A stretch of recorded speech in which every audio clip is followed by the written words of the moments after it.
All video content on the Cultivation Audiobooks channel is summarized in the description. Please read carefully to choose a novel that suits you. Don't forget to like, follow, and share the channel. Thank you. But Luke wasn't done yet. He took out 2 business cards and gave them to her. Your information is very useful, but you should have sensed that it isn't safe in the sewers. Here's my private number, and the contact information for a community foundation. It's hiring office and community workers, and it provides accommodation. A little ashamed, Sky reached out to give everything back. No, you've given me enough. I can't take that. I'll find a job and move out. Luke put his hands on her shoulders and said solemnly, Sky, I'm a detective, and my partner is an awesome character who has worked for 8 years. Sky, a certain awesome character. Luke said, so, do you think we can't tell that you're not 18 yet? Sky panicked, but Luke's hands were on her shoulders. Luke said, all right, we're police officers. There's no need to call the police, we can take you back to the police department ourselves. Sky lowered her head in embarrassment, but couldn't help but slant a look at him. Luke said, my request is very simple. Move out, go to the community foundation and do as much as you're able to, that will get you through this period of time at least. Sky couldn't help but say in a low voice, but, I ran away from a foster home. When she said that, she observed Luke and Selena, only to see that they were both calm. What Sky didn't know was that the moment she entered the diner, the sunglasses had scanned her and Little Snail had found her profile in less than 2 minutes. Luke said, I'll solve that problem for you as soon as possible. What do you need to do now? Sky, move out and find work with the community foundation. Satisfied, Luke let go and patted her head with a smile. Good girl, go. You have to move out before tonight. Sky nodded subconsciously and turned around to leave. After taking 2 steps, she suddenly came back to herself and turned around. Thanks, Luke. Luke waved at her to hurry up. Watching the girl run off, Selena approached him and chuckled. What do you see in her? As she spoke, she subconsciously looked at her chest. Although the girl was a little thin, she was quite attractive. Luke put his hand on her shoulder and said, let's talk in the car. Selena was surprised. Luke didn't want to talk about it on the street. The Sky girl probably wasn't that simple, but he really couldn't tell what super abilities she had. After they got into the car, Luke said, Little Snail, show Selena the information that's on Sky's computer. There was a brief silence in the car, before Selena exclaimed, what? A high school dropout who's a hacker? Don't tell me she's that sort of kid genius who knows how to type as soon as they touch a computer. Luke rolled his eyes. That's even rarer than a toddler who knows how to type. She's not very good at hacking, but it's not hard for her to make some money from it. Selena was confused. Then why is she in the sewers? As soon as she said that, she slapped her forehead. I'm an idiot. She's from a foster home and isn't an adult yet. It would be hard for her to find a proper job. But it shouldn't be a problem to make some money as a hacker, right? Luke said, that's not her intent. Also, look at the sort of information she's collecting. Selena looked at it again and suddenly laughed. So, she's Batman's little fan. No wonder you have such a good attitude toward her. Luke said, what I'm interested in is her talent, okay. Selena turned an incredibly contemptuous look on him. Luke chuckled. Of course, her genes are a little interesting. I plan to study them. Selena asked, superpower? Luke said helplessly, can you not think it's superpowers all the time? Can't it be, let's call it an immunity. Although it's rare, it's not very useful. As for the specifics, if you're planning to study genetics, I can give you this research assignment. Selena decisively refused. Go play by yourself. I don't want to be a nerd. She knew what her hobbies and talents were, and they definitely didn't include research, let alone studying genetics.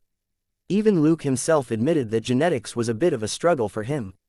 The only reason he pushed himself to study it was for their personal health checkups.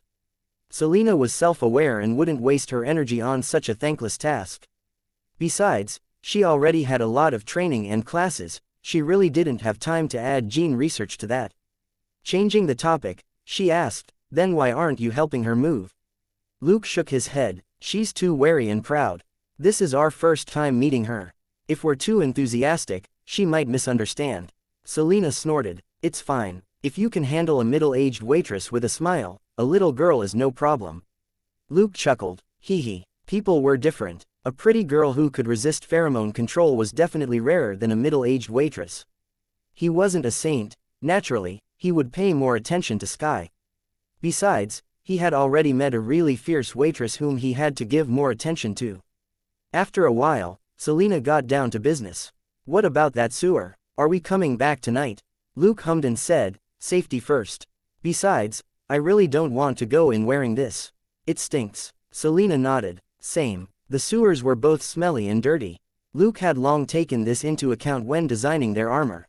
After all, a man who didn't crawl through the sewers wasn't a good Batman.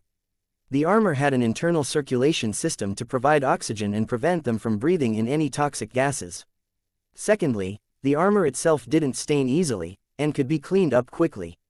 This was for security reasons.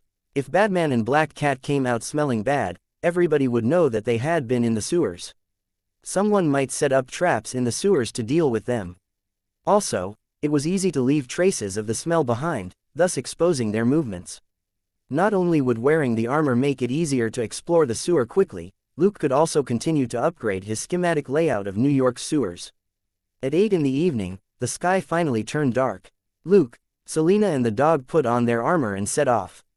On the way to Brooklyn, Selena couldn't help but ask, "The girl hasn't called yet?"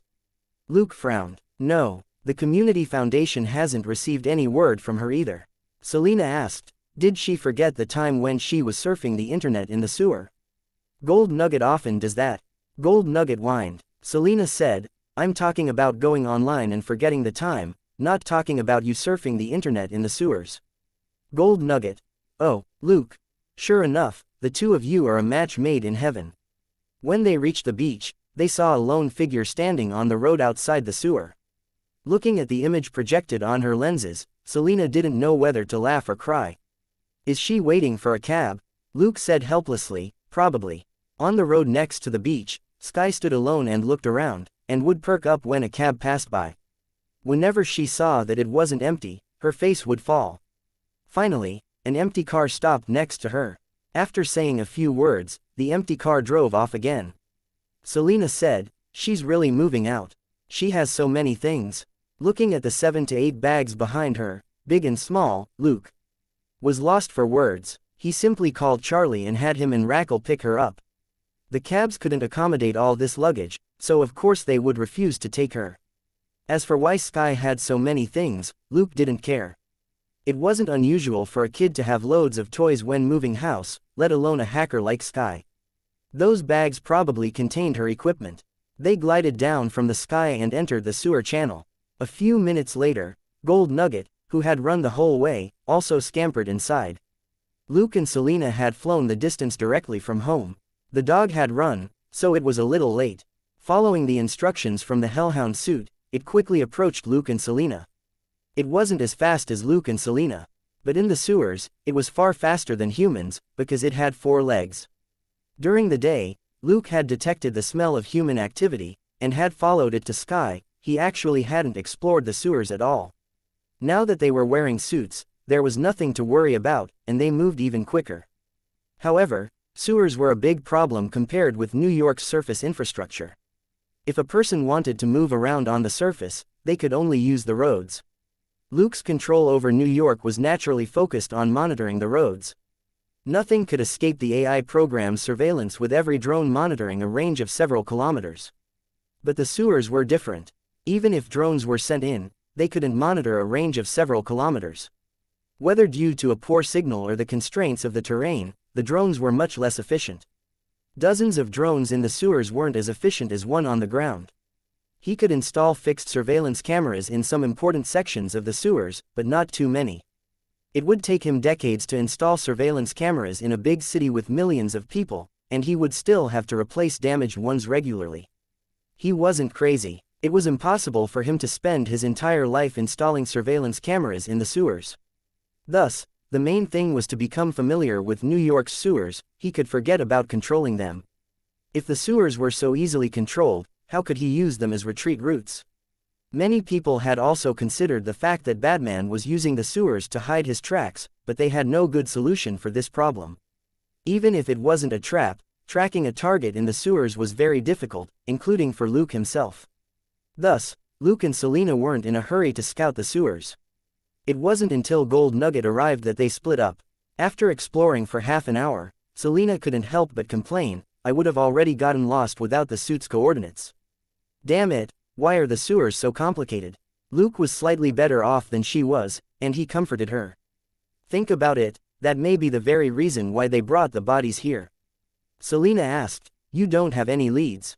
Luke said, "No, there's been some rain in New York, and whatever clues there are have been washed away. However, from this, we can deduce that those people didn't come here when the sun was out recently."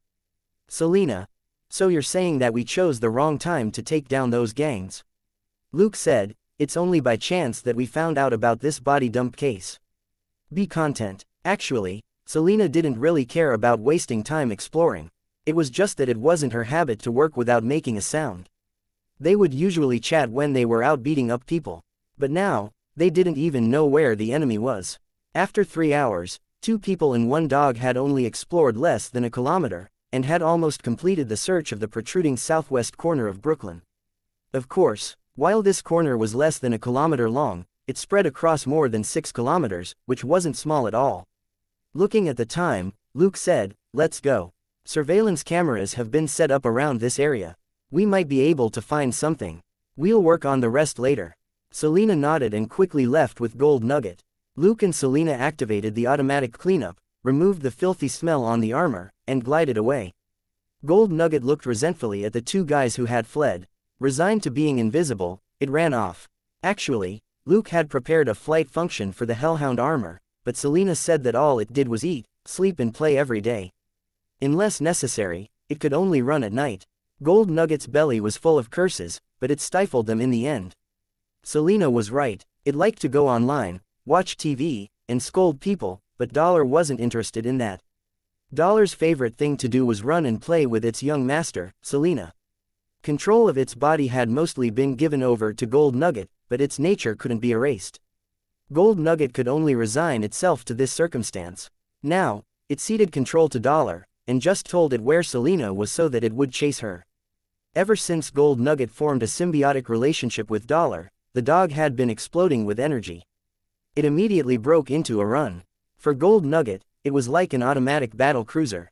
The alien dog head could only comfort itself this way.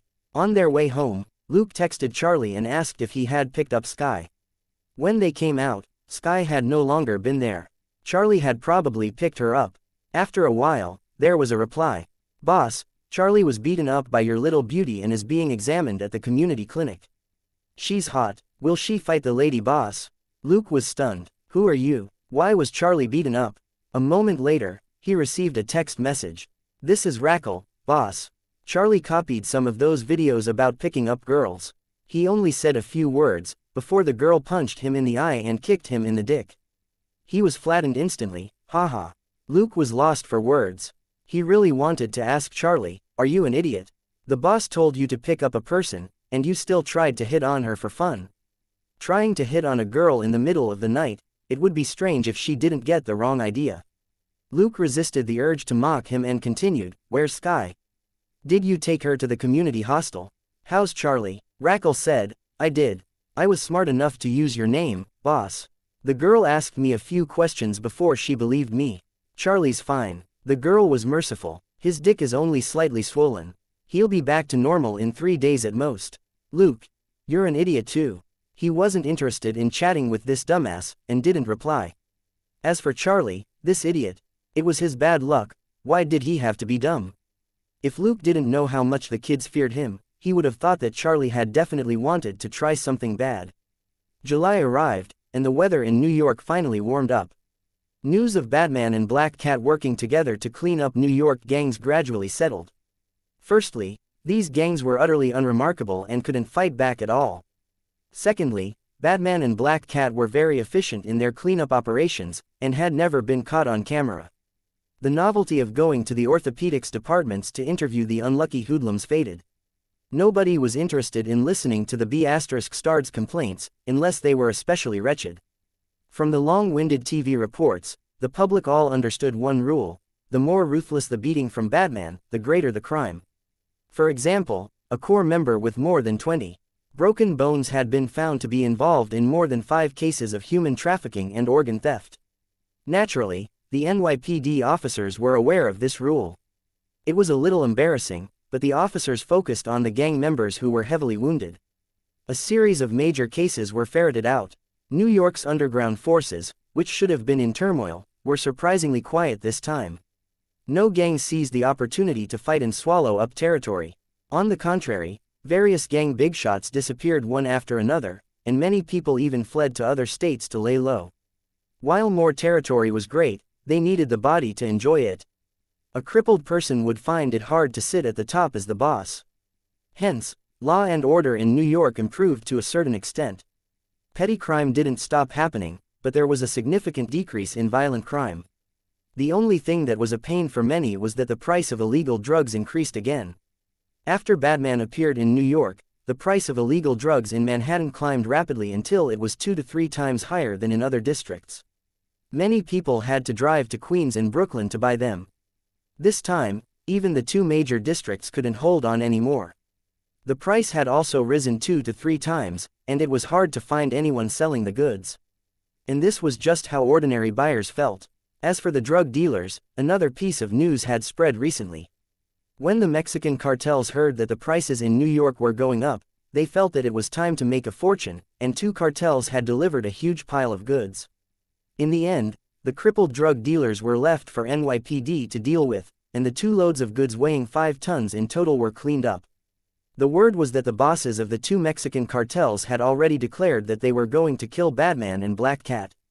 The New York hoodlums just gossiped idly about this piece of news. No one dared to say that Batman and Black Cat were dead for sure. Were the Mexican cartels awesome? They were. They already controlled more than 30% of Mexico. If it wasn't for the fact that the world wouldn't allow it, they would have long overthrown the Mexican government and formed their own. But in New York, the Mexican cartels were like a little brother who only killed a few gangsters every now and then to demonstrate his power. Could that be as intimidating as Batman crippling hundreds of people? Obviously not. Gangsters were fond of bragging, and all the big shots did it. There was always a legend to go with it, such as turning people into fertilizer or throwing them off the docks to feed the fish. But Batman never bragged. Whatever he wanted to do, he would definitely do it. All the reporters and media in America could testify to that. If the Mexican cartels could really kill Batman, the gangs in New York and Los Angeles would rejoice. For now, no one dared to talk sh*t about Batman. New York's gangs already had an unwritten rule: never talk sh*t about being able to get rid of Batman. That was because less than 3 days after doing so, the moronic bosses of several gangs had been sent to the hospital, and it was Batman and Black Cat behind it. The New York gangsters all knew that Batman was in fact a petty man. Luke knew of this rumor, and there was nothing he could do. These had also been Selina's targets, so he could only give up. If it were him, he would have at least let those big shots act a little more arrogantly while he gathered together a bunch of other dumbasses who weren't afraid of being sent to the hospital, then packed all of them off together.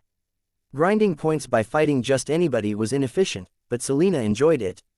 With the body dump case on their hands, Luke and Selina had no reason to take on new cases. They absolutely weren't slacking off. Exploring the sewers of Brooklyn every other day was much dirtier work than being a detective. Ask any other NYPD officer, nobody would explore the sewers for 3 hours every other day for the pay that they were getting. While exploring the sewers, Luke and Selina ran into some criminals. The sewers were a world away from the surface. The mentality of many was changed by the darkness and isolation of this world. Stealing and looting were common here, and murders weren't uncommon. One of the most extreme was a man whom Selina crippled. In the end, the system deemed this person so evil that the red of his name in the system was almost black. Luke took the guy away and directly killed him after a few minutes of simple interrogation. The system immediately gave him a massive 3,000 experience and credit points. By a conservative estimate, this man had killed at least dozens of women. His victims were probably some of the homeless women whom Sky had mentioned hung around the beach or the sewers. Selina was a little disappointed. So, we weren't looking for a man-eating monster, or a organ trafficking gang, but a psychotic murderer. Pondering for a moment, Luke shook his head. He himself said that his main targets were women. Of the 10 or so suspected missing homeless people that Sky mentioned, only 3 were women, while the others were a mix of old and black individuals. Selina was deep in thought.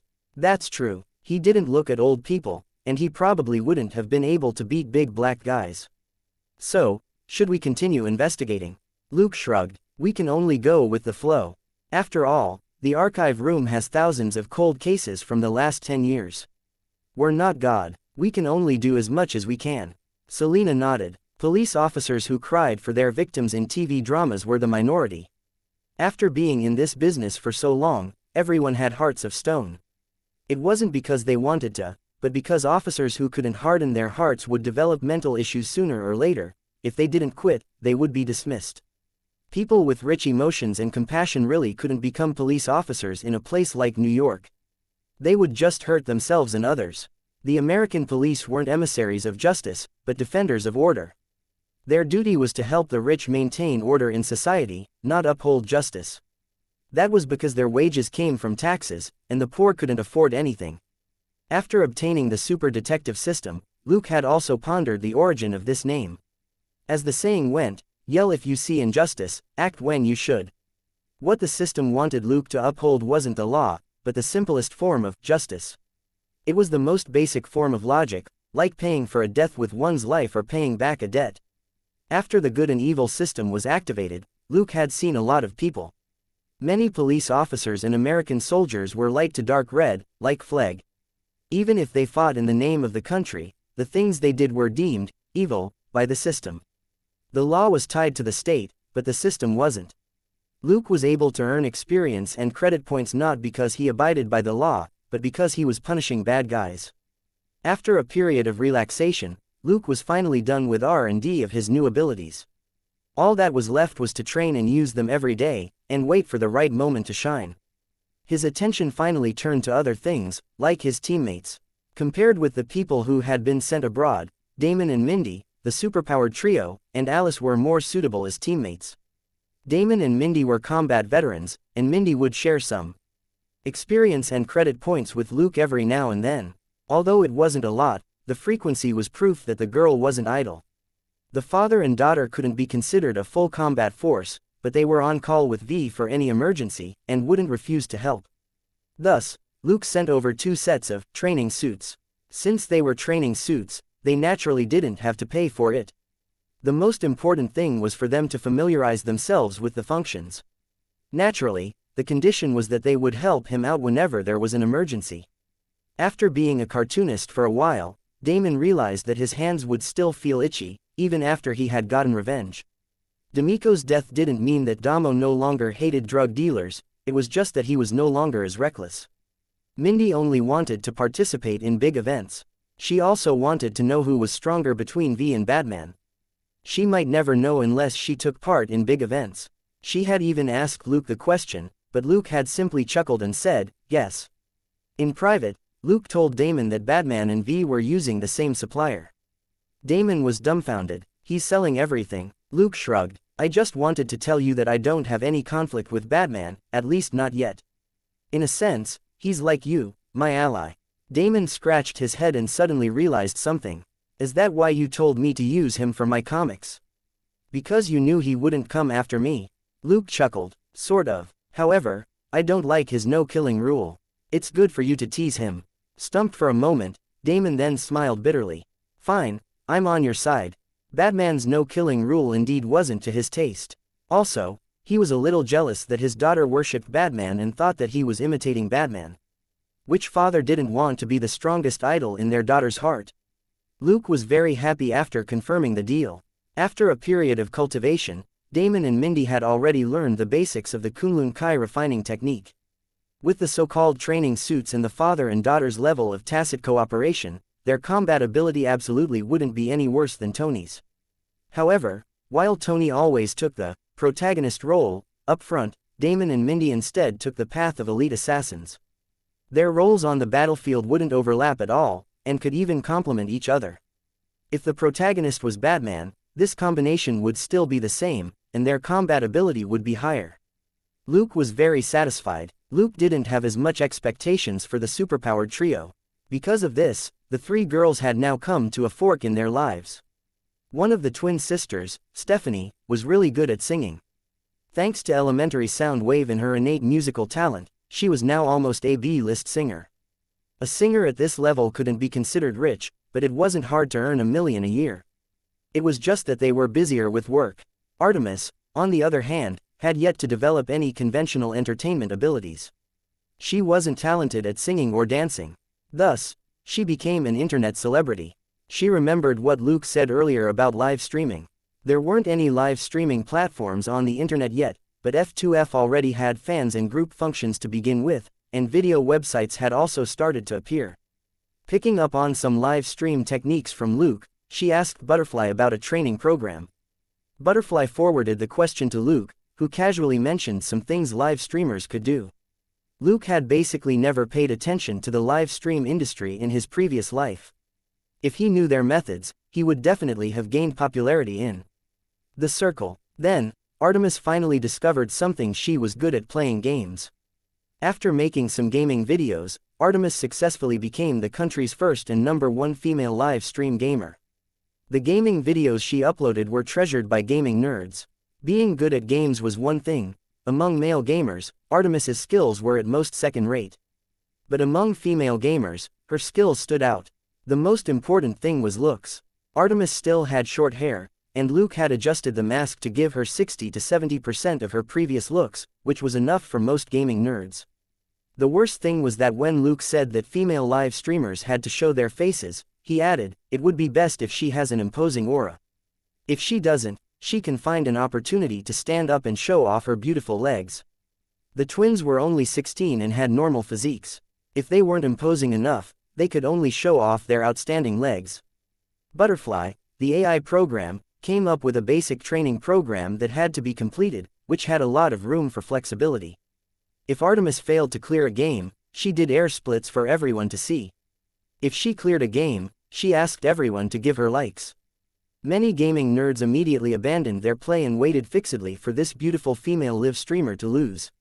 Since Gold Nugget was so free to scold people online every day, Luke simply had it use a bunch of alternate identities and leave comments for a while. Gold Nugget made extensive use of Luke's instructions to forcibly change the atmosphere in the comments. With this, Artemis's technical shortcomings just became a minor problem. Nobody was in the mood to be picky.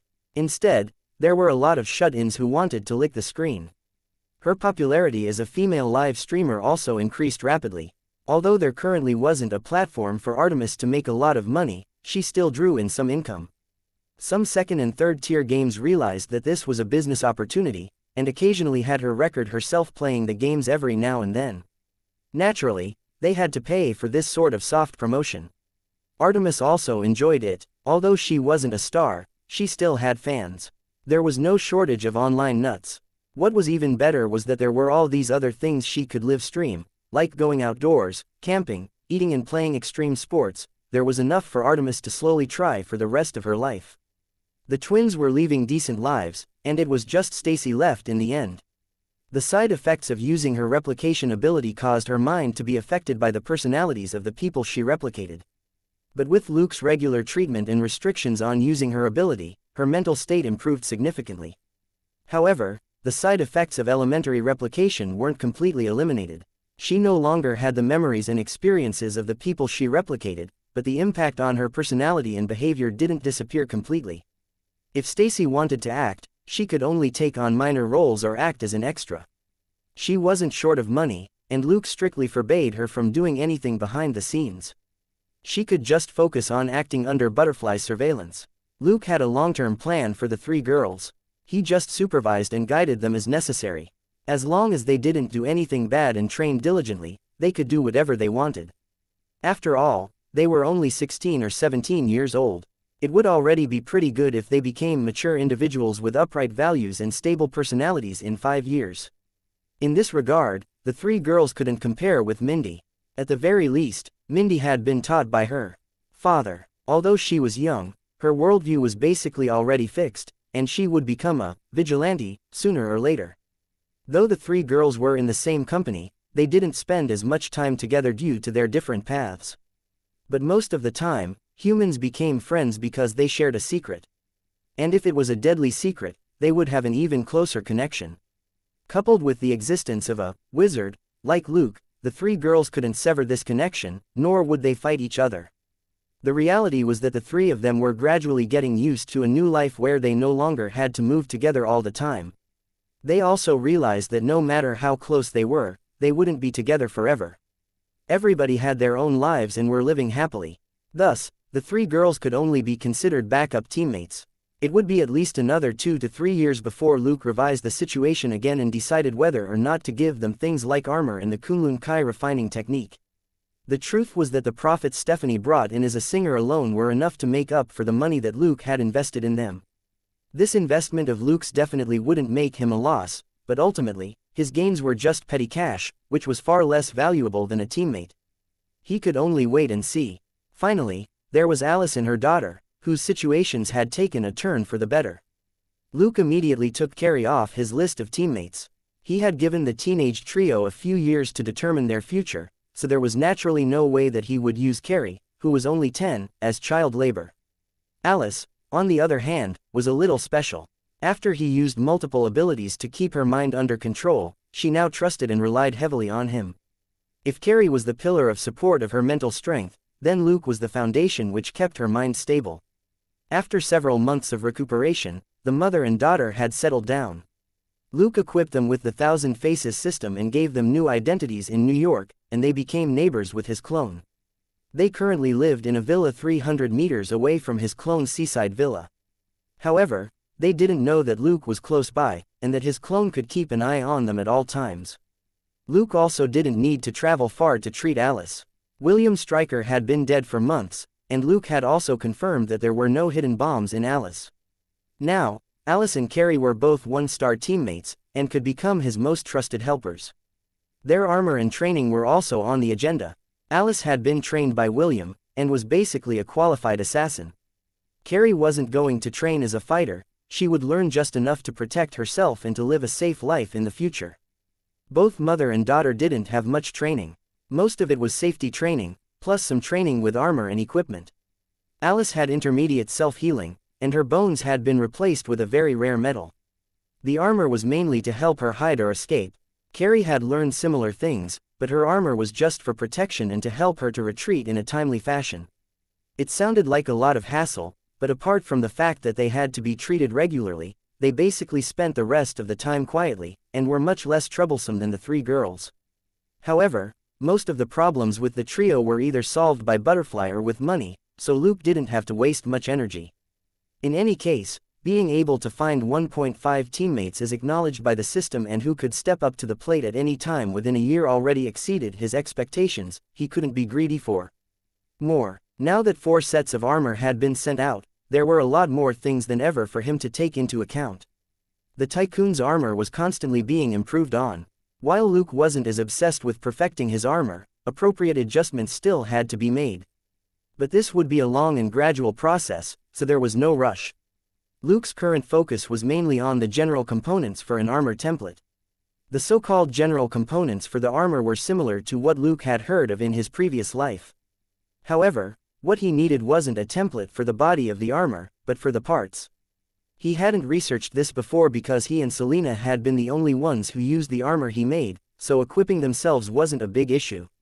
On top of that, they went through new generations of armor very quickly. Now, he, Selena, his clone, Damon, Mindy and Alice could all wear armor into battle. While he would still need to design individual components, it would save him a lot of trouble if he could develop some common components, or come up with a standard external plug-in interface for all the armor he made. Chapter 1372, The Problem with Paranoia. Also, Luke remembered a little of the plot of the Avengers. While he couldn't recall exactly how the battle had progressed, he still vividly remembered the Chitauri army, which had looked like a swarm of locusts. Just like with a certain horror movie in his previous life, he didn't remember the exact plot, but the scene of a certain wizard opening his mouth to spit out a swarm of locusts had left a deep impression on him. This was also a habit for most people.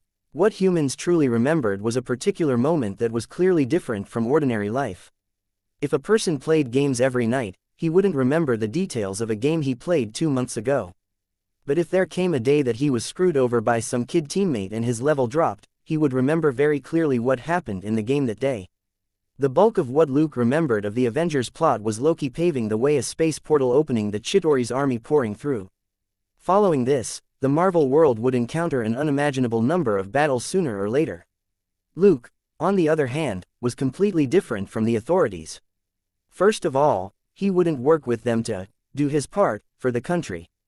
Putting aside Hydra's position in S.H.I.E.L.D., Luke had interacted with Sentinel Services and the Joint Advanced Research Unit, which were real and official organizations. Their top brass were the military Colonel William and Amanda from the Department of Defense. Why would he cooperate with these officials? He might as well break into their ranks and take them down in one go, since he hated wasting time. Actually, he didn't need to hide. No matter how many of the top brass was killed, there would always be bad eggs among those that were left. Secondly, even if he wanted to cooperate with the authorities, he could only do so indirectly, like using Phil or Flag as an intermediary. Only by taking the initiative to control how the cooperation worked would he be able to avoid being screwed over by Hydra or Amanda, and then achieve his goal of screwing them over instead. It could be said that Luke never regarded the American government as an ally from the very beginning, but as an enemy he could use as a smoking gun. Superheroes would never be friends with the American government. The American government just wanted superheroes to be their dogs. Luke could only choose to increase the combat ability of his teammates and allies. Without the system's good and evil panel and the teammates panel, he would have had to put some precautionary measures in place against them. Luke was a very paranoid person. The only people he was willing to trust without needing to test them were his family, and that was purely based on feelings. Like with Selena at the beginning, Luke hadn't trusted her that much, and had tested her for a long time. Later, when Selena became his only 3-star teammate, Luke felt that he was too paranoid, so he now tried to make it up to her a little. But it was hard to change one's nature. Thankfully, the system could significantly reduce his paranoia. He now finally had a way to measure trust, which had sped up the development of his teammates. Otherwise, based on his plan when he first obtained the system, it would have taken him 10 years to prepare a teammate. Only after putting them through all sorts of tests like alcohol, sex, and money would he decide who could become his teammate. This included the superheroes in the Avengers. After living in this world for 20 years, Luke no longer believed that the superheroes of this world were exactly the same as in the movies. Like in the movies, Tony was an arrogant tycoon, Thor was a revered god and heir, and Captain America was all about the country. Even if he hoped they could work together, however, disappointment was inevitable. Black Widow and Hawkeye were professional agents, and were trusted by the director. It would be stupid to trust them. Hulk, even Drive, Banner didn't believe in him. Only a lunatic would try and subdue this big green creature. As someone who liked to consider the worst-case scenarios, Luke wouldn't pin his hopes on them. It wasn't until the good and evil panel and his teammates panel appeared and removed his biggest obstacle in developing teammates' trust that he now had a new plan. Instead of thinking about the movie superheroes, why not put together his own team? After the Star of Justice clone appeared, his one worry was dispelled, and this idea officially turned into a plan which he set into motion. So far, Luke's superhero alliance was still at an early stage. Apart from Selena, everybody else were unconventional characters. However, he would definitely be the main fighter in the alliance. Selena's suit in her complete symbiotic form would place her as second in command, while everyone else would be good at providing support. However, Luke knew his own shortcomings. For example, he really didn't have any talent in field command. If he didn't have any, then he didn't have any. It wasn't something that could be replaced with an AI program. This included formulating a battle plan, countermeasures for dealing with unexpected events during the battle, and plotting a retreat route after the battle. Luke was able to use the AI program to do all these now because his opponents were too weak. When it came to the invasion of the Chitauri army, he didn't think that his AI program could compare with the Chitauri hive mind. His was just Earth technology, while the Chitauri had been fighting wars throughout the universe for many years. Even if they were a little weak, that was in comparison with Thor. In front of Asgard's combat force, there were probably few forces in the universe that wouldn't be considered weak. There was no great result going up against the weak Chitauri. Whether it was the Avengers or the superhero alliance that Luke was preparing to put together, they were at most a small special forces team. What the superheroes needed at the moment was a super tactical expert with enough battlefield intuition to break through a critical point in one go and turn a situation around. Luke already had a candidate. It just so happened that cheap Uncle Frank Castle had finally made a move not long ago. A few months ago, Frank changed his name and started working as a construction worker in Pennsylvania. This was a lot like the character of the sweeper monk in online novels. And indeed, reality didn't disappoint Luke. After a few months as a construction worker, Frank ran into drug dealers again. It was impossible not to run into them in slightly bigger cities in America. It was just that this unlucky gang tried to cause Frank trouble. So, they were killed. Dear Uncle Frank picked up the 8-pound hammer that had accompanied him for months, and hit them one by one. None of the 6 hoodlums survived. He felt good for a moment, but could only run after that. Luke was incredibly pleased with this cheap uncle. Flegg could be considered an acquaintance of Robert's, and had helped Luke out a few times, but Luke found Frank more pleasing to the eye. Someone who would kill small fry with a hammer absolutely had to be part of his team. If he was ruthless with small fry, would he show mercy to the Chidori? Luke believed that if Uncle Frank could pick up a tough enough hammer like what a certain heir had, for example, he would definitely smash open the Chidori commander's head. It was a pity that that hammer was an exclusive weapon. Sighing inwardly, Luke called Robert. Robert was probably the person who cared the most about Frank in the world. Also, one of the core members of the security company that Robert had set up was also an old comrade of Frank's. It would be more reliable to have this person look for Frank. Luke had his own reasons for not going. Nothing really needed to be said about Frank's abilities, but he wasn't the type to talk nicely. Luke planned to have Robert sound him out first. If the possibility was there, he would then step forward to poach him. With Frank as the tactical commander, Luke as the main force, Selena as second in command, Damon and Mindy providing long-range fire support, and Alice as the vanguard, it was basically a complete special force team. A special force team like this could kill thousands of people, right? However, Luke still felt that he wasn't strong enough. He hadn't been a Marvel fan in his previous life. Who the hell knew how many Chidori had attacked Earth? In fact, he didn't even remember what the Chidori looked like. It had to be said that as one of the important villains, the Chidori were quite the failure. But if one aircraft carrier on Earth could carry 3,000 to 5,000 people, there was no way that the space fleet would only have several thousand people. Smashing open thousands of heads probably wouldn't even make a dent in their attack. Thinking that, Luke decided to look for Tony. No matter how much of a genius this tycoon was, he was still an ordinary person. It had been so many days, and he still hadn't decided whether or not to go ahead with the surgery. Luke could only applaud this behavior. When it came to fear of death, Luke really wasn't any better than the tycoon. If he wasn't afraid, he wouldn't have to do so much. In any case, as long as Earth wasn't destroyed, he could hide in any corner with his family, and their chances of survival would still be high. What he needed wasn't good odds, but real control over his and his family's lives. He wouldn't count on superheroes or the Avengers. Many civilians were affected when they fought, but how about their own families or friends? So, Luke chose to actively control things. He wanted his family and friends whom he cared about to be the people who weren't affected, and not the dead, civilians, who were just part of the number of casualties. Luke was afraid of death, and more than that, of his family and friends dying at any time. Naturally, he wouldn't look down on the tycoon for being cowardly. That night, Batman appeared at Stark Tower and asked amiably, "How long are you going to delay the surgery for?" Looking at the blood-red lenses, Tony suddenly felt a little meek. "Soon, I'll get it done very soon." "Really?" Luke tilted his head, as if deep in thought. Tony was embarrassed. "Of course, I'll make an appointment with the best surgeon in New York." What's his name again? Steve Stretch or something. His name should be Stephen Strange. Luke nodded helplessly, and suddenly appeared in front of him. "Tony." Then, Luke grabbed him, and after a light electric shock, the tycoon turned numb. Stephen Strange, the most famous surgeon at Metropolitan General Hospital. He's very skilled and very young. He's the doctor in New York with the most likely chance of completing your surgery successfully. Luke took out a knife from his waist.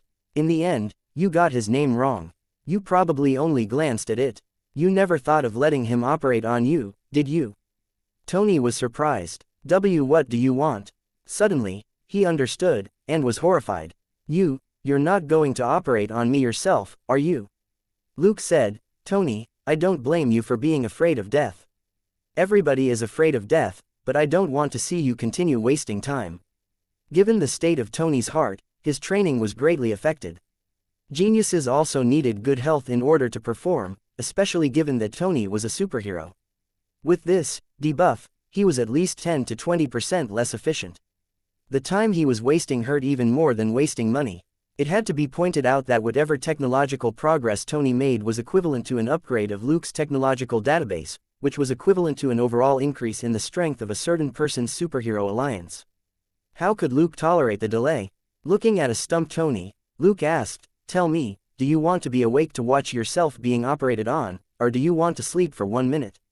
Tony asked, "Are you kidding?" Luke said, "It seems you've chosen to be a tough guy." Tony said, "Hey, I haven't picked one yet.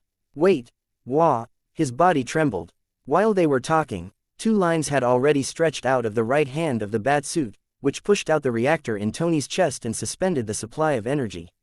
Then, Luke placed his right hand in the chest wound. Tony's face was a little pale. I-F-F-F-oo. Before he could finish speaking, a dozen flecks of blood suddenly burst on his chest, each of which was shrapnel that was as fine as sand and which firmly stuck to Batman's hand. Tony's face turned blue. Motherf asterisk. Huh, oh, it feels good. As the shrapnel flew out, Luke pressed the knife in his left hand to the dozen or so tiny holes in the man's chest. If it were someone else using the light dagger, they could only rely on moving it around to treat the different locations. But Luke, who had elementary light of life, could direct the life force from the light dagger like Tandy. In less than 10 seconds, the damage caused by the shrapnel to Tony's heart and blood vessels, along with the minor external injuries, was fully healed. Luke took 2 steps back and put the dismantled 3rd-generation arc reactor on the table. Done. Then, he raised his head. "Jarvis, you can confirm your boss's physical condition now." A few seconds later, Jarvis, who had been silent the whole time, finally said, "Sir's body data is normal, but it's best to go to the hospital for a detailed examination." Luke said, "Before that, are you sure you want to keep pointing those weapons at me?" Jarvis said, "I'm sorry, Mr. Bruce. Only Sir can cancel this emergency mechanism." A stunned Tony, who was checking his condition, turned his head. He had a disbelieving expression on his face, and hadn't paid much attention to Luke and Jarvis's conversation. "Can Jarvis move these weapons away?" Luke asked, "especially the one that's aimed at my crotch." Stumped for a moment, Tony was then embarrassed as he said, "Jarvis, cancel the emergency mechanism." Although he had no grudge against Batman, it had been habit to consider how to deal with the bat suit.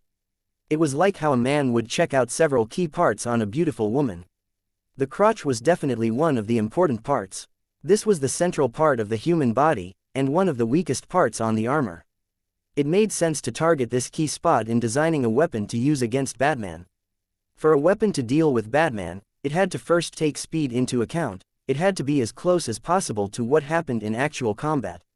This special weapon wasn't really meant to be used on Batman, but it had to be tested first.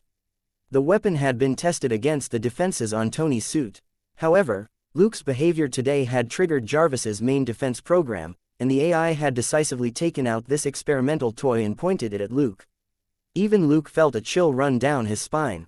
It was clear that this weapon was powerful enough to cripple him.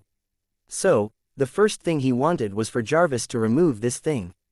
There was no way they would be able to have a pleasant chat otherwise. Only after Tony removed the weapon did Luke say, "There is still some damage in the hole in your chest, which I won't touch. You've felt the ability of the light dagger for yourself. Have Jarvis use it on you. Your recovery will be slower, but you'll be fully recovered after a few more times." Tony smiled bitterly. "It's just a hunk of flesh. There's no rush for now." He was still traumatized by Luke's rough method earlier. Using an electromagnetic force to pull out the shrapnel wasn't surgery at all. In the end, it was all thanks to the light dagger's healing ability. However, compared with a dozen hours of someone else tinkering with his chest, Luke's method was very quick, and wasn't tortuous at all. As soon as it hurt, it was already over. Tony calmed down and asked, "Did you come here just for that?" Luke said, "That was half of it. There's also this." He threw a USB at him. Tony caught it. "What is it this time?" Luke said, "It's a cultivation technique from Kunlun, a holy land in the east. It can produce Kai for attack and protection." Tony was at a loss. "Kai," Luke said, "it's pretty much like this." With a wave of his hand, a tool on the workbench was pushed 10 centimeters away. Tony's eyes lit up. "A superpower," Luke said. "It's Kai. It's similar to a superpower, I guess." Tony asked, "Where did you get it?" Luke said, "I stole it from a trader of the Holy Land of Kunlun. It's best that you don't flaunt it, or, you know." Tony, "Your friend stole life one. This time, you're the one who stole the Kunlun Kai refining technique yourself. What happened to being a righteous person? What happened to being the Dark Knight who abhorred evil?" Ignoring what he was thinking, Luke simply warned him, "This thing means something to Kunlun, like how the arc reactor means something to you. If word spreads, people from Kunlun might come looking for trouble. Remember to keep your head down and don't be reckless." After a brief silence, Tony asked, "What do you want?" As a businessman, he didn't think that a person could give so much for no reason. His parents were the only people who had done so much for him without asking for anything in return. But Batman wasn't his father. Why was he giving so much and not asking for anything in return? Luke said, "I need allies." Tony frowned. "Are you in trouble?" "Not yet," Luke said. "However, there are some things that I might be too busy to deal with myself. I'll let you know then. It'll be up to you whether you want to get involved or not. I just hope that you won't stand against me that day." Tony frowned even harder. "What are you going to do?" Luke chuckled. "Have you investigated the explosions?" Tony nodded. "Of course. Those guys really like to use terrorism as a cover for looting." "I didn't notice anything unusual," Luke said. "Two members of the Joint Advanced Research Unit took 2,400 pounds of raw bomb materials from those criminals beforehand. You should know what that means, right?" Tony was stunned. "Joint Advanced Research Unit? What's that?" Jarvis said, "Sir, the Joint Advanced Research Unit isn't an official department, but there's a 87% probability that it is a secret research organization under the Department of Defense." Tony was speechless. No wonder Batman had mentioned this organization. Stark Industries had many allies in the Department of Defense. If there came a time that the Department of Defense asked Tony to cooperate with them in dealing with Batman, he could refuse once or twice, but what about after that? Although the Department of Defense wouldn't fall out with Stark Industries over this, Tony absolutely couldn't stand on Batman's side. Remaining neutral was the best choice. Looking at the tycoon's face, Luke knew that he understood. "I only have one request. Don't interfere, otherwise," looking at the flashing blood-red lenses, Tony suddenly felt a chill run down his spine. He smiled bitterly. "It's just about staying neutral. Do you need to specially give me a warning?" Given his amiable relationship with Batman, remaining neutral was just a bottom line that he shouldn't cross. What he really had to think about was how much help he should give Batman. Luke chuckled. "It was just in passing. Didn't I fix your heart?" Tony was unable to reply. A moment later, Luke entered the elevator. The doors closed, and the elevator descended quickly. Tony suddenly asked, "Jarvis, the info on that research unit or whatever?" Jarvis asked, "Shall I pull it up?" Tony said, "Yes." A virtual screen opened in front of him. Tony scanned the information casually, and his expression was ugly. According to Jarvis, this organization had always been responsible for catching people with superpowers, especially superpowered criminals. But it had the word, research, in its title, and the information indicated that it did do research. It was obvious what the superhumans were used for. Now, this organization wanted to deal with Batman. Tony wasn't an idiot. He knew very well how the government worked, since Stark Industries was also an old hand at using the same tricks. Batman wasn't targeted because he had broken the law, but because he threatened the safety of some big shots, and there were a lot of benefits to be gained from him. Although Tony mocked the bat suit, the government certainly didn't. Mass-producing the bat suit to arm an army, what enemy wouldn't be afraid? Dozens of soldiers wearing the bat suit could easily pose a fatal threat to Tony. Of course the government would be interested. After thinking for a moment, Tony gave up on pursuing the matter. The Department of Defense was very powerful, but it wasn't a united entity, and Stark Industries didn't just have one or two contacts inside. Charcoal Head is thinking too much. Tony mumbled to himself, "I have an equal partnership with the Department of Defense. How can I let them tell me what to do?" "Jarvis, show me that Kai," he ordered again. A moment later, he cursed. "What's this? Is this a wizard's training method? What do you mean, concentrate and calm your aura? What do you mean, sense the depths of the soul? How can you keep calm and sense the soul while moving at the same time?" B starred. "No, I can't calm down." After a long while, he gave up. "Jarvis, put this thing away.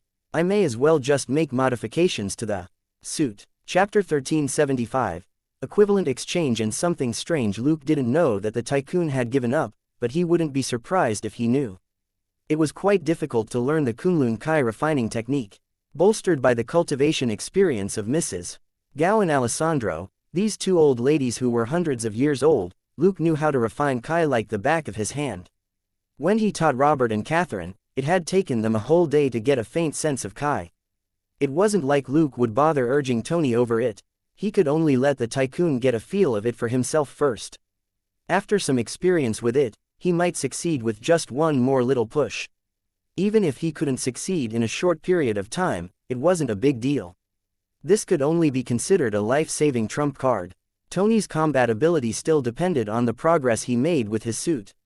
Back at the seaside villa, Luke finally checked the newly refreshed list of Tony's abilities.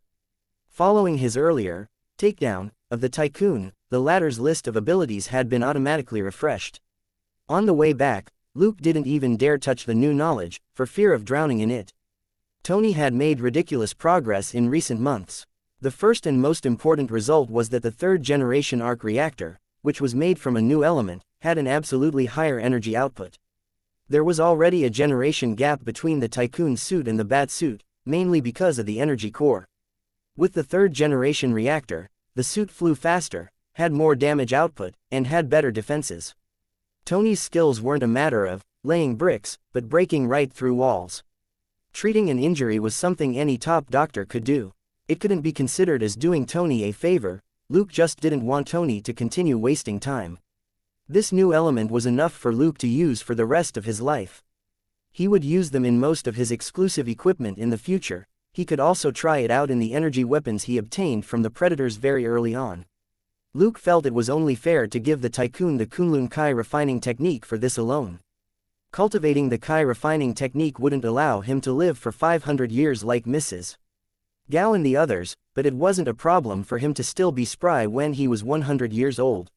For Tony, who had the physique of an ordinary person, a few more decades of a healthy life and work was equivalent to doubling his lifespan. Also, after Tony got the hang of the technique, Luke wouldn't prevent him from teaching Pepper or any kids he might have in the future. Technological skills in exchange for a family technique, Luke felt this was an equivalent trade. As for the inspiration and breakthroughs related to the armor and the relevant technology, there was no need to talk about them. This covered all aspects, and most of it was critical experimental data which Tony had obtained. That was exactly what Luke needed. Compared with the tycoon's lack of restraint, Luke's experiments were basically small-scale combat simulations, and very few of them tested extreme limits. In order to obtain key data, he might have to spend millions or even tens of millions of dollars. He would also need to obtain approval to conduct trials, or the authorities would come knocking. Now that he had the data, Luke could make two types of main armor. The top-grade armor was only for him and those who passed the system's teammate evaluation. The low-grade armor was for allies who clearly didn't trust him enough yet. This low-grade armor was at least at the level of the current bat suit, and was already very powerful. There was also a remote summons function as well as an automatic suit-up feature, which was quite interesting. Luke mulled over it. The tycoon used this to summon the armor and suit up, but wouldn't it be easier to turn it into a summon for add-on components? After all, suiting up centered on the body, while components were added to the armor itself. If something happened with the former, it would be the wearer who was injured. If something happened with the latter, it would be the component or the armor that was damaged at most. Not only that, Tony had clearly been provoked by Batman and Ivan, and he had made some progress with a nanosuit this time. Clearly, the remote summons was just a short-term target, while his ultimate goal was a portable nanosuit. While his progress on the nanosuit couldn't be considered much, a prototype was already starting to take shape. It was still far from being able to accurately transform into any part of the suit, but it could take a certain fixed form. This was the first step on the right path. There might be 100 steps, or even 1,000 or 10,000 steps to go, but the first step had indeed been taken. Luke's eyes glowed as he looked at the technology. He hadn't considered the nanosuit at all. This thing was too difficult to develop, and wasn't something that someone without insight could develop. But wasn't the transformation function precisely what the Thousand Faces system was missing? Transformation was also just the first step in the Thousand Faces system, and Luke knew that the system would hit its limit after another 10 to 20 steps at most. It wouldn't be able to hold up under more advanced technology. It was like how an oven could be lit with an ordinary dry cell and didn't need an arc reactor at all. The main function of the Thousand Faces system was to disguise a person's appearance and physique. Secondly, it should be durable to prevent it from being easily damaged. This secondary function was just a passing requirement. What Luke really needed was for other people not to be able to tell what the user's original appearance was like. Durability wasn't the most important thing. So, this first step toward Tony's nanosuit was a huge step for the Thousand Faces system. By the time Tony had a prototype for the nanosuit, the Thousand Faces system would be long perfected. After the list of Tony's abilities was refreshed, Luke got even busier. The new armor wasn't urgent. After all, the old armor was still operating well. The most important thing was to perfect the armor's common external components and interface, as well as the Thousand Faces system version 3.0. During the day, Luke and Selena continued to investigate the body dumps. First, they put together cases that might be related, which included people who had gone missing in the sewers, weird legends and so on. There were too many absurd legends in New York, and the underground sewers were no exceptions. They searched the sewers at night every other day. They had also moved from the southwest corner of Brooklyn toward the bulk of the southwest. This involved even more sewers, and progress was even slower. It had to be said that there were a lot of weirdos in the sewers. Apart from runaways like Sky and the psycho murderer who killed dozens of people, there were also people who grew weed and dealt in illegal drugs here. Compared with the occasional sweep by Batman on the surface, the sewers were much safer. Of course, that wouldn't be the case in the future. During another night of exploration, Selena suddenly sent him a message. "Come quick, I found something weird." "They're awesome." Luke, however, wasn't worried. First of all, Selena sounded excited. Secondly, Gold Nugget hadn't activated its symbiotic form. He accessed the video feed on Selena's suit and soon saw what was going on. The image flashed in and out. Clearly, Selena was moving quickly, and there was the constant sound of metal colliding. Luke exclaimed in surprise. This attack frequency was very high. Selena's armor had been hit several times. As he sped up, Luke heard a voice on Selena's end. Wait, this is a misunderstanding. Black Cat, I'm Mikey, a loyal fan of yours. Can I have your autograph?" Selena paused. "My fan, how many criminals have I crippled?" Huh, the owner of the voice was stunned. Oh, it seemed nobody had ever counted the numbers. Selena continued, "You know, I caught a lot of them when they were trying to rape a woman. They cried and shouted that they were my fans, but in the end, I still broke their hands and feet. Wait, why did all of you catch this woman?" Looking at the video, Luke was speechless. Selena was ruthless toward would-be rapists, but the four guys in front of her didn't look human at all. To say that they kidnapped the woman for sex didn't make sense at all. "We just want her to delete the photos she took of us," the fan explained. Selena was suspicious. "You're surrounding her because you want her to delete photos. Why do I feel like you're discussing how to eat her?" Not far away, a young red-haired woman who had just woken up in a daze trembled when she heard that and almost peed herself. Eat me." Before she could scream, however, a familiar figure appeared before her. Her eyes widened, but she couldn't make a sound. That black suit and pair of green cat eyes were very eye-catching. New York reporters were all too familiar with this image. Batman's partner, Black Cat, who was currently known as the #1 female superhero. While Black Cat had always acted as a sidekick to Batman, to many women, Black Cat was no worse than a man. While she was staring blankly at the four monsters in front of her, a dark shadow appeared behind her. The red-haired woman trembled and almost peed herself. Batman. She was actually seeing Batman with her own eyes, along with Black Cat. This superhero duo was less than 10 meters away from her. She couldn't help but reach into her pocket, but didn't find anything. Luke glanced at the woman and shook his head inwardly. Even without the woman saying anything, he could sense the air of a reporter about her. She was zealous, biased, extremely curious, and very stubborn. Apart from her face and figure, she was no different from most middle-aged paparazzi. Clatter. The sound of metal hitting the ground woke up all the people present. Everybody turned to look, only to see a pen fall to the ground as two eyes glowed as they looked at Luke. "Batman, is that you? Is that really Batman?" Everybody. Luke didn't know whether to laugh or cry. Ignoring this, he said, "No matter what we talk about, this reporter has to leave first." The red-haired woman's face changed. Wait, I'm involved, right? I have the right to know. Luke chuckled. All right, lady, you know that I'm not NYPD, and I'm not someone who follows the rules. The red-haired woman said gloomily, can't I just record a little? Pondering for a moment, Luke suddenly said, you can take photos of us, but not reveal those four. The red-haired woman was reluctant. It's just news. It's nothing, right? Luke stared at her with his blood-red lenses. That's because all you see are news headlines, you don't know anything about the real world. Stunned for a moment, the red-haired woman's eyes then glittered. What happened to you? Were you pursued, or betrayed? Did those dirty politicians do something to you? Amused, Luke grabbed her back. Bastet, take them somewhere else and wait for me. The red-haired woman. Wait, my things. Who's Bastet? Is that black cat's name? Hey, I can't breathe, Selena snorted. Although all paparazzi were like that, the red-haired woman was really dedicated and didn't forget to dig up information even at this moment. She turned around and looked at the four guys, then jerked her head. Let's go. Let's talk somewhere else. A few minutes later, Luke followed Selena's signal and found an open space in the sewers. Seeing how Selena was observing the four monsters carefully and making them uncomfortable, Luke said helplessly, all right, Bastet, they're just kids. Selena was surprised. What? The four guys weren't tall at about 1.6 meters, but their limbs were excessively burly, and they looked like small tanks. When they talked, she hadn't really talked to them yet since she was too busy scanning them with her suit. Luke had noticed via mental communication. These four guys didn't know how to hide their thoughts. He could almost hear their thoughts every time they spoke. As he spoke, Luke walked over to them and looked down at the four little monsters in a row. Let me officially introduce myself. I'm Batman. You can call me Bruce. How should I address you?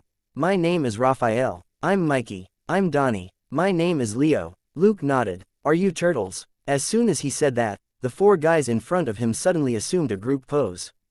We are ninjas turtles, yeah. Selena covered her face, unable to look at them. The four monsters were using poses which kids love the most. The superhero in front was on one knee. Behind him, another stood on one leg like a crane with his arms raised. The two on the side stretched out their weapons. It was like a peacock spreading its tail. It reminded Selena of watching cartoons as a kid and raising her arms to yell, "Give me strength, XXX." Fine, I really believe they're still kids, she mumbled inwardly. Seeing Selena's action and Luke's silence, the four turtles awkwardly stopped. Mikey didn't forget to explain, it's a habit.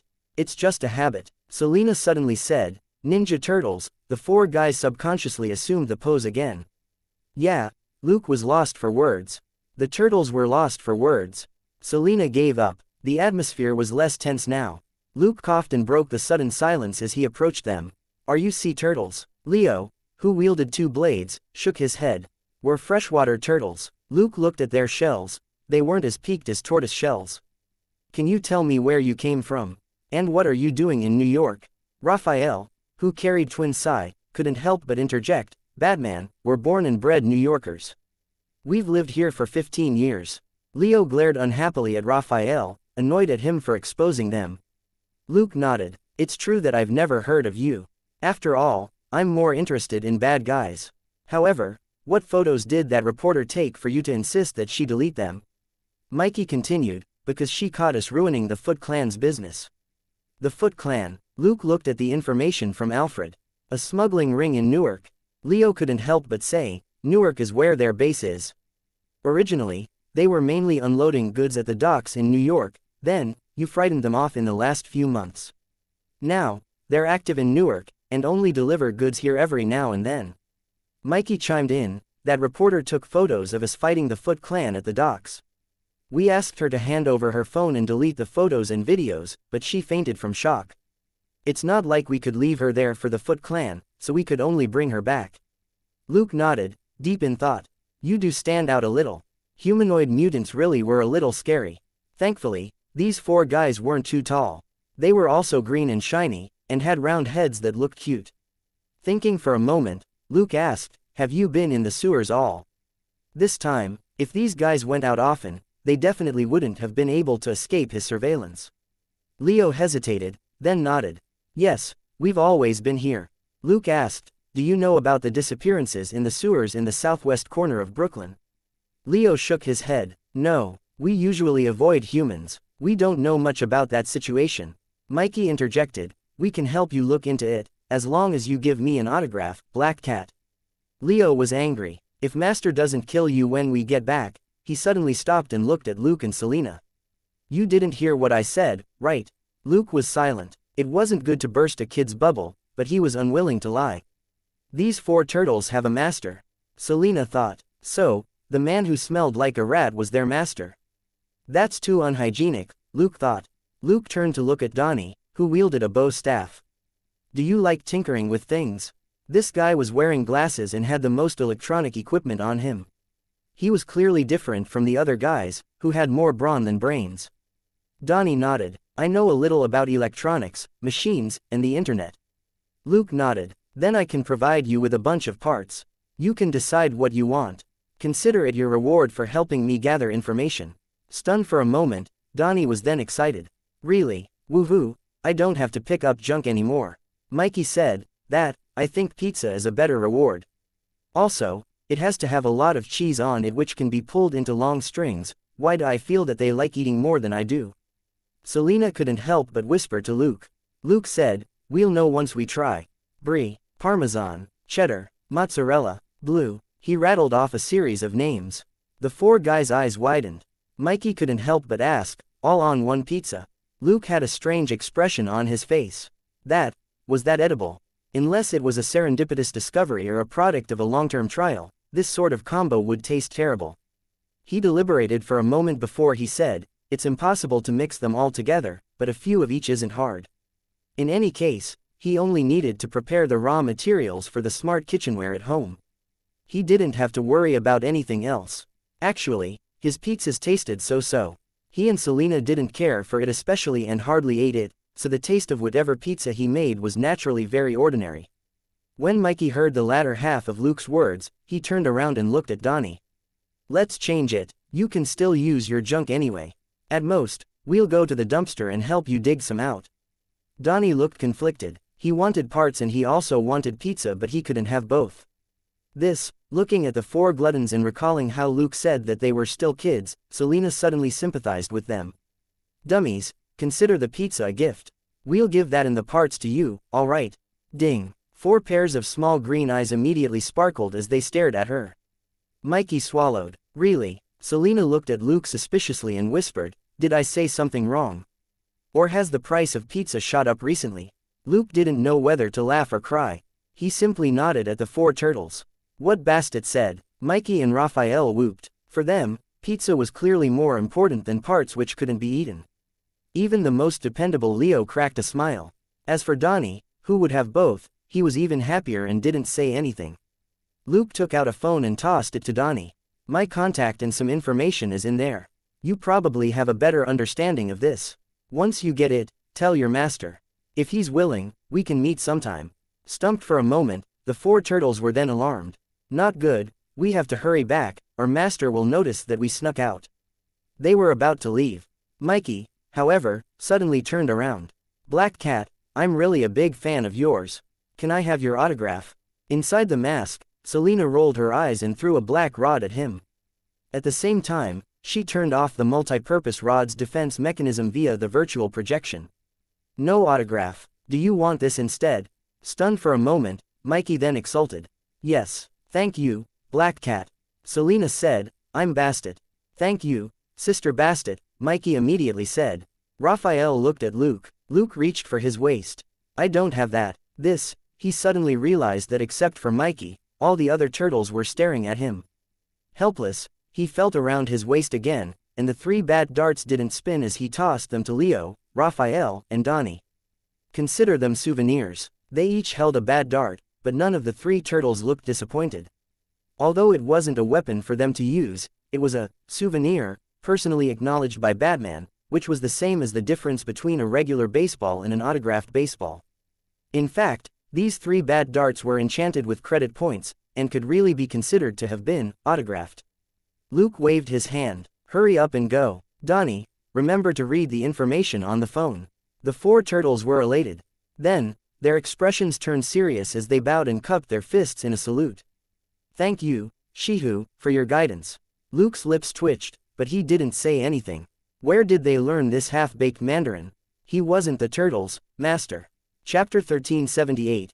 Delicious and fun cheering, the four turtles disappeared into the sewers. Selena drew closer to look. They were trying to say, Shifu, right? She said it correctly. Luke nodded, then shook his head.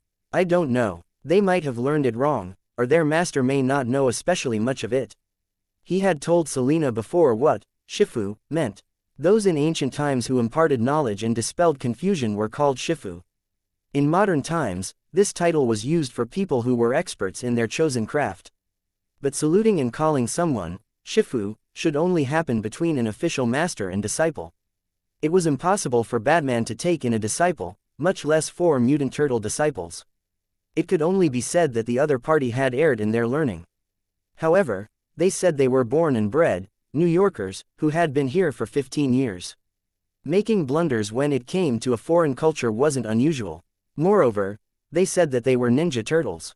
If Luke became their master, would that make him a ninja? No thanks. Also, if he crawled around in the sewers every day, wouldn't he really become a grandpa turtle? Thinking about how he and his 4 mutant turtle grandkids could dominate the sewers, it was a bittersweet feeling. Feeling torn, Luke returned home. Gold Nugget took off its hellhound uniform and ran over. Luke, who was studying the pizza recipe, found that odd. What's wrong? Fine, you can speak. It was enough for Gold Nugget to bark and use body language in everyday conversation, but there were some complicated things that could only be expressed clearly through words. Luke, can I play with those 4 little turtles? Said Gold Nugget. Luke was stumped. You? Why, Gold Nugget? I just find them interesting. Tell me the truth, or wait to be punished according to house rules. Luke's face turned hard as he took out his killer weapon. Gold Nugget scowled, but it didn't dare say anything else. A moment later, it mumbled, it feels like they have tasty energy inside them. Luke was enlightened. Gold Nugget and Dollar existed in perfect symbiosis, but Luke, Selena, and Claire all had the special energy inside them which Gold Nugget liked to eat. Luke had tested it. None of his remaining family members had this special energy, so it probably wasn't inherited. Gold Nugget reacted to Alice as well, but Wade was unique. Gold Nugget described him as chocolate-flavored sh*t. He smelled fragrant at first, but on closer inspection, was so smelly it could puke. So, Gold Nugget was only interested in certain types of energy, not the energy of superhumans. Thinking for a moment, Luke asked, how good is it compared with what Selena, Claire and I have? Gold Nugget hesitated for a moment, clearly comparing the two. After a long while, when Luke's pizza was ready, it finally said, yours is hard to describe, and I can't make a comparison. Theirs is a little similar to Selena's, but it's like how strawberry and vanilla ice cream are different but both delicious. As for Claire, hers is slightly inferior. Just a little. The energy in Luke and Claire's bodies was at least 1 grade lower than Selena's, but it didn't want its dog head to explode, so it could only tell a white lie. Luke, on the other hand, knew this dog head well. It didn't think much of him and Claire. The comparison with Selena was enough. So, they're similar to Selena, he murmured. Gold Nugget suddenly nodded. Then, let me eat a bit for a taste, and I'll tell you more when I get back. Forget it. Luke curled his lip. Eat this first. Who knows, those 4 little turtles might let you have some of their energy in exchange for the pizza. With that, he stuffed a steaming hot pizza into the dog's mouth. Gold Nugget looked at Luke aggrievedly. Knowing that the fiend hadn't given his permission, it chewed twice, and suddenly felt that the taste in its mouth was a little strange. What pizza is this? Is this blue cheese pizza good? Asked Luke. Gold Nugget tried hard to discern the taste. I think it's a little like the stinky tofu you gave me. That's right, that's the taste. Luke was lost for words. Although he rarely made pizza, to say that a cheese pizza tasted like stinky tofu, this dog head really deserved a beating. Driving the dog head away, Luke refined the pizza recipe again and looked up information on the Foot Clan while he was at it. This gang wasn't famous, and their main territory had always been the docks. When Luke dealt with gangs, he prioritized gangs in residential areas whom people had more grievances against. The Foot Clan wasn't based in New York, and only carried out the occasional transaction or so here. Luke had swept through their warehouse just once before, and they only lost dozens of kilograms of weed and crystal meth. A lot of empty areas at the docks were under surveillance, and the Foot Clan wasn't stupid enough to move their goods through areas that were specially monitored. It was understandable that the battle between the Little Turtles and the Foot Clan hadn't been captured on video. Also, the Foot Clan had only gone to Newark to avoid Batman. If things got out of hand, who knew if the Little Turtles would be fine, but the gang would definitely be in trouble. Everybody in New York knew that the more they jumped in joy, the quicker they would be to run into trouble. When Batman wiped out a bunch of gangsters at the beginning and the other gangs realized that prices had skyrocketed, they immediately took over the territory happily and flexed their muscles. In the end, less than a month later, these gangs that had just started to expand were turned into examples by Batman. Not all the gangsters were fools. They quickly realized that Batman was baiting them. Half a year later, all the gangs in New York were very shrewd and switched to guerrilla and divide and conquer tactics. They would rather take a little more trouble and sell less than carry out a large-scale operation. It was as if Batman could smell them out if they exerted themselves even just a little more, and he would quickly come knocking. The Foot Clan was even more decisive. After the first few purges, they completely withdrew from New York, cancelled their small-scale sales, and became suppliers. In any case, New York and Newark were separated by water. They reached the docks by speedboat and left immediately after the transaction was done. The only unlucky ones would be the gangs who received the goods, while the Foot Clan relied on wholesale distribution to make money. "They're really smart," Luke remarked. While other gangs were still thinking about how to take over territory, the Foot Clan had already slipped away and switched to wholesale distribution. More importantly, when Luke had been beating up the small fry, he had asked them who the suppliers were. There had indeed been many speedboats that delivered goods. The names were different, but there had been none called the Foot Clan. He had thought that this might be a new player, but it now seemed that members of the Foot Clan were hiding their identities. New York was a port city, with water on three sides that led to the sea. A speedboat could perform transactions anywhere along that long shoreline, and might not necessarily need to go to the docks at all. If everything was done in 10 minutes or so, Batman definitely wouldn't have time to track them down. Chapter 1379, Pizzas in Exchange for Teammates. Mikey's timeout room. After thinking for a moment, Luke didn't think too much of it and put the Foot Clan aside. It was impossible to choke all of New York's drug dealers to death. Absolute profits brought about absolute madness. The price of illegal drugs in New York had increased threefold, and even fivefold in Manhattan. Many drug addicts simply drove to New Jersey and Nassau County, and only returned after they had enjoyed their fill. Compared with drugs that were several times more expensive, spending slightly more time traveling and on gas was clearly more economical. Also, it seemed that the four Little Turtles had enjoyed their fight with the Foot Clan. Kids needed more practice in order to improve. If all his backup teammates were as strong as these four Little Turtles, he would be smiling even in his dreams. Mikey, who used nunchaku, was able to fight Selina head-on. Although it was only for a while, he never fell to a disadvantage. The rest weren't bad either. The only problem was that they were turtles. But when the Thousand Faces system version 3.0 was completely perfected, so what if they were turtles? He could still give them human appearances. Compared with the four Little Turtles, Luke was more interested in their master. It wasn't hard to teach these four mutants. After all, the earlier scans showed that they had explosive physiques, and Selina had to rely on her suit to fight them. More importantly, the four Little Turtles in the panel were all light green. In other words, even the strict system evaluation determined that these Little Turtles were good people. It wasn't hard to teach four people to be good, but it was very hard to teach four Little Turtles, who had grown up in the sewers, to be good people.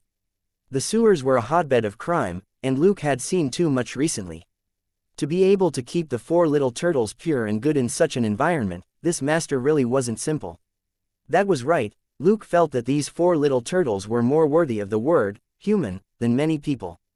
That was why Batman, who had always been aloof, was friendly toward the four Little Turtles, and even gave them enchanted bat darts. That was because they were different from humans. Luke didn't need to act high and mighty in front of them. Their fondness for Batman and Black Cat was genuine and without motive. Of course, this was thanks to mental communication. Bobby, the original owner of the ability, had been able to control a chimpanzee with a bit of mental communication precisely because the way animals thought was simpler than humans. Although the four little turtles were much smarter than a chimpanzee, they were like human kids at heart, and their thoughts were completely transparent to Luke. Also, in the teammates panel, the word, neutral, next to the little turtles' names was a light yellow, which meant that the chances of them becoming system teammates were much higher. What Luke lacked now was a chance to cooperate with them in battle, or a huge amount of cheese pizzas. Thinking that, Luke sweated. Using this to sway the little turtles wasn't good. Also, wasn't using pizza to bribe them into becoming teammates a little too demeaning to the system? The system wasn't that cheap, right? Feeling a little guilty, Luke still left the pizza testing to the smart kitchenware and gold nugget. The smart kitchenware was responsible for making 2 portions of each type, and gold nugget was responsible for eating one while it was still hot. It could be considered the chief tester. The other portion was for their colleagues in the detective bureau. Luke talked to Selena about the little turtles, and his clone began to speed up the production of the 3.0 version of the Thousand Faces system. Chances were that the 4 little turtles would be useful soon. As Luke researched cheese pizzas and created the Thousand Faces system, the 4 little turtles returned home. Sneaking into a dry sewer, the 4 guys stuck their heads out of the pipe and looked around. "Quick, it's clear, hurry up." 4 figures scuttled out. "Thank God, Master probably hasn't noticed yet. Looks like I don't need to be punished this time. Let's go back inside, I need to see what's on my phone." "Ah, my precious, you're too lovely." That was Mikey. He rubbed his face against the rod with an intoxicated expression. His 3 brothers immediately shifted away in disdain. "He's acting like an idiot again. Be careful he doesn't infect you." As the 4 of them bickered, they didn't notice a figure walk out from around a corner. He turned to them and turned on the flashlight in his hand. "Is that so? I think you're all idiots." The 4 little turtles stiffened and slowly turned around. Behind the flashlight was a short, stooped figure who was a head shorter than they were. His voice was very old. "Tell me, why did you sneak out?" The 4 little turtles trembled, but nobody said anything. The short figure snorted. "You're not going to talk? Then go to the dark room and stay there until you're ready to talk." Raphael turned pale with fright. "Ah, Mikey's time-out room." "No, Master." The other turtles begged for mercy with ashen faces. Mikey, who was the most sensitive about the time-out room, couldn't help but say, "Donnie, the phone, the phone." Stumped for a moment, Donnie then understood. "Wait, Master, give me 2 minutes." The short figure didn't say anything, but didn't stop him. Donnie took out the phone which Luke had given him and quickly scanned the content. He saw that the means of contact was via the internet. Master definitely wouldn't understand how that worked, so there was no need to look at that in detail. Finally, there was one sentence: "Learn how to contact me and let your master decide when and where to meet." When Donnie saw this, he was immensely relieved. Batman wasn't asking them to keep it a secret, but wanted him to tell Master about it. Would Master be less angry? This way, usually, it looked like he respected Batman. "Are you done?" asked the short figure. Donnie nodded quickly. "Yes, Master. Batman wants to meet you. You decide the time and place." The short figure was stunned. "Batman wants to meet me?" Realizing that there was a chance to shift the blame, the 4 little turtles immediately described their meeting with Batman and Black Cat. They didn't do it with bad intentions, they knew that their master definitely wouldn't clash with Batman. After listening to them, the short figure was silent for a moment before he said, "Nevertheless, Batman wasn't the one who told you to slip out, right?" The 4 little turtles froze. They hadn't expected their master to still focus on that. After a brief silence, the short figure suddenly asked, "What's the name of the reporter?" Donnie said, "I saw her ID. She's called April O'Neil." Mikey said, "And she's a young and beautiful redhead at that." The short figure jerked. "What?" Chapter 1380. Employees and new inventions. Putting aside the master and disciples in the sewers, Luke's days were busy and productive. He was becoming more and more proficient at operating simultaneously. The coordination between his body and the clone was becoming more and more efficient, and his days were even easier than before. He wasn't working alone now. Whiplash Ivan had already switched sides and was working for the big shot who sells everything. In any case, his salary was one thing, and bonus another. Except for the tens of thousands of dollars that Ivan had received before, the rest of the money he earned was digested internally. He directly bought raw materials and invested them in the development of his own armor.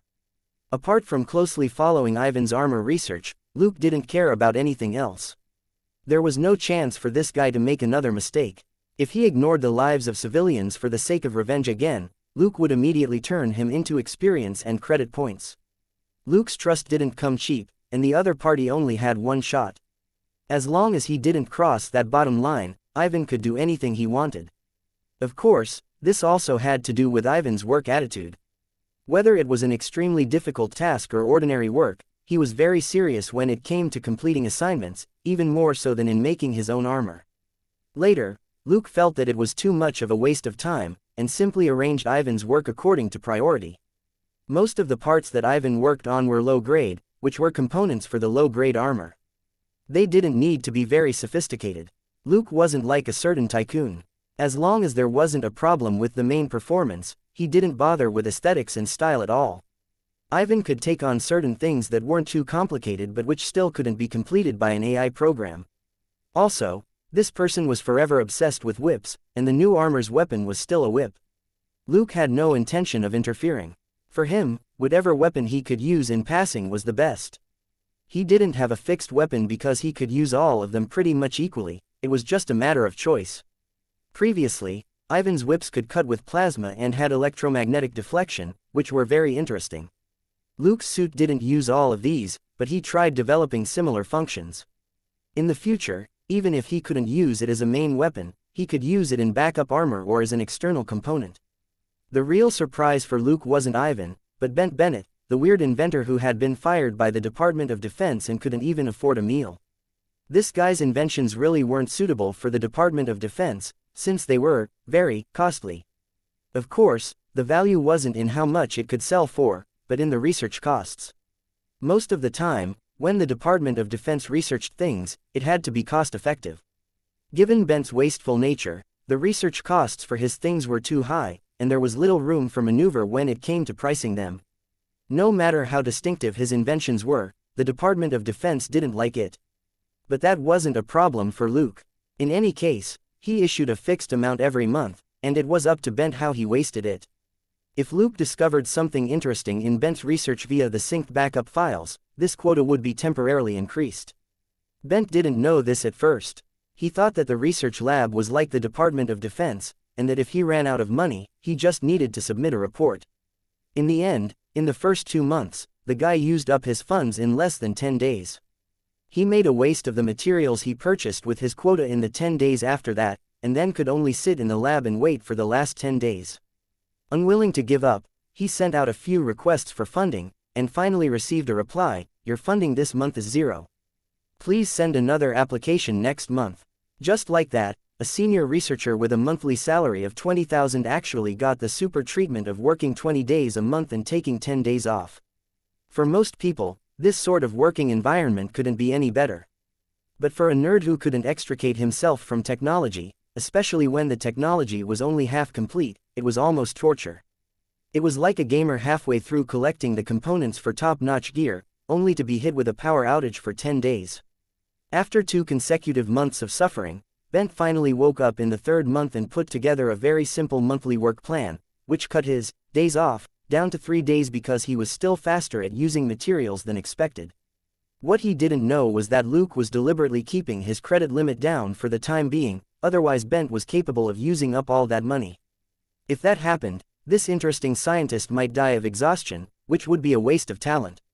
Luke wasn't counting on Bent to save the world. His role was just to provide Selena with special equipment. There was no need for Luke to squeeze his employees dry.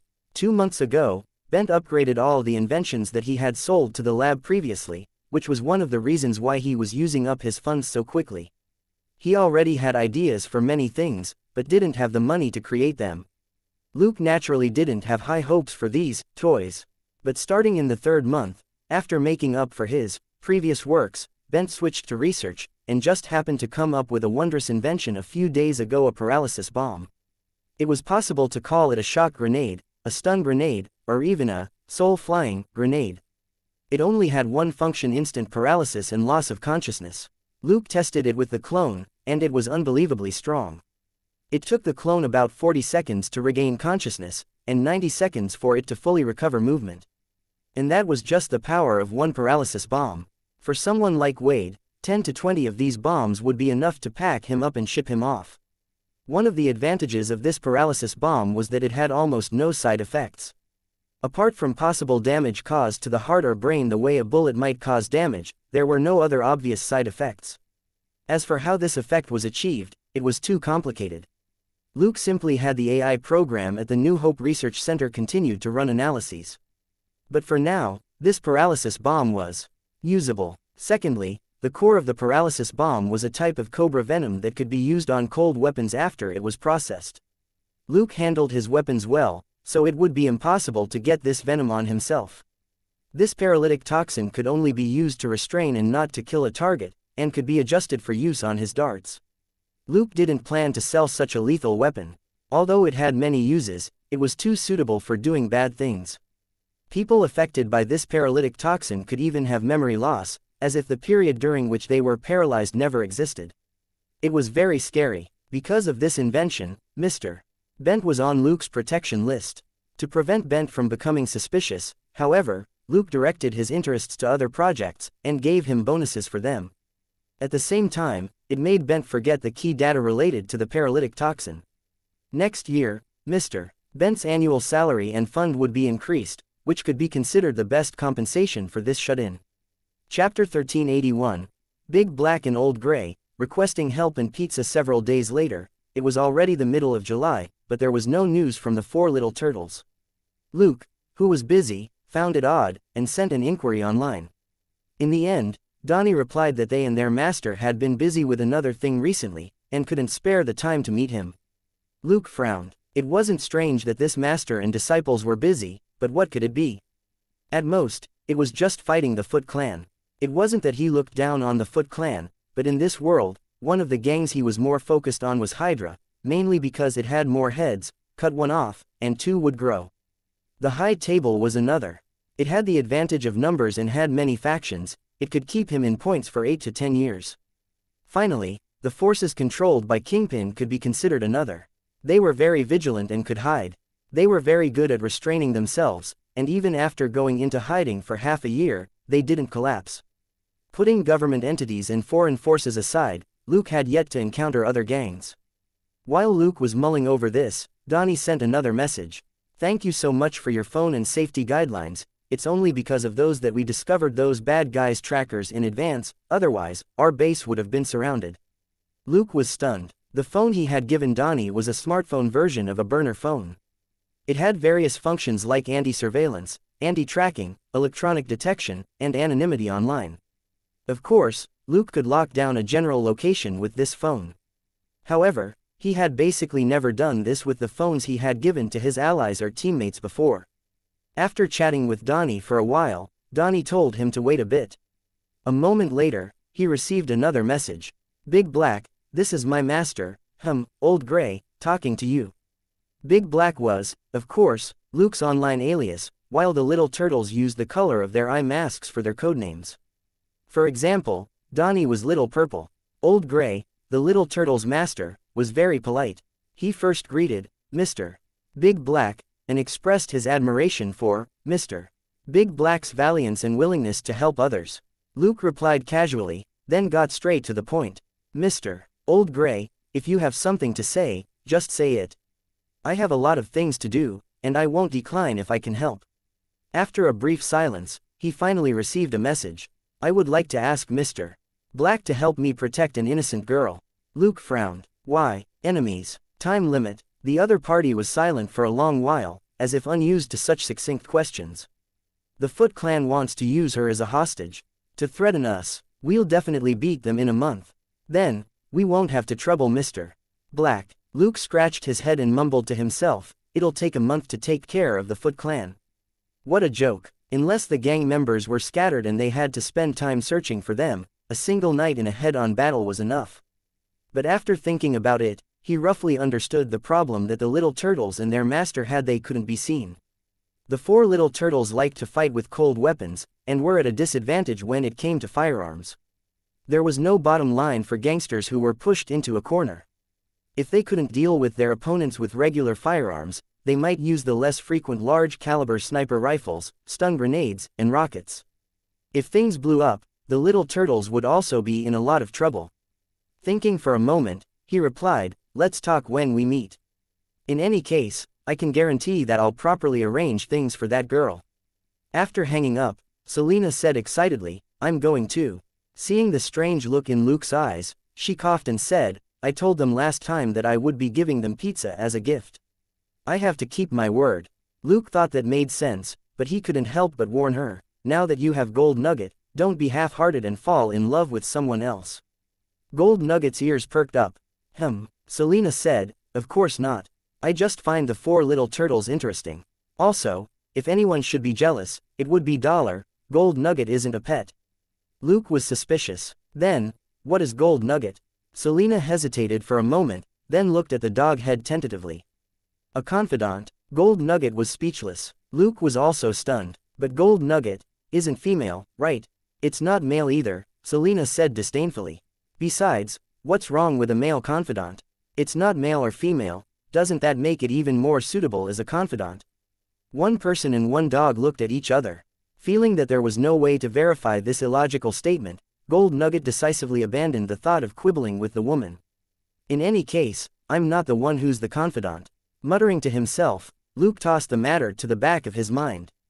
After the shock, Gold Nugget quickly turned apathetic. Its identity was forever changing. At first, it was a pet on the same level as Dollar, then it turned into an undercover thug, and now, it was an undercover teammate. Becoming a confidant or whatever wasn't a big deal to it, as long as money wasn't involved. That night, Luke and Selena appeared in a sewer in Brooklyn. By the time they arrived, there were already people waiting inside. Luke, however, shook his head inwardly. These little turtles didn't understand the dangers of human hearts. This master was cautious, but not cautious enough. This meeting place was less than a kilometer away from their base, and wasn't safe at all. But there was no point in saying that now. He could give Donnie a private reminder after the meeting. As this thought flashed through his mind, he focused on the short figure in front of the little turtles. The little turtles were about 1.6 meters tall, but this figure was less than 1.4 meters tall, and the robe it was wearing hung loosely on it. It was clearly very thin. Luke's blood-red lenses flashed, and he was astonished. Really, anything could happen in this world. Under several LED lights in the corner, the stooped figure had a rat's head. Was it a rat spirit, a mythical species? Or a rat-like beast, a product of genetic experimentation? After Luke and Selena stopped, the short rat finally saluted them. "Mr. Bruce, hello, Miss Bastet." They nodded, and Luke asked, "How should I address you, Mr. Old Gray?" "The rat spirit. Just call me Splinter." Luke looked at the young woman who was subconsciously reaching into her pocket for her phone. "Miss April O'Neil, is she the girl you want me to protect?" This female reporter was over 25 years old. Wasn't it a little too pretentious to call her a girl? He felt that it was more fitting to call Selena a girl. At the very least, she wasn't as annoying as a female reporter. Splinter nodded. "Yes, please have a seat."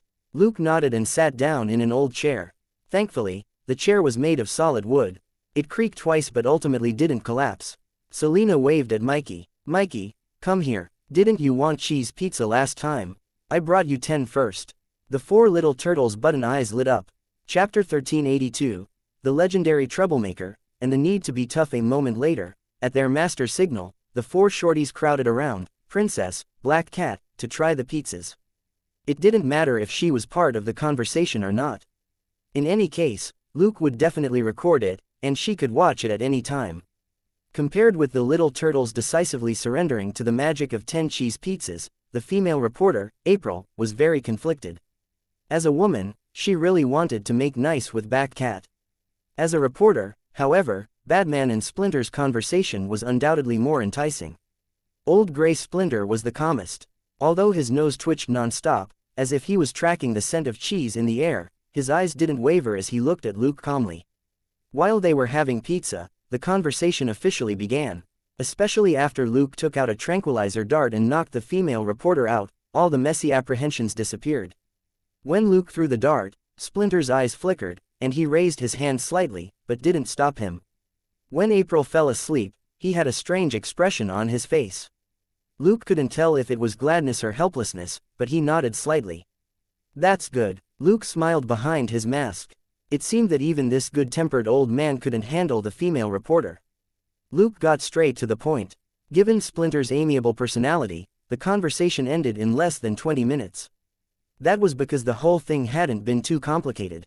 Splinter was a lab test rat that had crossed the sea from Japan to America, and the little turtles were 4 test Brazilian turtles.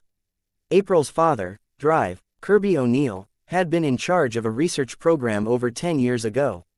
After obtaining initial results, he suddenly destroyed the lab and all the research materials. When the lab was on fire, April rescued Splinter, who had still been a rat at the time, but already had memories and intelligence, as well as the 4 little turtles. She placed them next to a sewer entrance outside the lab, and Splinter hid in the sewers with the 4 little turtles. Since then, Splinter realized that he was changing day by day, becoming more and more like a person, and the 4 little turtles grew up like human babies. Thus, he became the father and master of the 4 little turtles. For 15 years, using his innate sensitivity to martial arts, Splinter taught himself and became a master fighter. He even imparted these skills to the little turtles. Guns. Splinter said that he didn't like them and was terrible at using them.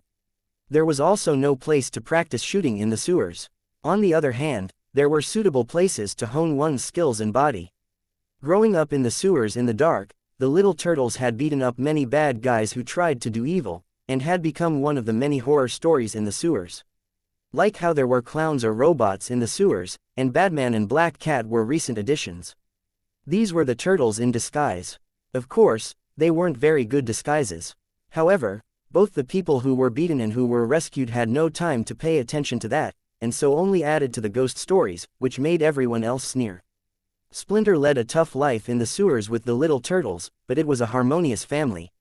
On April's side, her father, Drive, O'Neill, died in the fire, and she bore the grief of the loss. But according to Splinter's investigation in the last few years, Drive, O'Neill's death probably hadn't been an accident, but was caused by Eric Sachs, the boss behind the experiments. Because it was Dr. O'Neill's research which led to who Splinter and the 4 little turtles were today. Luke's heart jumped when he heard that. Turning animals into human beings, giving them intelligence and certain gifts that far exceeded that of humans, was a truly terrifying invention. The 5 finished products in front of him were originally an ordinary rat and Brazilian turtles, but they were now terrifyingly strong. If the boss behind the scenes got this research, he would probably be able to form an animal army with super abilities. Although the experiments may not necessarily increase their strength or quality, as long as they had enough wisdom and the abilities of certain animals, that was already very groundbreaking. For example, Luke's sharp nose hadn't been as good as a police dog's in the beginning, and it was indispensable in battle. With their extraordinary strength, dexterity, and physiques, the turtles were born to be fighters. If Luke was moved by their innate gifts, the boss behind the scenes called Eric Sachs would be even more so. Moreover, using animals as test subjects was less troublesome. Animal activists were always the minority. It was already hard for ordinary people to live their own lives, it was already good enough if they weren't abusing animals. On the other hand, human experiments were an absolute taboo, and no authority would dare take the blame for it.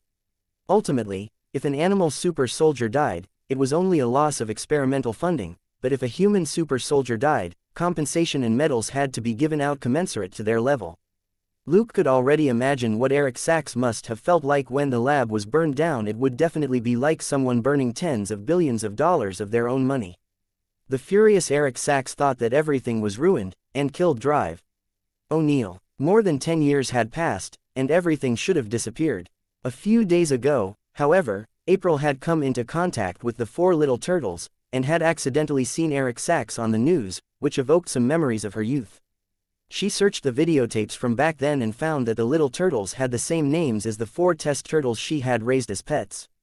But when she took her news leads to the TV station, her boss didn't believe such mutant turtle nonsense. Then, she went to find Eric to confirm her guess. This action got her and the 4 little turtles exposed.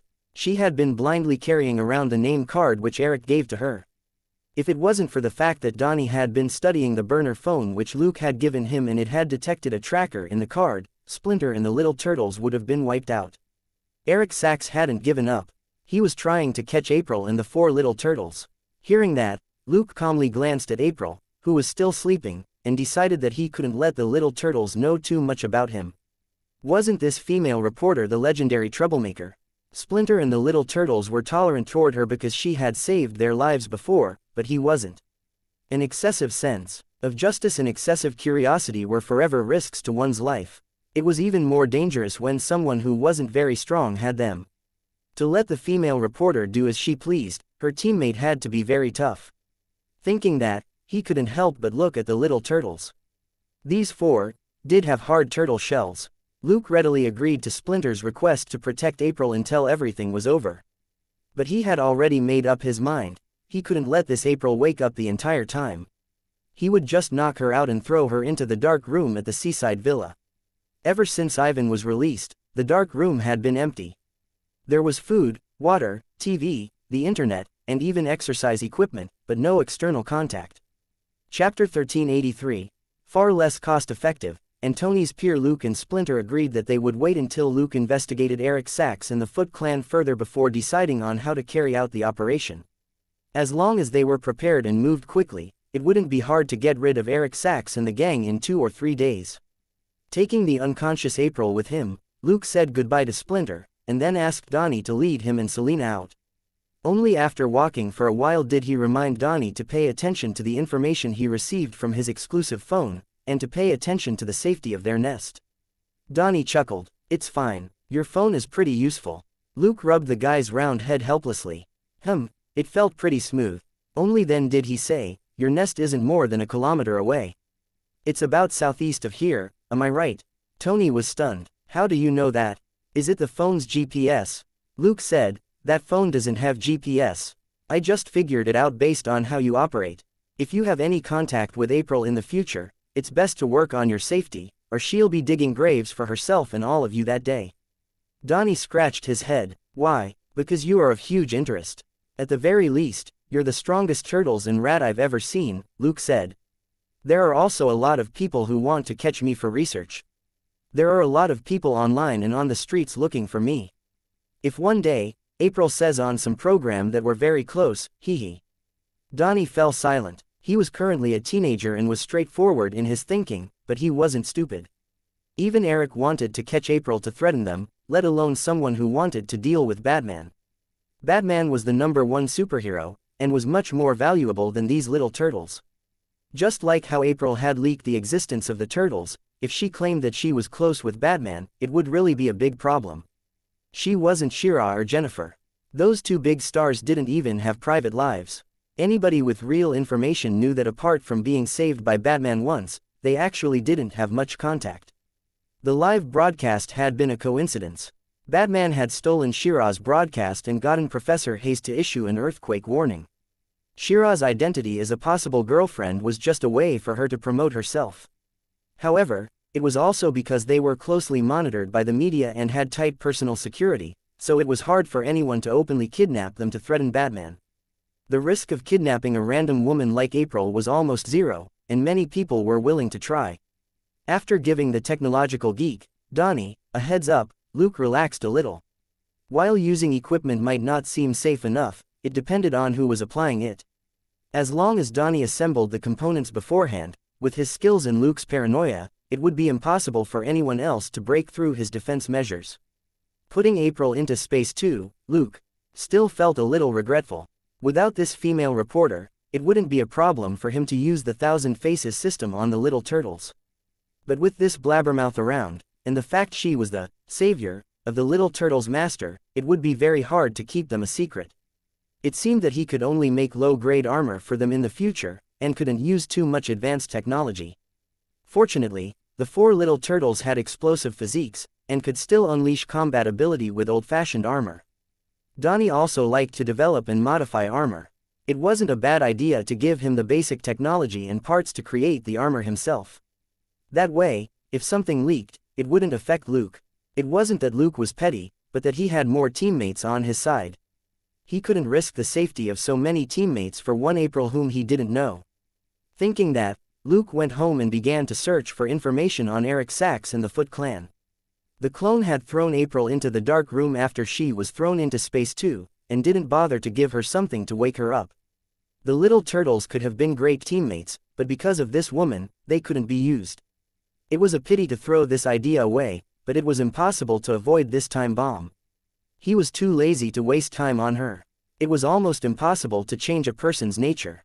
Whether it was basic hypnosis, mental communication, or pheromone control, he had tested them on many women in different situations, and this was the conclusion he had reached.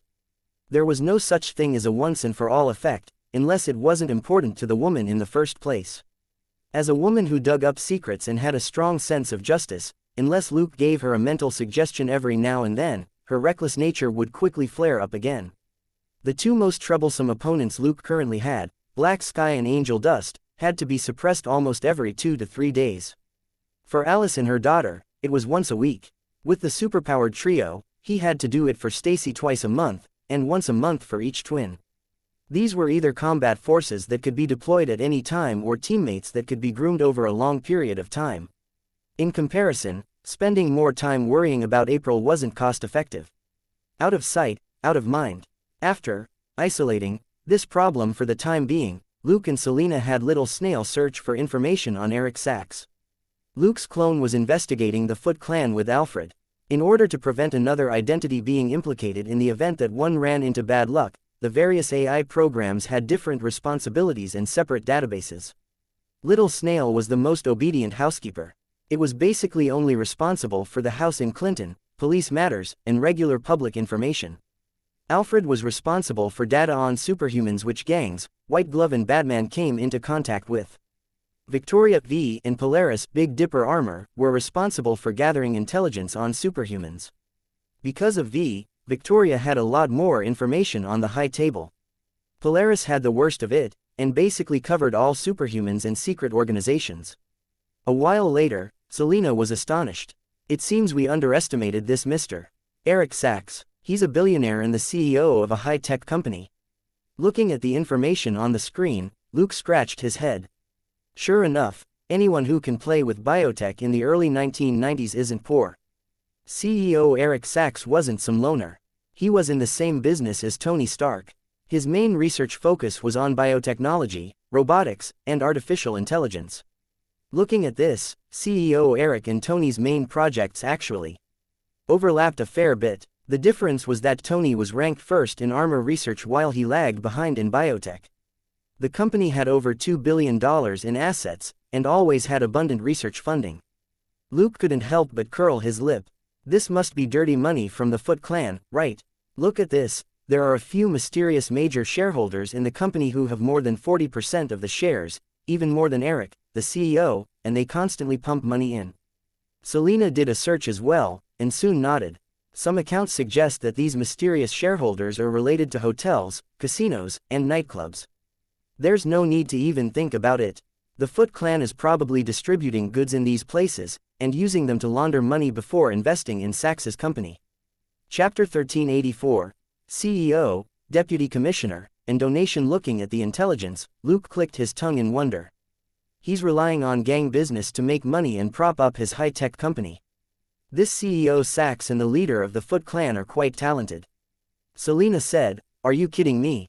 This company's products are quite popular, and it has some connections with the military and NYPD. Huh, wait, look at this photo." Luke stared at the photo and looked at the timestamp. It's the day we went to the party at the Soderbergh Villa. CEO Sachs and Deputy Commissioner Brad seemed to be quite close. Selena was also a little surprised. After thinking for a bit, she recalled something.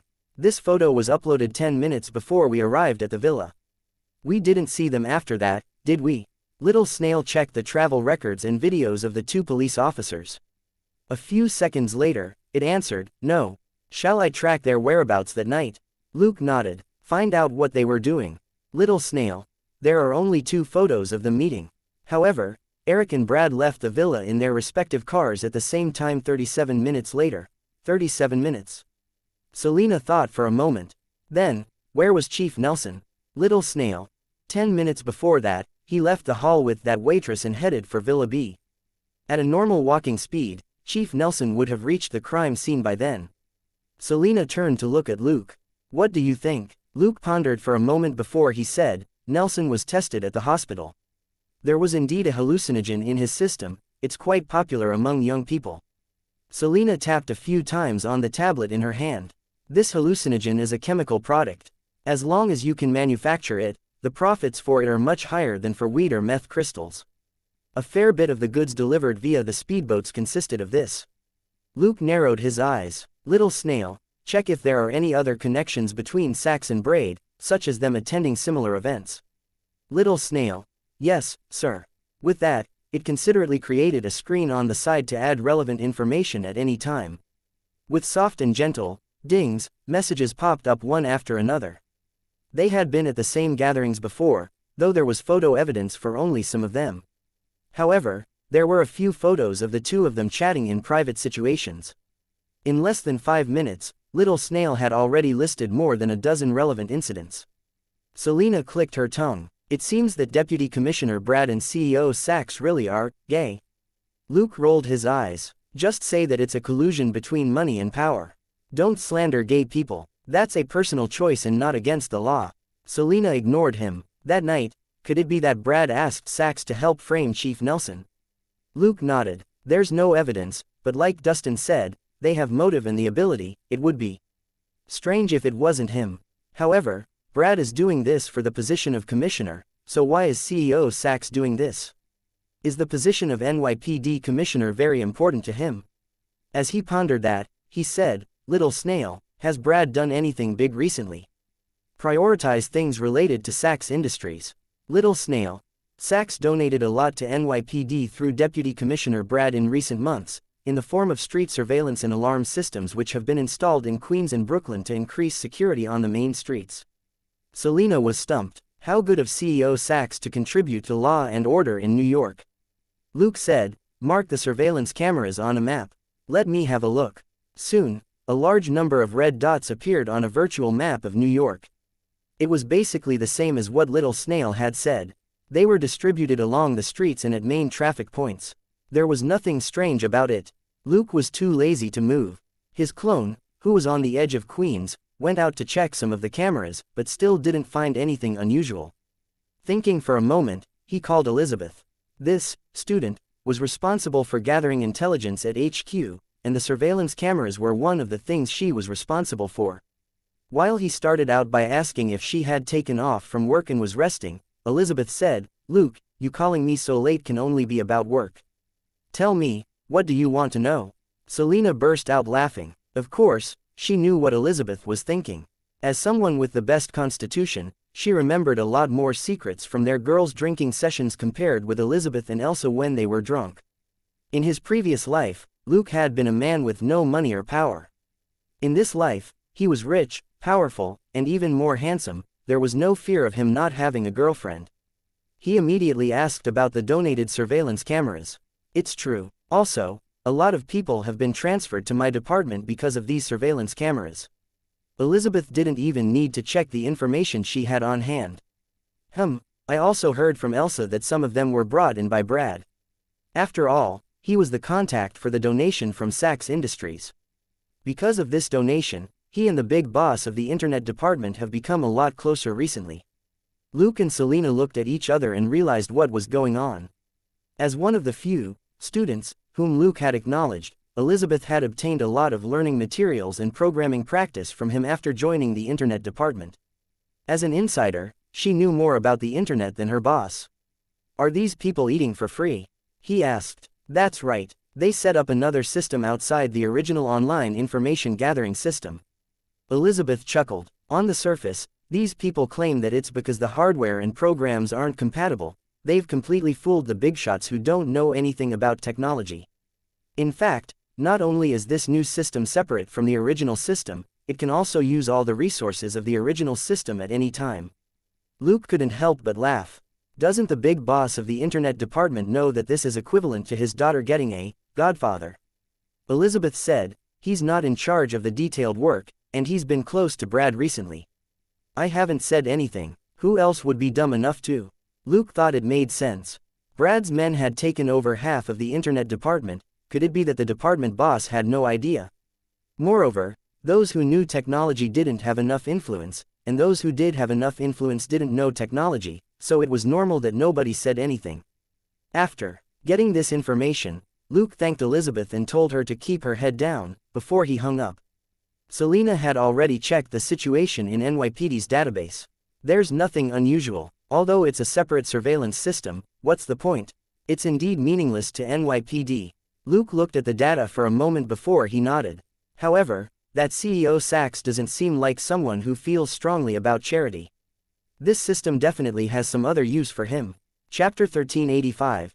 Coming at the Foot Clan from both sides, it definitely isn't for the Little Turtles. How long has it been? April only leaked word of the Little Turtles a few days ago, right? Selena pondered for a moment, then shook her head and ruled out the simplest possibility. Luke pondered for a moment. Not necessarily. They've fought the Foot Clan, although that only happened within the last 2 months. Selena said, but this surveillance should be more focused on Brooklyn, right? The Little Turtles in Queens don't go very far. They bounced ideas off each other as they looked for leads. It was easier to sort out thoughts in a debate. This was the principle of getting clearer and clearer with every argument. Of course, haters who refused to admit defeat were the exception. Pondering for a moment, Luke raised his hand and drew a simple chart on the screen. Can you see it? Selena also raised her hand and tapped the name, Foot Clan, on the screen. That's right, this is Sachs Industries Moneybags. It might also have helped Deputy Commissioner Brad frame Chief Nelson, and it's the Little Turtles' enemy. It ticks all the boxes. Luke confirmed her thoughts. So, whatever we aren't sure about might be related to it. Selena agreed that it was possible. While there wasn't much basis for this reasoning, it was very effective for working cases. That was also the reason why Luke was always coming up with different ways for himself and his various aliases to appear at a scene at the same time. That was because what you discovered after putting aside the surface disguise and looking at the gains and losses purely from the perspective of capability, connections, interests was very likely the truth. Dustin, for example, didn't even need to think about the evidence. He was certain that it was Brad who had framed Nelson. Was it arbitrary? Very arbitrary. Was it accurate? It seemed that it really was. It seems that we're going to Newark. Selena turned around and asked. Pondering for a moment, Luke disagreed. Let's come at it from both sides. We're the most familiar with New York. We'll investigate the suspected Foot Clan transporters. I'll have someone else investigate in Newark. Selena asked, are we going out now? Luke smiled when he heard that. There's no rush. Sachs found out about the turtles, but has yet to catch them. He won't be in the mood to do anything else. Selena said, then I'll go train. Luke grabbed her and pushed her toward the kitchen. There's no rush. Go, try my special pizza. Selena was suspicious. Don't tell me it's blue cheese pizza. Only Gold Nugget likes to eat something so smelly. Gold Nugget, who had been watching TV for a while, was unhappy when it heard Selena's words. Woof. Luke said, okay, I was the one who told it to try the pizza, it's not that it likes it. As he spoke, 2 people and 1 dog entered the kitchen. He opened the pressure cooker with a flourish. Tada! Both Selena and the dog head were stunned at the strong smell of meat. Gold Nugget drooled, and Selena swallowed hard. This is meat, right? Didn't you say it's pizza? Luke then took out a stack of crispy yellow flat bread from the oven. Watch me make them. I wasn't lying. It's pizza, the ancestor of pizza, China's traditional, authentic snack rujamo. Selena. Huh, Gold Nugget drooled. By the time Selena and Gold Nugget were enjoying the summer breeze on the roof and eating the rujamo which Luke had made, his clone had already contacted Donnie, the tech turtle, and passed on information on Sachs Industries. At the same time, it had Donnie give him whatever information he had on the Foot Clan. After all, the Little Turtles had been fighting the Foot Clan for a couple of months, and had focused on investigating them. For Luke, who had a lot of ruthless characters on his blacklist, not everyone was qualified for him to specially investigate them. But he frowned when he read the information which Donnie had sent him. According to the information, the Foot Clan wasn't too ruthless, it was too ordinary. Although it was very active, there were no signs that it was involved in large-scale drug trafficking, nor had it taken any opportunity to become a wholesale drug distributor in New York. It had to be pointed out that in the 6 months that Luke had been in New York, the gangs that had been able to survive had grown. When Luke and Selena took down gangs, they were indirectly helping other gangs clean up their competitors. Even if some of the goods were destroyed, losses could be recouped by increasing prices. Of course, the prerequisite for making a fortune was that Batman and Black Cat wouldn't be able to clean them up next time. In comparison, the Foot Clan was very average. Luke hadn't paid much attention to the gang since it quit New York early on and no longer operated under the name Foot Clan. A moment later, Luke found something unusual in the information. A few months ago, the Foot Clan had sent over quite a lot of supplies, which included equipment for testing and some raw materials. He asked Donnie, who was still online, about it, and the tech turtle gave him an embarrassed explanation. The little turtles didn't get any samples. They were only able to take a few photos before the other party sent the goods off. What Donnie was good at was machines, electronics, and the internet. He basically couldn't recognize the raw materials. He had even needed to check the equipment online after he came back. Luke didn't completely recognize these things either. In the photos from Donnie, the equipment only had serial numbers. There were no names or instructions. Clearly, these had been removed beforehand. Alfred was quick to give him an answer. These were basically equipment for testing living organisms, while it was still unknown what the raw ingredients were. Until Luke got samples, he wouldn't know what was in the various bottles. This made Luke even more suspicious of the Foot Clan. Now that he thought about it, what sort of company would rely on the sale of illegal drugs to support technological development? Luke had dealt with so many gangs before, but this Foot Clan could be considered unique. Even for Francis's underground lab, where Wade had been modified, the funds were directly transferred, and the gangsters under Francis's control acted to find test subjects, not to provide funding for the lab. After thinking for a moment, Luke told Alfred to investigate the source of the equipment and raw materials. Given the timing of these things arriving in New York and the quantities involved, he might find something interesting. In any case, he didn't need to exert any effort. His clone didn't rest, but flew under the radar to Newark right away. Given his ability to multitask, he wasn't short of time. Coming at the problem from both sides via online and on-site investigations was the most effective method. After dinner, he went to bed on time. His clone was busy the whole night, but didn't find much. The Foot Clan didn't have a nest or base in Newark. The gang had already been dismantled and now communicated online and by phone. Luke could look up plenty of people, but it would take hours to catch all of them. Besides, it was useless to catch so many of the small fry who didn't know anything, which would alert the enemy. Chapter 1386. The small nest is surrounded, and a master's bearing the leader of the Foot Clan was purportedly called Shredder. He also had a Japanese foster daughter called Karai. The father and daughter were the leaders of the gang. But the little turtles had been fighting the Foot Clan for a while, and had never seen Shredder. They had only seen Karai twice. In the blink of an eye, 3 days passed, and the two were still nowhere to be seen. There were no unusual movements from the Foot Clan either. On the other hand, Sax had mobilized a group of people, presumably to catch the little turtles. These people were from the Foot Clan. They weren't hoodlums who peddled drugs, but professional combatants. Luke didn't make a move against them. The more active they were, the more clues there would be. April was still idling in the dark room. It would be hard for the Foot Clan to deal with the little turtles without a hostage. Donnie had already obtained parts for traditional armor, and had been making equipment for everyone for the past 2 days.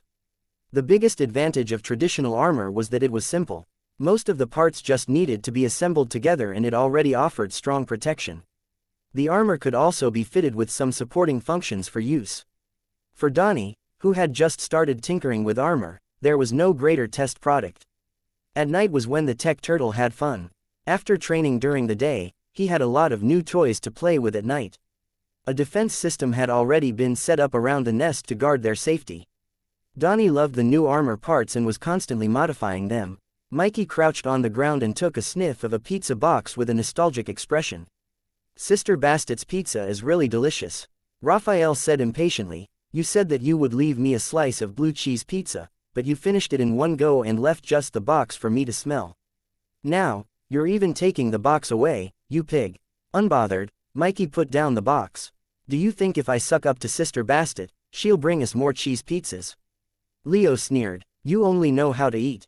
Where's your dignity?" Mikey blinked. "What is dignity? Can it be eaten?" The turtles couldn't reply. There were so many different types of cheese pizzas, who needed dignity? Suddenly, several red lights on the wall lit up, and a clear siren rang out. Donnie's face changed. He put down the parts in his hand and ran to the surveillance screen. He exclaimed, "Crap, we're surrounded." All the turtles had solemn expressions. Leo quickly scanned the images on the screen and immediately said, "There are a lot of them, and their weapons aren't bad." Donnie, we should be able to use the armor now, right?" Donnie had roped them into trying the armor many times in the last few days, but they hadn't had the opportunity to wear it outside. That was because Donnie said that the armor still needed to be adjusted in many places and couldn't be used immediately. But Leo felt that Donnie just didn't want to give them the toys he had just gotten, and wanted to keep them to himself for a while. Sure enough, in the face of a large-scale enemy attack, Donnie subconsciously changed his words. "Quick, put it on. Use the method I taught you." When they heard that, the three brothers gestured rudely at him. The information from Batman contained the most detailed way to put on the armor. They had been coveting the armor for days, and didn't need Donnie to tell them twice. The little turtles took down the 4 sets of armor hanging on racks and quickly put them on. Splinter, the rat mutant, wasn't far away. He didn't say anything and just watched them quibble as they worked. Only when he had instantly acknowledged that he had heard the alarm earlier had the little turtles relaxed. The alarm for this defense system was very straightforward, and Splinter understood what it was without needing his disciples to remind him. Leo was the calmest of them all. When he noticed Splinter, he didn't stop moving and simply greeted him, "Master." The other 3 also called out their greetings but didn't stop gearing up. This was also a key point in their new safety rules. Once the battle started, they skipped all formalities, otherwise they might be caught and stewed for turtle soup. Donnie was the most familiar with the armor. After wearing his, he also helped Mikey put on his helmet. Hearing Leo greet their master, he hurriedly said, "Master, your armor is over there. Shall I help you put it on?" Splinter walked over to the last rack and shook his head. "Batman gave you the armor because he wanted to see your strength, not mine." Donnie looked at his master strangely and felt that didn't sound right. Batman and Master had seemed very engrossed in their conversation that day. "Also, this suit is so small. Who else can use it except you?" he mumbled inwardly. However, he didn't ask again. Compared with Master taking action, he wanted to know how strong the 4 of them were in their armor. In less than 10 minutes, the little turtles helped each other put on the armor. The red lights on the wall flashed even more quickly, and while the alarm had already stopped, a gentle female voice rang out to warn them, "The enemy has entered the defensive perimeter. They are 70 meters away from the center." Seeing his 4 students look at him, Splinter calmly walked back to a chair not far away and sat down. "Go, don't be careless." The 4 little turtles bowed. They grabbed their weapons and rushed out. Watching the 4 kids leave, Splinter sighed. "We'll have to find a new place."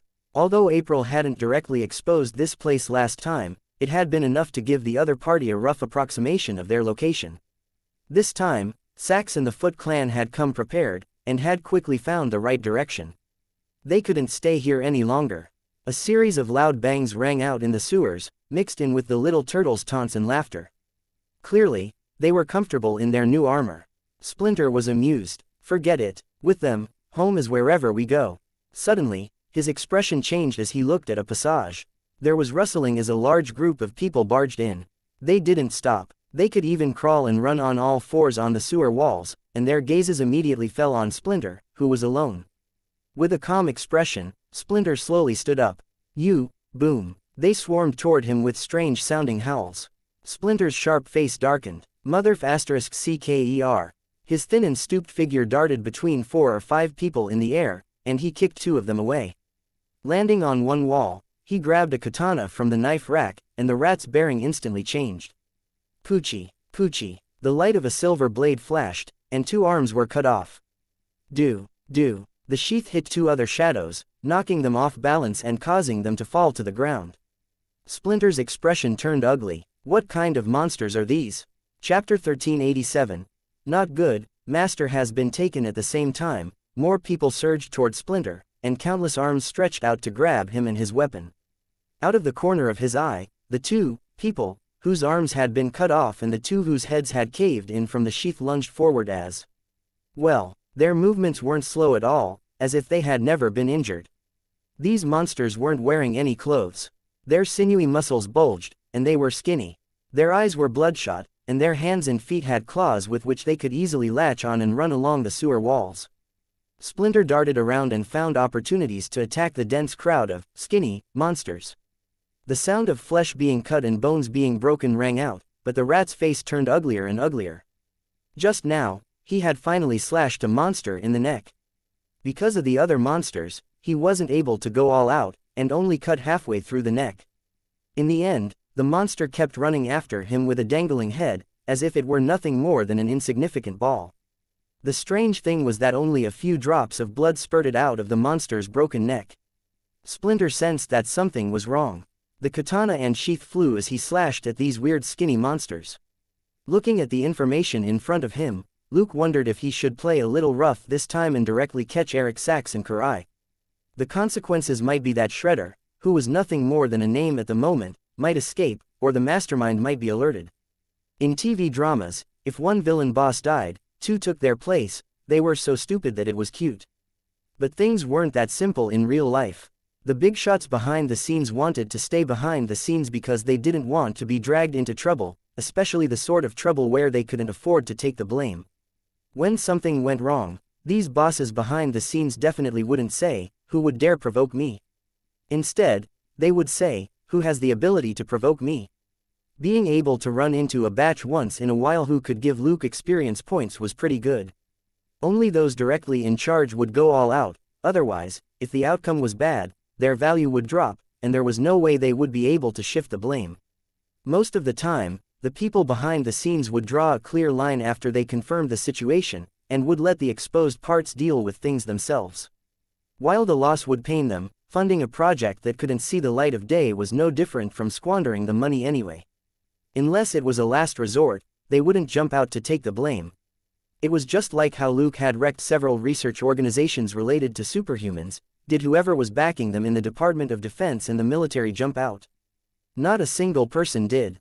Who would believe that these projects were for the country's sake? Most of them were just tools for making money. If Luke took down one project, there might be another two on the list, and some people might still be able to make a quick buck. Luke was always after experience and credit. As long as he could take down a bunch of bad guys, he would never be disappointed in the country's future. While he was thinking about how to act, Alfred forwarded an emergency call from the little turtle's phone. When the line connected, Donnie said, "Not good, Batman. The Foot Clan just took Master." Luke was stunned, but he immediately asked, "Is he still in your line of sight?" Donnie said, "No, there are too many of these monsters. We can't get rid of them. They've already taken Master. We can't find him." Luke said, "You're all wearing the armor, right? Turn on your teammates' comms." Donnie was silent for a moment, clearly searching for the system. It was also because he was too flustered at the moment. Otherwise, the armor would have called up the interface at a casual command. A few seconds later, Luke watched as Alfred showed him the positions of the 5 teammates. 4 of them were definitely the little turtles. The other one, however, didn't move at all. The armor data showed that it hadn't been put on. 4 virtual screens appeared in front of him, projecting the feed from each camera on the 4 sets of armor. Luke quickly operated the feed and checked the situation, before he said, "Okay, the 4 of you, turn off the sound collector function on your helmets for now. In 3 seconds, Donnie will release a stun grenade. Starting the countdown. 3, 2, 1. Bang." There was a loud bang, and 2 of the camera feeds turned white. It was Donnie and Leo, who were closer. On the other side, Mikey and Raphael, who were some distance away, heard the loud noise, and the monsters attacking them faltered. Luke said, "Raffle, release the stun grenade in 3 seconds." He searched himself in a fluster. "Huh, where, how?" "Luke." Mikey said, "I know. Starting the countdown. 3, 2, 1. Release." On the virtual screen, he pressed a button on his armor and confirmed the release. Phew. There was a muffled sound. Thick white smoke spurted out of a cylinder and quickly filled the sewer. "Damn it, like I said, the smoke bomb is on the left and the stun grenade on the right," Donnie bellowed angrily. Luke wasn't disappointed. It was impossible to use the armor 100% without making any mistakes. Coupled with the fact that this was just ordinary old-fashioned armor, it was only natural that the little turtles weren't familiar with it. Looking at the monsters that were hit by the stun grenade, Luke smiled. No matter how bizarre these skinny monsters were, they couldn't escape the fact that they had human characteristics. After being hit by a stun grenade in the narrow sewer, they immediately collapsed and were no longer as nimble. Also, Those who had been hit by the stun grenade clearly lost sight of their targets, and started to attack randomly. Luke curled his lip. It was indeed troublesome to deal with monsters that didn't die easily, but it was only troublesome and nothing more. Living weapons weren't that easy to create. Even an alien cheat like Gold Nugget had huge shortcomings. Naturally, these rotten things which Sachs Industries had created weren't any better off. At the very least, they still used their eyes to look for their targets, and their ears also affected their balance, so they had a lot of weaknesses. What was really troublesome was their number. There had been almost 80 of them in the feed just now.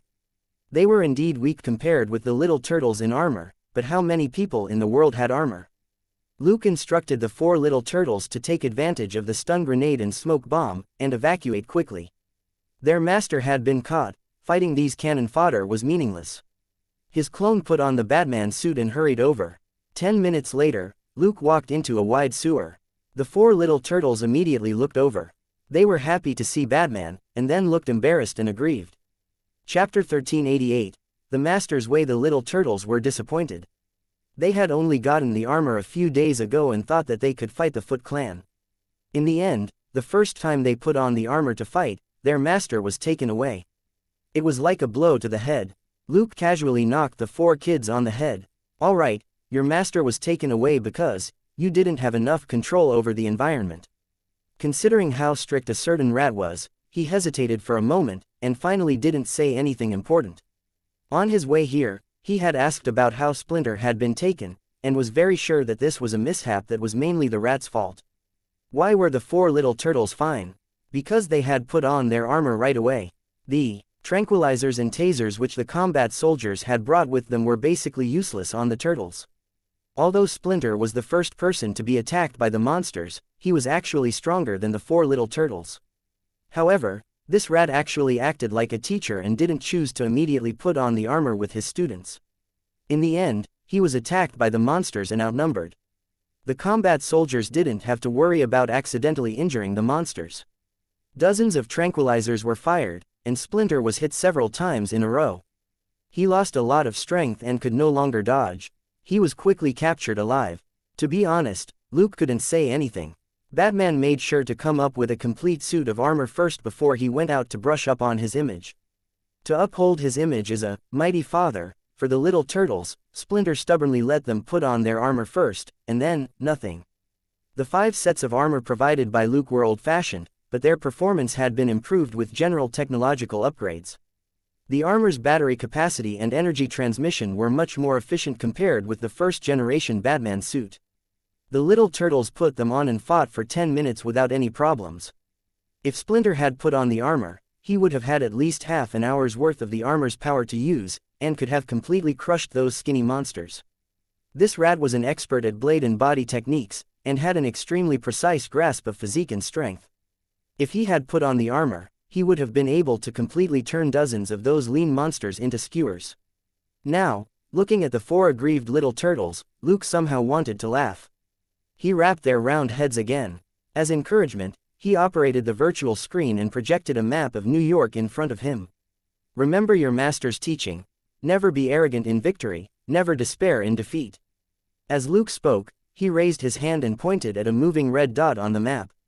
In battle, don't expect the enemy to be too stupid, though there are still people who are a little stupid every now and then. Seize the opportunity. Looking at 4 other red dots, Donnie's eyes lit up. "Is that Master's flying rat suit?" Luke said, "Just call it, Gray Bat." As he spoke, he tapped a few points on the map. "See this? They're not headed for the Foot Clan's location. It's close by, so Sachs Industries should have a warehouse somewhere." Looking at the 4 little turtles, he chuckled. "Now, do you know what you have to do?" Mikey jumped up. "Catch them and kick them hard between the legs." The turtles. Luke. 20 minutes later, Donnie's cautious voice rang out over the comms. Are we just going to watch Master being tied down? The other party hasn't shown any intention of taking action yet.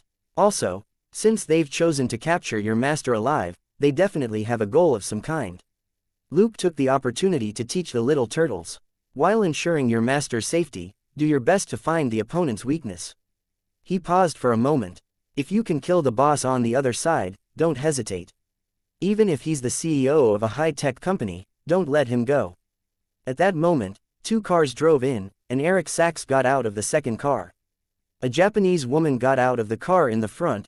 It was the second in command of the Foot Clan, Karai. You really haven't seen Shredder? Luke couldn't help but ask the little turtles. No. Leo touched the hilt of the sword in his hand and shook his head. If it wasn't for Master overhearing some Foot Clan members talking, we would never have known that this person existed. I'll protect your master. When the time comes, I'll let you know to take action. Pondering for a moment, Luke finally gave up on the idea of getting everything done in one go.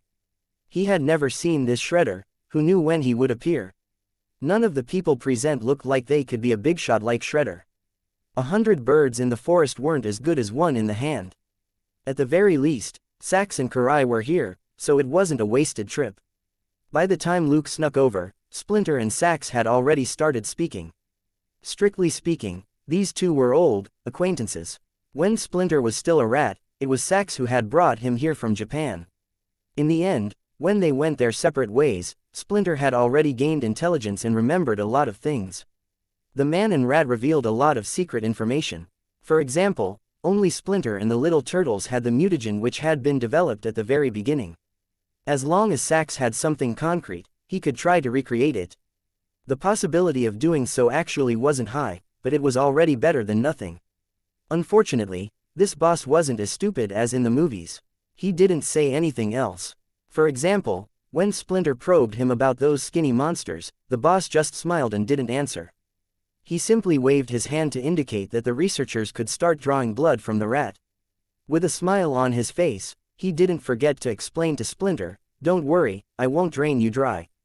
If the mutagen can reproduce itself in your body, I'll feed you delicious food and drink and keep you alive for several years until I've successfully recreated it." Luke, who was already above Splinter's head, couldn't help but curl his lip. As expected of a big capitalist who was good at exploiting all remaining value. Splinter's expression was also very ugly. No matter how good a temper he had, he couldn't stand being treated like a piece of old cured meat.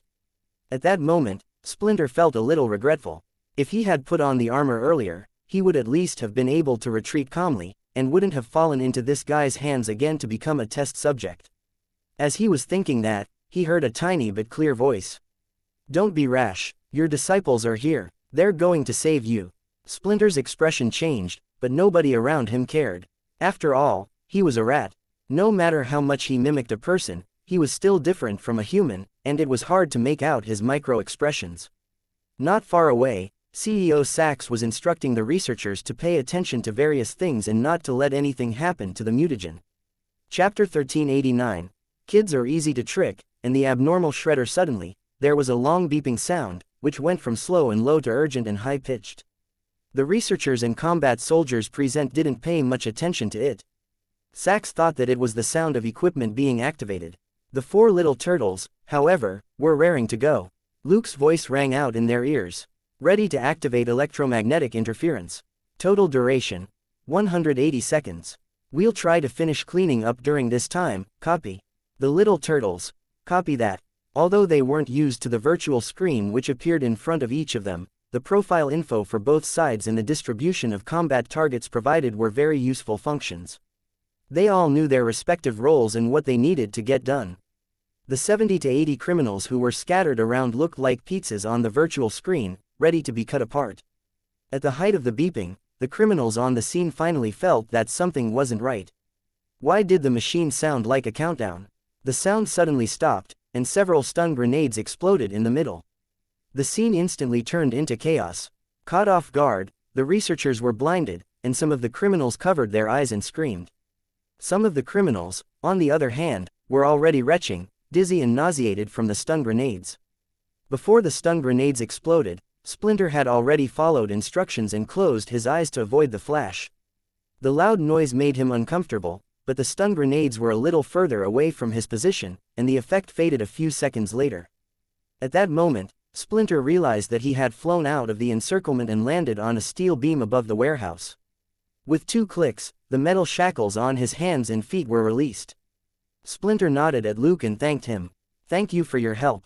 Luke casually threw away the shackles and gestured at him in a low voice. "We'll be spectators. Your disciples are pretty good at combat. The little turtles in the armor were reinvigorated by the notification that their teacher had been rescued. The fury they had held back earlier was turned into a fierce onslaught. Weapons, big feet, and turtle shells fell like a storm on the members of the Foot Clan. Each of the turtles had to break at least a few bones before they stopped. However, even Leo didn't use his 2 blades to kill. Instead, he used the hilts in his armor to smash his opponents. Luke could only accept this behavior. This was Batman's MO as well. Naturally, he couldn't jump out and demand that the little turtles kill all of them. The experience and credit points from these criminals were nothing. System: Mutant Turtles Leo, Raphael, Mikey, and Donnie have passed the system evaluation to become 1-star teammates. Just as he rescued Splinter and had the little turtles take action, this system notification popped up. Clearly, the little turtles were very pure. They had only known each other for a few days, but he had already given them a few boxes of cheese pizzas and spare parts for armor. Coupled with the fact that he had saved their master this time, he actually gained this much trust. He couldn't say that it was a pleasant surprise, because it felt a little like he was tricking kids. Moreover, what they cared about the most was their master. Batman just happened to be there. Luke had confidence in his other 1-star teammates, but not in these 4 little turtles. They were still immature and trusted others so easily. The turtle tanks unleashed a storm of attacks, and didn't stop until the countdown was over. They had no choice but to stop. They were already stepping on some of the unlucky bastards who had fallen. At Luke's signal, Leo came over, put Splinter on his back, and walked out. Donnie picked up his teacher's suit, and the other 2 retreated. Luke walked over and picked up Sax and Karai, who had been taken down at the very beginning with paralytic darts, before he left. He didn't even bother to look at the survivors in the warehouse. These people had done a lot of bad things and were already on record.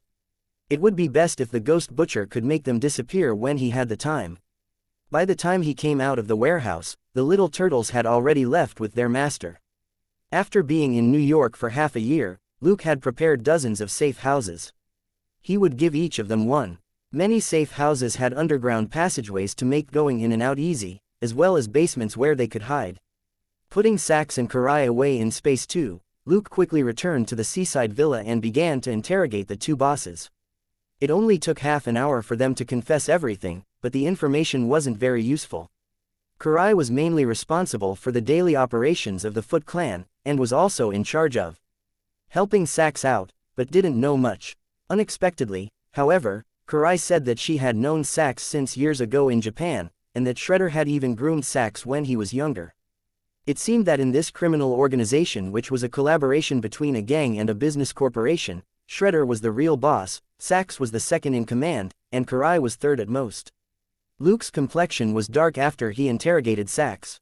Not only were those skinny monsters the product of secret lab experiments by Sax Industries, Shredder was also preparing to carry out a large-scale real combat experiment in New York.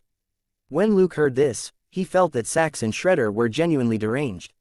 Was this something that could be tested in New York? This was practically a terrorist attack. However, Sax said that this experiment was initially meant to be carried out on a small scale in New York, in the sewers between Queens and Brooklyn, which were under Sax's control. Finding out about the little turtles a few days ago had been a pleasant surprise. The skinny monsters had too many flaws. Their only advantage was that they were cheap. However, if they obtained the mutagen that was in the little turtles' bodies, they might be able to create a new product line with normal brains and mental acuity, as well as normal-looking appearances. Luke couldn't help but curse inwardly. If they had normal human forms, wouldn't the new models be super soldiers? Harboring this hope, Sax hadn't wanted to do a large-scale experiment. A small-scale experiment would produce enough experimental data. However, Shredder ordered him to do as he was told, and make a big wave in New York. That way, they could attract buyers. Sax had always been under Shredder's control, and had done too many bad things. He couldn't refuse, and could only agree. But he still tried to convince Shredder to wait until he caught the little turtles and obtained the mutagen first. At that time, they would be able to wipe their tracks in advance. Everything that the skinny monsters did would be attributed to unknown terrorists, and would have nothing to do with Sax. After the interrogations, Luke immediately called Phil and gave him the information. At the same time, his clone immediately checked Sax Industries' database for relevant evidence. Chapter 1390. arrest, and unperturbed Phil. If it were anyone else, getting Sachs's research data would be very hard. But with CEO Sachs in hand, Luke only needed to deal with the guards. 20 minutes later, Phil arrived in a hurry with a large group of people and sealed off a research building in Queens. Without looking at the man who was tied up and shouting, "This is a fake Batman," Phil went straight to Luke. Passing the information he had copied to Phil, Luke said, "The database has a self-destruct setting, so I made a copy for you first." Phil took it and gave it to his subordinate. "Where's that shredder?" Luke shook his head. "I don't know. Have your men check it out. Sachs is just his pawn. The residence he knows about is empty." Phil nodded. In fact, Luke didn't need to say more. Phil had already begun searching after receiving the information. Now, he was just confirming if there were any new leads, as S.H.I.E.L.D. had yet to find Shredder. Luke thought for a moment, then said, "You should pay attention to those test subjects." After they came out, they all went into the sewers to hide their tracks. According to the information, about 100 of them ran off. These test subjects had 3 times the physique of a human. If their hearts, heads, and blood vessels were injured, they wouldn't die immediately. Their combat ability wasn't bad.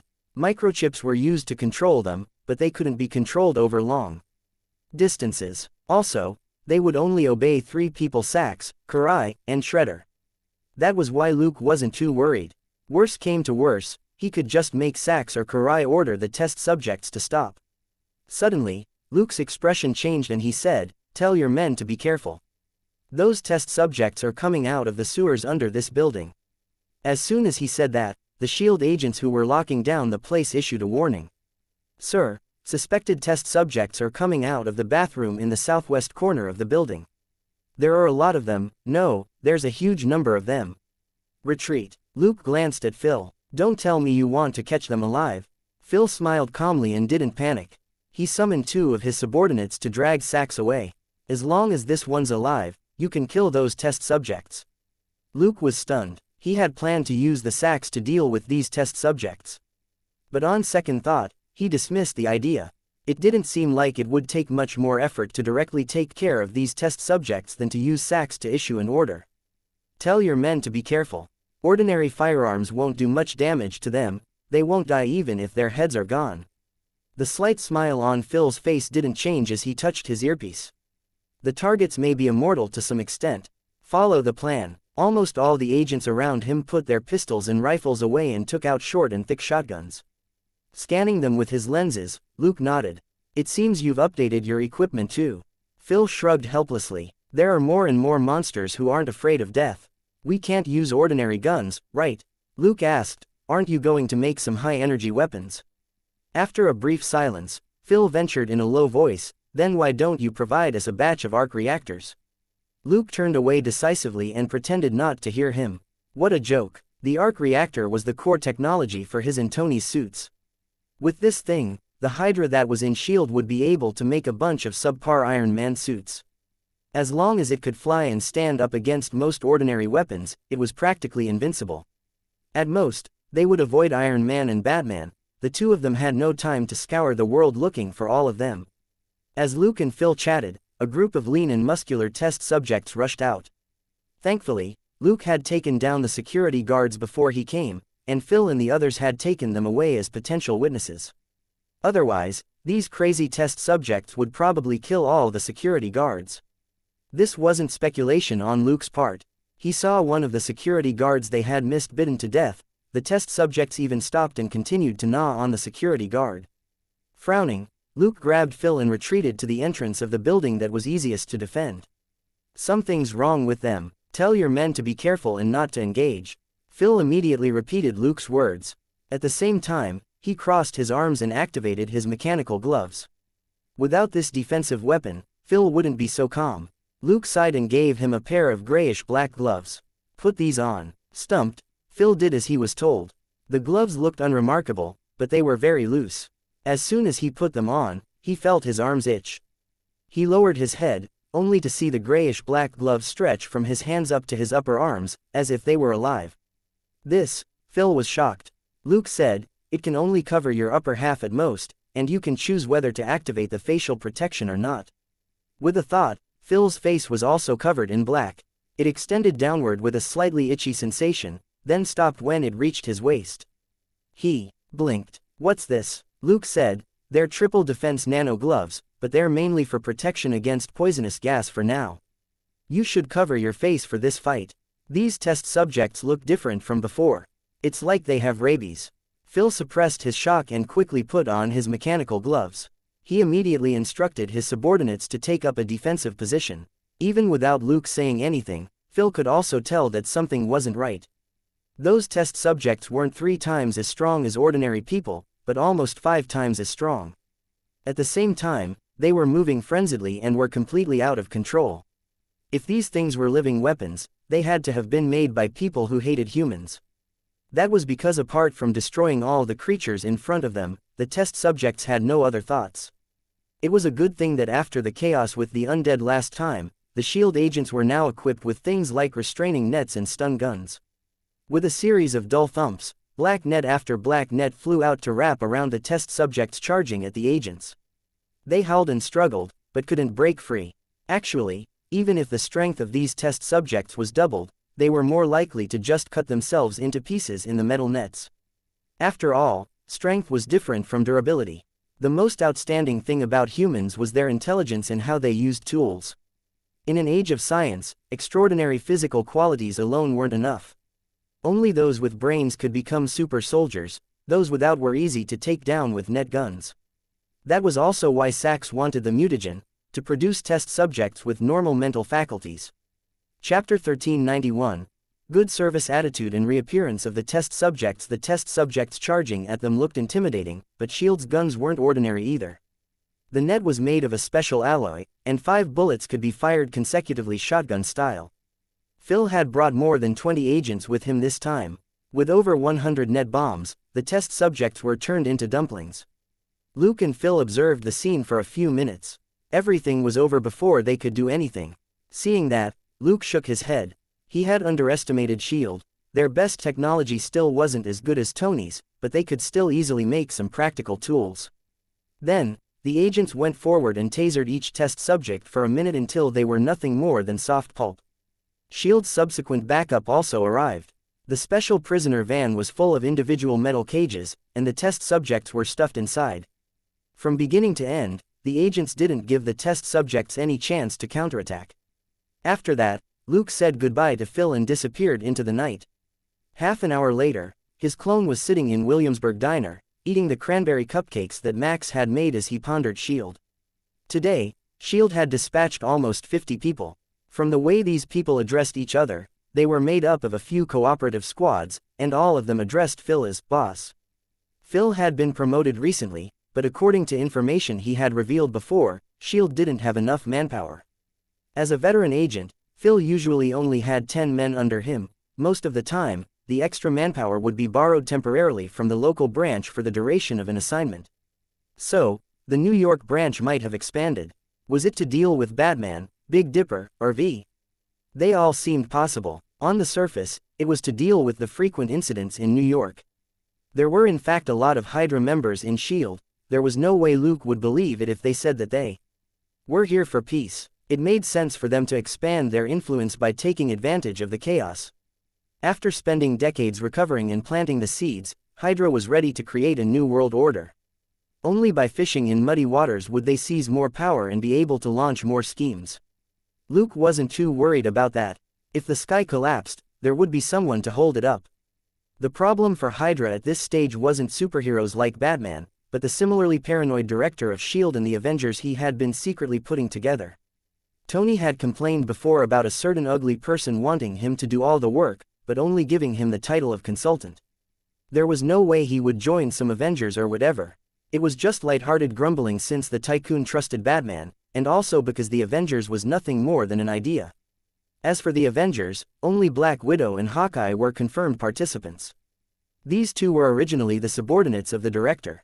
The bald director, on the other hand, had said that he wanted to recruit a leader who would be their pillar of hope, but hadn't said who. He then said that he would try his best to pull Thor into the Avengers, which was even more of a pipe dream. Of course, Tony knew that Thor had returned to Asgard a few months ago.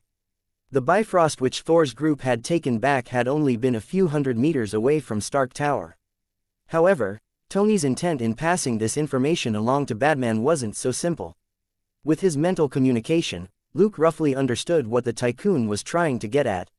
Firstly, if Batman joined the Avengers, Tony trusted Batman and was used to gathering allies. Nick Fury, on the other hand, might try to influence or even fool Batman into working for him, and at the same time control this unknown factor and cut down on a lot of problems. Secondly, Tony and Batman could form their own team. Whichever option it was, Tony was unwilling to yield. Even if it was the second option, he still wanted to be on par with Batman. This had nothing to do with power struggles, he was just unwilling to defer to others by nature. It doesn't matter what the Tycoon or Nick Fury thought. What mattered was that they could indeed make Hydra fear them and want to prevent them from messing things up. If these two were willing to fight Hydra, Luke would naturally welcome it, and wouldn't even mind giving them some support. His own small alliance wasn't much better than Fury's Avengers. It could be said that he had 3 temp members, which couldn't compare with full-time agents like Black Widow and Hawkeye. It seemed that he had to keep a low profile. He set some benchmarks for the next few months. After cleaning up, Max walked over and stood behind him. "What are you looking at?" Sensing the pressure on the back of his head, Luke couldn't help but smile. "Nothing. I was just thinking. Also, there's nobody outside." Max looked out the window. She nodded in satisfaction. "It seems you're not lying." Pondering for a few seconds, Luke said, "I don't think it's good for us to have Caroline occupy the bathroom every time." Hearing that, Max couldn't help but nod. "That's right. The water bill actually went up 30% this month, all because of her. She isn't afraid of her skin peeling off." Before Luke could say anything, shouts rang out on the street. 3 or 4 tramps staggered down the street outside the glass window, screaming like they had lost their minds. Max frowned, unhappy that someone had disrupted their private time. Are these guys taking shish-TTY drugs again? Going crazy in the middle of the night? Thank God they didn't take off their clothes. Luke's expression, however, changed. He got up and walked to the door. He opened it and took a deep breath, and his face immediately changed. It was the smell of blood. As the tramps approached, the thick smell of blood wafted over, and he heard faint screams. With a thought, several drones quietly appeared in the shadows not far away and quickly took off. 10 seconds later, the alley that the screaming was coming from was projected onto his lenses. Luke was stumped for a moment, before his expression darkened. Test subjects. On the screen, several test subjects were holding a homeless man down and biting him. A few meters away was an open manhole cover. The unmoving mangled bodies of 2 homeless men lay nearby.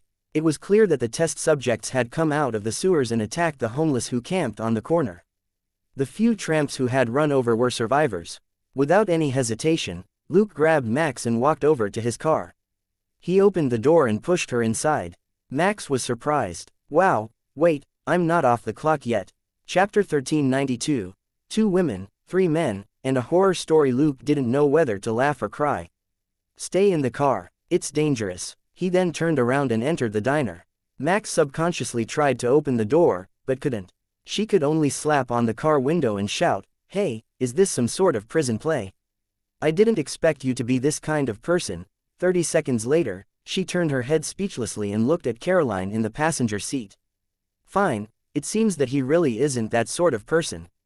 "What kind of person?" Caroline looked at the car curiously and exclaimed, "This car, it isn't branded." In the backseat, Oleg, Han and Old Earl all rolled their eyes. Caroline, however, nodded again. "He probably modified it himself. Look, this is real leather." "No, it doesn't look like it." "Everybody," Oleg exclaimed, "Chris is indeed a rich kid." He took out a bottle of beer and opened it. Old Earl turned around and shook his head regretfully. "There's an icebox in the car. This doesn't look like it's a rental." "No doubt about it, he's a rich kid." Is there weed?" "Let me look." Max was angry. "Hey, this is my boyfriend's car. Are you going to dig out everything? Are you also going to take home used condoms to use again?" Oleg said, "No, I use super large. The sizes won't match." "Old Earl, I'm already past the age of carrying any around." "Han," Old Earl exclaimed again, his tone full of regret. "He really is a rich kid, and one with great taste. I don't think he would leave weed lying around in a car like this." Everybody looked over and saw him holding a cigarette. Old Earl said, "It's Cohiba. It's not too expensive. less than $100. Seeing that the conversation was getting out of hand, Caroline couldn't help but ask, shouldn't we be more concerned about why Mr. Chris Vince told us to hide in his car? Why isn't it safe out there? Everybody was bewildered. Luke had actually dragged them out and thrown them into the car for no reason. Only Max remembered what happened just now. I think a few tramps ran over screaming. He said it was dangerous. Everybody was still confused. There were too many tramps here, and Han drove away a lot of them every day. As for shouting, there was a lot of it every night from people who were either drunk or high. It wasn't unusual at all. Caroline turned around and looked out the windshield. Then, she saw several shadows dart out 10 meters away. She blinked in confusion. What's that? Are those dogs? The shadows crouched low to the ground, and indeed looked a little like dogs. The next moment, as if they had heard Caroline's voice, they looked in her direction with red eyes. With strange howls, several shadows ran toward the car. A bunch of shadows also poured out of the alley dozens of meters away. They heard the howls and knew that there was prey here, and immediately ran over. Boom! With heavy thuds, several shadows landed on the hood of the car. When she finally got a clear look at them, Caroline let out an ear-piercing scream before she passed out. In the driver's seat, Max's mouth was wide open. Looking at the skinny monsters screeching and scratching at the windshield, she couldn't help but praise, "Wow, this glass is really good." The three men in the backseat turned pale. The beer in Oleg's hand shook, and his eyes widened. "Max, I think we should call the police." As soon as he said that, he saw a patrol car fly by from the opposite direction, as if it was fleeing. It zoomed past their car and disappeared at the end of the street. Old Earl said in a low voice, "Listen to me. Close your mouth, hide your head between your legs and don't make a sound.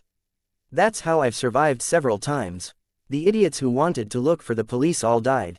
As he spoke, he really did bend his body and pull his legs up as he looked out the window out of the corner of his eye.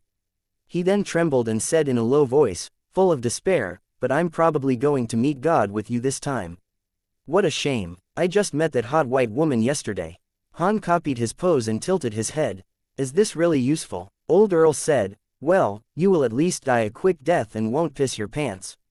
As they were talking, a group of test subjects had already surrounded the car and were scratching it like crazy. 3 or 4 hideous faces were screaming at the window next to Old Earl.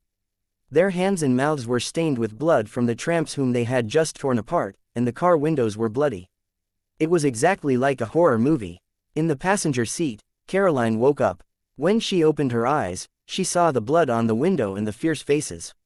Her eyes rolled back, and she passed out again.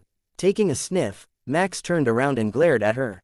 "Seriously, we're inside a car. Do you want to suffocate us to death?" Unfortunately, she was the only one who dared say anything. Old Earl and Han had their heads between their legs as Oleg stared in horror at the test subjects pressing around outside the car. His hands twitched like he had been shocked with electricity, yet he didn't forget to chug his beer. "This might be the last beer I ever drink in my life." Max looked nervously at the test subjects outside the car for a moment, and suddenly found it strange. "Did you notice that they can't do anything to this car?" Old Earl was stunned when he heard that. He raised his head and observed carefully, before his face lit up. "Your boyfriend is really rich. This is actually a bulletproof car. These lunatics can't get in." Max said, "Then, I can show these guys how unhappy I am, right?"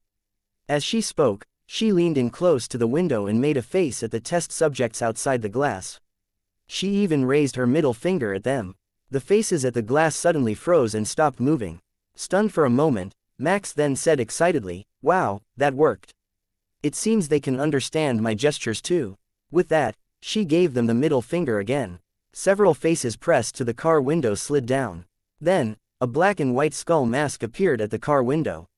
Looking at the familiar woman making faces and pulling the middle finger, and that even more familiar cleavage, he couldn't help but smile. Of course, all the woman in the car saw was the corners of the mouth and the eyes of the skull mask moving to give her a strange smile, which startled her. Chapter 1393, Dreaming, and Emergency Backup. Then, under Max's gaze, the black and white figure charged out. The two blades in his hands danced, and silver arcs of light exploded. The crazy monsters charged at him one by one, but were cut into pieces. Body parts flew everywhere like fireworks. Blinking, Max turned around and asked, "Earl, do you think he was hitting on me just now?" Old Earl was behind the driver's seat and hadn't noticed the situation up front at all. He thought that she was talking about the test subjects, and replied, "No, they're hitting on me too." "Max." "Huh?" Old Earl asked. "Huh? Are they dead?" Max turned around, only to see that the monsters at the back windows had all collapsed as well. Not only that, the dozen or so monsters who had surrounded the car were all scattered in pieces around them. Oleg swallowed and said, "We should call the police now. At the very least, we should have them move the bodies away." Old Earl said, "I think we should drive off." Max said, "But I don't have the key to this car." "How about you get out and find Chris?" Old Earl, "I don't think it's a bad idea to stay put. If someone hadn't pissed her pants, I could sleep here forever." Caroline woke up again with wide eyes. This time, she was facing Max. "Ah, Max, I had a nightmare." Max nodded calmly. "Yes," Caroline said, "we were sitting in a car surrounded by monsters. There was blood on the windows." She saw the blood on the windows. Her face turned pale. "Tell me, Max," she murmured. "You were in my dream, too." Max said, "That's right. If you don't feel wet, then you pissing your pants was also a dream." "Looks like I'm not dreaming." Her eyes rolled back and she passed out again. Everybody, the people in the car looked like they were in danger, but they were actually fine. The car they were sitting in was a prototype which Luke had modified, mainly in terms of security upgrades, and the barehanded test subjects couldn't destroy it at all. When the car was surrounded by the test subjects, Luke was putting on the Big Dipper armor in an apartment building not far away. Big Dipper was more convenient in this situation since he could use all his abilities in the face of these kinds of test subjects which weren't easy to kill. After he changed, he didn't go to the car right away. Instead, he swept through the alleys and cut up the dozen or so test subjects that were chasing the homeless. However, he only cut off their hands and legs. Test subjects who couldn't move weren't much of a threat. After he cleaned up the few test subjects near the sewers, he turned around and cut down the group that had surrounded the car. Greeting the big bad girl inside with Big Dipper's mask, he quickly chased after the remaining test subjects. After killing another dozen or so of them, he frowned. With a thought, a mid-sized drone was released from his inventory, and it rose into the sky. From the images projected by the scattered mini-drones, there were signs of the test subjects wreaking havoc everywhere, and he had already killed more than 50 of them. According to Sachs, his company only had about 100 test subjects, and they had just been bundled up by S.H.I.E.L.D. Where did so many experimental bodies suddenly come from? Shredder. The name flashed through Luke's mind. Only this person behind the scenes who controlled the Foot Clan and Sachs Industries had the resources and technology to secretly create so many test subjects. Also, it would be strange if it wasn't Shredder who was causing this massacre just hours after Sachs and Karai were caught. Luke felt a chill run down his spine when he remembered that Sachs had said that Shredder wanted to stir up a huge wave in New York. Was this guy really going forward with that real combat experiment? As he was thinking this, Luke received intelligence from Alfred. A few seconds later, he sent out an emergency signal with a dark face. 5 NYPD patrol cars had already reported attacks, and from the description, it was all done by the test subjects. Hundreds of residents had called the police with similar reports. The images transmitted by the mid-sized drone showed many suspected test subjects wandering the streets and buildings. At a cursory glance, there were definitely more than 20 of them, and they were all scattered throughout the sewers in Queens and Brooklyn, wreaking havoc in New York City. That lunatic, Luke cursed inwardly as he cut down 2 more test subjects that had just crawled out of the sewers. Damon, who was sketching his latest story in New Jersey, jerked his head when a red light started flashing not far away, and he heard the low but clear sound of the alarm. He exhaled and straightened. Bam! Mindy's door opened, and she ran out with excitement on her face. "Dad, it's the emergency signal, right?" Damon nodded and put down his brush. "Yes," Mindy said, "time for me to show off the skills I've been working on for months." Secret base, open sesame. A door opened in the corner of the living room, and she dashed inside. Damon shook his head with a smile and followed her in. "That's right, it's been too long since I've done anything. It's time for the criminals of New York to remember the dread of being oppressed by Big Daddy and Hit Girl." At the seaside villa in Nassau County, Alice's ears twitched, and she sat up. She got up and took 2 steps. Seeing that her daughter was still sound asleep, she smiled and touched her daughter's head. She walked out of the room and stood at the basement door. A blue light scanned her. "Welcome, Lady Deathstrike." Alice walked into the basement and stood in a yellow circle on the ground. She stretched out her arms. "Denounce, gear on." 5 robotic arms grabbed parts of a black body armor suit. It was secured to her upper torso first, followed by her arms and legs at the same time. When everything was in position, a helmet flipped down to cover Alice's face. The yellow circle suddenly opened, and Alice slid down a pipe and into the ocean several seconds later. A virtual screen opened with the assignment, objective, operation plan, and things to pay attention to. Alice smiled. "Looks like it'll be a big fight with Big Dipper tonight." She was quite looking forward to it. Although the guy came often to see them, it always felt like he was in a hurry, as if he was on some schedule. It wasn't like Alice was complaining, it was just that going out for work together was always better than staying at home all the time. If only I could bring Carrie with me. That was what she thought, but she then dismissed the idea. This wasn't something kids should see. She should ask Big Dipper when he had the time to take Carrie to a theme park. As Alice made the decision, she jumped out of the ocean and dashed straight for Queens. Chapter 1394. Teammates, employees, hired thugs and allies. In a small bar in Nassau County, a hot mature lady and a hot young girl had a man sandwiched between them. They pressed themselves against the man and attacked each other verbally every now and then.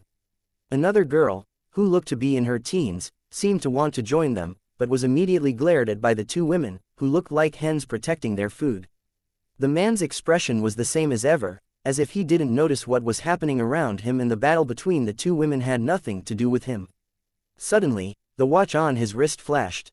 The young girl immediately exclaimed, "Wow, what a beautiful watch. Is that the smart watch which Titanium just released? I heard you have to pre-order it a few months beforehand to buy it." Hearing that, the man smiled and raised the wine glass to his mouth, downing the vodka in one gulp. "I didn't have to buy this. It was a gift from a rich man. All right, he wants me to get to work, let's meet again next time." He gave both of them a squeeze before he left. At the bar, the 2 women couldn't help but look at each other, feeling that they were probably thinking the same thing. It was the young girl who couldn't hold back. "Does he have a sugar daddy?" The mature lady's face changed, and she suddenly gritted her teeth. "I don't care if he has a sugar daddy or not. In any case, the one I want to sleep with isn't his sugar daddy." Stumped for a moment, the young girl then came back to her senses. "That's right, with that face and money, what else can I ask for?" The mature lady snorted disdainfully. "If you're poor, just buy a toy and play with yourself at home. Do you think you can nab him with that face? Bartender, bill, I'll pay for Mickey too." The bartender was already used to this situation, and didn't come over at all. He just said casually, he paid for the drinks in advance. The mature lady was surprised. "You take prepayments?" The bartender chuckled. "No, but he's an exception. He doesn't like it when women buy him drinks. By the way, he's covered your drinks. Mickey doesn't lack that small bit of cash." The 2 women looked at each other, and fire burned in their hearts again. No, they had to find a chance to climb into his bed. Ivan, who had stepped out of the bar, had already forgotten about the 2 women. Looking at the information on his smart watch, he sped up and ran back to a building several hundred meters away. Entering the basement, he saw the new armor standing quietly in the middle of the workshop. He turned around and leaned back into it, and chuckled. "Letting Iron Man watch me save the citizens of New York sounds pretty interesting." As he spoke, the unfolded armor automatically wrapped around him. A moment later, Ivan flew over the ocean, turned, and headed toward Queens. In a safe house in Queens, Splinter and the 4 little turtles were enjoying a pizza. Compared with the sewers, this place was much more comfortable and relaxed. Suddenly, Donnie's phone beeped. His hand jerked, and the pizza he was holding flew out to land on Splinter's angular face. Donnie hurriedly and cautiously removed the pizza. Splinter, however, wasn't angry. He just looked at Donnie. "Is it from Bruce?" Donnie stuffed the pizza into his mouth as he nodded at the same time. He took out the phone and said, "It's an emergency. Shredder released a lot of test subjects to kill people in Queens and Brooklyn. Bruce wants us to head over and provide backup." The 3 other turtles stood up and ran toward their armor. Splinter looked at Donnie. "What's wrong?" Donnie was a little embarrassed. He said that if Master wants to go, it would be best that you put on the armor, since there are a lot of test subjects. Splinter's face twitched, but he nodded. "Let's go. Help me put it on." We'll go together. In fact, when Luke sent out the emergency distress signal, he had already set off with Selena and Gold Nugget. Gold Nugget had directly entered the symbiotic form with Selena, leaving Dollar to watch the house. Since it was an emergency, Selena couldn't use just 3 times the strength of a regular person like she normally did during training. In her incomplete symbiotic form with Gold Nugget, her strength could double so that she was almost 10 times stronger than an ordinary person. She was also more agile. They headed southeast into Brooklyn. Queens had the Little Turtles, Alice, and Ivan, which was enough people. Big Dipper would go over to back them up. Naturally, Brooklyn was left to Luke, Selena, and Damon and Mindy. When they reached Brooklyn, Luke lagged behind a little and, seizing the moment when Selena started fighting, Luke let Angel dust out of space too. Go. The objective this time is to kill the test subjects and protect innocent civilians. Do not clash with the police and other superheroes, he instructed. Angel, who was wearing regular, old-fashioned armor, simply nodded and kicked off in an explosive charge. 2 test subjects who were chasing the homeless down the street were sent flying with a bang and left deep craters in some cars. They struggled, but their bones were broken. Looking at Black Sky Elektra in space too, Luke shook his head and didn't let her out. In a sense, Black Sky wasn't human anymore, and was always looking for a way to escape his control. Apart from using her for research, letting her out to kill people would be too dangerous. If she ran into Matt again, it would be even more troublesome. Looking at the information on his teammates on the virtual screen, Luke shook his head even more. His command skills in combat were really mediocre. He relied completely on program simulations and reminders, and didn't have the talent to get straight to the point. However, the team commander who was supposed to be in charge was still in a bad mood. The matter on Robert's side hadn't been sorted out yet, so this was the only thing Luke could do for now.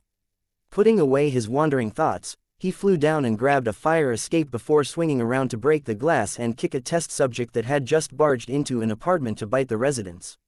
The test subject immediately flew back like a ragged sack. Luke finally turned around and said to the couple at the bedroom door, "Seal the door and block the windows." As he spoke, he darted out the door and picked up the struggling test subject that was stuck in the wall. Jumping out of the building, he used the test subject as a landing pad. The test subject's chest and abdomen caved in. It twitched weakly a couple of times before falling still. The young couple in the apartment blinked in shock. The man mumbled, "I think I saw Batman." The woman nodded blankly. "Yee. Batman also told us to close the door and windows." They looked at each other and hurriedly closed the door. Batman's reminder and the terrifying monster were enough for them to understand the severity of the matter. Luke threw out 2 enchanted bat darts before he landed. The necks of 2 test subjects dozens of meters away bled as they fell to the ground, but they didn't die. Instead, they struggled to get up. Luke frowned. The enchanted bat darts were indeed effective, but they weren't enough to kill the test subjects instantly. This was really troublesome. While he was pondering, Alfred informed him, "Mr. Stark is here." Chapter 1395. Curious about temporary teammates, Luke turned around and saw a long streak of light coming straight from Manhattan. A moment later, intense rock music rang out. Luke's lips twitched. He ignored the BGM and broke into a run. Tony was stunned. "Hey, what are you doing?" They hadn't met in a while. Had he become even more handsome after regaining his health, making Batman uncomfortable? Luke said, "Let's save people first. If you want to chat, enter the comms channel." Then, Tony received an invitation code. After it was verified, he entered Luke's temporary comms channel. Seeing an interface that looked like a chat group, Tony was the first to give his greetings. "Hello, I'm Tony Stark. How should I address you?" "Wow, Iron Man, can I have your autograph?" "I'm Donnie." The little turtle was the first to expose himself. Tony chuckled and wrote down the name of this hardcore fan. Then, Batman's voice rang out. "Please do not reveal any information about yourself or your real name on the comms channel to avoid being tracked down by unreliable people." Tony was stumped for a moment before his face turned dark. He was probably the only person here who could track down everybody's identities, because that was exactly what he had been thinking of doing. Apart from the little turtle who had been too quick to speak, nobody else said anything. Besides, all the voices in the channel had been switched to electronic ones. It would be impossible to find these people through this. Tony was annoyed, but soon forgot about it. Apart from his careless greeting and the little turtle's reply, the rest of the information was on the battle situation. Ninja Squad, the Little Turtles and their master, Queen's Botanical Garden, 5 test subjects killed. Lady Deathstrike, Alice, Jackson Heights, 34th Street, 7 test subjects killed. Superhero Iron Whip, Ivan, New York Museum of Science and Technology, 3 test subjects killed. Blackpink Bears, Damon and Mindy, Grand Army Plaza, 5 test subjects killed. Iron Cage King, Angel Dust, Clinton Hill, 2 test subjects killed. Bastet Selena, Bedford Avenue Station, 5 test subjects killed. Big Dipper Clone, East Williamsburg Street, 7 test subjects killed.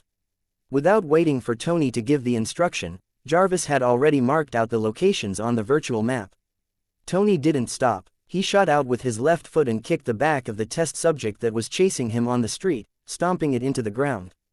The next moment, the jet propulsion under his right foot burst with flames as he raised his left foot and smashed another test subject into a 1-meter-tall lump of meat. Iron Man, Brownsville, Sutter Avenue, 2 test subjects killed. Charcoal Head also killed 2 just now. I'll help him report it. In the comms channel, Luke couldn't be bothered with the tycoon. This attack by the test subjects tonight was too troublesome. Not only were there a lot of them, they also killed anyone they saw. A small delay might mean fewer lives saved. Technically speaking, he was the one who had caused this. He wasn't enough of a saint to blame himself if people died, but he would do what he could to prevent as many deaths as possible. More than 300 test subjects had been killed from the reports on the comms channel, but there were still plenty of them in Queens and Brooklyn. They couldn't count on NYPD at all. The police officers couldn't use their pistols or rifles to deal with these test subjects. It would already be pretty good if they could kill one with dozens of bullets. Thankfully, Phil and the others were almost there, and were the most reliable reinforcements. Luke hadn't taken Tony into account. This guy's whereabouts now were pretty confidential. Besides, it wasn't easy to order him around. Luke had pulled him into the comms channel so that he could move freely and act according to the situation. A moment later, he heard Alfred's warning. The communication channel is being hacked. Based on the technology used, it should be Jarvis. Luke's face was dark as he directly contacted Tony. If you have Jarvis hack into the comms system again, do you think I won't spread certain photos of you around the whole world?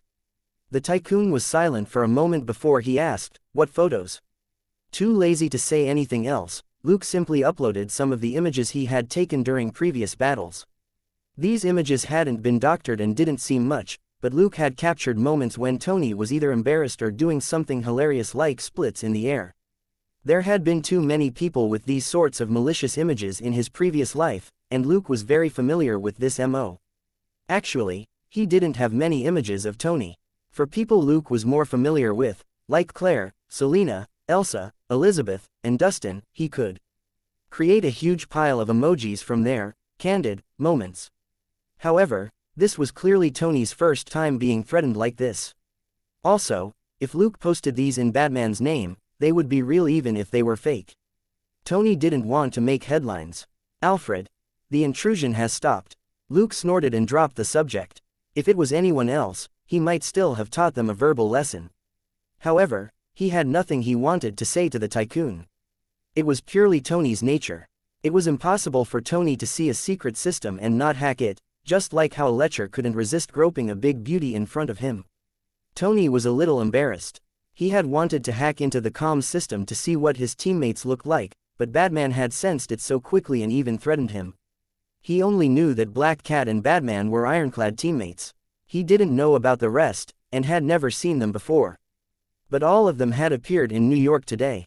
How could the tycoon, who was so curious that he could explode, tolerate it? After stopping Jarvis, Tony rolled his eyes and suddenly changed directions to fly to Clinton Hill in the east. 10 seconds later, he found his target. Hee, you won't let me hack into the system, but I can see them with my own eyes. If they were all in hiding, he might not necessarily be able to find these temporary teammates. But from the battle information and sounds on the comms, it was really easy to find a target. It was for this reason that Tony knew that what Batman had been unhappy about was him secretly hacking into the system, not that he wanted to prevent him from meeting his teammates. He nailed 2 test subjects in an alley below with electric shocks, and they twitched on the ground. Tony looked at the first temporary teammate he was seeing face to face tonight, who should be Iron Cage King. He wanted to see why these people could be Batman's temporary teammates. PFF'd. Iron Cage King. That sounded so crude. As he was thinking that, the tycoon saw a test subject fly out of a nearby building and land on the ground. Chapter 1396. Iron Man's temporary teammates via. The test subject was so flat it looked like a pizza. Bang, bang, bang, bang, bang. With loud bangs, a robust figure tangled up with 3 test subjects broke through the wall. With muffled sounds of fists and feet hitting flesh, 2 of the test subjects were sent flying. Seeing that, Tony curled his lip. He's actually using the earliest version of Batman's armor. What a fool. In the end, he saw Iron Cage King grab the last test subject in the air and perform a back body slam. Boom. Half of the test subject's body was stuck in the ground. Only its legs kicked twice in the air before falling still. Iron Cage King didn't stop moving. He turned around, bent down and charged at the 2 test subjects who had just gotten up. He twisted and wrapped his hands around the neck of one of the test subjects and his legs around the others. The 3 of them spun a few times in the air, and the test subject between Iron Cage King's legs was slammed down. Bang! The entire upper half of the experimental body was pressed into the ground by Iron Cage King. Kneeling on the test subject's back, Iron Cage King then exerted strength with both arms. Bang! The second test subject smashed into the ground, creating a crater. In the air, the tycoon gulped and flew away with a swoosh. This guy didn't look any weaker than Batman in terms of combat ability. He should be qualified to be a temporary teammate. However, Tony felt a little cold all over. Even if those test subjects were a little stronger, they weren't made of steel. Did Iron Cage King have to use so much strength? Murmuring to himself, he killed a few monsters on the way before. He reached a high vantage point at Grand Army Plaza 10 seconds later. Before he got too close, he saw a slim pink figure running swiftly along the street. Magnetic suction gear. This was much worse than a jet propulsion system. Tony immediately turned his nose up at this technology. But what the hell was with that pink suit? It looked like this temporary teammate was a little girl who didn't seem reliable. Even as Tony was criticizing inwardly, the girl in pink rolled into an apartment building. Tony immediately flew lower so that he could see through a window. The girl took out a short rod from her waist. Instantly, long silver blades popped out from both ends, and the rod turned into a rare double-ended longsword. With a flick of the wrist, the double-ended longsword lashed out like a tornado to meet 3 test subjects. Both parties charged past each other. Holding the weapon in one hand, the girl sped up as she left. The longsword turned back into a rod, which she put back at her waist. The 3 test subjects behind her took a few steps forward, before their bodies suddenly broke into pieces and fell to the ground. The exchange took less than 3 seconds. Tony's mouth moved. He wanted to look down on the other party for using such an unclassy weapon, but he felt that this tornado slash was indeed very cool. The tycoon could criticize anything for being ugly, but he couldn't ignore his conscience and deny the importance of looks, because that would be the same as denying himself. He also noticed a Winnie the Pooh design on the chest of the pink suit, so this should be Pink Bear of the Blackpink Bears. Then, where was Black Bear? Tony looked around and saw a dark figure in an alley next to the building. The man had stepped on the backs of 2 test subjects and was holding a shotgun. He shot one test subject in the back of the head and the other in the back. The head exploded, and the test subject that had been shot in the back twitched weakly before falling still. Tony snorted. This guy had no sense of aesthetics at all, but it had to be said that he dealt enough damage to the test subjects. However, Black Bear clearly didn't care about aesthetics. He was a lot more seasoned than Pink Bear. He turned to look in Tony's direction and asked over the comms, "Iron Man?" Tony said, "Yes." Then, Black Bear nodded at Tony in the air in farewell, before following Pink Bear. Seeing that he had been discovered, Tony couldn't follow him any longer. He turned around and flew to Bedford Avenue Station, where Black Cat was. Tony was very interested in this female superhero who appeared with Batman in the news and was even about to surpass him. Last time, after Ivan had borrowed Hammer Industries' resources to make trouble, Tony had heard Natasha mention how strong Black Cat was, but her expression had been a little strange. Also, from the battle reports, Black Cat was very diligent in killing monsters, and was no less efficient than Blackpink Bears and Batman. As soon as Tony flew over, he saw a dark shadow chasing a group of test subjects on the street. The passers-by were so frightened that they yelled and ran around, causing the test subjects to scatter.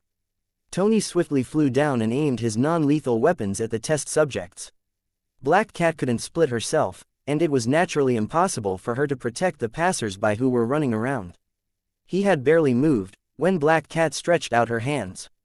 "Get back here." Black cobweb-like threads shot out in a storm at an extremely fast speed and instantly stuck to the dozen or so test subjects. When Black Cat pulled her hands back, the test subjects flew back toward her. The black threads quickly detached from the test subjects and retracted into her wrists. Sharp claws instantly appeared on her hands. She lunged forward like a nimble cat and swiped at the test subjects flying back at her with her claws. Tony's lips twitched. Was this Black Cat? Why did she feel more like the Black Widow than Natasha did? However, when she slashed at the test subjects with her claws, she could even twist and turn in the air. She really was like a cat. Looking at that reaction speed, Tony knew that he would be beaten up if he ever went up against her. Amidst his shock, Bastet said over the comms, "Save a few more people since you can fly fast. What are you waiting for? Is it a good thing to be last?" Tony was stunned. He looked at the number of kills in the comms channel. In last place was him. His face couldn't help but darken. "I was the last one to join. How can you talk about the kill count?" Wait, even if I joined last, I shouldn't be stuck there with my abilities." "Wow, you almost got me. Sure enough, you're with Charcoal Head. How insufferable." The tycoon cursed inwardly and quickly slipped away. With Batman and Black Cat in Brooklyn, stealing kills wouldn't be easy.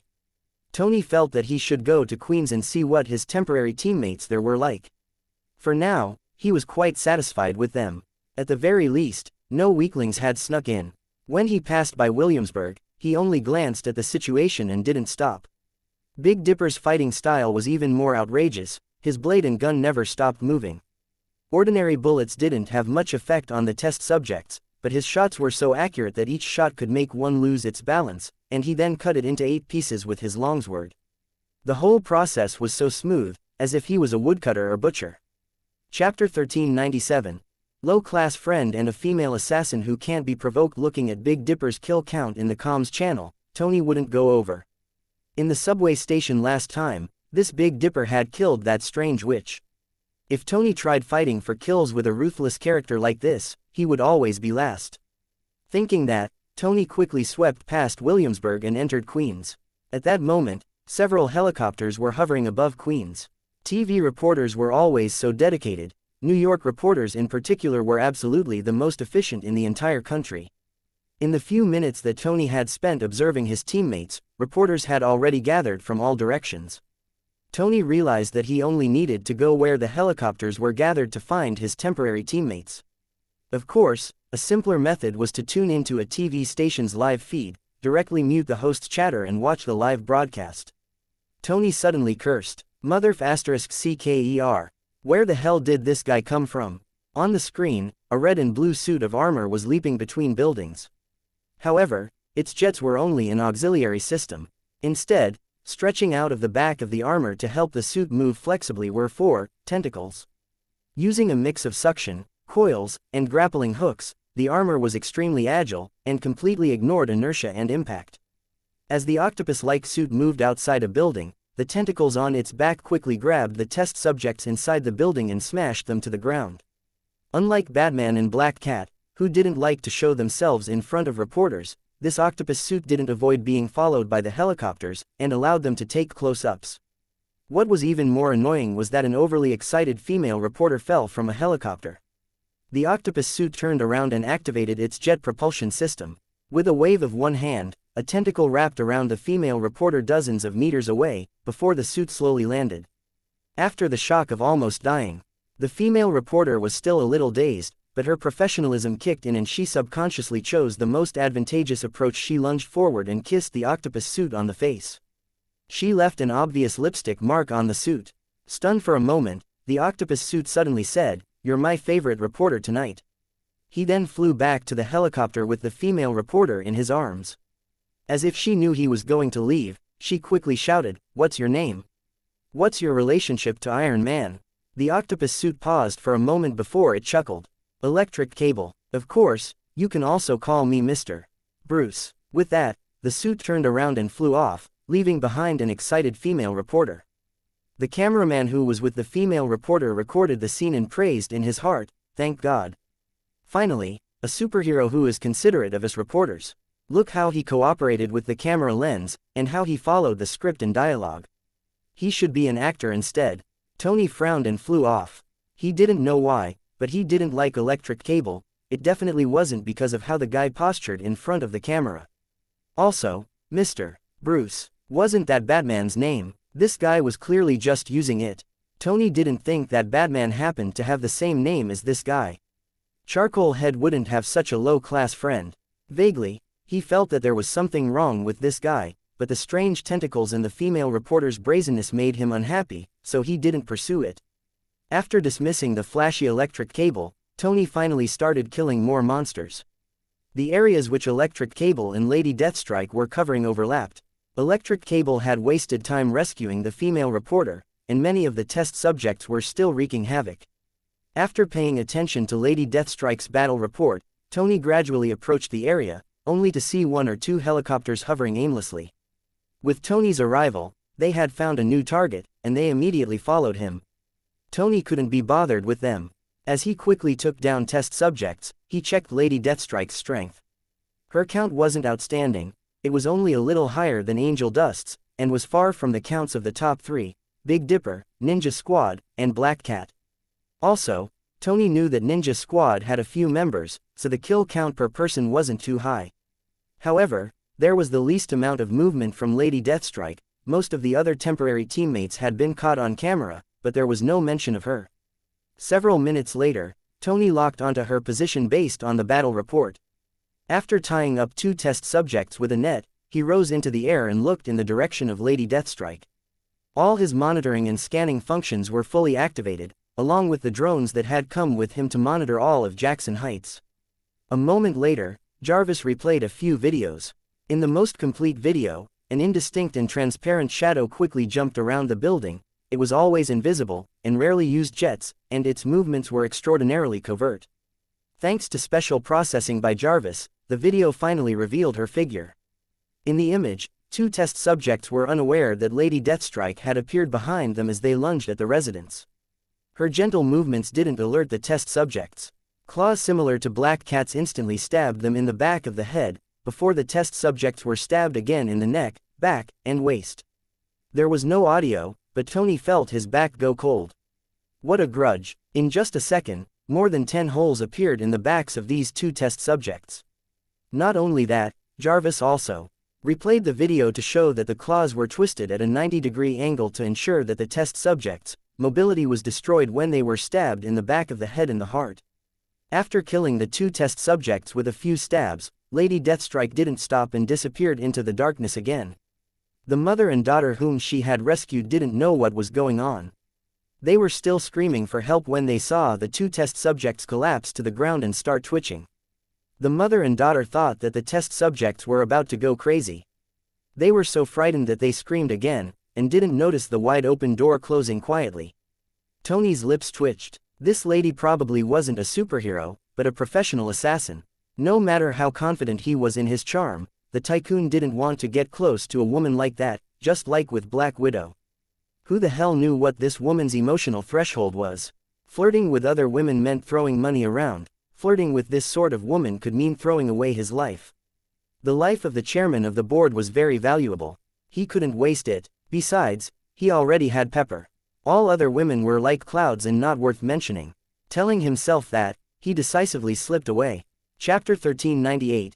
A cheap mouth and an acquaintance barging in. Once more the TV cameras had locked onto the last group of teammates. Tony didn't go over. Even as he was taking down more test subjects, he just watched the broadcast. This was the Ninja Squad. Tony's understanding of Japanese culture basically came from movies and TV which teenagers watched. Ninjas, of course, were mentioned the most. He wasn't too interested in this sort of profession which involved keeping the face hidden, and couldn't get over how it didn't use any tech know-how. However, the 5 shorties in the image were very fierce and powerful. 4 of them, in particular, were especially thick and broad. Wearing old-fashioned battle armor, they charged forward like small tanks and smashed the test subjects, turning them into abstract paintings. Tony felt that there was definitely something wrong with his understanding of ninjas. Shouldn't ninjas use assassination to complete a mission, like that Lady Deathstrike? These people, were they gladiators in their previous lives, and reborn wrong in this one? Thinking that, he couldn't help but send a message over the comms. Little Donnie, smile at a 45-degree angle. On the screen, one shorty was stumped for a moment before he raised his head and looked around. He then broke a test subject with 2 rods. Huh, where's the camera? The comms channel. Luke was too lazy to say anything this time. To be honest, protecting these little turtles was a little troublesome. They were too simple. Since Tony liked to tease them, he had to be prepared to be their nanny. It was like how a person who raised cats or dogs had to be mentally prepared to shovel poop. How cute a pet was how patient the poop shoveler had to be. In any case, taking the little turtles as his godsons wouldn't be a loss for Tony. Tony, who was unaware that his cheap comment had earned him new godsons, was very satisfied. Generally speaking, these temporary teammates were pretty good. Some of them made his back go cold, some made him itch, and some made him want to stomp on their faces, but ultimately, they were above average. He stopped being distracted and focused on killing more monsters. He was now in the top 5, behind the Ninja Squad, Big Dipper, Batman, and Bastet. Even if he had been the last to enter the battlefield, Tony felt that he had to be in the top 3 in order to prove his strength in front of these temporary teammates. Also, he was someone who relied on his brain and skills to make a living. Basically no one in this bunch could compare with him in this aspect. He was far more efficient at killing people because he had many long-range and high-tech attacks. The first time he met Batman, he had experienced the special difficulty of operating in the city. This time, Batman had sent him detailed information on the test subjects, and Jarvis had long given him the most cost-effective solution: a small number of taser shells for emergency rescues, a large number of tranquilizers, and net guns and grappling hooks. As long as these test subjects were slowed down or locked in place, they could be easily destroyed. Watching his temporary teammates fight gave him some inspiration. No longer stubborn about personally moving his legs, he sometimes just smashed the test subjects into the ground in passing. As long as their bones were shattered, that was the same as completing his task. Looking at his kill count increase steadily to almost 200, Tony felt very satisfied. Suddenly, there was a clatter in a nearby building, and several shadows crashed out of a third-floor window. The silver blade light was like a whip. Taking advantage of the fact that they were in the air, the attacker exploded and the light shot in all directions as it struck the 3 test subjects that were attacking him. Bang! The black figure landed on one knee, the longsword in his hand raised at an angle. Bang! Bang! Bang! Bang! Pieces of the 3 experimental bodies fell like rain, creating an irregular circle around him. Tony, WTF. He had thought that the flashy octopus electric cable was the most unbelievable he had seen tonight. He hadn't expected someone even more pretentious to be hiding here. Looking at this indistinct figure in the dark in the black coat he was wearing, the tycoon subconsciously asked, "Jarvis, what's the temperature in New York right now?" "Sir, due to the good weather of the last 2 days, the current temperature is 28 degrees, which is close to the highest in New York's history," Jarvis immediately replied. Tony said, "Isn't he going to get a rash if he wears a coat in this weather?" Jarvis said, "The heat sensor indicates that his body temperature is lower than a normal person's even after strenuous exercise." Tony looked at the thermal image and saw that the figure in it was only a light yellow. He exclaimed, "He's not normal. Could it be?" He immediately sent a message over the comms. "I have a guy here who's wearing a leather cloak on a hot day. He uses a katana and has a very exaggerated manner.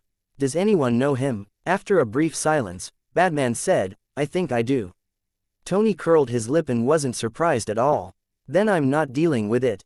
A TV helicopter is coming." After making sure that nobody fought this new hero, Luke had Alfred switch to the TV broadcast. A moment later, Alfred projected the image, and Luke confirmed that it was none other than Eric Brooks, Daywalker.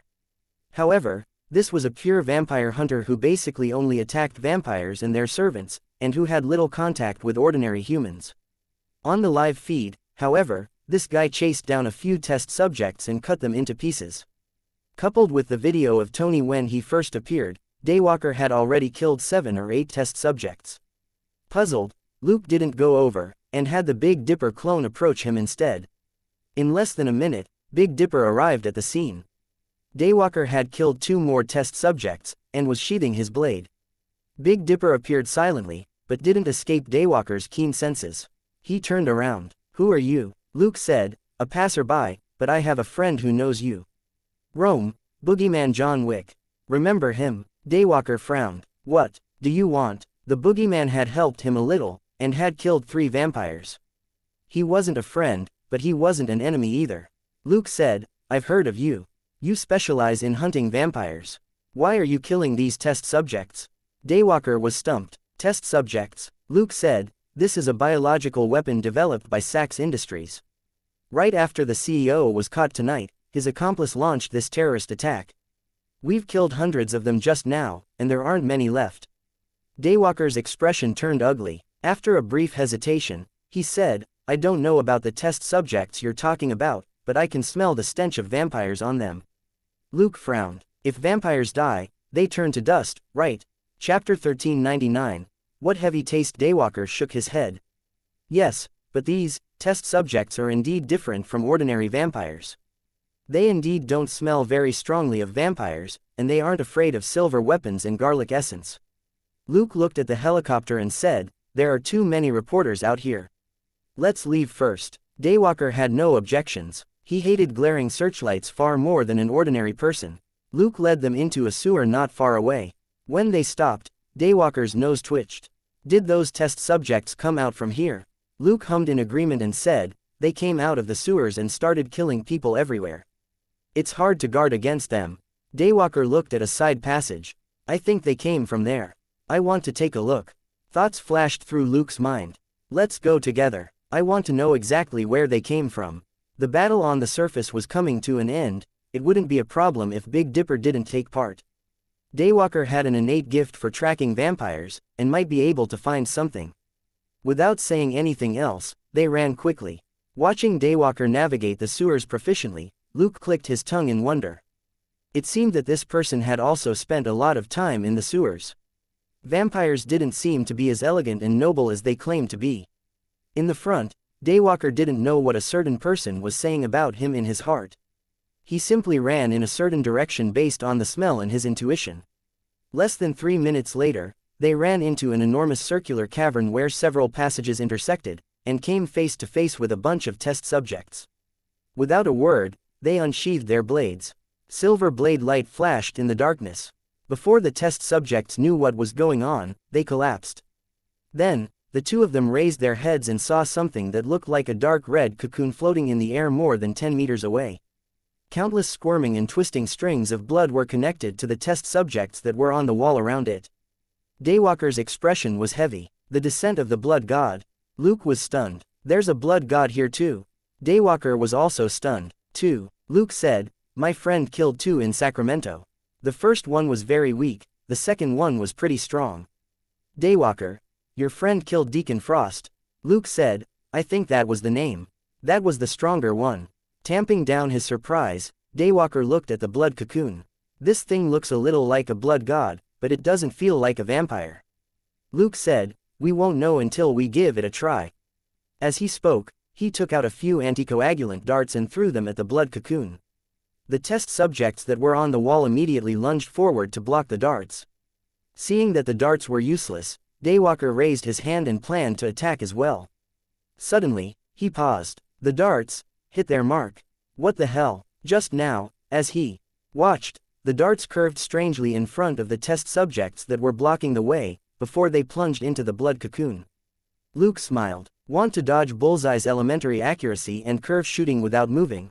The dark red blood cocoon seemed to be stunned for a moment, before it twitched. A moment later, dark red blood sprayed out onto the cavern wall. Luke raised an eyebrow. "It can expel the parts corroded by the anticoagulant." Daywalker's face was inscrutable, but his head hurt. Even the most effective anticoagulant against vampires wasn't much use. How could he fight? Even so, he didn't stop as he threw out all his darts. The silver darts flew like swallows returning to their nest as they converged on the dark red blood cocoon.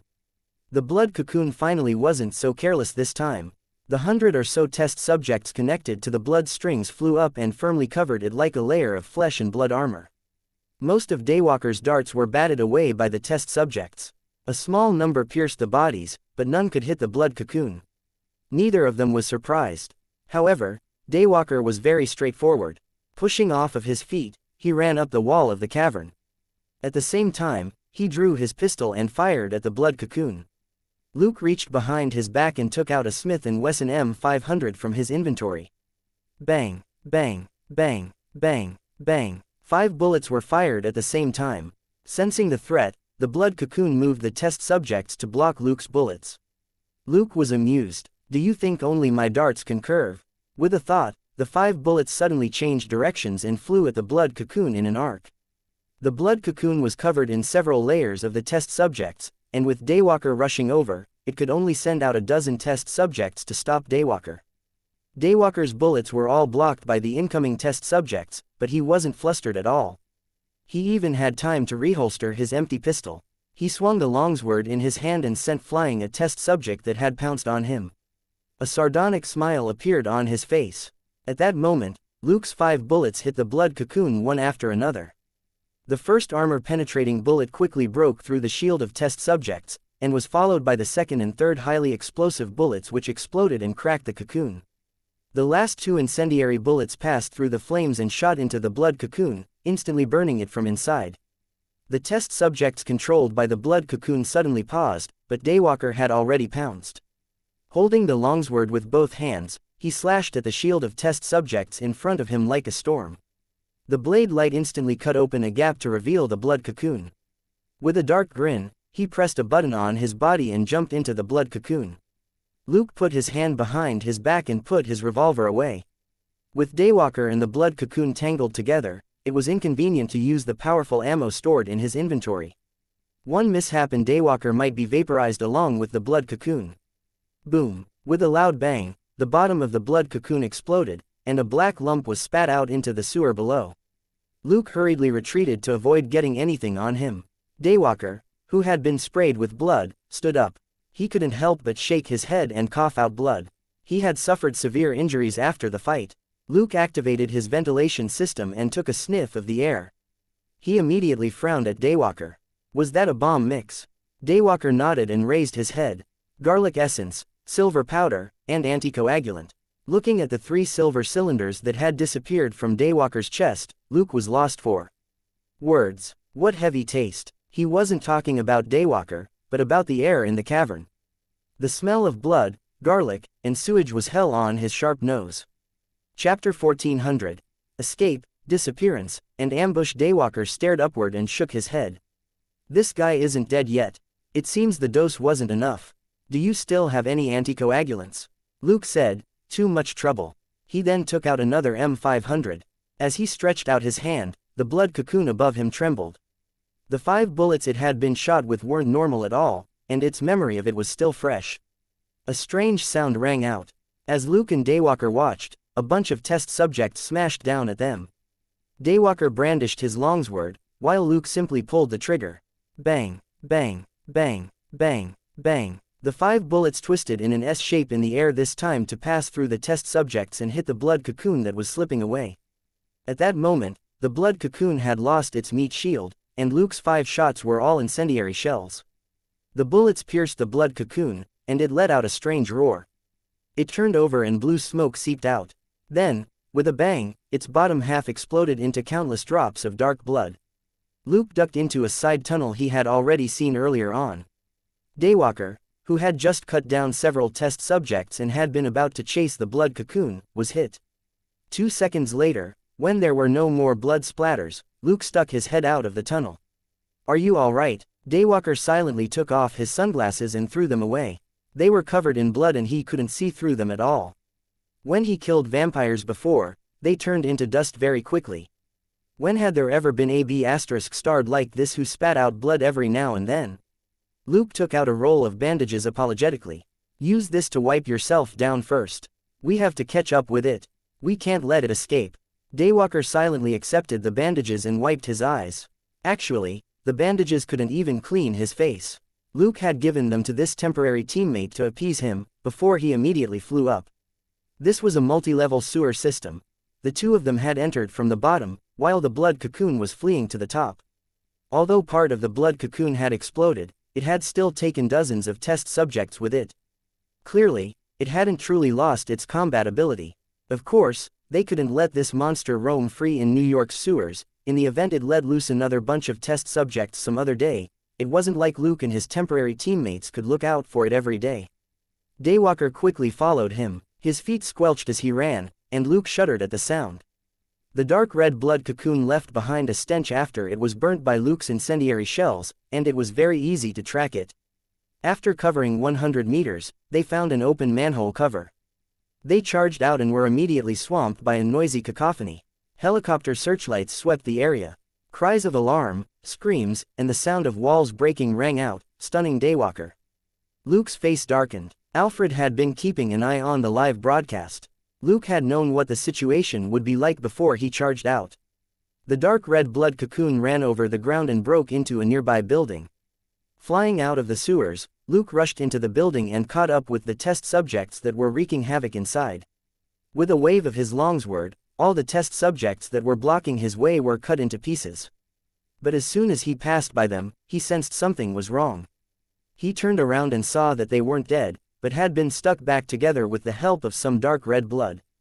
Then, they roared, and lunged at him again. Luke raised an eyebrow and reached behind him to take out a net gun.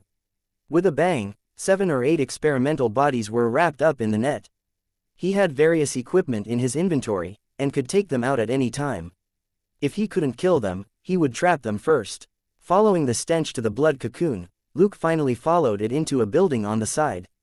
At that moment, there were already more than 30 experimental bodies lying on the ground behind him, but there were still more than 30 of them in front of him. Had these test subjects just been created? He immediately reacted. The test subjects which had entered the building just now had very typical appearances. They basically weren't wearing clothes and were also very dirty. It was obvious that they had been in the sewers for a long time. Although the test subjects in front of him now weren't exactly clean, they were clearly wearing home clothes or underwear that were just a little grubby.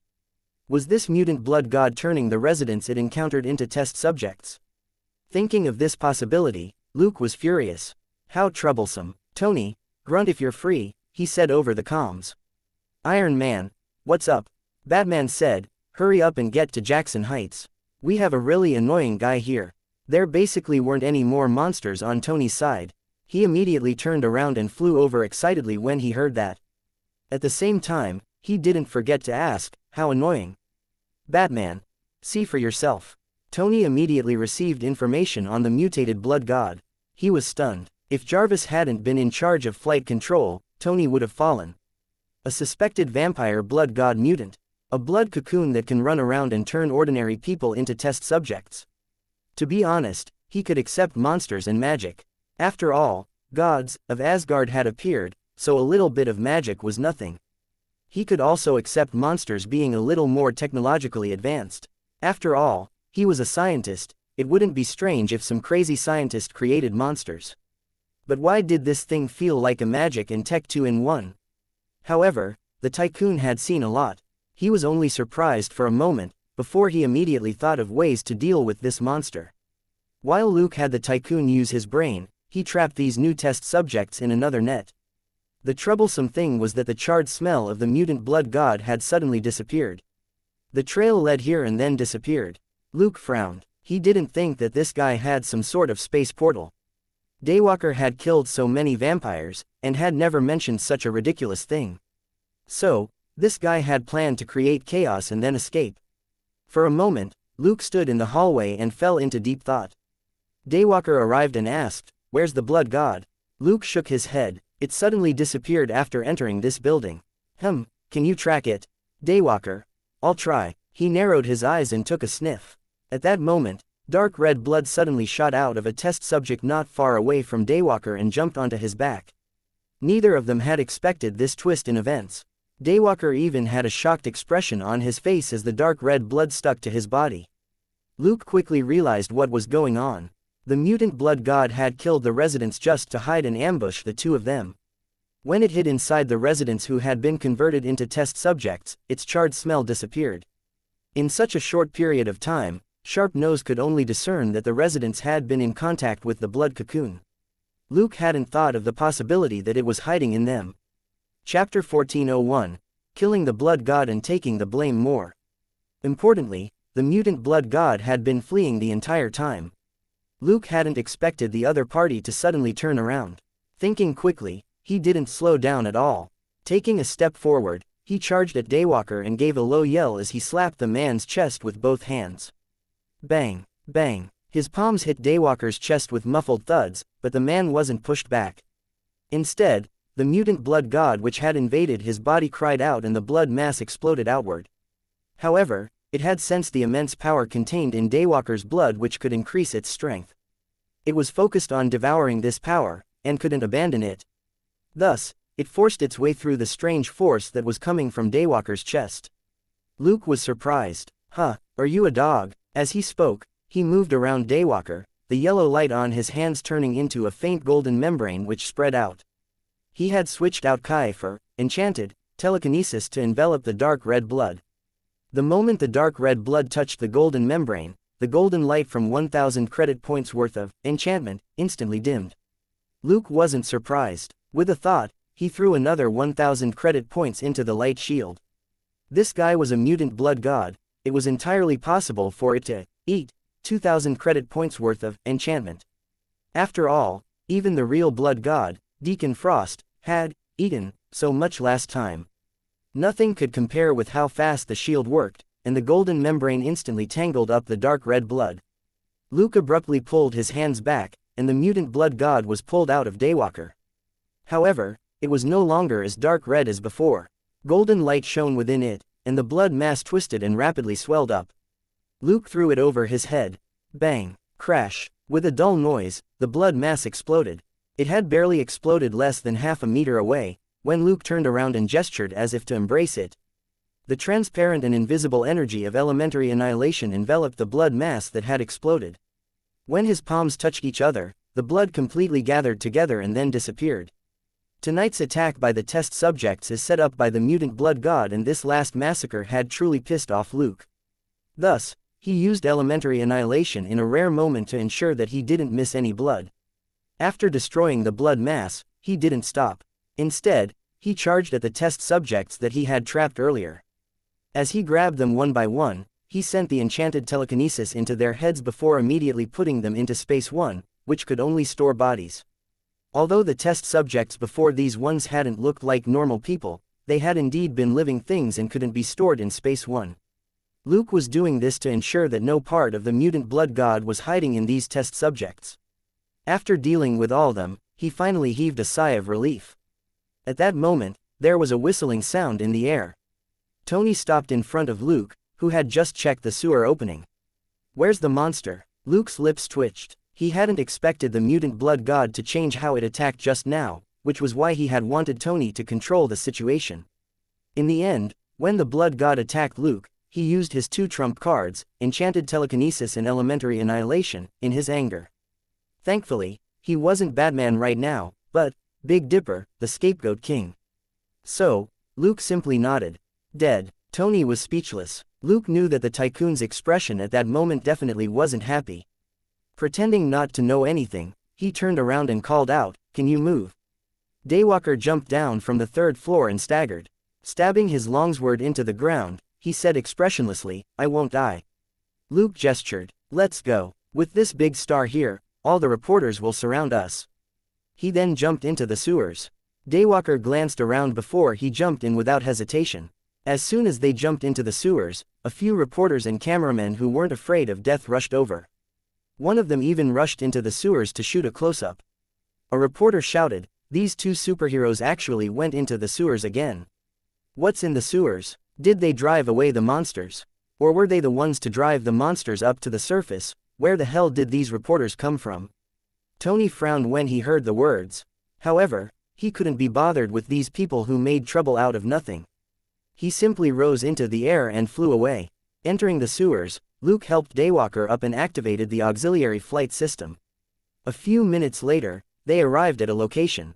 Luke took out a bottle of cleaning spray and aimed it at Daywalker. "Don't move." Daywalker's face was still dark, but his lips were clearly pale. The moment the mutant Blood God entered his body, it had taken a lot of his blood. If Luke hadn't reacted fast enough, he would have suffered a huge loss. Of course, Daywalker had countermeasures. A second later, and a device hidden in his clothes would have injected a special drug similar to poison for vampires into this blood. Even so, Daywalker had to admit that the black and white skull in front of him had helped. At Luke's words, he didn't move. There was a hiss, and the spray quickly sucked off the blood on his body so that it fell to the ground. Less than 10 seconds later, Daywalker finally realized that he no longer stank. Why did the skull let him go running off smelling like that? He couldn't help but wonder. He then realized that it had been an emergency when he was chasing the mutant blood god earlier. Clearly, the man hadn't had time to clean him up. Luke put away the spray and tossed him an electronic access card. There's a safe house up ahead. It has enough inside for you to live on for a week. You can destroy the access card when you leave. After making the arrangements for Daywalker, he swiftly left. When he was several hundred meters away, the Big Dipper armor on him disappeared and was replaced with the Bat armor. On the other side, Luke and Selena had already finished the cleanup, and they quietly retreated. Their car had already driven out of the house 10 minutes earlier under remote control. It picked up the two people who had finished changing at a location without surveillance in Brooklyn, before they rushed toward the two districts to maintain order. The clone appeared as Batman again and checked the two districts to ensure that no test subjects had been missed. This attracted even more reporters. During these 10 minutes, the rest of the team had basically completed their tasks. At Luke's reminder on the comms channel, they turned invisible and retreated. Batman, who was the only one still active, naturally became the media's focus. Chapter 1402, Severed Arm and Resurrected, Test Subject. In any case, Batman was the #1 superhero. Between the new, hard-to-find heroes and the active #1 hero, practically all the reporters chose the latter. A moment later, Luke and Batman met at the southernmost end of Brooklyn. Both of them appeared on camera at the same time for a while. Batman finally disappeared into the night again, leaving Luke and Selena to deal with the countless residents who were asking for help. The battle was always just the first step in solving an issue. After the fighting was when problems cropped up. Compared with directing his teammates in killing the test subjects, Luke felt that rescuing civilians and maintaining order was a lot more difficult to do. Most problems couldn't be solved with superpowers. Luke had elementary life force, which was a first aid skill, and not many people could help him this time. Most of the civilians who had been attacked died immediately, and the test subjects only switched targets after biting and killing people. It was an unlucky and sad end. Very few people survived after being caught by the test subjects. However, this meant that the test subjects didn't have a high kill count, otherwise, the death toll would have been far higher.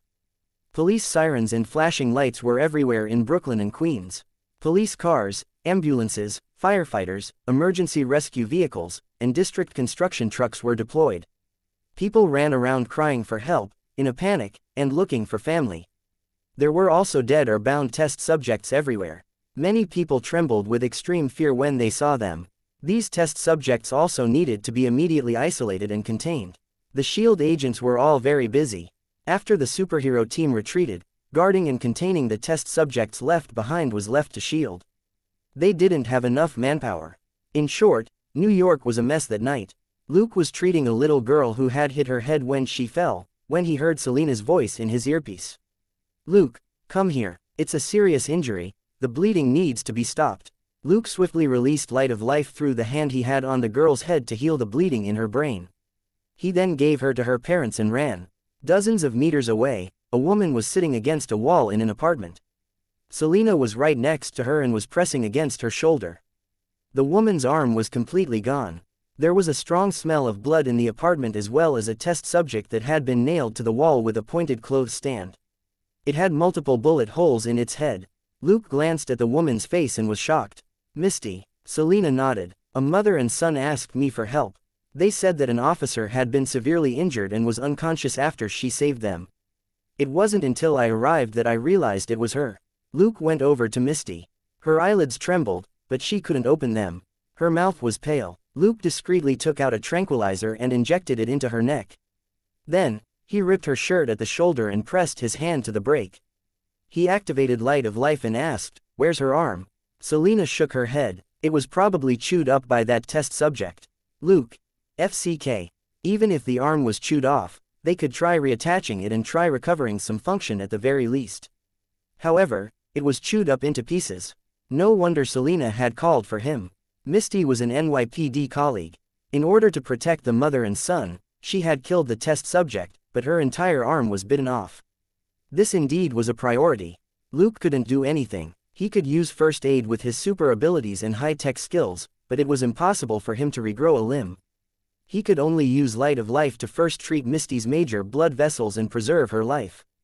Call George Stacy. Misty is his subordinate. Tell him to contact her family, Luke said as he carried her downstairs. In fact, Misty's condition was very bad, but a lot of NYPD officers were in worse shape tonight.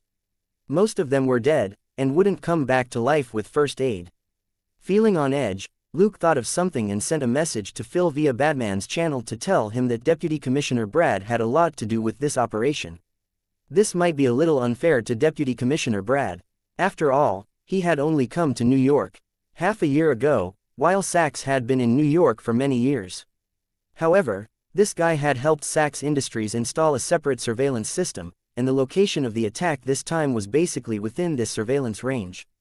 Nobody would believe that Brad's hands were completely clean. Luke hadn't liked this guy in the first place. This time, he was going to give New York's innocent victims some justice. Not long ago, in the cavern in the sewers where the mutant blood god had been, a figure suddenly sat up in the sewage below. Climbing out, he heaved a sigh.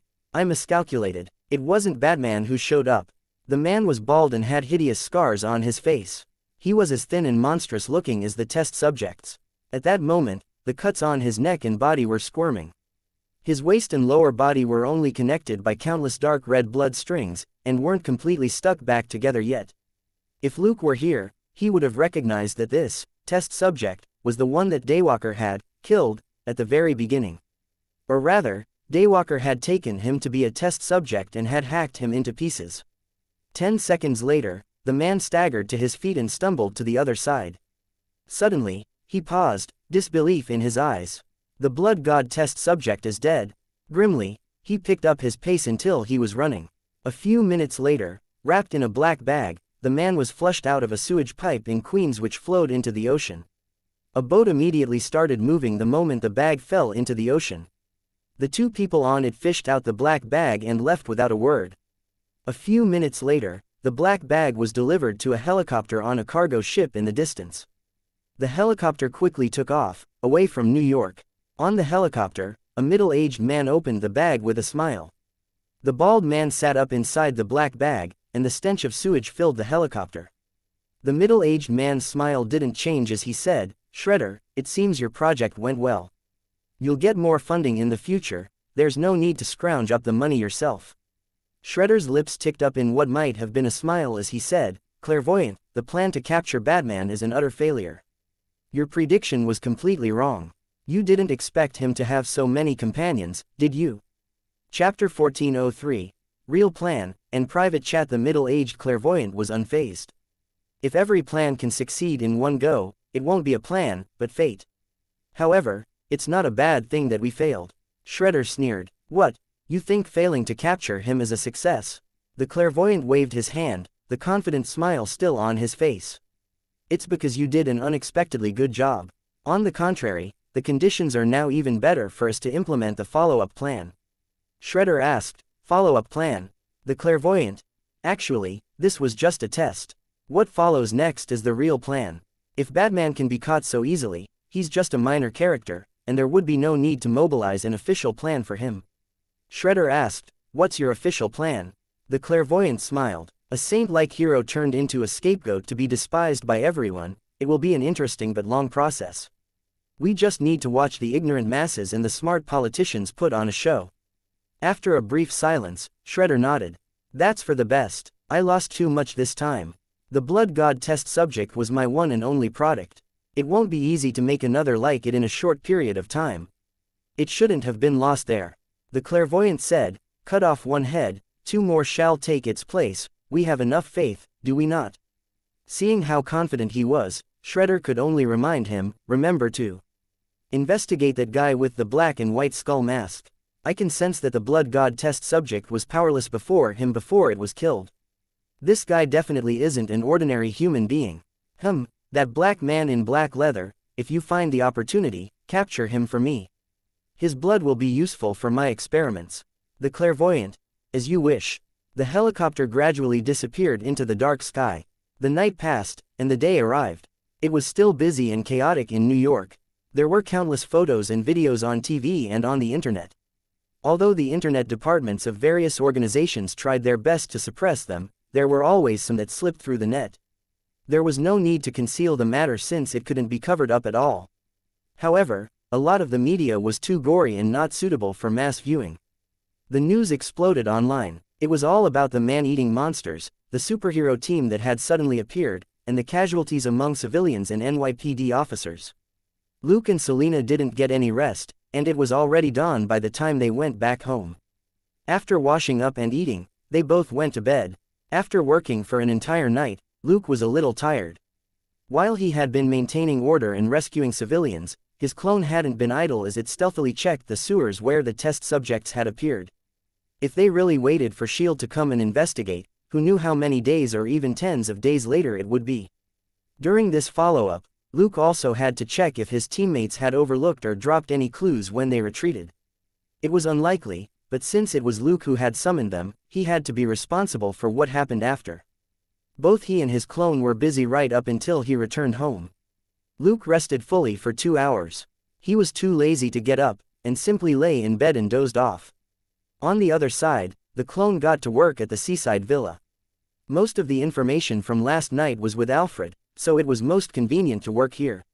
Opening the back door, which faced the ocean, Luke sat in a rocking chair on the porch and sighed at the gloomy sky. It's going to be windy. The sky was overcast compared with how sunny it had been for the past few days. The sea breeze blew, ruffling his shirt. A moment later, muffled thunder rang out, and dark clouds rolled over as countless tiny raindrops fell in the distance. It was raining. Looking at New York, which had disappeared in the rain, Luke was lost in thought. A moment later, he entered the house. Alfred, set a time with Tony to have a chat. Alfred. Yes, master. Tony replied quickly, where? Luke looked at the ocean not far away. Have him go to the pier at Whitestone Park. Remind him to cover his face. A few minutes later, Tony suddenly sent another message. Can I bring someone with me? She's from the relevant department, and wants to talk to you.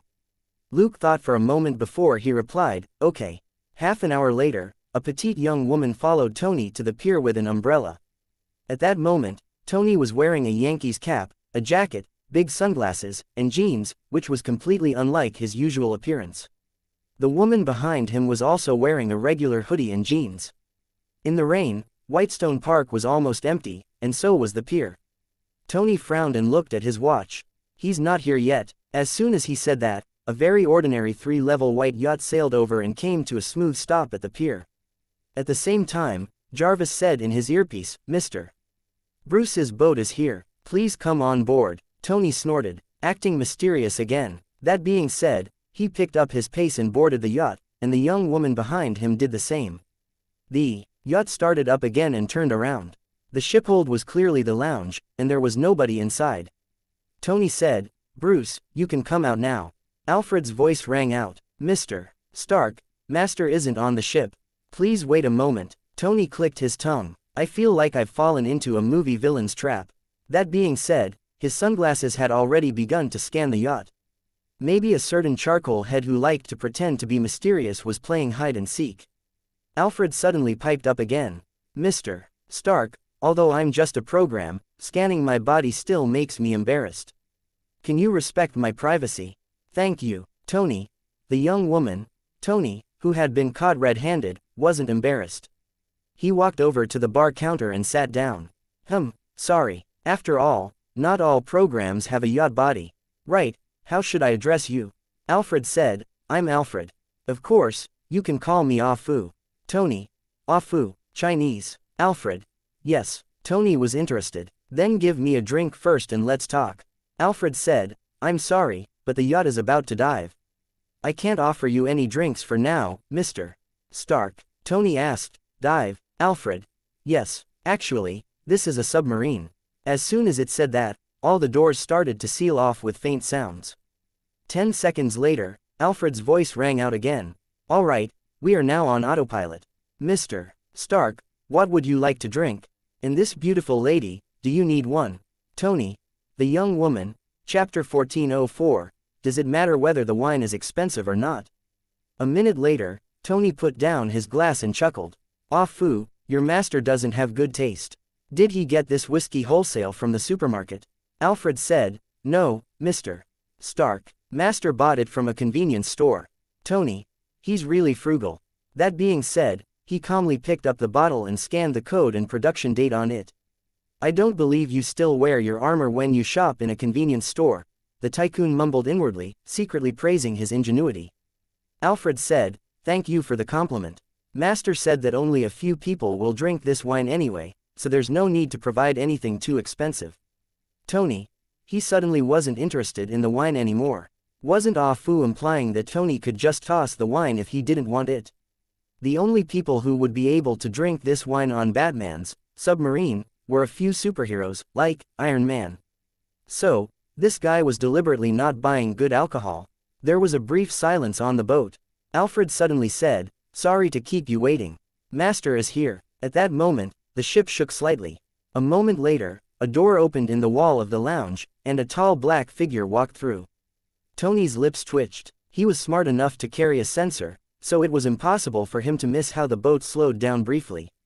Clearly, Batman had been sneaking around in his suit in the ocean before rendezvousing with the moving submarine. He obviously didn't want to be tracked. Tony was quite annoyed. Batman knew a lot about him, while Tony only knew that Batman was called Bruce. He wasn't even sure what his surname was. So, he immediately mocked him. Yo, you asked us to meet you on your submarine. Are you afraid that we'll see what you look like? Master Bruce really cares about his face. When he said that, Batman's blood-red lenses flickered, and he gave a low laugh. Tony, as funny as always. Tony, am I being funny? Have you misunderstood what the word means? While a certain tycoon was cursing Batman's literacy, there was a slight crack. The faceplate on the Batman suit flipped up and pulled back to reveal a more square and handsome face. It was the face of Big Ben. With a smile on his face, he looked at Tony, whose eyes were wide with surprise.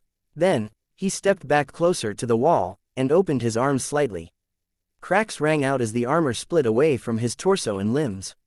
The robotic arms that had appeared on the wall swiftly retracted with the armor into the wall, which closed up again. A few seconds later, a tall and sturdy man wearing the face of Big Ben in a suit stood in front of them. Luke walked over to the counter and poured himself a glass of whiskey. He said with a smile, also, I'm Bruce Wayne. You can call me Master Wayne if you like. Of course, you can continue calling me Bruce. Tony. Who the hell will call you, Master? Different from Tony's agitation, the young woman next to him observed everything about this, Bruce Wayne, carefully. Luke raised his glass to Tony. I bought this wine from the supermarket, but you're the first friend to have it. Does it matter if it's expensive or not? Looking at the glass that was stretched out in front of him, Tony was lost for words. He clinked glasses lightly with Luke and drank. Luke finished his glass and looked at the young woman. This is our first official meeting. Should I call you Agent Romanov or Miss Romanova? The young woman smiled brightly. Just call me Natasha. Luke smiled. Actually, I think the name Natalia is very nice too. The young woman's smile didn't change. Friends usually call me Natasha. You're too kind, Mr. Wayne. Luke nodded. All right, Natasha. Watching from the side, Tony couldn't help but curse inwardly. This charcoal head really liked to investigate people in secret. Even this woman hadn't escaped it. If Natasha hadn't betrayed any oddity, Tony wouldn't have noticed anything wrong. Of course, he knew that Nick Fury wanted to establish a connection with him through Natasha. But now, a certain master had discovered Natasha's real name. Recalling how Natasha had teamed up with Batcat at Hammer Industries warehouse, however, he wasn't surprised. Luke sat down at the bar and gestured for Tony to sit as well. He then said, there's a lot going on right now. Let's get down to business. Tony's eyes flickered, and he jerked his head slightly at Natasha, who was sitting at the bar. Do you need Natasha to give us some privacy? Natasha made a rude gesture, but there was nothing unusual on her face. Luke raised his hand and refilled his and Tony's glasses. No need. Even if Natasha goes back and tells Director Fury everything, that might not be a bad thing. Tony and Natasha were no longer surprised. Wouldn't it be natural for Batman to know the name of the S.H.I.E.L.D. director? Taking a sip of his wine, Luke said, "Have you thought about the aftermath of this attack?" Hearing that, Tony didn't look so relaxed. He nodded. "I'll set up a fund. There were too many casualties this time." Luke hummed and said, "In any case, you're rich, so donating a bit is good." Tony. Luke changed the topic. "However, what I want to say is that for me and the superheroes who participated in this battle, the outcome might not be good."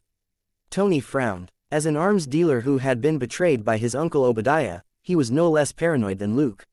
He immediately guessed, "Are you saying that someone will use this incident to attack you and your friends?" Luke nodded, then shook his head. "I have some contact with them, but they're not all friends. However, I was the one who asked for their help this time, so I naturally have to consider the consequences for them." Natasha, who was listening on the side, made a mental note, "Somewhat values fairness, OCD to some degree." Tony asked, "So what do I need to do?" He had long wanted to give Batman a helping hand. That was because most of the favors that Tony Stark owed was to this charcoal head. He didn't feel good about not returning the favors at all. Luke said, "You mentioned a fund earlier, I think that's a good idea." Chapter 1405. The Foundation and Justice. When the tycoon heard that it was about money, he immediately relaxed. As long as it had to do with money, it wasn't an issue for him. Also, he was very familiar with using money to return a favor. So, Tony simply asked, "How much do you want?" Luke chuckled and shook his finger. "No, you don't need to fork out money for this fund." Tony. Luke said, "On behalf of all the superheroes who appeared yesterday, I authorize the establishment of a foundation to help with superhero operations. All proceeds will go toward helping innocent people who were injured in various related incidents." Tony. "What, Natasha?" After a long while, Tony shook his head. "This isn't really something we can do. First of all, how are you going to prove that this authority comes from Batman himself?" Natasha nodded. The biggest problem with Luke's proposal was that under the law, Batman wasn't a real American citizen. That was because nobody knew who Batman was. As for Bruce Wayne, did he think they were dumb? Neither Tony nor Natasha had heard this name before, and anyone with a similar name didn't have Batman's combat ability. Even if Luke said that he was Batman with this appearance and name, he had to first prove that Bruce Wayne was Batman. Only then could Bruce Wayne give authority to someone else to use Batman's image. This was a legal matter, and couldn't be brushed aside using the title of the #1 superhero. Batman's friends all faced the same problem, except for Tony. Tony Stark was the only superhero who had disclosed his real identity. Naturally, the copyright that came with using his real identity was legally binding. If this legal copyright didn't exist, other people wouldn't need to pay a fee to use his image. In any case, would Batman sue someone for using his image without his approval? Obviously not. This was also the reason why there were so many unscrupulous Batman peripherals on the market. Hearing that, Luke smiled. "It's very simple, since you'll be the one to set up this foundation." Stumped for a moment, Tony subconsciously shook his head. "That's not legally valid either." Luke chuckled. "I don't need it to be legally valid, it just needs to be recognized as an official foundation endorsed by Batman." As Tony mulled over the idea, he immediately got the gist of it. He couldn't help but glare. "Are you playing at being a celebrity with fans?" It was like a certain famous sneaker brand manufacturer which lost a supply contract. The shoes which they produced after that were essentially the same as before, but no longer genuine versions. Even if the shoes were identical, the company would use all kinds of anti-counterfeit codes and verification codes to differentiate between the genuine and fake versions. The prices of both types were completely different in the hands of fans and collectors. Luke shook his head with a smile. "Do you think everyone is like you, whose biggest interest is sleeping with female stars?" There's also female models, female reporters, female doctors, female professors." Stop. Tony was a little unhappy. "You're just jealous. Also, what's with Shira? There's also a rumor that you've done the dirty with Jennifer Perry as well." Luke raised an eyebrow. "So, you do read those cheap tabloid rags?" Tony. "Natasha, a decent newspaper wouldn't publish that sort of news. Even Shira, Batman's so-called girlfriend, wouldn't be officially labeled as such. Only tabloids and online media with no integrity would use this to attract attention." So, Tony had definitely seen those gossip rags. Luke returned to the topic. Alright, you're not wrong. I'll supply you some prizes regularly to ensure that the Foundation has genuine authority. Tony asked, such as?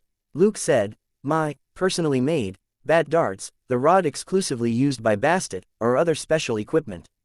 Tony thought for a moment, then nodded grudgingly. Fine, if you say you made them yourself, so be it. Luke spread his hands. Even if no one believes me, they'll believe Iron Man, since you're not interested in that small amount of money. Tony was unable to respond.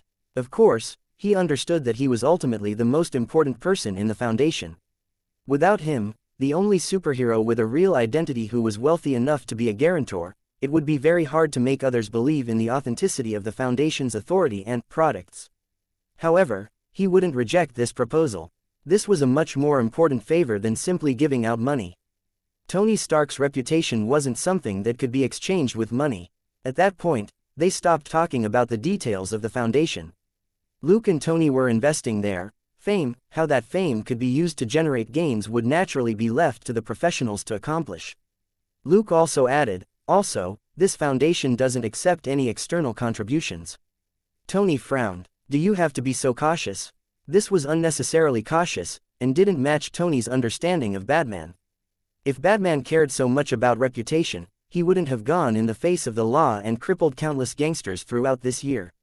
It had to be pointed out that the United States was a country of human rights, and gangsters had human rights. Luke drank his glass of wine and poured himself a little more. I'm setting up the Foundation to resolve some issues, not to increase the number of enemies who can attack us. After thinking about it, Tony nodded solemnly in agreement.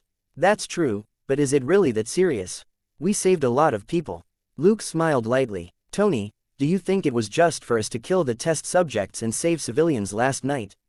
Tony nodded without thinking. Of course, we're superheroes. He then added mockingly, also, you're the knight of the people. In this regard, the tycoon was quite envious, because he knew that he wouldn't be able to obtain this title. Luke tapped the counter. Do you think America is just? Stunned for a moment, Tony's lips moved, but he shook his head in the end. No, Stark Industries used to sell weapons. If justice in America was so dependable, why would he have announced the closure of the company's weapons division and fought terrorists himself? Luke spread his hands. Do you think the American government needs us to preserve justice? Or do you think those big shots are willing to give the power to mete out justice to a bunch of vigilantes? Tony lowered his gaze. No. Chapter 1406. Don't you know about Hydra? Tony was one of the key figures in America. If he hadn't become Iron Man, he would naturally stand on a completely different side from superheroes. This had nothing to do with justice, but with politics. Whoever had power had to fight for their own interests. If they wanted to seize power and climb higher, they would be met with a ruthless counterattack. Since ancient times, countless heroes, emperors, and leaders had fallen to this sort of counterattack, not to mention that Luke and the others were purely illegal vigilantes, who had no interests at all. Luke raised his glass and took a sip, before he sighed darkly. Touching the power of justice as a superhero's curse. He had only seen the first Avengers movie in his previous life, so he didn't know about the Civil War which happened after that. But it was only a matter of time. How could those at the top of the country's hierarchy, who had always held aloft the cudgel of justice to hammer people around the world, allow a righteous vigilante group to climb above them? They would attack the superheroes for their illegal enforcement of the law, as well as the extra damages they incurred. Luke knew very well that some superheroes didn't pay attention to individual civilian casualties, but he didn't discriminate against them. Were the extra damages caused by a superhero's righteous actions worse than the government's behavior of triggering war in an originally peaceful nation and causing the deaths of millions of civilians? Superheroes who used their abilities for good instead of becoming supervillains already had far more moral integrity than most people. What right did people who triggered war for the sake of benefits have to condemn a bunch of vigilantes who weren't paid for what they did? Also, there were people in the world who couldn't do anything themselves but liked to shoot off their mouths and nitpick anyone who did good, and felt immensely proud of themselves for it. These types of idiots were also the easiest to be led around by the nose and turned into the front line in an attack on superheroes. In Luke's previous life, even online trolls were paid for what they did. These brainless people, on the other hand, danced to someone else's tune and didn't even get paid for it. Whoever they tore down, they just thought they were very awesome. Little did they know that they were like chamber pots in the eyes of big shots. Sometimes, they were indispensable, but when they weren't being used, the big shots couldn't wait for them to die a little further away. Luke had seen too many such people in his previous life. There would be no shortage of brainless people like these in this life either. He had always believed that there was no shortage of idiots in any world, even in the Marvel Universe. He hadn't expected the attack by the test subjects, and the debut of the superhero team was naturally unexpected. But things didn't always go according to plan. Batman, the #1 hero in Dark Knight, had to face these things. Only after being tempered by fire would Batman truly shine and become the irreplaceable beacon of superheroes. He had already thought of this before, and had been thinking about it since the attack by the test subjects last night. The system's definition of justice inevitably clashed with the justice of the American ruling class. Since he had no plans of going into politics, he naturally had to find his own way to make the world adapt to him. Daddy's system wouldn't have given him so many cheats for nothing. Tony and Natasha felt chills run down their spines. No matter how beautiful America made itself out to be, the happiness of this colossus was built on exploiting the entire world. Justice was the grounds which the government used to exploit other nations. The person in front of them was practically synonymous with justice. In the end, Batman would either clash with the American government or he would become the government's dog. His words proved one simple fact: his and the government's conflicting views were irreconcilable. Natasha, who had come with a purpose, suddenly realized that it would probably be very difficult to complete this assignment. She silently added more labels to Luke: suspected individualist and liberal supporter. Looking at their expressions, Luke smiled.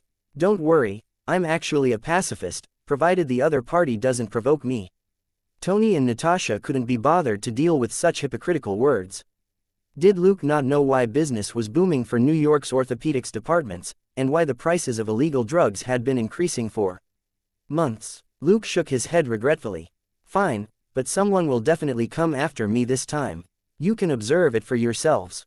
Saying that, he looked at Natasha and chuckled. "And that applies only to you and not the rest of S.H.I.E.L.D. Hearing the implied meaning in his laugh, Natasha finally frowned. "You don't seem very happy with S.H.I.E.L.D. Luke poured more wine for himself and Tony. This time, he wasn't in a hurry to drink. Instead, he swirled the wine in his glass. "Natalia, you're also from S.H.I.E.L.D., but aren't you sitting here now? However, there are some people in S.H.I.E.L.D. who really aren't happy with me." Natasha's face didn't change. Who? She had a feeling that her director might have already been blacklisted by this person. That was because the director always looked very unhappy when he talked about Batman. Luke continued to play with his glass. "Don't worry, it's not Director Fury. We have a common enemy in this regard." Natasha. Nick Fury was now in charge of S.H.I.E.L.D. He was mistrustful and crafty, smart and shameless. The only people who could be called his enemies were probably colleagues who wanted to replace him. There was currently no one in S.H.I.E.L.D. who had the qualifications or popularity to challenge Nick Fury. As for the position of director, that was even more ridiculous. In a secret and aggressive organization like S.H.I.E.L.D., which wielded tremendous power, the real power was distributed among various branch leaders, such as the leaders of various bases or heads of individual projects. These experienced old foxes with numerous connections could hoodwink the higher-ups at S.H.I.E.L.D. who were unfamiliar with how things worked internally without them knowing at all. To put it bluntly, even Nick Fury couldn't verify how much these old agents were hiding. Luke raised his cup and dropped a huge piece of news almost carelessly. "Probably an enemy like Hydra." Natasha and Tony both paused before they said in unison, "Hydra." Luke took a sip of his wine. "That's right, don't you know?" The two of them looked at each other, then looked at him. They cursed inwardly. Nobody said anything. How would they know? Tony, who was more familiar with Luke, couldn't help but ask, "Wasn't Hydra destroyed in World War II? My father participated in that operation and confirmed the death of their leader, Red Skull, Johann Schmidt." Chapter 1407. If I said they did it, they did it. The Tycoon's father had been the founder of S.H.I.E.L.D's Strategic Scientific Reserve, SSR, and it was this agency which had absorbed most of what Hydra had left behind. Luke was saying that Hydra was in S.H.I.E.L.D. This was equivalent to saying that there was a huge problem with the Tycoon's father's agency. With a thought, Tony's sunglasses flashed with some information about the Hydra assets taken in by SSR.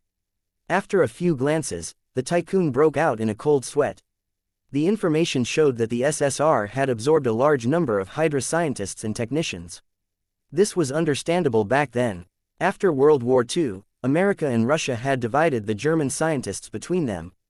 At that time, the leader of Hydra, Red Skull, had been serving Germany, and many German scientists had worked under him. S.H.I.E.L.'s approach was just to split the spoils. Since Batman had told him about Hydra, however, Tony didn't think his information was fake. Is that why Charcoal Head had agreed to let Natasha come with him, and didn't mind her listening in the whole time? The thought flashed through Tony's mind, but he didn't look away from Luke. Luke had never seen the film where S.H.I.E.L.D. was revealed to contain Hydra, so he wasn't sure who was Hydra in S.H.I.E.L.D.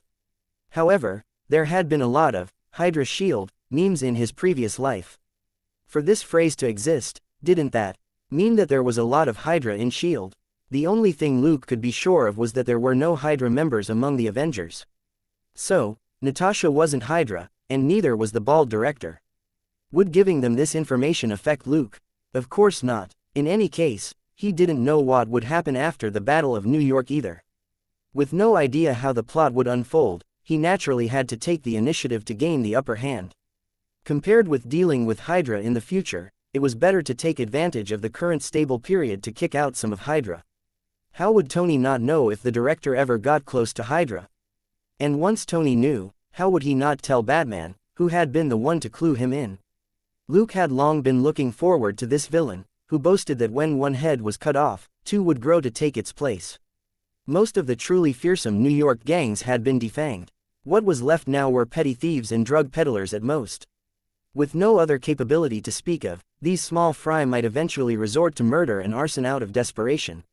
Not wanting to ruin Batman's usual practice of breaking bones when he appeared, Luke could only remain in the dark and hit these small fry with his yo-yo to grind points. He wasn't earning a lot of points daily, and naturally had to make up for it in other ways. Hydra, a legendary existence, had always been in his top 3 for grinding points. The circumstances hadn't been right previously, so he hadn't had any intention of moving against Hydra S.H.I.E.L.D. This attack was a crisis, but it was also an opportunity to kill 2 birds with 1 stone. What? It wasn't Hydra who set Batman up. Sorry, but if Batman said it was them, then it was them. If Tony and Natasha still doubted this point, then Batman had painstakingly built up his reputation for nothing. At that moment, Tony was subconsciously trying to preserve his father's dignity. One of his greatest achievements in life had turned into a massive tumor. His father would come back to life out of rage if he heard that. Luke sneered. Red Skull is Hydra, but Hydra isn't Red Skull. Otherwise, it might as well be called single-headed worm. Tony and Natasha immediately understood. You mean there's more of Hydra? Luke said, otherwise, were all the scientists in Germany on Red Skull's side? Hee, even Red Skull and Adolf weren't of the same mind. Tony and Natasha were unable to respond. When it came to human nature, everyone was the same. They were all mistrustful people. How could they believe that everyone was loyal to one person? Just like S.H.I.E.L.D., even if it didn't contain Hydra, not everyone would be loyal to Nick Fury, and even those who were loyal would be a minority. Luke then asked Natasha, what does director Nick Fury want to tell me? Oh, if necessary, I can ask a certain person to excuse us for a moment. Tony gestured rudely at Luke in his heart, but just snorted and lowered his head to drink. Natasha hadn't left earlier, why should he? Did Luke really think that everyone was a good baby? Pondering for a moment, Natasha said, I'm just relaying his words, but you may already know, he wants to invite you to join a program. Luke asked with great interest, what program? Natasha said, it's called the Avengers. To put it simply, it's actually similar to the team you organized yesterday. They'll be responsible for dealing with unexpected emergencies. Luke hummed in acknowledgement and said, then I can only apologize. Natasha's smile wasn't as charming as before, and was even a little indifferent. I thought so. She didn't say anything else. If Nick Fury himself was here, he might have something to say, but Natasha didn't have the authority or right to make any promises. It was likely Batman would clash with the government. This probably wasn't a burden Nick Fury could shoulder. Even if he could, the meticulous director probably wouldn't be willing to pay such a high price. Besides, was Batman someone who played nice? Natasha didn't think he was. Delay tactics or stopgap measures wouldn't fly by this person. The man was too level-headed. For example, Natasha was confident that most men found it hard to control themselves when they saw her. Even Iron Man Tony was no exception. Before she had revealed her identity, the tycoon couldn't hide the way he looked at her. It wasn't that Tony was lecherous. On the contrary, the tycoon, who had already reached a tacit understanding with Pepper back then, truly didn't plan to hook up with any other woman, not even Natasha. It was just a male instinct, and Tony couldn't do away with it. Even though he suppressed it, the thought had indeed crossed his mind before. The man in front of her, on the other hand, didn't hide his appreciative gaze at all. In this respect, he was no different from other men. However, he could control himself. If Tony fought her, he might hesitate slightly at the very beginning. Luke would definitely blow up her head even as he was admiring her beauty. This was an intuition which Natasha had developed over the years. She didn't think she was wrong. Also, shouldn't Batman be this sort of person, anyway? They were done talking. Tony needed to go back and sort out the Foundation, check for information on Hydra, and deal with the headache that was the aftermath of the attack by the test subjects. Natasha needed to go back and do a thorough debrief with Nick Fury of this first in-depth contact with Batman. Luke had even more things to do. After all, this was related to Hydra, a motherload of points. He was already itching to take action, and had to make more preparations. Chapter 1408. Trust, Commotion, and a way to vent. After saying goodbye to them, Luke stood in front of the wall and put on his bat suit before he left through the water. The submarine, on the other hand, automatically floated up and turned into an ordinary yacht, which sent Tony and Natasha back to a small pier in New York. Watching the yacht turn around and leave, Tony turned and called for a cab. After he hung up, Natasha asked, "Bruce Wayne, did you find any information on him?" Tony replied curtly, "No." Natasha chuckled. "His face is a nanomask, right?" Tony scoffed. "Did you think he would use his real face?" Natasha glanced at him. "You can't see his original appearance." The sunglasses that the tycoon was wearing weren't ordinary. They had a lot of detection functions, and couldn't be compared with her equipment. Tony said, "He's not that stupid. My equipment can eliminate the influence of the nanomask to a certain extent, but he has other ways to interfere." "You didn't get anything, right?" Natasha sighed regretfully. This Batman is really, she didn't know how to describe him. She knew too well how important confidentiality was in doing dangerous work. As someone who was a target and at the center of attention, Batman couldn't be any more careful. If she were in his shoes, she would instantly erase all traces and go into hiding. She wouldn't set up a meeting like this. Tony chuckled inwardly. He wasn't surprised. On the contrary, he felt that it was perfectly normal. He had known Batman for so long, and though that face was fake, it was better than looking at the armor. People were like this. If you lowered your expectations, any small gain would make you happy. Furthermore, Luke had only poured wine for Tony during the entire meeting, and he hadn't given Natasha any preferential treatment. Clearly, Tony, who had been personally acknowledged as a friend, had a much higher status than Natasha, so, even if he truly discovered some secret of Batman's, he wouldn't tell Natasha. Batman didn't trust S.H.I.E.L.D., so how could Tony? He was nothing more than an Avengers consultant. He trusted Batman more than he did S.H.I.E.L.D. The next few days were busy in New York. Luke and Selina couldn't slack off anymore. NYPD had suffered heavy losses this time. More than 100 officers had been killed. Also, most of the police officers didn't know that Assistant Commissioner Brad had been taken away. Nobody knew where he had gone. Chief Nelson wasn't too happy about that. After Brad left, all the pressure was on him. As the only 4-star ranked official in NYPD, he now held the highest position. Family members of deceased officers needed to be appeased, work needed to be adjusted, and the New York citizens were unhappy. All of this gave him a headache. But in the wake of crises came opportunities. After his biggest opponent disappeared, donations started to pour in from many corporations. NYPD received 2 large contributions through him, $20 million from Stark Industries and $10 million from Titanium Phone Company. At the very least, that was enough to cover compensation for the deceased 100 or so officers and medical expenses for the other injured officers. Chief Nelson dismissed several mid-level executives and dozens of related administrators. Then, Selina became a level 1 lieutenant, and Dustin took the position of second in command at HQ's Investigation Bureau. Elsa was promoted and replaced her boss. The newly expanded intelligence department was also purged, and the newly added personnel were taken away by the FBI and Homeland Security for vetting. Elizabeth had switched from leading a 2-person team to leading a team of over 10 people. Chief Nelson wasn't fazed as he made these changes. Brad's men had been taken down, and he had only gotten a small portion of the benefits. The other NYPD bigshots were also taking advantage of the situation to divvy up the empty positions. Their fates would be determined via mutual private communication. Selena and Dustin's promotions were nothing more than a passing thought. After all, Luke really couldn't be promoted again for the time being. Nevertheless, the chaos within NYPD was just a consequence of the attack by the test subjects, and could even be said to be the least of everyone's concerns. The public and media were still focused on the 1,000 or so dead citizens. Various gory photos and videos continued to spread, which were a huge shock to the audience. If it was a natural disaster, the people would have nothing to say, and could only try nitpicking emergency rescue services for not trying hard enough. However, this was clearly a man-made disaster. The numerous voices among the people and in the media basically came down to the same view: someone had to take responsibility for the attack. Sachs Industries and the Foot Clan were at the forefront. Various industries were quickly seized, and related personnel were detained or summoned within a day. Big shots who were close to Sachs were pulled out and investigated one by one to see who had supported Sachs. Those who had connections to Sachs did all they could to distance themselves from him. However, Sachs Industries had been in New York for more than 10 years, and many people couldn't be washed clean of suspicion. In a short period of time, 2 New York Council members, a judge, 2 district attorneys, and Brad, the NYPD deputy commissioner, had left office.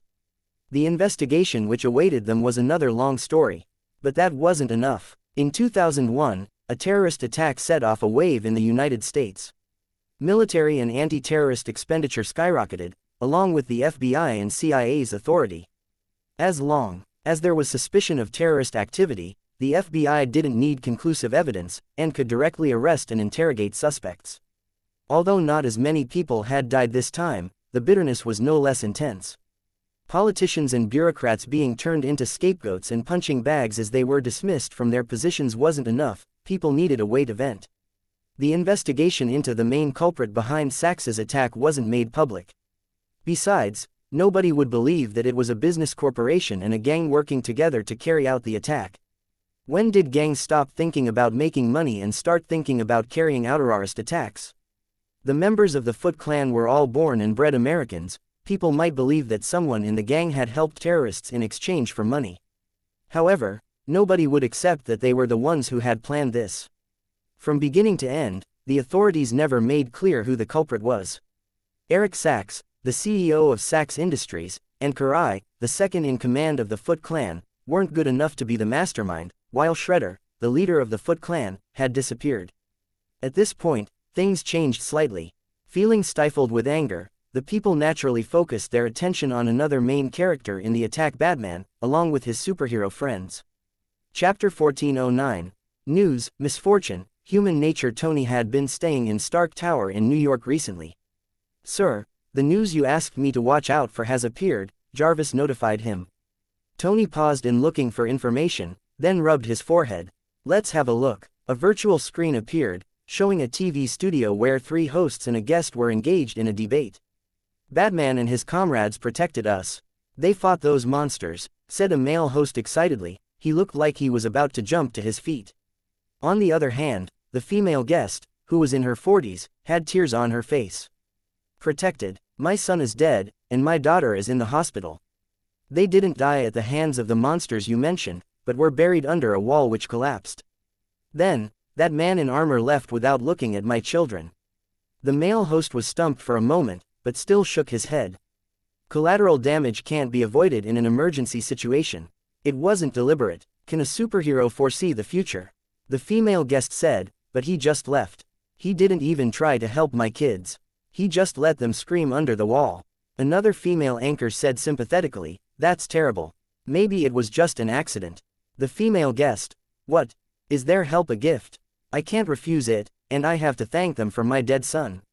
The male host, "It was an emergency. That superhero might not have noticed your child." The female guest said, "Rubbish. I begged him to save my children, but it was as if he didn't hear me. He just left. I swear, I asked for help, but he didn't listen. She broke down with a pained expression. In the studio, the two female hosts quickly consoled her with sad expressions. The male host had an awkward expression and seemed lost for words.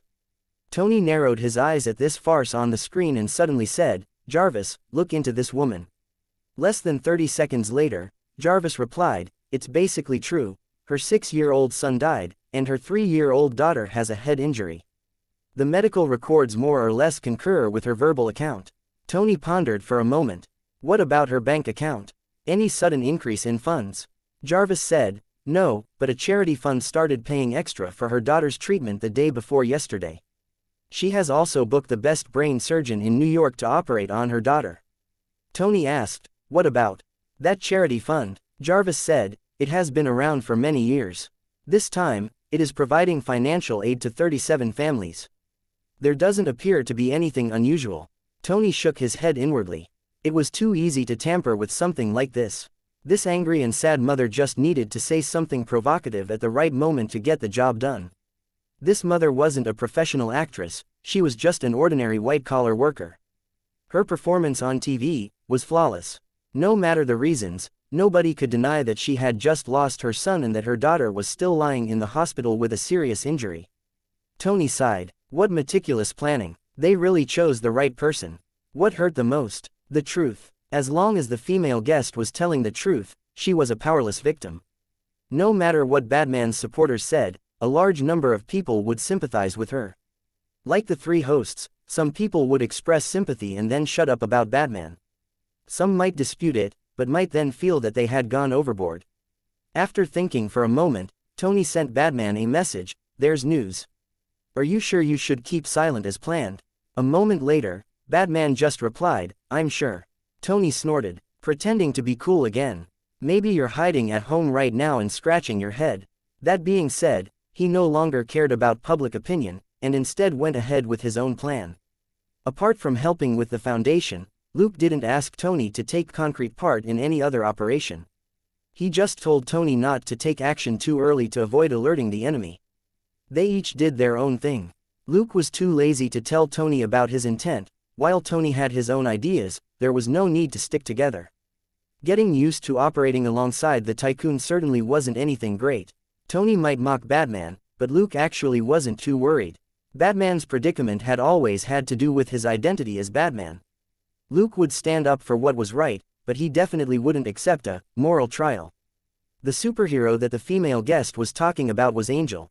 After the news came out, he asked Angel what happened. Generally speaking, the female guest was right. But whether she really didn't know or was deliberately hiding it, there were a lot of key details missing from her recount. For example, she didn't mention at all that Angel had broken the wall while battling the test subjects, and was still locked in battle right up until she left. So, there was no way that Angel could have attended to her plea for help at all. It wasn't entirely Angel's fault. Luke's order was to kill as many test subjects as possible, not to help civilians. Angel wasn't in her normal state, and she didn't have high EQ under Luke's control.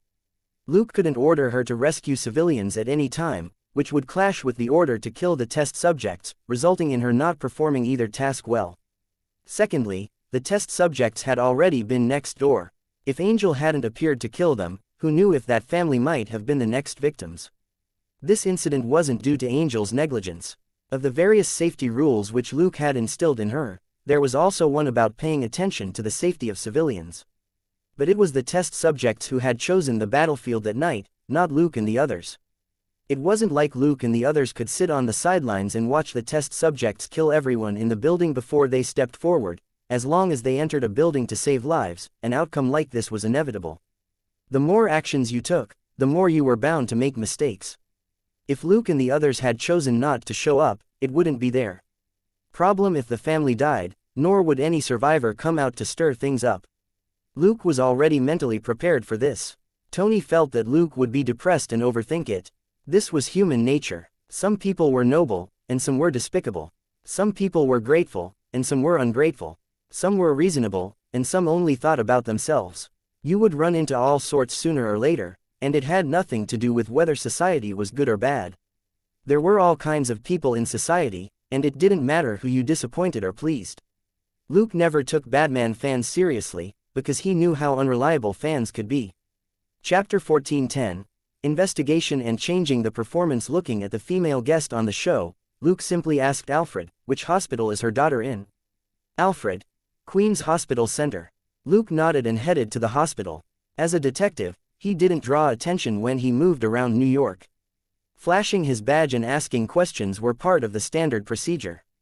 If it were a superhero instead, someone might look into their reason for asking questions and pick out some clues. Now that Luke was working cases daily, it was very common for him to gather intelligence as a New York detective. Luke was like a drop in the ocean that was the detectives in New York doing the same thing.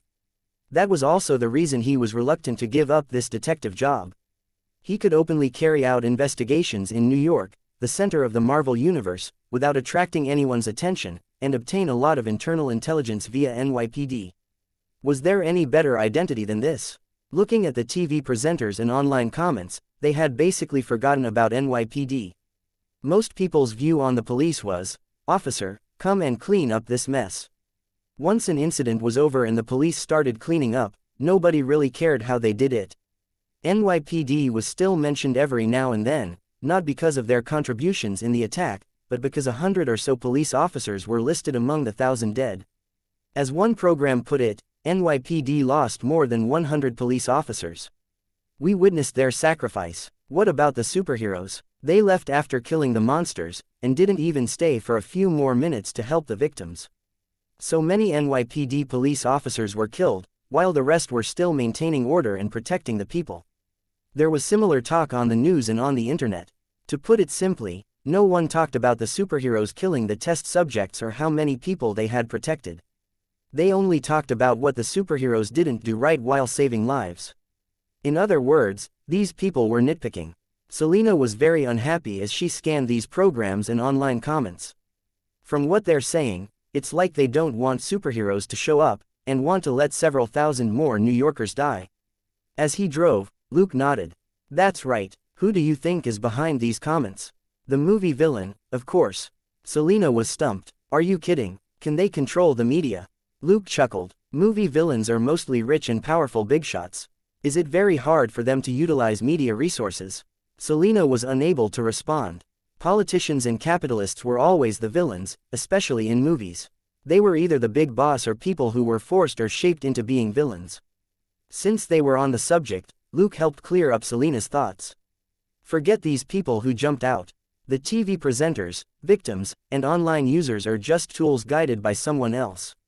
Seeing them brandish their blades at us now might hurt, but the truth is that as long as we can control the hilt, these blades can become our weapons. Selena frowned. But they're human, right? Luke sighed. Most people don't even know that they're tools. Can you expect them to face the world with a clear head? Actually, he didn't want to discuss this topic in depth with Selena, since it would be useless. Humans were social creatures. To live in this world as a person, most people could only become useful to society, hence, they were tools. It was very hard not to be used when you were part of this system. Even rich kids who didn't work a day in their lives were only like that because their parents gave them enough capital to live as useless people. Most ordinary people who didn't have rich parents were like fish in the river, they didn't even know they were in a river. Only a small number who could think for themselves would jump out of the water to observe their environment from a different perspective rather than go with the flow. It was unrealistic to expect most people to be this smart, so there was no need to look down on them. Looking at Selena, who seemed uninterested, Luke didn't say anything else. It was better to not have high expectations for the general public than to have high expectations, only to be disappointed. In a sense, superheroes were just like celebrities. When fans loved you, they would defend you when you did something bad. When fans hated you, everything you did was wrong. The difference was that superheroes didn't rely on fans to make a living, so Batman had been aloof from the very beginning. If you like, you like. If you don't, scram. Selena could be consoled so easily only because she had been with him for too long, which naturally affected the way she viewed things. He would still have to check up on their other teammates separately. They didn't have any experience as superheroes. It would be terrible if they really treated these so-called fans as precious. As he mulled over this, he drove to the hospital. Luke and Selena questioned a few injured patients in the name of working cases. These cases were all real, and Luke would certainly investigate them. As they walked around, they passed the ward where the female guest's daughter was. After sorting out statements with Selena, they sat outside the room with their phones for a moment, before they got up and left. When they came out, Luke smiled. There had actually been 3 surveillance cameras in that one ward. Apart from the obvious one, the other 2 were hidden. Would a hospital have multiple surveillance cameras like that? Obviously not. Secondly, there had been a female and a male nurse outside the ward who had clearly switched professions for the time being. Luke could smell the gun oil and gunpowder from 10 meters away. I'm not worried that you would do too much, but that you won't do anything. He chuckled inwardly. The next day, everything was peaceful. A temporary female nurse at Queen's Hospital Center didn't know that after she returned home, she came face to face with Batman and confessed everything, including the agency which she belonged to. There was a minor development after that which no one mentioned. The female guest's daughter woke up, and her head injury had completely disappeared. Even the attending doctor was amazed by this outcome. However, that didn't make the news. A day later, that female guest appeared on a TV program again, and thanked the doctors at Queen's Hospital Center for saving her daughter's life. Her stance was that she still hated Batman and superheroes. Compared with her bitter tears before, however, her eyes were dry this time and she seemed very half-hearted. After all, she isn't a professional actor. Hee hee. Luke chuckled as he watched the show. Chapter 14:11. Calm what's within first, and smile as you watch life. Even though the woman still had complaints about Batman, she was in a much better mood because of her daughter's recovery. Naturally, she wasn't as sad and desperate as she had been a few days ago. How did it feel for the stage to be dismantled halfway through a performance? This female guest was probably keenly experiencing it for herself now. However, this was just a small interlude. Luke had saved the girl only because she was an innocent victim. What her mother did and who she made a deal with had nothing to do with the girl herself. Besides, this wouldn't affect public opinion at all. Once the storm of public opinion was stirred up, even the person who started it couldn't suppress it so soon. Of course, it wasn't like Luke planned to calm things down.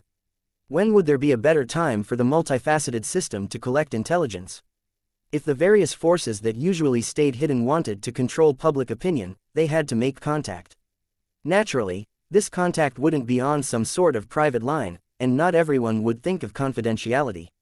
From the instigator to the people who ultimately carried out the task, there were countless ways for information to leak. The multifaceted system only needed to lurk and record everything, and in the end, it would uncover many interesting things. Looking at the data flashing on the virtual screen, as well as the groupings created by Alfred, Luke smiled. The appearance of the FBI, the CIA, and Homeland Security was to be expected. At most, it was a little unexpected that the CIA, which was responsible for intelligence and operations overseas, was also interested in Batman. What was interesting was the people from the Department of Defense, the military and Congress. Strictly speaking, these people were all politicians who placed their interests above all else. There was a big difference between whether they were here for their own interests or whether they truly regarded Batman as an enemy. If it was for their own interests, it might be like Congress trying to make Iron Man hand over the armor manufacturing technology, which was an ordinary power struggle. But if they regarded Batman as an enemy, the simplest thing to do was eliminate him and expropriate everything he had. Lastly, there were all sorts of random agencies and organizations. There were media groups, research organizations, various foundations, and even more bodies whose involvement couldn't be explained. These people had also added fuel to the fire, but it was hard to guess their motives. It could be for the sake of breaking news for media groups, and test subjects, or something else for research organizations. Who the hell knew why various foundations were involved? Sure enough, fishing in troubled waters was the general trend. Luke sighed. Although Luke's life was a little busier than usual, compared with Tony, who was busy investigating Hydra, he was still relaxed. There were too many types of fish that had been hooked this time. Luke wouldn't do anything for the time being. It was better to let them hop around for a while. The truth was that he was never worried about external issues. He basically now had a near-perfect setup for money, tech, personnel, and logistics. This was something he had slowly built up over the past year. Given Titanium Phone Company's rapid development in particular, money was no longer a yoke, but a boost. The only thing he lacked was manpower. The most important thing was for his current teammates to settle into their roles and to maintain the internal stability of this small team which was just starting to produce results. Angel was an exception. She didn't need any extra grooming. Luke just needed to inculcate her with proper values daily. Selena was with him every day, and didn't need that. Luke went to Damon and Mindy first. Entering Damon's house, Luke turned off his stealth function in the basement. He took off his hat and removed the smiling mask to reveal Agent Smith's face. Both father and daughter were stunned for a moment, and after Mindy got over her shock, she was a little disappointed. V wasn't as handsome as she had imagined, but he was almost as old as she had thought. Luke smiled. I need to talk to you about what happened this time. So, Mindy, can you get me a beer? Mindy nodded and soon returned with 2 bottles of beer and a bottle of strawberry milk. The 2 men picked up their beers and clinked bottles with Mindy. Luke said, "To friendship." Damon and Mindy looked at each other and smiled. "To friendship." Putting down the bottle, Luke got straight to the point. "Have you seen the latest news?" The father and daughter nodded. Luke said, "I'm here to warn you that the public criticism of Batman and the superheroes wasn't spontaneous, someone is manipulating public opinion."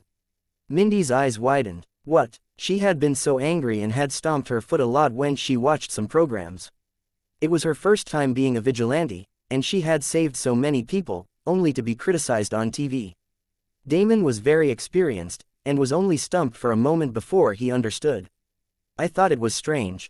They inexplicably blamed us for all the casualties." Luke shook a finger. "No, not you, but Batman." "Huh." Damon and Mindy gave him puzzled looks. Luke took a sip of his wine. "No one else is the focus of the attack, only Batman. They just want to deal with Batman. You're just getting dragged into it." Pondering this, Damon couldn't help but be amused. "That's true. Only the New York gangs know a little about our reputation. We're not qualified enough for so many people to come out and curse us. If you want to wear a crown, you have to bear its weight." Luke smiled. "Batman is the #1 hero. Of course he gets even more blame. I didn't appear that day, so I don't have to bear any responsibility." Mindy rolled her eyes. "Where were you?" Luke rubbed her head and said, "I went to work for a big shot. My equipment is free, but I have to work hard." Damon and Mindy were stunned. They hadn't forked out any money for their training armor, but it was the same as being in debt. Otherwise, why would they have immediately taken action when the emergency signal was sent out? It would be tortuous if they could no longer use such convenient and powerful armor. It was like switching from using Windows 10 to Windows 95. There was no need to mention how sour the feeling was. Damon simply changed the topic. "Then what do we need to do this time?" Luke shook his head. "Don't do anything. Just enjoy your beautiful new life, like you always have." Damon and Mindy. "Huh." Luke said, "Whoever started it will naturally resolve it. Since you're outside the game, don't jump into it." Mindy was at a loss. "So, you're here to tell us to relax?" Luke nodded with a smile. "Yes, all of life is a play. If you don't want to cry, just laugh and watch the show to the end." There was a brief silence, before Damon suddenly sighed. "But so many people died." Chapter 14:12. Settle internal affairs first. Luke knew that things weren't that simple. He had deliberately simplified the matter. But over 1,000 lives had been lost and there was a public outcry. Despite the wisdom that came with age, Damon would occasionally think that he might be partly to blame. Why didn't Luke feel this way? Because he had the system. After stopping the test subjects, the system had given him 70,000 experience and credit points. This included shared points from his 3-star teammates, Selena, Mindy, Alice, and the Little Turtles. All up, they had probably saved 5,000 lives to get so many experience and credit points. In other words, if his team hadn't been deployed that night, thousands more people would have died in New York. Between watching thousands of people die without doing anything, or working hard to reduce the number of deaths to just over 1,000, the choice was very simple. Hearing Damon's words, Luke simply smiled. "Did you order the test subjects to storm New York and kill everyone?" Damon subconsciously shook his head. "How is that possible?" Luke spread his hands. "We're just passive defenders who faced the enemy, and the battle took place among the people. Let's replace the test subjects with a missile. Thousands of people will die if you don't stop it from falling. Or, if you stop it, the fragments will scatter and kill 1,000 people. Does that mean that you won't stop it?"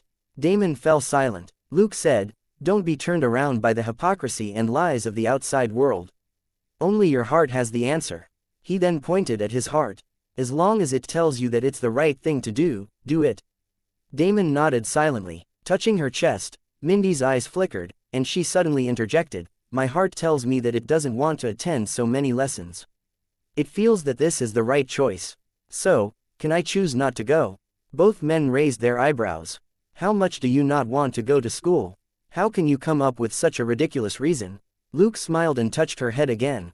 "Then let me tell you the second half of what I was going to say. The louder your fist and the louder your voice, the more prone someone will be to listen to you." His unhurried voice rang out. "To do the right thing, you must first have a strong enough fist to make others listen to you." Mindy gaped. The first half of his words had been a solid bowl of chicken soup for the soul, while the second half was cold hard truth. She subconsciously looked at her little fist, and then at her father's, which was the size of a sandbag. Fine, in this world, whoever had the bigger fist had the right. When he left Damon and Mindy's house, Luke was relieved. Damon had only been affected slightly, and should be fine now. Mindy was even simpler. Luke just needed to use a little pheromone control to make her ignore the annoying programs and remarks and focus on being a student. That was in line with the girl's own thoughts. She wasn't interested in the boring stuff anyway. The effect of pheromone control would last for a long time, and Luke wouldn't need to check up on her again for a month or two. In the end, he had given Mindy a bowl of poisonous chicken soup. Was Luke so relaxed just because he firmly believed that he was right? No. What made it so easy for him was money, as well as the increase in power and strength brought about by money. If he really was an ordinary superhero, even if he had assets worth tens of millions or hundreds of millions, he would still be very tired. However, with the triple boost from money, power and his own combat strength, he was invincible. With this strength, he would be able to find out who wanted to deal with him, and how they would do so. Then, he would be the one to ponder how to deal with these people.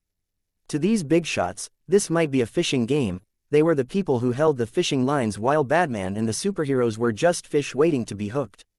However, Luke felt that this time, it was more like a single-shooter, American version of the game, Deep Dark Forest. In the dark forest that was America, Batman and those big shots were all hunters. Whoever was exposed first would become the prey. However, there were only two parties in this game. The big shots could pretty much be considered one party, while Batman was on his own. So, the big shots thought that they were the hunters, not the prey. But Luke was already outside their encirclement. He could write down their names in his little black notebook and check them one by one, picking them off in passing. He was an old hand at taking secret potshots. After Damon and Mindy, appeasing Alice was much easier. Neither she nor her daughter Carrie read the news or went online to read comments. The mother and daughter only watched TV dramas and did all sorts of exercise and combat training. They lived very ordinary lives. So, when Alice asked about taking Carrie to a theme park, Luke agreed without much hesitation. When Alice asked Carrie which theme park she wanted to go to, and that it was up to her, Carrie was conflicted. There was more than one place she wanted to go, but it was hard to tell which one she wanted to go to the most. Luke didn't really care. Even taking a plane to Los Angeles would just cost a little more. It was also good to give the girl time to think about it, and let the two of them check online before deciding. At that point, Luke only had one target left for his internal operation, and that was the little turtles and their master. Ivan. Sorry, this guy didn't need comforting at all. As a villain, not killing a few innocent people could already be considered as him turning over a new leaf. Now, someone was saying that he hadn't been chivalrous enough. Ivan simply hugged two girls in the bar and watched the idiotic female TV talk show host spout nonsense. His lips curved up in a wicked smile. Suka blah. The two girls almost lost their souls at that smile, and their legs couldn't help but tighten up. That smile suited his decadent and handsome face too well, coupled with his unrestrained expression. They couldn't wait. Ivan stopped watching the news and left with the two girls. Compared with the old and ugly female hosts and guests on TV, he preferred to listen to girls shouting, "Oh my God," in his ear. While Ivan was busy hooking up with girls, Luke entered the temporary new home of the little turtles and their master in his bat suit. They were very happy to see him. Selena, in particular, had come bearing a huge stack of cheese pizzas. She smiled and patted the heads of the four little turtles, before she fed them this turtle food. Luke could only roll his eyes. Fortunately, It was hidden behind his mask and wouldn't destroy Batman's image. Selina's preferences when it came to raising pets had clearly changed ever since Gold Nugget appeared. But Dollar should be considered her parents' pet, not hers. It could only be said that she did like dogs, but not that the pets she liked were dogs. Looking at the 4 mutant animals, who were a little silly, round, and a little cute, Luke sighed. If she treated them as pets, fine. In any case, feeding them was just a matter of using the smart kitchenware to make cheese pizzas, which was much easier to sort out than for Gold Nugget. Chapter 14:13. Wrapping things up in the captain's return, the 4 little turtles enjoyed their pizzas, and Luke got straight to the point. Splinter was a good teacher and someone who communicated easily with others. In fact, he had been helping the little turtles adjust their emotions for the past few days. Donnie went online every day and the house had a TV. The turtles had smiled and looked forward to being praised, but then realized that something wasn't right. Fewer and fewer people mentioned them saving civilians, and more programs talked about the innocent victims who were affected. They were simple-minded to begin with, and really felt that they had done something wrong to make everyone hate them so much. Although Splinter comforted them, his own heart was uncertain. He was also an honest rat, and he hadn't felt good after. Reading the comments, Luke said the same thing that he had said to Damon and Mindy. He pointed out the cause and process, told them that the mastermind was the government, which was targeting Batman, and told them not to worry. However, he had to be even more straightforward in communicating with this bunch since they couldn't understand a lot of the twists and turns. As he spoke, the 4 little turtles felt that the cheese pizza in their hands was no longer tasty. They never thought that their heroism would be used as an excuse for someone else to attack them. Thankfully, Batman said that the bad guys were those who were leading the public around by the nose behind the scenes, and that they hadn't done anything wrong. Luke waved at the little turtles. "Come here, I have something to tell you." The little turtles went over obediently, and Mikey consciously took out the pizza that he was chewing on and hid it behind him. Luke stood up and looked at them. "Do you want to know why I became Batman?" The little turtles nodded. Luke said, "I became Batman because I wanted to." The little turtles were at a loss. What kind of answer was that? Luke said, "That's why I've never cared when people say that I'm ruthless, that I cripple criminals and that I break the law." As he spoke, he raised his hand to his chest and said, "My heart tells me that it's fine as long as I do the right thing. No amount of praise or slander will change that. If the test subjects attack again, I'll still go out. I won't sit back and watch just because I'm afraid of what other people say. No matter what they say, I have a clear conscience." The little turtles looked at him blankly, feeling that this was quite a simple principle. Luke said, "Now, tell me, what will you do if something like this happens again?" The little turtles subconsciously replied, "Fight." Pleased, Luke nodded and stroked their big, round heads. "Remember that. Don't forget it." Once again, human beings were the most difficult creatures to fool. The little turtles and the big rat were really a little naive. If they weren't, Luke wouldn't use such frank, ingenuous words to encourage them. In any case, with this boost from Batman, these simple-minded master and disciples wouldn't have any problems for the time being. This matter wouldn't pass so quickly, and their home had been destroyed. They could hide for a while, and start safety training at the same time. The only problem was the female reporter, April. She was involved in the Sachs case, and could even be considered the cause of it. 3 days after what happened, Luke explained the situation and then knocked her out again before sending her home. April collapsed when she woke up. Big news had happened in New York a few days after she was locked up, and she actually hadn't been a part of it. She couldn't say that she wasn't involved. If she dared to go out and reveal that Sachs Industries had tried to kidnap her, she would definitely be on the news. But she wasn't crazy, she just wanted to publish big news, not be big news herself. Batman had also told her that he would vouch for her through his connections. The relevant departments would come knocking, but it was best not to mention anything about the little turtles or the mutagen in particular. If anyone thought that she knew how the test subjects were created, she would definitely disappear. Luke's so-called guarantor was naturally Phil. Coupled with the big secret, which he had revealed to Natasha earlier, the director could only do Luke this favor. Since Batman was useful enough, the director didn't mind doing him a favor. When it came to the director, Luke's strategy was to adopt a relationship that was neither too close nor too distant, neither friend nor foe. If they were too close, he might be screwed over by this black-hearted guy. If they were too distant, it would be inconvenient. Putting everything aside, it would be very hard for Luke to investigate Hydra inside S.H.I.E.L.D., because he would have to deal with S.H.I.E.L.D. first. Bypassing the protective shell that was S.H.I.E.L.D. to investigate Hydra would just be making things difficult for himself. The easiest way to break through was from within. Luke was happy to be Nick Fury's goon now and then when the situation called for it. It would be even better if his opponent was Hydra. By framing Hydra in front of Natasha and Tony, he was both doing them a favor and making it clear that he had a grudge against Hydra. In the future, if Fury felt he was lacking when he dealt with Hydra, the first person he would think of was Batman. Given Batman's character setting, it wasn't just impossible for him to be Hydra, he would also smash their heads if he ever ran into them. Nick Fury looked at the man in front of him and asked seriously, "Steve, have you really decided to go to New York?" Steve nodded calmly. "I've been training here for 2 months. Actually, it was pretty good in New York before." Nick Fury nodded slightly. Of course, he knew why Steve had chosen to return to New York. It wasn't because of the bustle, but because there had been several major incidents there. The consequences of this last attack had been especially tragic. Steve Rogers, who had come to DC for rehabilitation training at Nick Fury's behest, had missed the battle. Perhaps the superheroes who had fought in close quarters during the battle had rekindled this man's fighting spirit. Thinking that, Nick Fury didn't waste any time. "What about my proposal? The Avengers need a leader." Steven said. "All right." Nick Fury expected as much. Nothing was more convincing than a ready-made example. Batman and his friends had clearly shown Steve a successful model, which finally made him agree to Nick Fury's request. That was right, it was a request, not a demand. In front of this man, Nick Fury didn't have the right to make demands. Nick Fury felt a little grateful to Batman. Although the other party had stated that he wouldn't join the Avengers, he had in fact accelerated the formation of the Avengers.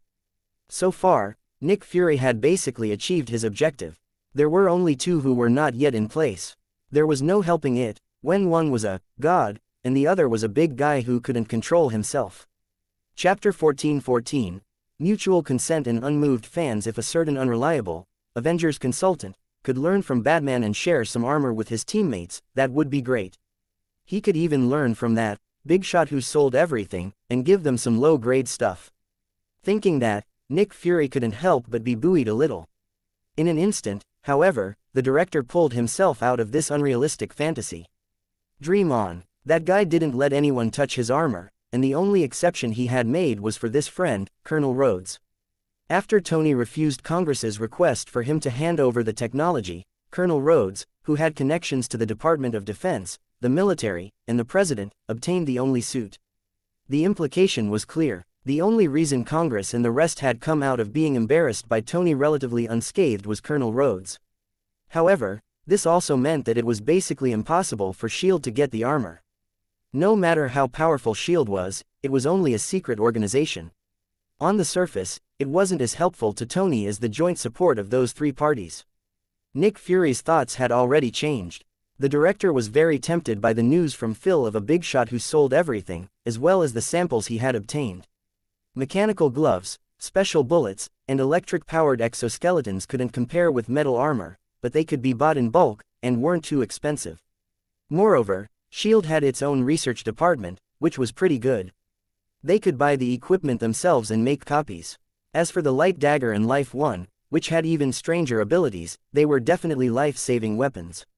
As long as a person wasn't too unlucky and hadn't been shot or blown to pieces, they had a chance of survival. Also, Phil's supply of goods was clearly only enough for 3 to 5 people.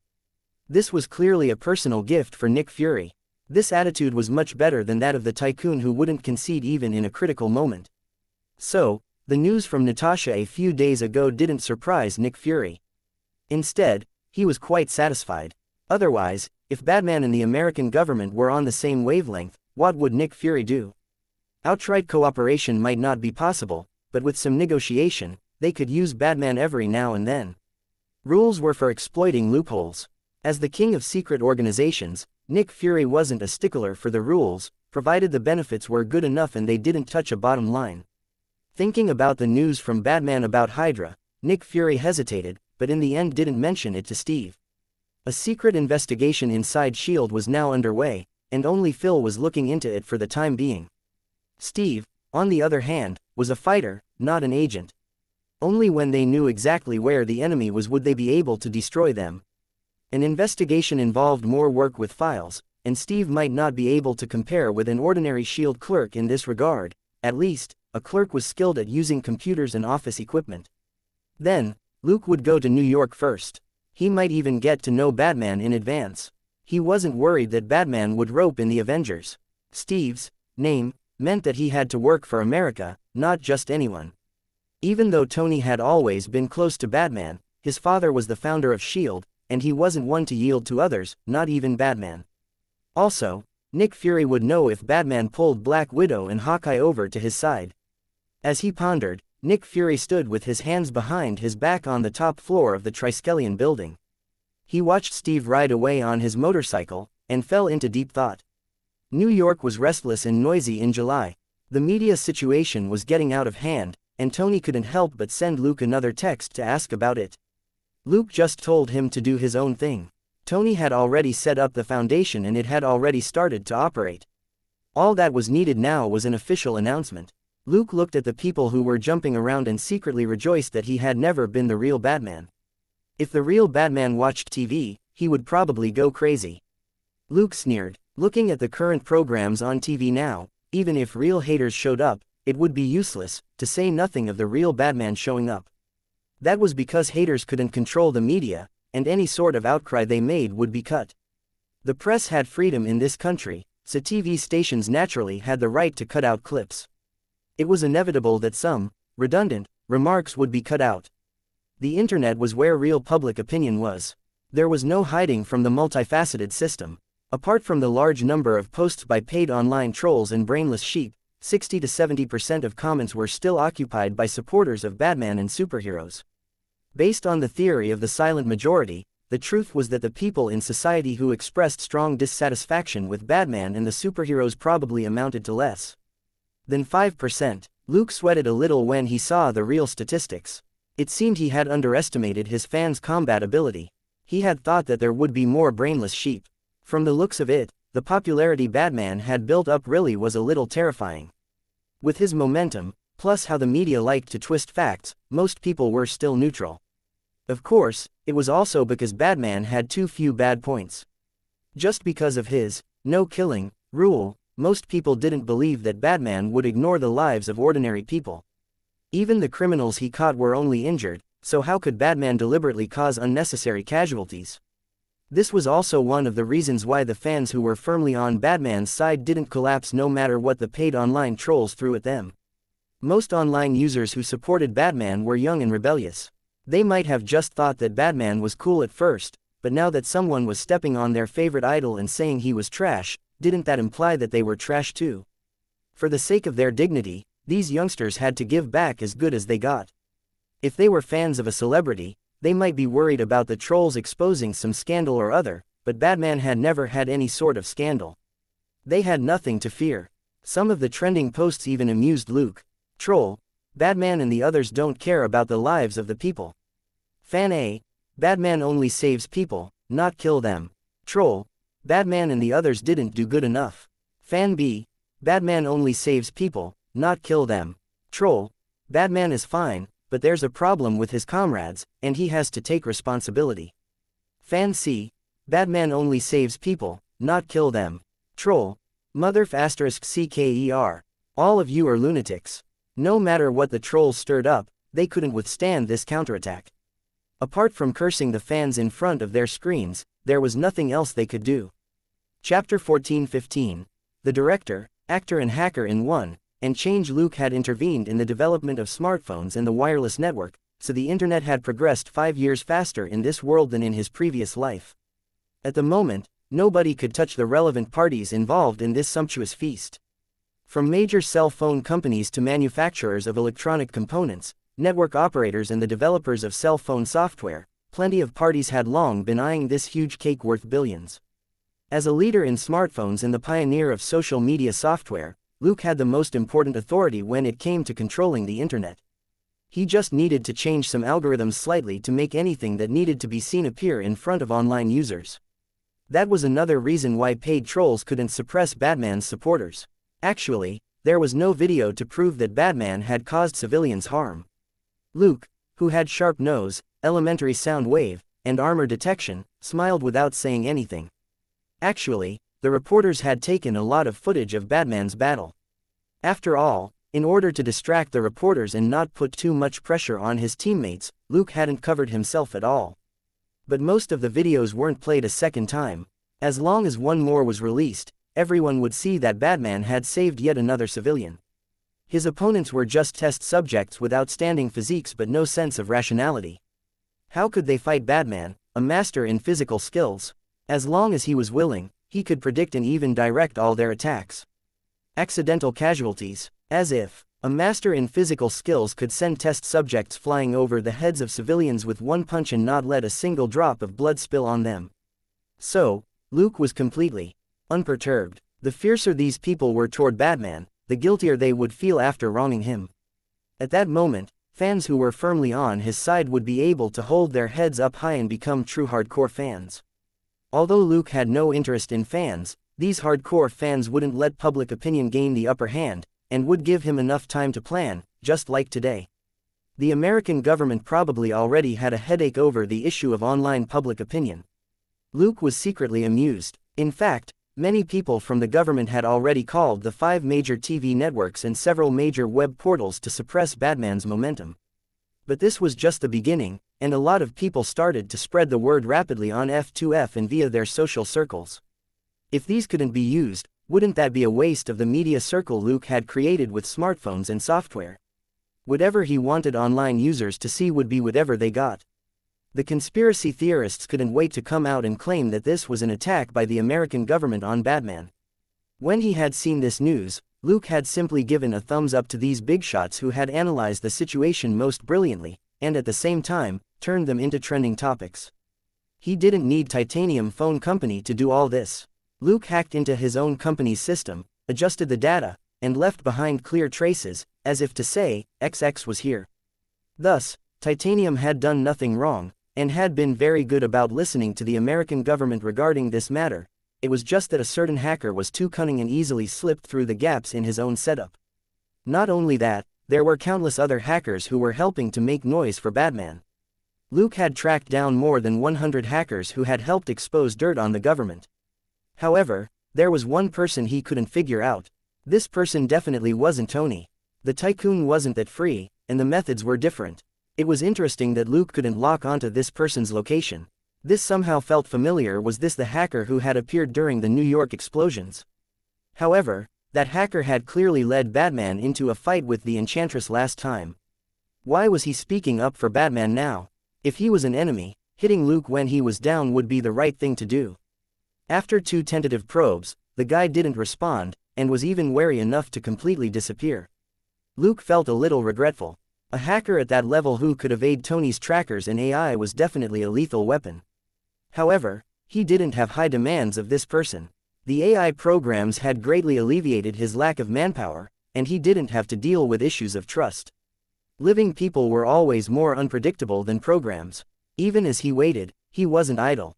During this time, his clone took Alice and her daughter to Disneyland in Los Angeles for 3 days. There was no sign of Batman in Los Angeles, but the legend of the Ghost Butcher was resurrected. The core members of the 3 most rampant and violent criminal gangs, as well as the big shots of 3 drug gangs as well as the loot in their warehouses, mysteriously disappeared. There was no noise, no blood, no bullet holes, and no bodies. They simply disappeared, as if they had run off on their own. Currently, Host's experience was 445,900 thousandths. Credit: 602,000. Without his knowing, Luke already had half the experience required to upgrade to level 20. His diligence hadn't been in vain. Even in coming to Los Angeles, he had farmed points from some gangs in passing. Then, Alice and her daughter flew back to New York, and Luke wandered around various other American cities on his own. He could only do most of the things this time himself. His opponents weren't stupid, and were especially powerful.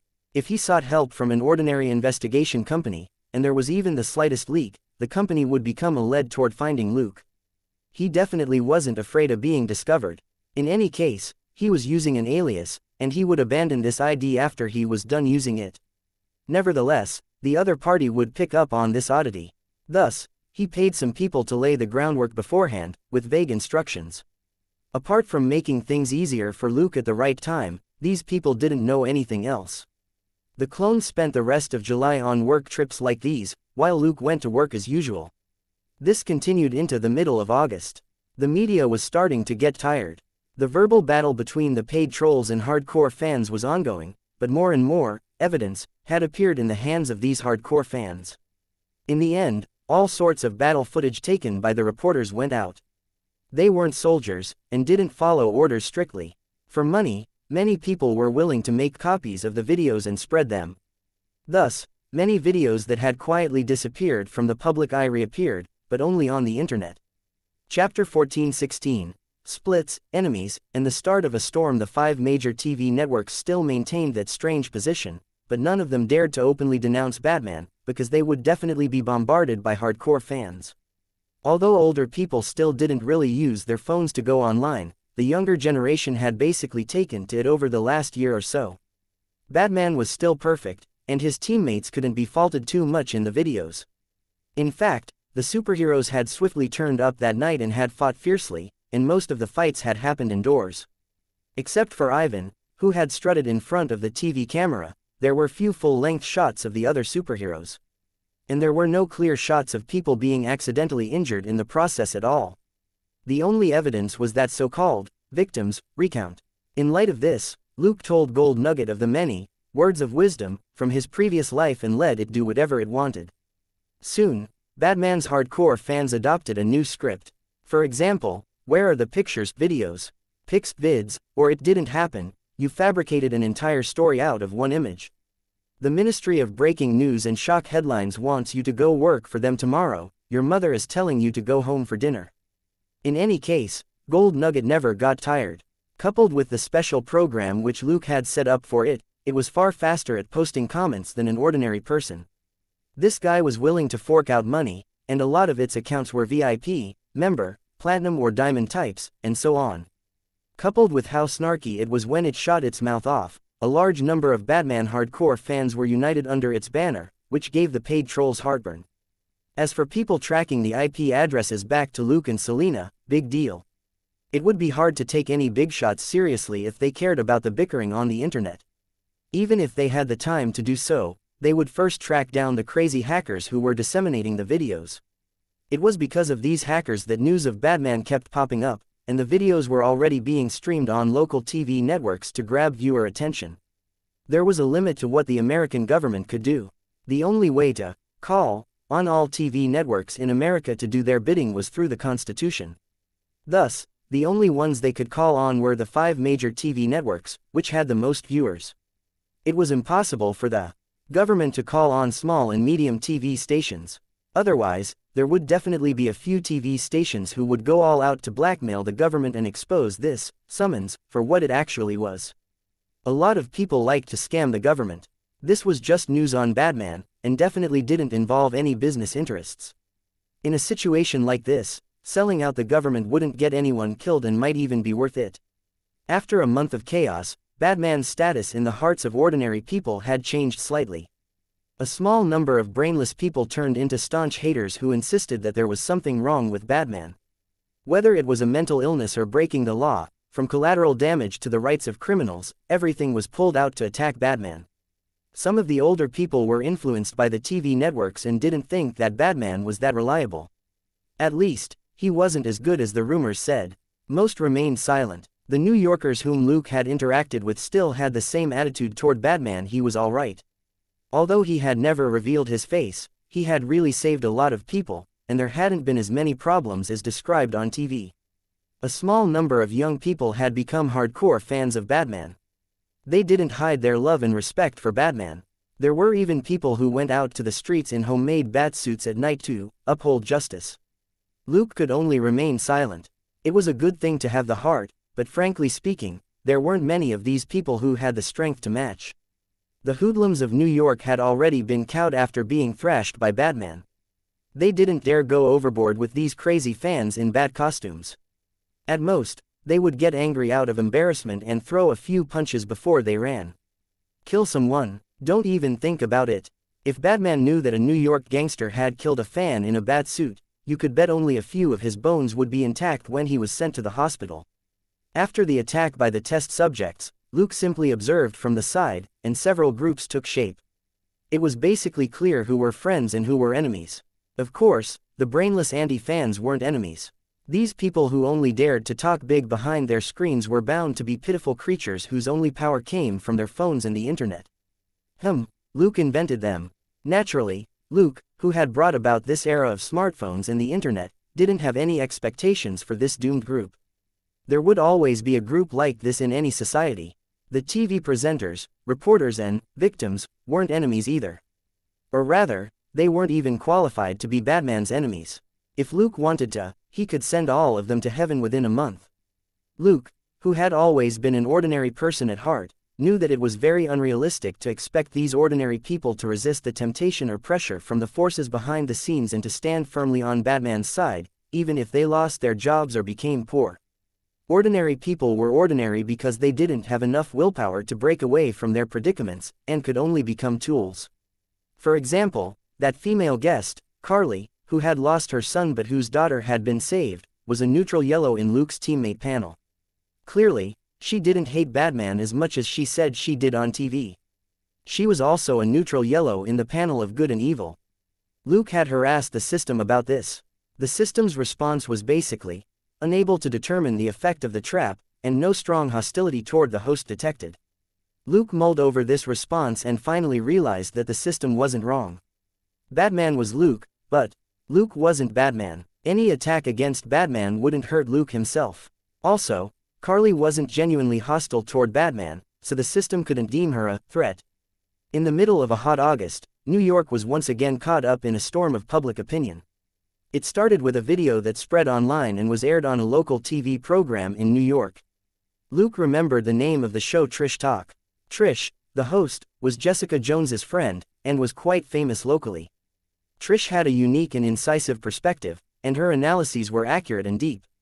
She also had a pretty face, and had a lot of fans, mostly young men. At the same time, Trish was a popular F2F blogger. The two complemented each other, and the ratings for her talk show were pretty good.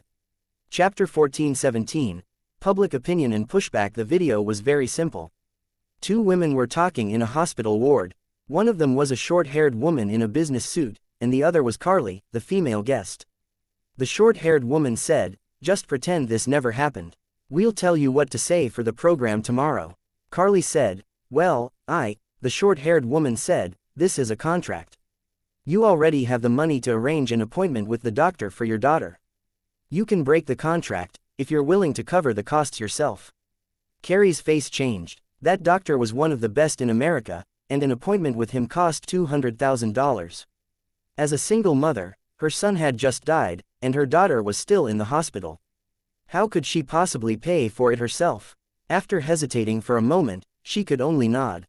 "Okay, but my daughter is already fine, so this is the only time." Satisfied with the answer, the short-haired woman left the room. Carly returned to the bed.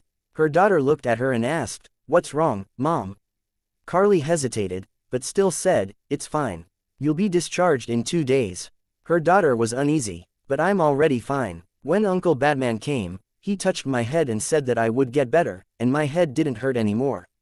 Carly struggled to make a sound of agreement. "We'll wait another 2 days and get you a checkup to be completely sure." The video ended there. The video which Trish Talk released had all the faces blurred out, but when the video spread online, only the little girl's face was blurred out. Trish didn't directly name Carly, and just said that she was suspected to be the victim who came out to denounce Batman some time ago. Most people who had watched the show remembered Carly. After all, her family had been in a pretty bad situation. She was a single mother with one dead child and the other seriously injured. Her family had been on the verge of falling apart. Now that Trish had released this video, the young female reporter analyzed the conversation. Trish didn't criticize Carly at all, but focused her attention on the short-haired woman.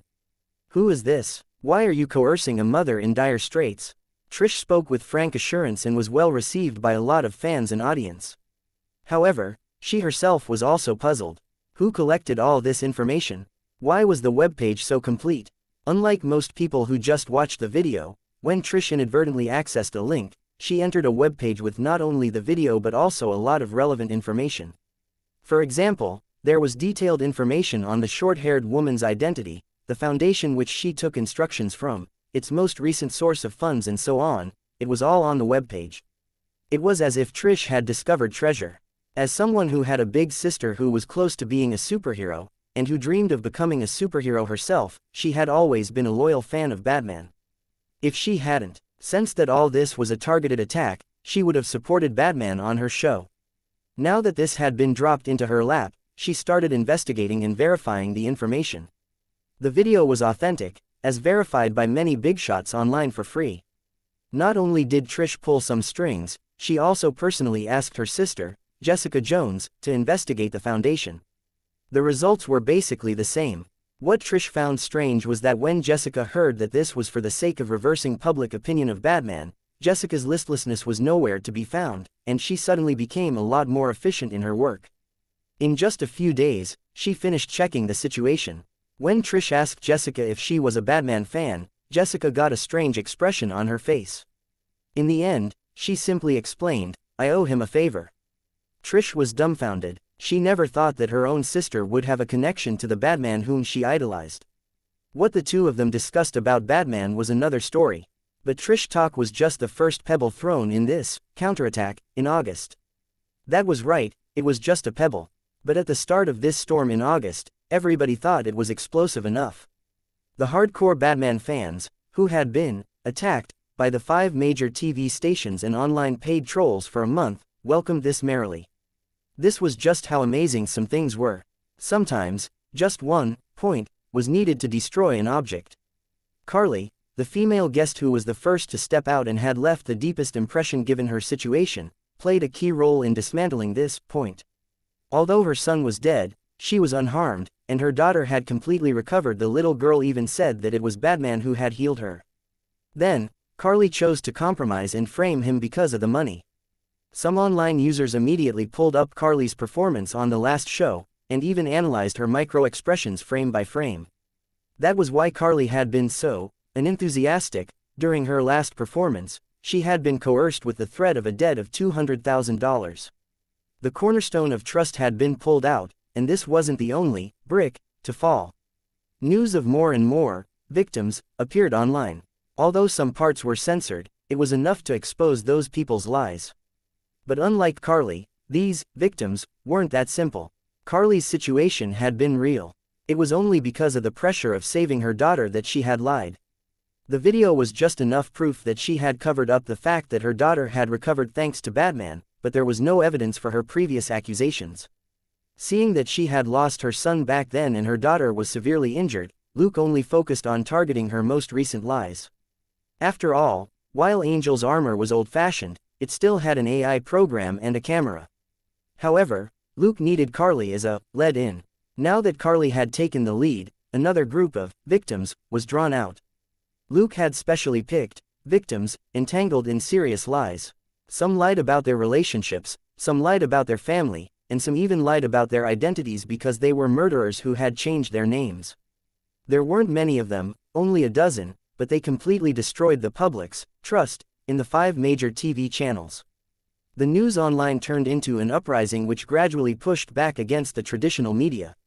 Various tabloids and small TV networks had already started to follow the trend and published these news.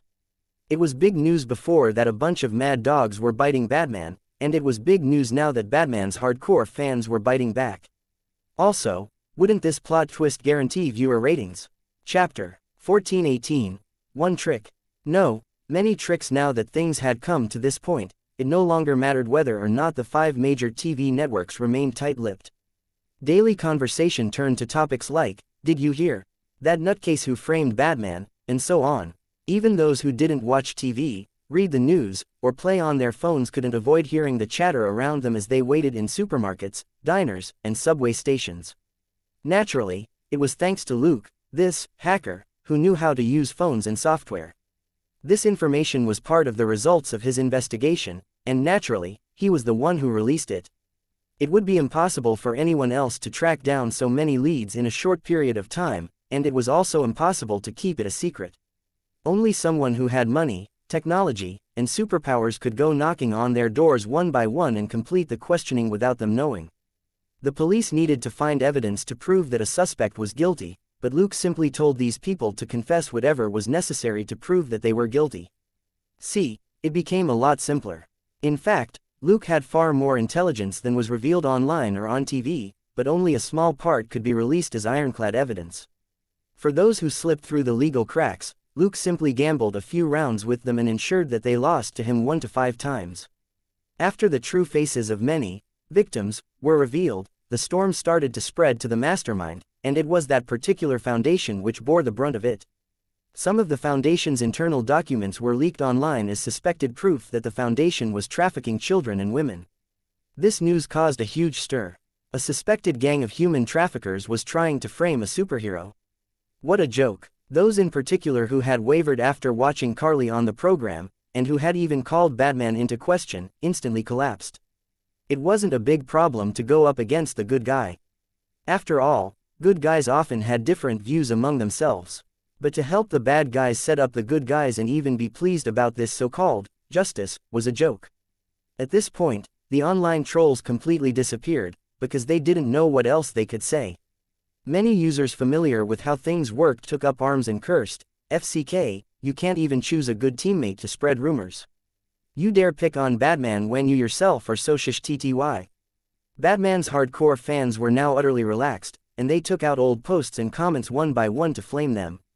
A large number of famous commentators who had chosen the wrong side were even more tragic as they were tagged on F2F and in online circles. Even though past posts or comments could be withdrawn or deleted, there was nothing to stop the hardcore Batman fans from taking screen caps and then saying, "XX, what do you think of this comment of yours now?" As for whether or not these commentators cursed them in their hearts, that wasn't their concern. Things were far from over. The FBI started investigating the foundation, but that didn't mean much.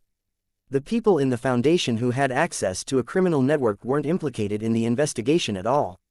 That was time for Luke, who was wholeheartedly devoted to doing his bit for America, to reveal yet another piece of information.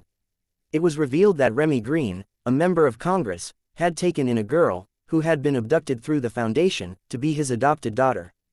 There were even more intolerable things that Luke didn't disclose, but he had already set a death timer for this Senator Green, and was just waiting for the day he confessed enough of his sins. This series of shocking news stunned the masses. How had this plot unfolded?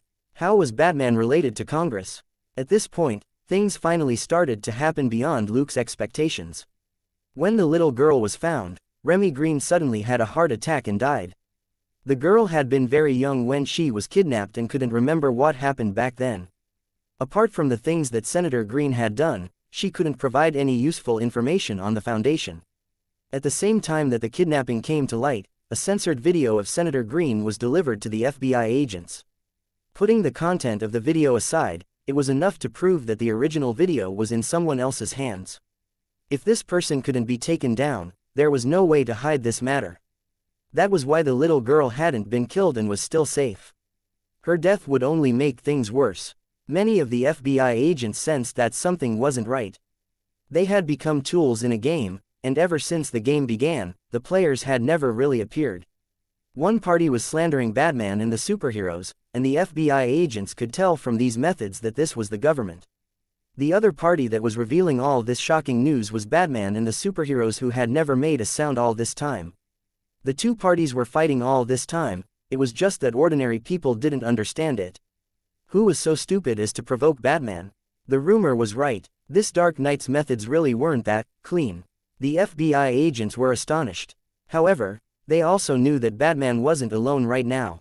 He had friends who were powerful enough to help him resolve the crisis of public opinion. From the looks of it, these friends weren't as above board as Batman. Batman had resolved this himself. Sorry, it was impossible for one person to clone himself and get so much information. For example, some of the hackers online might be Batman's friends. Besides, wasn't Batman's favorite method to solve problems by breaking bones? Until now, there was no news of any government officials with broken bones, so it probably wasn't Batman. Tony felt the same way, and had even contacted Batman twice. The first message had been an astonished one, "So you still had this trick up your sleeve?" That was sent after the video with Carly was revealed. When Senator Remy Green was exposed, Tony sent a second message not long after: "You've crossed a line. If you don't stop, the other party will counterattack." Luke simply replied, "Just sit back and watch the show. It has nothing to do with you." Seeing this reply, Tony shook his head with a wry smile and looked at Colonel Rhodes, who was sitting not far away. "Well," he said, "it has nothing to do with me. Can you stop looking for me now?" There was a helpless expression on Colonel Rhodes' face as he spread his hands. "What do you think? I'm a soldier, not a politician. Why do you think I'm here?" Helpless, Tony grabbed a bottle of wine and poured them each a glass. "Frankly speaking, I really sympathize with the idiots who mess with Batman." Rhodes took the glass and gulped the wine down. "I want to kick those stupid pigs in the ass too, but they've already done it. They don't need my approval." Tony had a sympathetic expression on his face as he took a sip of his wine. "Also, you still have to clean up after them now. They'll probably turn into toilet paper." Chapter 14:19. No mercy when it comes to power. Rhodes was unable to respond. Wasn't he already toilet paper right now? Even if he wrapped up this matter properly, he would be thrown away like a filthy rag afterward. Tony patted him on the shoulder and said, "Don't think about it. It's better for us to leave it alone. Otherwise, how will we be able to live carefree lives in the future?" Stumped for a moment, Rhodes then understood. They didn't have any impact on Batman, and appeared incompetent. But there probably wasn't anyone who could affect Batman at this stage. On the contrary, if he and Tony really were able to make Batman change his mind, the best way to deal with Batman in the future would be through them. This was what the big shots were best at. The easiest way to control someone was to control what they cared about, like family, career, money, or friends. Why did Batman scare so many big shots now? Because he didn't care about anything. Or rather, what he cared about wasn't one specific thing. Take the citizens of New York, for example. Logically speaking, Batman should care about the victims who were used, but in the end, these people were basically out of luck. Batman hadn't given up on fighting back just because they were part of the masses. So, what Batman cared about was the people as a whole, and not any one of them in particular. This terrified the big shots even more. Just like some people who cared about peace, what they did was completely different from normal people. Batman had always appeared as a protector of the people and not a peace lover. For the big shots, this was even more frightening. That was because peace lovers could still be used. On the other hand, there was nothing about Batman that could be used at all. On the contrary, he could pull them out one after another and thrash them just like that Senator Green. No matter what social class they were. Hadn't they wanted to ruin Batman's reputation, just like that congressman? But the big shots weren't expecting such a direct counterattack from Batman. Previously, Batman had been friendly toward the authorities. At the very least, he had cooperated with NYPD and the FBI. For example, after beating up criminals, he would inform the police and then leave the scene, never staying behind to make things difficult for them. This time, the big shots had crossed the line, and had gotten an unpleasant reaction. Batman still maintained his principles when it came to these high and mighty figures. He returned an eye for an eye, and a tooth for a tooth without fear or any sign of yielding. Sure enough, Batman's a lawless madman. Rhodes mumbled inwardly. Tony had already given him a pair of binoculars. "So, this has nothing to do with us, unless you want to replace Batman. Come, have a good look at the scenery. You'll feel better." Rhodes accepted the binoculars in bewilderment. "What?" Tony turned around and raised his hand. "It's the hottest month in New York. Look at the top of that building." Rhodes lifted the binoculars to his eyes and looked in the direction the tycoon was pointing. Less than 2 seconds, he exclaimed, "Awesome, is that the reason why you bought this building?" "Because of the swimming pool on the roof next door, and hot girls in bikinis partying around." "How wonderful for you." Tony shrugged. "I'm just bored. You know I'm no longer single." Rhodes wanted to mock him, but he then recalled that Tony had almost had no scandals for the past year or so. There hadn't even been a photo of a suspected scandal. He was unable to respond. Looking at the hot girls in the swimming pool, he said casually, "Since you're no longer single, should I get married and go home to have kids?" Tony, however, stroked his beard. "Now that you put it that way, you're indeed old enough." Rhodes put down the binoculars and rolled his eyes. "You're still living like a kid, and you have the cheek to say that I'm old." Tony shrugged. "I'm young and energetic. You're old and withered." How can you compare? Rode had to give him the middle finger. Sure, arrange something for tonight. I want to see hot girls, even better if they're in bikinis. Tony raised an eyebrow. Do you really want that, or do you want those people to think that I bought you off? Rode, of course I want it. Do you really think I'm old? I can make a whole bunch of girls laugh at my jokes. Tony, do you mean that joke about flying to the general's house with a tank and throwing it down in front of him? Rode, that wasn't a joke, all right. Tony shrugged and sighed. It seems an old man like you really needs a hot girl to warm you up. He paused for a moment. To make the performance more convincing, I can only go out and throw you a big party. Rode rolled his eyes hard. Are you sure you're not using me as an excuse so that Pepper won't tell you off? Tony said, if you don't know how to talk, don't try. That's the only way for you to become a general. As Tony, Rhodes, and many people with discerning eyes expected, things didn't calm down.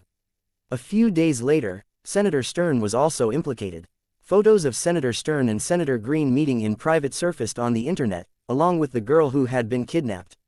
In the photos that were released online, the little girl's face had naturally been blurred out, but new information which the FBI agents received confirmed that it was her. Tony laughed despite himself when he read the news. Stern was dragged into this too. That's really good news. It was precisely because of Senator Stern that Congress had wanted to force him to hand over the technology for the Mark armor. Could Tony now watch everything go down with his arms folded? Of course not. Now was the time to kick Senator Stern when he was down and trample all over him, as this circle was wont to do. As for dealing with Batman, not all the big shots in America wanted to do that. What was wrong with just sticking to R&D development? Some people were jealous of Batman's armor technology, and for various unknown reasons, decided to make a move against him, which didn't have much to do with the rich and powerful in America. For many people, Batman wasn't someone who could make them money or curry favor with. But some people, like those two congressmen, coveted benefits. It was too troublesome for these people to make a move themselves, and would require too many resources. The fact that the two congressmen were screwed over by Batman was their own problem, and had nothing to do with their competitors. They couldn't eat their prey, and were bitten to death instead. They could only blame themselves for not being strong enough. There was no way these two would be allowed to keep their positions just because they put in so much effort to attack Batman. There was no mercy in a world of power. Chapter 14:20. A wave of resignations and newbies. Luke watched everything quietly. This was his most civilized operation so far. Apart from using the power of the internet, media, and public opinion, he only used his superpowers of hypnosis and control in his hunt for clues. The rest of the confrontation was carried out on TV and on the internet. However, he didn't really like this sort of behavior. When it came down to it, it was a little boring. Nevertheless, it was pretty fun that a few scumbags who he couldn't kill personally with his own hands were socially executed by the public. After this storm passed, the real purge would begin. By then, what awaited some big shots wouldn't be social death, but physical deaths. It would take at least 2 months or longer to clean up everything. So, if the people on Luke's blacklist were lucky, they could still live to see the next year. This was sad news for the system. After all, this was a huge amount of experience and credit points. In contrast, Luke's days were much more relaxed. Since Batman and Black Cat were at the center of attention, they could only cancel their regular exercise of cleaning up gangsters every 2 days. When they did act every now and then, they couldn't reveal their faces, nor could they use their signature, bone-breaking, moves. Selina and Gold Nugget only went out a few times to empty out illegal drug caches before handing them over to Luke to destroy. That way, he didn't make too much of a loss in terms of experience and credit points, and he didn't have to do much. The only reaction that New York's underground had to everything was that the price of illegal drugs shot up again, to 5 to 10 times what it had been a few months ago. Luke and Selina didn't feel guilty about that. If drug users couldn't afford it, they might as well quit. It was good for their health, for others, and for society. The situation in NYPD had also changed significantly. Chief Nelson had already been confirmed as the commissioner, and was only waiting for October to officially take office. But it would be a rocky start for him. NYPD officers were quitting on a large scale, and new recruits were performing poorly. The number of dead officers during the attack had indeed frightened too many people. The police officers weren't scared of armed gangsters, but they weren't confident that they could deal with weird monsters. Less than 3% of officers died in the line of duty during this incident, but including those who resigned, NYPD lost 10% of its workforce. Chief Nelson had no choice but to ease up on rules for recruitment and reduce the education requirement to junior high school in the age to 17.5 years old. That was because at 17 and a half, a person could undergo 3 months of training at the police academy and become a probationary officer, and by the time they turned 18, they could become formal officers. With that, the police department was finally able to get back on track. For many young people, being a police officer was more dangerous than being unemployed. Apart from praying that they wouldn't run into similar attacks in the future, most people had no other choice. Attacks didn't happen every day, but the constant pressure to live never stopped. Thus, Luke and Selena couldn't say anything in Walter's office about needing to take newbies under their wing. Looking at Luke's grudging expression, Walter scratched his head. Don't look like that. I can't do anything about it. Everybody in the detective bureau has to look after newbies, and John and Joe have even been split up. Also, it's hard for the smaller divisions to recruit any more newbies. Luke could only nod. He and Selena really had to thank the power of money that they hadn't been split up. Nelson, who had just received a large donation, didn't dare mess with Luke. Brad was unlucky, and with Nelson in charge, Walter had an even clearer view of Luke's position. He himself had been reinstated, and might even be promoted. That was also at Luke's suggestion. Walter was just a little more blunt in nature, he wasn't an idiot. So, while John and Joe had to split up to take care of newbies, Luke and Selena would look after 2 newbies together. After they left the office, Luke and Selena looked at the complicated expressions of the 2 newbies outside. They didn't try to act like seniors, and shook hands and introduced themselves very naturally. Selena told them what to pay attention to in the police department. Things like who to look for when it came to miscellaneous tasks, gathering information, combat support, look for Sergeant John McClane. Maggie Holtra was a 25-year-old woman who had been transferred from the 26th precinct. Brett Mahoney was a 26-year-old African-American man who had been transferred from the 15th precinct. Blake's expression was clearly even stranger than Maggie's, because he had met Luke and Selena before. Back then, he had only known that they were detectives. He never thought that after he was promoted and transferred to HQ, he would become a newbie under these 2. Was HQ already so radical that they would use such a small detective as their main force? This thought popped into Brett's mind. But after several days of mentoring, both Brett and Maggie knew that Luke and Selena were seasoned detectives, and they definitely weren't here because of connections. Whether it was experience, networks, methods, or things to pay attention to, they were flawless. In fact, Luke and Selena rarely meddled in their cases. They only gave the necessary reminders, and didn't act uppity. Those who could be transferred to the detective bureau weren't rookies. As a sergeant, Brett would be groomed to become the backbone of the department in the future. After all, this guy had been one of the few good police officers at the 15th precinct. He hadn't colluded with the other dirty cops, and had even helped lawyer Matt several times. He was a seedling who had caught HQ's attention, which was why he had been transferred. Maggie was also a second-grade detective. If she performed well, she might become a lieutenant soon. There was no helping it. 7 or 8 colleagues in the police department had also resigned after the wave of officer deaths. Being a police officer in New York really was a job with high risks. New York had one of the highest levels of consumerism in the world, but the police officers here didn't earn as much as in LAPD. Fewer people were willing to risk their lives when they couldn't get enough money for it. Although Chief Nelson said that he would try his best to think of a way to increase their wages, there were tens of thousands of police officers, and increasing their annual pay by several thousand each amounted to hundreds of millions of dollars a year. The New York City government certainly didn't have such a big budget for NYPD to squander. It was more likely to dismiss employees and abandon most areas that weren't profitable. Given the current situation, it was hard to say whether Chief Nelson's promotion was a good or bad thing for him. Nevertheless, the donation from Titanium Phone Company was an annual thing. Luke didn't care who took office. In any case, they wouldn't dare do anything to stop the flow of money. Given the low chance of finding donors from City Hall, NYPD was reliant on contributions from magnates. Whether or not NYPD had enough to eat every year was decided under the pens of these bigshots. As Luke and Selena looked after the newbie officers, September arrived, and the sun appeared less and less as New York cooled down and the weather turned overcast and rainy once more. Selena, who had enjoyed the sun for a while, had to say goodbye to her bikini. Chapter 14:21, Another Realm, and Combat. Teaching. The mood of some big shots was as gloomy as the weather in New York.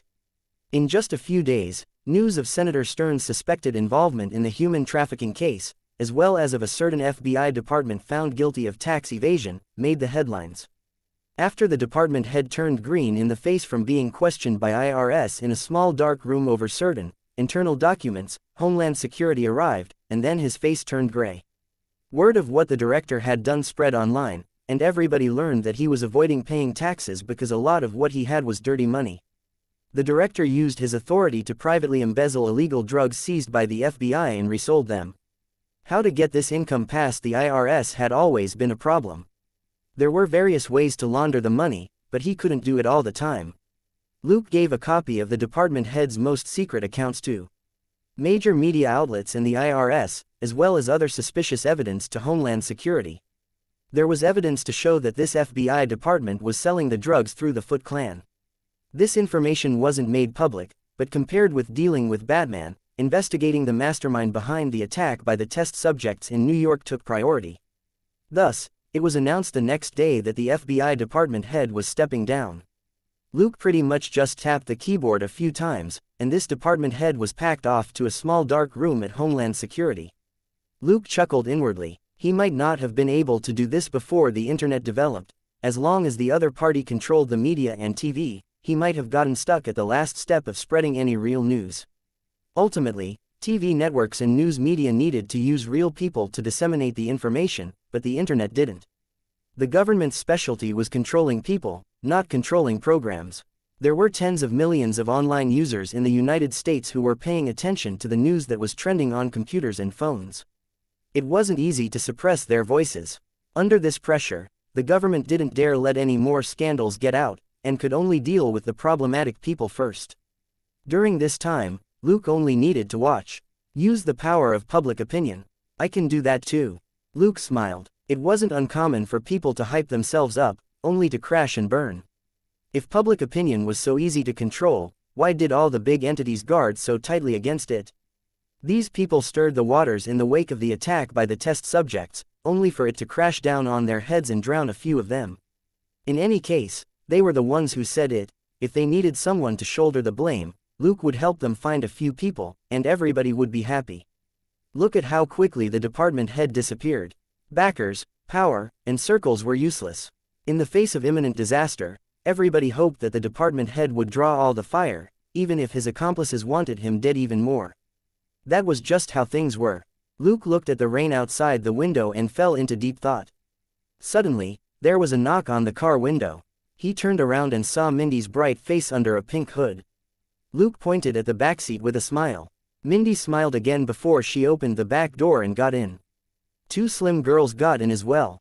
"Hi, Luke. Long time no see. You're really busy." Luke turned around and nodded with a smile. "Hey, Monica. There are towels in the box. Dry your hair." Then, he greeted the other girl. "Nikki, nice to see you too." Nikki took the towel from Monica and smiled as she toweled her wet hair. Long time no see. NYPD's really busy right now, right? You actually didn't have to pick us up." Luke shrugged. "I've been busy for almost a month. I need to take a break. I should give you some pointers in passing." "Alright, let's talk about lunch first." Mindy leaned against the back of his seat and immediately suggested, "How about we go to Mr. Bud's barbecue restaurant? That way, we'll be full." Luke didn't say anything, and waited for the three girls to agree on a place. He didn't want to be a player or a judge. It was best for him to just be the driver. In the end, everyone went with Mindy's suggestion because she gave a good reason they couldn't put on weight anyway. Luke was doubtful, but he couldn't say anything. He could only secretly resolve to make Damon pay attention to his daughter's diet. A thick and stocky girl with pretty and delicate features was not what he wanted for Mindy at all. After all, Angel had already demonstrated what it meant to be a brawny woman, and Mindy really didn't need to take this route. He had picked up the three girls from school today to give them 2 to 4 combat lessons in one go. Selena was also taking the weekend off to spend time with her besties, and had already made the arrangements with Elsa and Elizabeth. As a man, it was clearly inappropriate for him to go and spend time with the three women. He could only assign Gold Nugget, this dog head, to be their bodyguard. He had been busy screwing people over for the past month, and Mindy had already asked twice about the combat training. Although they hadn't fixed a time in the first place, he clearly hadn't lived up to the promise of one lesson a month. It happened to be raining at noon today, so Mindy had called Luke in advance to pick them up. Luke called Damon, who grunted to indicate he understood, before he hung up. This cartoonist had recently been inspired to create a new comic based on the attack by the test subjects. Also, Luke had told him that Batman wanted to give his image copyright to the father and daughter, and use it to provide financial aid to the innocent. Damon readily agreed and was prepared to donate all the proceeds from his comics to the foundation. Luke rejected the idea since the foundation wouldn't accept any external donations. It wasn't until Luke told him the reason that Damon understood. However, Luke suggested that he wait a while. Damon could choose another similar foundation, and also use his royalties to buy the image copyright for Batman and various other superheroes to turn his work from fake to genuine. Damon was stunned for a long while when he heard that. He was lost for words. This was really doing it the long way round. But this way, it would indeed be a commercial operation and not a charity donation, and nobody would be able to say anything. After all, the concept of genuine goods was still deeply ingrained in people. Mindy didn't know that Luke had sheared her pink bear, and her black bear father still had to generously give away his income. She also didn't know that lunch and the combat training today were Luke's compensation to her. Chapter 14:22 Misgivings and Gift. There was nothing extraordinary about the combat training, except that the three girls had improved a lot. During a break, however, as Monica sat next to Luke and drank some water, she suddenly said, "Did you encounter any of the monsters during the attack?" Stumped for a moment, Luke then shook his head. It was midnight. My partner and I got up and headed over, but we were stuck on the bridge. By the time we reached the scene, Batman and the others had already taken care of them. Monica hummed and was silent for a moment before she said again, "Do you think Nikki and I will survive if we face those monsters with our combat abilities?" Luke frowned and thought for a moment, before he shook his head solemnly. "If you suddenly run into them and can't avoid them, I encourage you to wait for the right opportunity to fight them." Monica understood what he was saying. "What if we can avoid fighting?" Luke said, "Run as far away as you can. Don't be a hero." Seeing Monica's startled expression, he explained, "They're not like the hooligans you've beaten up before this. Whatever damage you deal with your fists and feet can't stop them attacking. Also, they don't work alone. Most of them appear in groups of 3 to 5 or even 7 to 8. If you can't take down the other party quickly, it's best to run as far away as possible." Monica thought for a moment before she exhaled. "So dangerous?" Luke nodded. "It's even more dangerous than you think. They don't have any other purpose except to kill humans. As long as you're the slightest bit hesitant in your attacks, they'll fight back lethally. You can't afford any sort of mistake in a battle like this. One wrong move and you could lose your life. It's not a good time at all for you to practice your combat skills." Nikki also came over and said, "But it's not like it's up to us when they'll appear, and we might not be able to avoid them when they do. What should we do then?" Luke looked at the two girls and Mindy, who was on a treadmill not far away, and immediately understood. "What do you want to learn?" Nikki said, "A combat technique for killing these monsters easily." Luke thought for a moment, but finally shook his head. "If it's just fists and kicks, forget it." Monica immediately asked, "Didn't that fighter who was set up and accused of not saving lives use combat skills to kill a lot of those monsters?" Luke rolled his eyes. "Then I'll give you an iron pillar. Can you smash it into the concrete half a meter deep?" "That fighter can. Also, he has armor. Do you have that?" Monica was lost for words. Nikki asked, "What about longswords?" "The black guy and the one with a black and white mask seem very good with longswords." Luke snapped his fingers. "Bingo. That's the right way to think about it. The biggest difference between humans and animals is that we are good at using tools." As he spoke, he looked at Nikki. "You're much stronger than an ordinary person. It doesn't even need to be a longsword. As long as you have a sturdy staff, you can break the limbs of a monster with one swing." Then, he looked at Monica. "You have much better techniques than they do. Even with just 1 or 2 tough knives, you can cut off their limbs. There's no need to physically touch them. Both girls nodded. It was very simple. Play to their strengths. In summary, what you need are protective suits, as well as weapons, Luke said. Since Nikki uses more physical strength, her protective suit can be thicker and heavier, and she can use a blade and a shield. Monica, you have better technique. Use a lighter protective suit and dual blades. Both girls nodded. Mindy put on an act. What about me? Luke could only roll his eyes at her inwardly. You have the armor I gave you in a collapsible double-ended longsword made with Predator technology, and you still want advice. On the surface, however, he could only nod with a smile. You're similar to Monica. You have strong technique, so the choices are basically the same. However, to make up for your disadvantage in size, you can use long weapons. Mindy was lost for words. That was indeed her configuration. Monica smiled wryly. A protective suit and dual blades. That would be very expensive, right? Nikki chuckled. I can sponsor you. Monica immediately shook her head. Nikki was from a middle-class family, and Monica's family could only be said to be getting by, so the money to buy blades was completely different for them. In return for the abilities he obtained, Luke had secretly helped Monica's father switch jobs a few months ago. Before that, Monica's family had been in dire straits. Otherwise, they wouldn't be living in Harlem. Luke smiled. Did you forget what I can do? The two girls stared blankly for a moment, before Monica said quickly, you can get me a bulletproof vest from the police department. Luke was amused. That's against the law. However, I like to tinker with things, like car parts and old machines. Making longswords is nothing. Monica hesitated. But, it's too expensive. A top-quality katana manufactured by a registered Japanese craftsman easily cost thousands of dollars. What Luke was talking about wasn't something ornamental, but which could be used in actual battle. However, a handmade product like that would cost hundreds of dollars at the very least, and $1,000 for 2 blades. Luke smiled. It's not like I'll be making it by hand. Most things can be done by machine. One longsword will cost no more than $200. Then, he looked at Nikki and Mindy. You have your share too. There are too few girls in this era who are interested in combat. Consider it a little gift given our mutual interests. Both Nikki and Monica were hesitant, but Mindy readily agreed. Okay, but can I modify mine? Luke shrugged. It would be even better if you can give me a complete blueprint.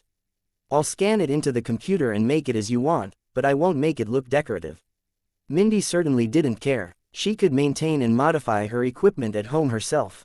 She nodded. No problem. Looking at the conflicted Nikki and Monica, she rolled her eyes and knew what they were thinking. She said with a smile, don't worry. All 3 of us are getting something. It can't be that Luke wants to pursue all 3 of us at the same time, right? That's too expensive. Nikki blushed and didn't dare look at Luke. Monica was embarrassed. I'm interested, but I'm not his type. Mindy patted her chest. Okay, I'll buy him a few more meals in the future. It'll be my treat next time. Mindy was only 13, and had much fewer concerns. With that, the two girls finally stopped hesitating. After all, casually accepting something that was worth $1,000 from a boy was too expensive. If a boy at school gave them something so expensive, it was definitely because he wanted to ask them out. If they accepted the gift, that was the same as agreeing. Now that Mindy was in charge, they no longer had any concerns. No matter how crazy Luke was, he wouldn't touch Mindy. Chapter 14:23. Long-term investment and 2 incomplete paintings. After training that day, Luke and Mindy didn't leave immediately. Instead, they helped Nikki and Monica consider the types of weapons and armor they wanted. The two girls had never touched anything like this before. They only knew that the blades would definitely be made of metal, but they had no idea what type of metal at all. They were at a loss when Luke and Mindy talked about the specifications. Thankfully, one adult and one child soon reached an agreement. They listened to Luke when it came to weapons since he was familiar with the materials. They listened to Mindy when it came to armor since she was familiar with what protection a girl needed. Of course, the two of them had their own views. Mindy felt that Luke's materials weren't necessarily the most suitable. Luke felt that given Mindy's short stature, she didn't necessarily know how to protect the two girls. It was just that the two tech dunces had been staring blankly at them for more than 10 minutes, so it wasn't appropriate for Luke and Mindy to continue debating. Then, the matter turned to style, and Luke didn't interrupt as much. As long as Mindy didn't come up with any weird shapes or colors, she and the two girls could do whatever they wanted. When they left Nikki's house, Luke promised to have someone deliver wooden swords to them for training the next day. Mindy would provide them with protective suits. She said it was old stuff she had used before, which they could now use for training.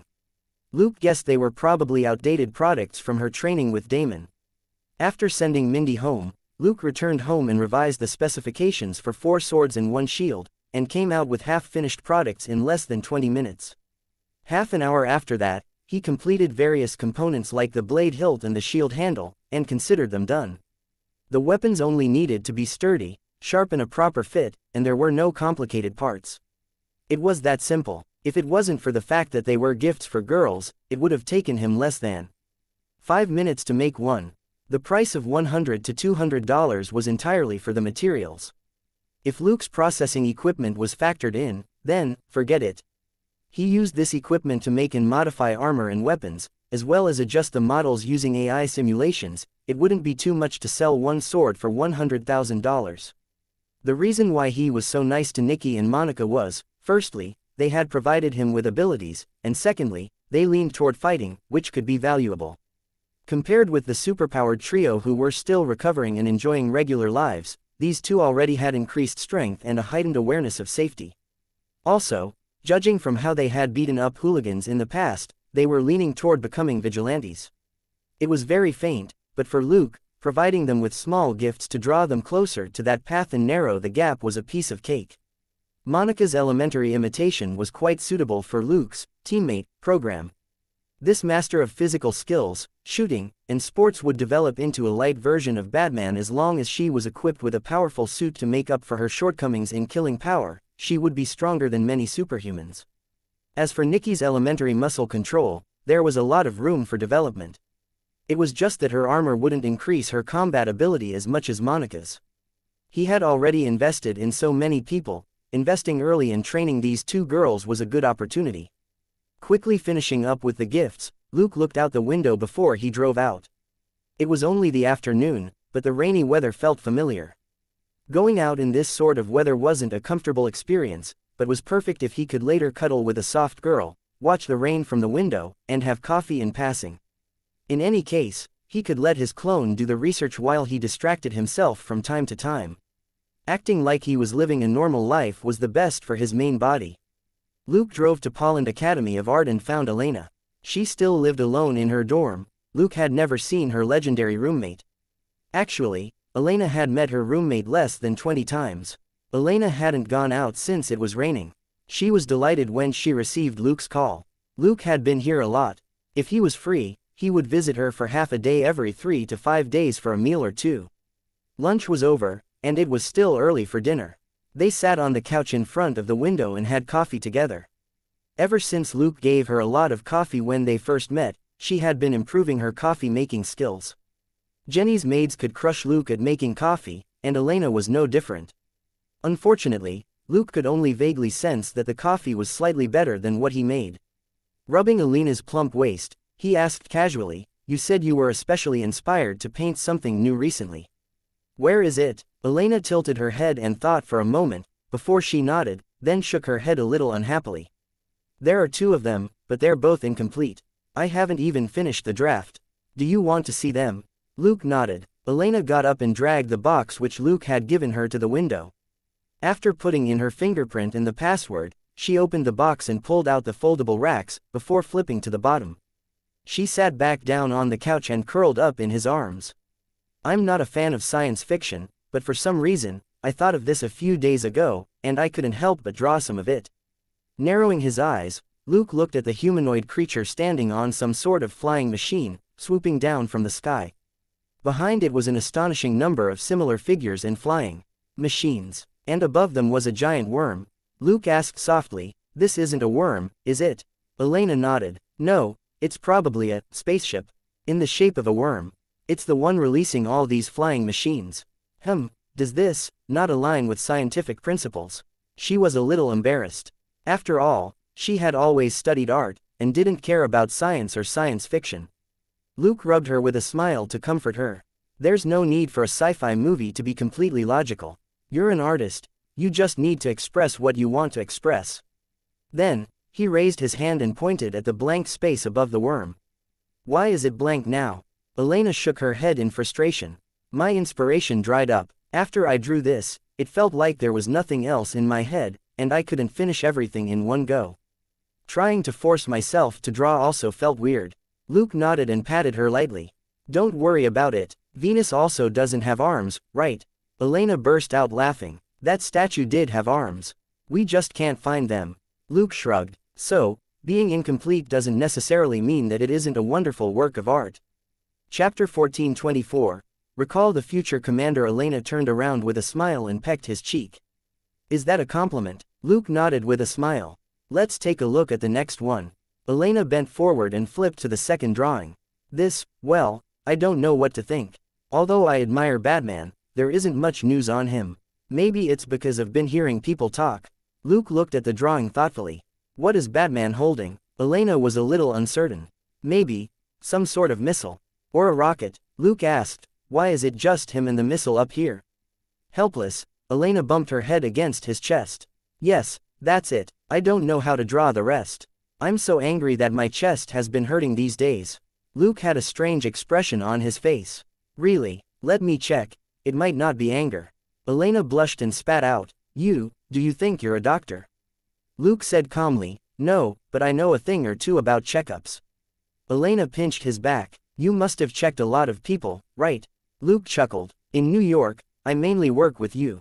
He wasn't lying. Unlike CEO Jenny, who was busy flying here and there, Elena was pretty much based in New York and New Jersey, and spent most of her time painting and studying at the college. Given Jenny's itinerary, it wasn't easy to meet up with her, so Luke naturally looked for Elena more often. Elena smiled. But I think it's time for dinner. Luke said, it's fine. I had a lot of lunch. Elena pinched his back hard. But I didn't have enough for lunch. Luke said, I'll do the work. I'll feed you dinner, and you just need to use your mouth. Elena was already unable to speak.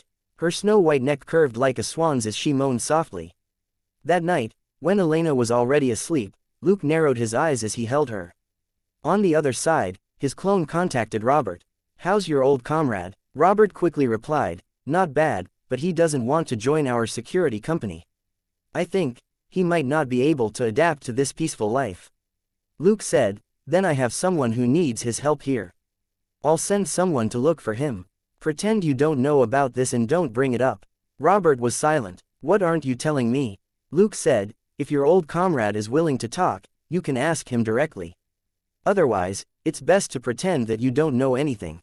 Right, you and Catherine, remember to tell Claire not to come to New York in the future. If she has to come, try to stay in Nassau County or Long Island. The same goes for all of you. Robert pondered for a moment. Are you worried that the monster attack will happen again? Luke said, sort of. Robert asked, what about you? Luke chuckled. Even 10 Claires combined can't hold a candle to one of my fingers. That's why I'm worried about her. Robert didn't scoff this time. Instead, he asked solemnly, are you sure you'll be all right? I'm sure, Luke replied quickly. After a long silence, Robert heaved a long sigh. Fine, be careful. If it's really dangerous, you should stay away.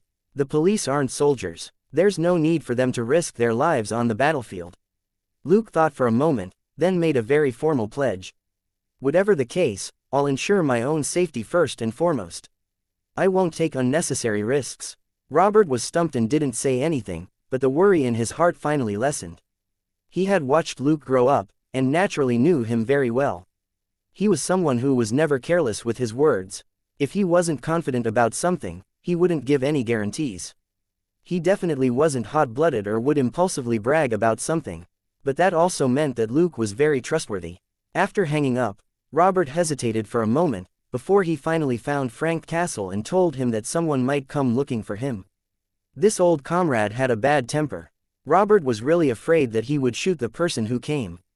Frank frowned. Who? Robert swallowed his words. He didn't want to risk exposing that this had something to do with Luke. It won't be an enemy. I guarantee that the person won't be hostile toward you. Frank just nodded and didn't say anything else. After this old comrade found Frank and brought him to Texas, Robert simply said that he had a client who had told him Frank's whereabouts.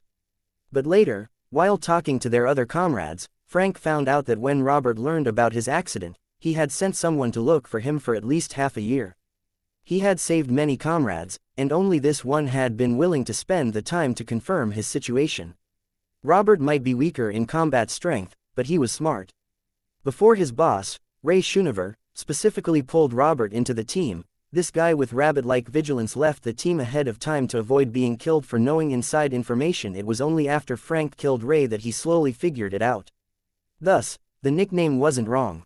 Robert was known as Gray Rabbit precisely because he had a lot of ideas and was very vigilant.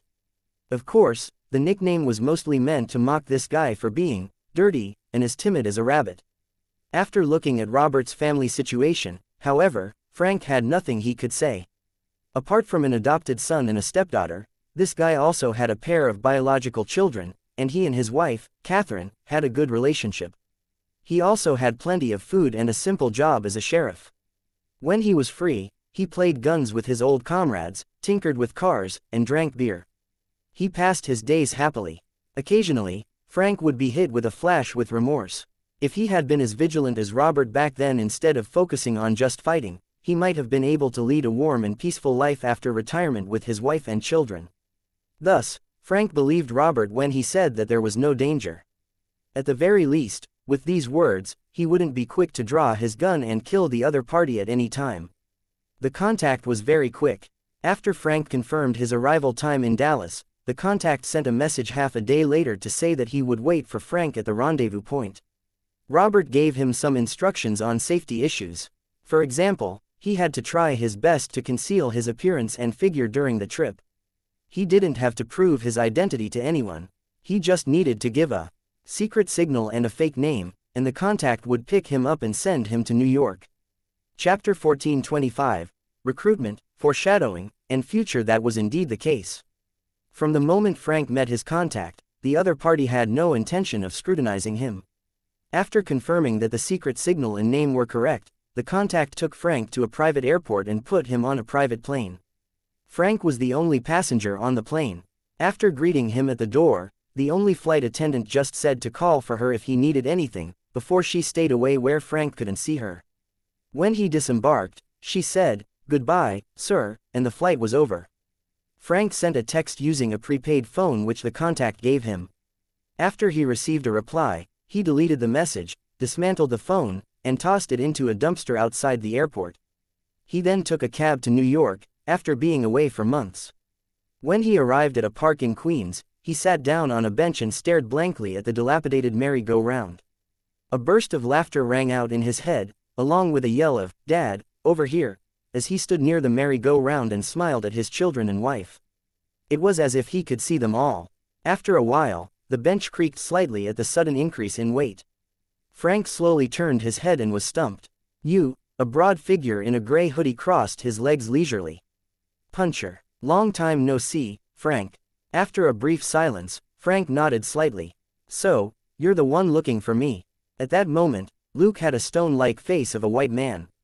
It was Puncher's face. He nodded. "That's right. Someone is in need of a decent tactical team commander, and the work has to be done in secret." Frank looked indifferent. "What are they going to do?" Luke asked. "Have you seen the recent news about New York?" Frank: "If it's about Batman, I've seen some of it." Luke asked. "Then, are you interested in directing that team of superheroes, including Batman, in battle?" Frank's calm heart exploded. He exclaimed, "What?" Luke didn't say anything and just smiled at him. Frank was stunned for a few seconds before he finally came back to his senses. He subconsciously lowered his voice. "Do you work for Batman?" Luke thought for a moment, then shook his head. "The other way round. Batman works for us." Frank gaped. This was shocking news. Although that was everyone's guess, it wasn't like Batman himself had ever said it. This meant that Batman indeed had an organization behind him, and not just friends, helping him out for ordinary people. Batman's friends, and Batman's teammates, were the same thing. But for Frank, who was a battle veteran and used to estimating the military strength of both friend and foe, these were two completely different things. The difference in combat ability between a friend who was helping out for the time being and a teammate who was part of the same organization could be 10 times more. This was also one of the reasons why a well-trained army could completely annihilate a mob that was several times larger. More importantly, what did Puncher say just now? He wanted Frank to be the tactical commander and direct the superheroes, including Batman. This was clearly to improve the team's combat ability. After avenging his wife and children, Frank's heart had been like ash, and he hadn't cared about the news at all. The only reason he had been aware of recent news about Batman was through chatting with other people. Hence, he knew that Batman had a bunch of teammates with extraordinary combat abilities. What was the point of asking Frank to be the tactical commander for a team made up of superheroes? Were they planning to demolish a house or raze the Pentagon to the ground? A team like this could absolutely do it. If the combat ability of an ordinary human soldier was 2, then the combat ability of a special force was multiplied by 2 for every soldier that was in the unit. The combat efficiency of Batman and other superheroes in a team would be a multiple of 10 for each member, not to mention that Batman's combat efficiency was at least 50 or even 100. This wasn't Frank overestimating Batman. Before he got his revenge, he had studied the intelligence on Batman and confirmed that Batman was far superior in combat, reactions, decisiveness, and planning. These were the best qualities that a qualified special force soldier should have. Even if Batman didn't use a gun or kill anyone, his combat ability was still much higher than that of an ordinary person, and he even had armor close to Iron Man's level. He was a cheat. Frank had experienced too many crazy and unbelievable things in his life. But tonight, he felt that the news he had heard was definitely the craziest and most unbelievable of the lot. Looking at Frank's expression, Luke patted him on the shoulder and got up. "Let's go. I'll arrange a place for you first, and then sort out your identity." Frank frowned and didn't move. "Why me?" Luke turned around and smiled. "Because we might not have much time left, if we don't want Earth to be destroyed." "Frank, what?" After settling a stunned Frank in and giving the intended team commander one last night to digest the astonishing news, the clone returned to the seaside villa. Sitting on the porch, Luke fell into deep thought.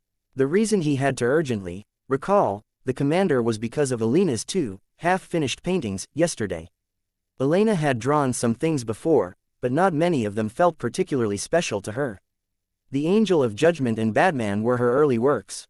However, she felt those paintings were based on what she had seen in the news, or dreams she had based on what she had been thinking about during the day. Luke had thought the same, but the 2 paintings from yesterday had given him a strong sense of familiarity. He didn't have much of an impression of the humanoid creatures on the flying machines, but the big worm ship evoked a memory. He had instantly seized on that memory. That was a large-scale Chidori spaceship. He had completely forgotten what the cannon fodder Chidori looked like, but this huge worm-like Chidori ship had appeared many times as a small boss villain for the Avengers to beat up. With the second painting, the sense of familiarity wasn't as strong, but he had some impression of the Tycoon blowing up the Chidori command center with a nuclear missile in the movie. To Luke's surprise, it was now Batman who was holding up the missile in the drawing. This change didn't make him doubt the accuracy of the second painting.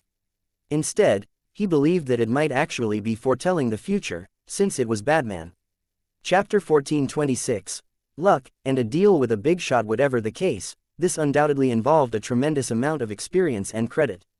Luke knew himself well. He would definitely kick Tony aside and take up the nuclear missile himself. Even if he didn't have the chance, he would create an opportunity for his clone to steal this glorious peace mission. It was just 100,000 credit points. For the possible experience and credit points, the 100,000 points required to summon the Star of Justice was absolutely nothing. The combination of the 2 drawings proved that this was a foreshadowing of the future. Even someone as calm as Luke couldn't help but scratch his head. Wasn't this luck too good? He basically didn't know much about the movie plot after the first half. As a transmigrator, this last advantage he had in terms of information disappeared after this. When he hooked up with Elena in France, he never thought that this soft girl would actually be a superhuman with a rare ability to foresee things. This way, he could still obtain information on important events in advance. For him, who wanted to survive in a dangerous world like the Marvel Universe, this was too important. Both he and Elena were young and had never considered getting married. Luke had read Elena's mind and knew what her real ambition was. She wanted to become an outstanding artist. She might get caught up in complicated family matters if she got married, and she wouldn't consider having kids until she was at least 35 years old. Also, she only thought about having kids, not getting married. That way, he and Elena would be able to maintain their current relationship for the next 10 years. Besides, as a couple, he used a fair bit of pheromone control on Elena. It was a very small amount, just to increase the pleasure of their interactions, but it was quite effective. After Elena came to New York, she basically spent her time roaming the city's major art centers, sketching and hooking up with Luke. Ever since she and Luke got together, she stopped worrying about random things. She passed her days very comfortably, and she was very content with this situation. Also, Luke didn't spend a lot on Elena. Apart from coffee beans, a necklace, and some clothes and the phone that he had given her in the beginning, probably the most valuable thing he gave her was time. After all, he was a man who could earn hundreds of thousands of dollars in a minute. Following that thought, he had spent hundreds of millions on Elena. In contrast, he had spent several million on the superpowered female trio, and less than 2 days all up with them. From this point of view, his investment in Elena was much higher. But after yesterday, her importance had skyrocketed. He was already making arrangements to keep her safe. Soon, 4 female, international students would enter the school to protect her. Luke drank his coffee and stood up with a smile. It might not be long before the terrible Battle of New York happened, but he had more confidence now that he could get through it. He had everything except firepower. It was impossible for him to make the munitions required for a massive battle. The large amount of materials required would easily arouse suspicion. He didn't want his New Hope laboratory to be exposed. From today on, that big shot who sold everything would have to be the one to make the rounds. Phil was a little stunned when he put down the phone. After thinking for a few minutes, he called Nick Fury. "Sir, it's me. There's a new development. That gentleman needs some things." Nick Fury was also a little surprised. "What are they, Phil?" There's quite a lot. I've sent you the list." Nick Fury opened the new email on the virtual screen. After a few glances, his eyes widened. "Did you ask him what he wants these for?" Phil smiled bitterly. "He said it was for world peace." Nick Fury fell silent. At that moment, he was probably cursing in his heart. If this big shot who sold everything was here to maintain world peace, then what was the point of S.H.I.E.L.D.? Reining in his swears, Nick Fury thought for a moment and gave a neutral answer. "We can give him some, but not sensitive materials. We're not arms dealers, and we can't supply an unidentified arms dealer with these things." Phil hesitated for a moment before he asked, "Will this affect our future transactions?" Nick Fury said, "That can't be helped. What he wants isn't just one thing. Those raw materials can be turned into weapons, enough to level an entire New York district. If something like that happens, the two of us can only wait for the World Security Council to hold us accountable." Phil knew that this was a problem, so he didn't say anything else and hung up. What they didn't know was that Tony had also received word from Batman. Looking at the list, he couldn't help but ask, "You're not joking?" Luke's clone was busy in the basement preparing for the upcoming large-scale production. When he received the message, he simply replied, "No. Also, a word of advice, your armor doesn't have enough firepower. It's best to prepare more backup firepower." Tony frowned. "What do you mean?" His armor was definitely 100 times better than Batman's. After all, Batman only used darts, which was nothing compared with the missiles Tony had on him. Luke said, "If there are more than 10,000 enemies in a coordinated attack with a large amount of weapons on them, what can those weapons of yours do?" Tony was alarmed. "What are you planning? Don't tell me you want to destroy the White House." Luke rolled his eyes. Was he crazy? What was the point of bothering with a place like that?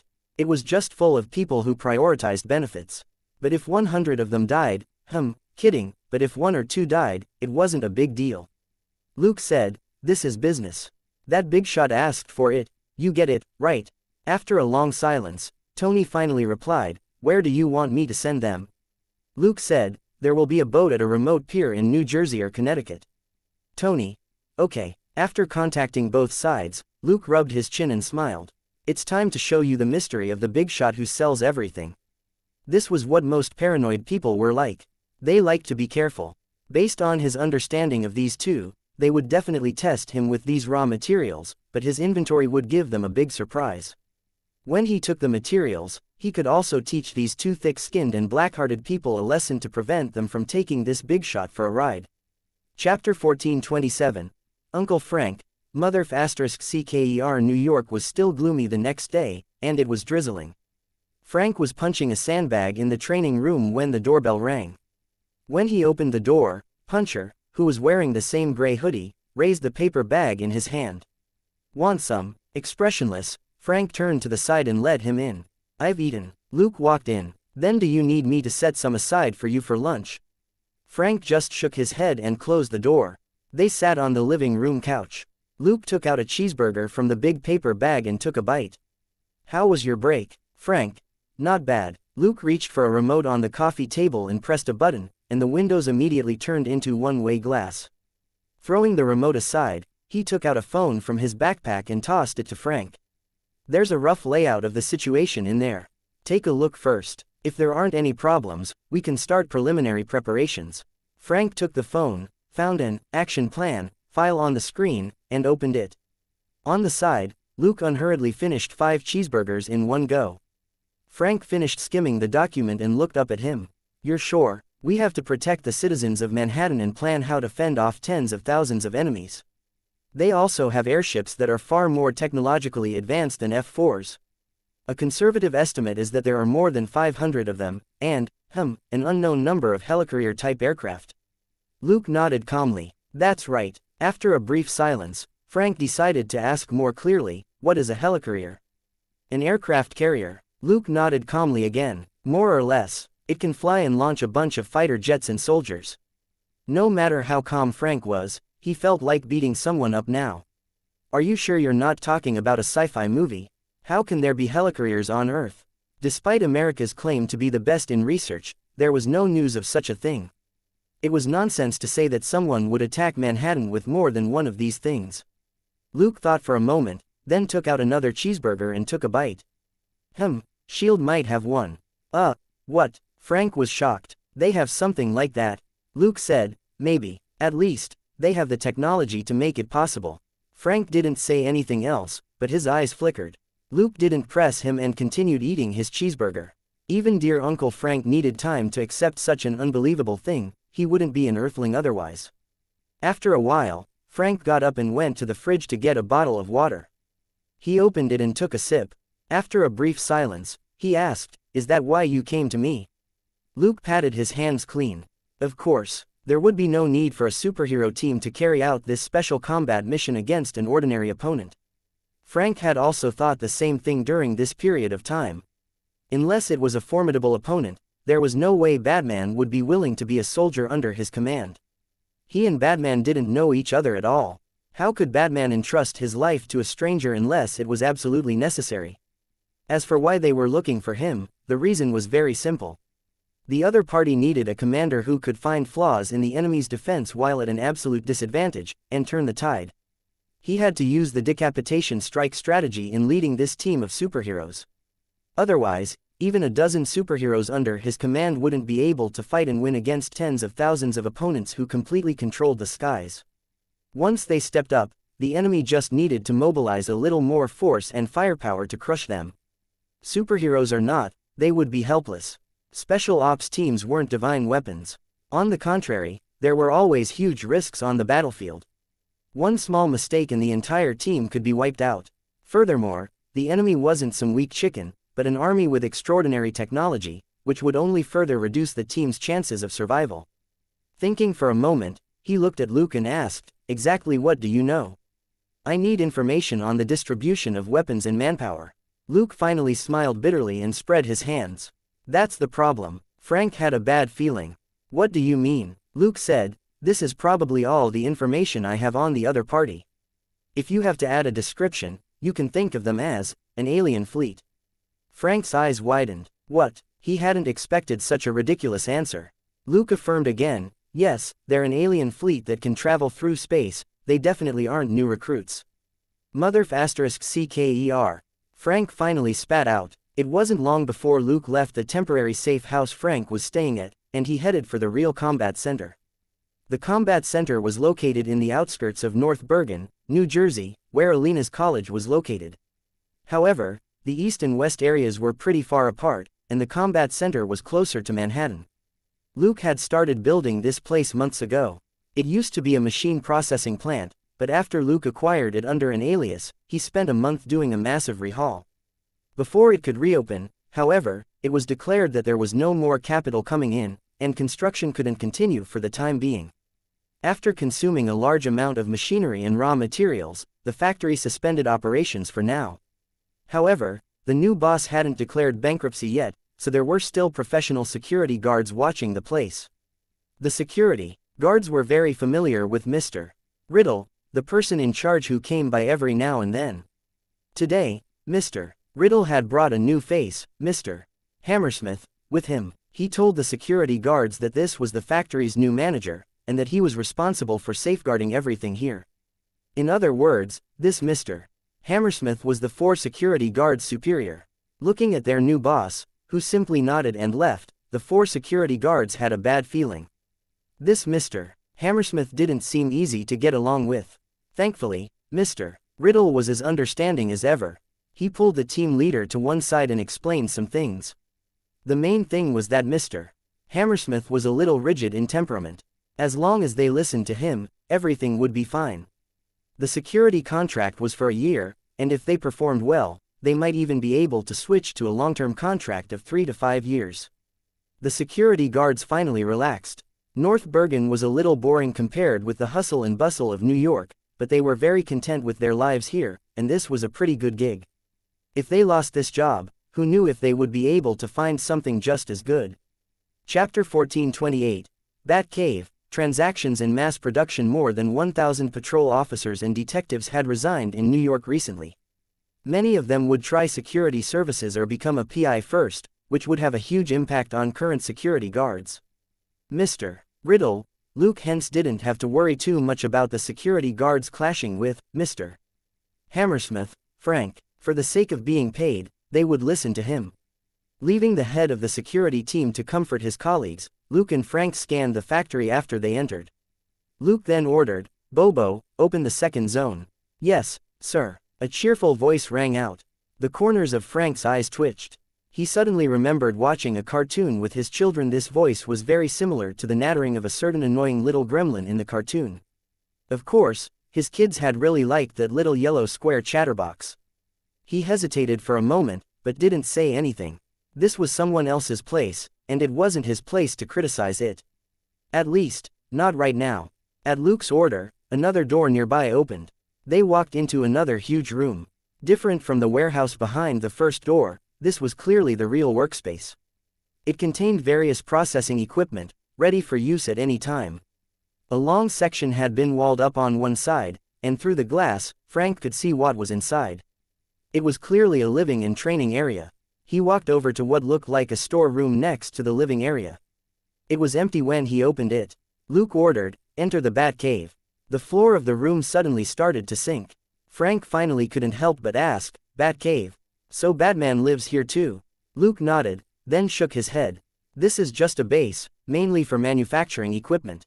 Unless it's necessary, this place won't be open to anyone for a long time." As if he knew what Frank wanted to say, he added, "The Bat Cave, forever hidden in the shadows. That's probably what it means." As they spoke, the room-like elevator stopped and a wall opened to reveal the so-called Bat Cave. Different from the top, the equipment here was more advanced, and Frank didn't recognize a lot of them at all. The workshop on the surface was mainly for ordinary processing. Although the machines were advanced, they were only at a normal level. This underground base, on the other hand, was where Luke made special equipment himself. It could be used to repair and modify armor and other equipment, and to provide medical treatment and carry out all sorts of physical checkups. This Batcave base wasn't as high-tech as what Alina's drawings hinted at, it only had equipment sitting on the ground. These were all outdated products that Luke had used previously to manufacture his first and second generation armor. He barely used them now, so it was a good opportunity to bring them over. Frank and Damon should be able to use these things, as well as Donnie. However, since that female reporter, April, was quite unreliable, Donnie wouldn't be able to come here for the time being, which was a pity. That little guy was quite talented with machines and electronics. After some study, he would be able to do upkeep on the armor. But that would probably be after the Battle of New York. After bringing Frank here, Luke simply explained how Bobo, the AI program in charge of this base, could be used, before he got up and left. He had a lot to do. Frank needed to know more about the base before he could formulate a plan. Until then, it was useless for Luke to hang around. In any case, Bobo had all the necessary information. After watching Luke leave, Frank was silent for a moment before he finally said, "Bobo. Here, Mr. Hammersmith." Bobo's cheerful voice rang out again. "Frank, can you change that voice?" Bobo. "Yes, if you need to, you can designate a new template." Frank's eyes flickered for a long moment, before he finally shook his head. "We'll leave it for now." Bobo. "Yes, Mr. Hammersmith." 2 days later, Luke picked up the raw materials which Tony had left at a remote pier in New Jersey. As for how he emptied the cargo ship, let that guy rack his brain over it. After checking, he found that not only had Tony given him a lot of things, he had even given him 20% more, mainly because some of the raw materials couldn't be purchased in secret so easily. That saved Luke a lot of trouble. In return, Batman gave him 2 more shots of Life 1 and 2 life daggers. Tony could continue studying the former, and the latter would give him more life-saving options. For wealthy people, the most precious thing to them was obviously life. Tony wasn't losing out with this deal. It took S.H.I.E.L.D. about a week to get back to Luke, and with only a small portion of goods. Luke didn't say anything. Tony had already filled the gaps. Both Tony and Nick Fury were seriously paranoid. However, there was no doubt that Tony was still a man of integrity, and wasn't stingy with repaying those who had helped him. Nick Fury, on the other hand, was calculative by nature, always wanting to reap huge benefits at the least cost. That was why the only things he could get were 2 light daggers, enchanted bullets, and a small amount of battery-powered exoskeleton machines. The goods from S.H.I.E.L.D. had yet to arrive, but that didn't prevent Luke from starting production. With the help of the AI program, Luke created several assembly lines which immediately ate a lot of raw materials and spat out a lot of finished products. Luke worked overtime to create and test the products. Although they were a little rough, that didn't affect normal use. Compared with the armor, these things were consumables. There was no need to make them too good. He wasn't like the tycoon, and didn't need to pursue perfection. Ivan was also roped in to produce various components. Ivan didn't complain about this treatment. Instead, he asked with great interest if Luke was getting ready to fight a huge battle. Luke simply replied, "Yes, get ready. Don't go looking for threesomes in the bar all day." Ivan gave him the middle finger before going back to work. Ever since the attack by the test subjects, he had savored a new feeling. Of course, it wasn't pride at protecting people. Ivan liked the feeling of being admired and praised. A certain tycoon's performance last time hadn't been as eye-catching as his. Even if the tycoon had saved more people, so what? Also, after the attack, Ivan realized that Batman's attitude toward him had improved a lot. He even bantered with him. The gist of it was basically, as long as you continue to do good, you can play however you want. This boosted Ivan's ego. Chapter 1429. Decision to recall people and the secret in the drawing. Although he didn't talk to Batman much, Ivan knew very well that this guy was a man of his word. What was even more interesting was that as long as he preserved this situation, that tycoon could only watch and not make trouble for him. This was too interesting. Luke didn't know this, or he would have laughed out loud. Wasn't this the real version of, "I like when you get angry when you see me, but can't do anything about it"? Since Ivan was happy to be the hired help, Luke didn't mind his little ideas. Especially now that the Chitauri could appear at any time, Ivan, a guy who didn't care even if he died, was useful because he wasn't afraid to fight. This was the most valuable point. Look at the Avengers. Tony would go beat up terrorists in his free time, and had participated in several major events with Luke. Black Widow and Hawkeye were professional agents, and had very stable fighting mentalities. There was no need to say anything about the Hulk. He exploded when he was angry, and his ability to withstand pure physical attacks was a complete cheat. Thor was a god who had fought in the 9 realms for thousands of years. Captain America was a veteran of 100 battles who had killed a bunch of Hydra and German elite troops in World War II. They were all very determined and experienced, which was why they had been able to turn things around so many times in the movies. Similarly, these teammates, whom Luke had found so far, weren't afraid of fighting. Alice was the only one whose combat awareness was slightly weaker.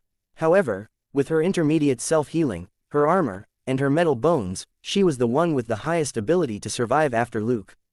During this time, Luke had considered whether or not he should summon Rebecca and Bloodmint back from Brazil. In the end, he discarded the idea. Although the 2 women had good combat ability, the armor didn't enhance their abilities, and instead masked it.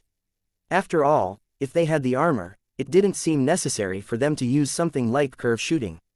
The assassin style of fighting which they were used to wasn't suitable in the face of the Chitauri's overwhelming army. For the same reason, Carol and Lorna, who were hiding in Brazil, were excluded from the list. Piloting a suit would actually suit Carol very well. It would boost her reflexes and combat skills. However, there was no way to make up for the will to fight and experience. She ran in fear from ordinary people like Sentinel services. Fight the Chitauri army, she would be lucky if she didn't piss herself. The same logic applied to Lorna. In a battle like this, mentality was the key to unleashing one's strength, otherwise, it was too easy to die. Luke had naturally considered this when he formed his own team, so he didn't call back those who weren't suitable. However, he had to bring back a guy who had been getting a tan for months on a Brazilian beach with his wife. This dog who couldn't die was absolutely perfect for this battle, and all Luke had to do was pay him. In fact, Wade was already on his way back. Vanessa, his wife, also returned with him. That was right, they were now officially a married couple. In the last few months, not only had they been on vacation in Brazil, they also went to Las Vegas to get a marriage certificate. In Las Vegas, the quickest way to get married was through a drive-by window. A witness said a few words, and the marriage certificate would pop out, all without them even needing to get out of the car. Although the faces in the documents didn't belong to them, they didn't care. It was just a formality. Wade also didn't skimp out when it came to his one true love, and he seriously put together a romantic wedding ceremony. Getting serious about the ceremony meant getting even more serious about money. Wade, who spent hundreds of thousands of dollars, felt a little pained. When he suddenly got word from Luke about a lucrative one-time job, he instantly perked up. When Wade heard that the deposit was close to $10 million, Luke could hear the guy shout, "Darling, get dressed. We're going back to America to make a fortune." Luke didn't mind. You got what you paid for. If he wanted Wade to behave, he had to give him some benefits first before Wade could get the rest after the job was done.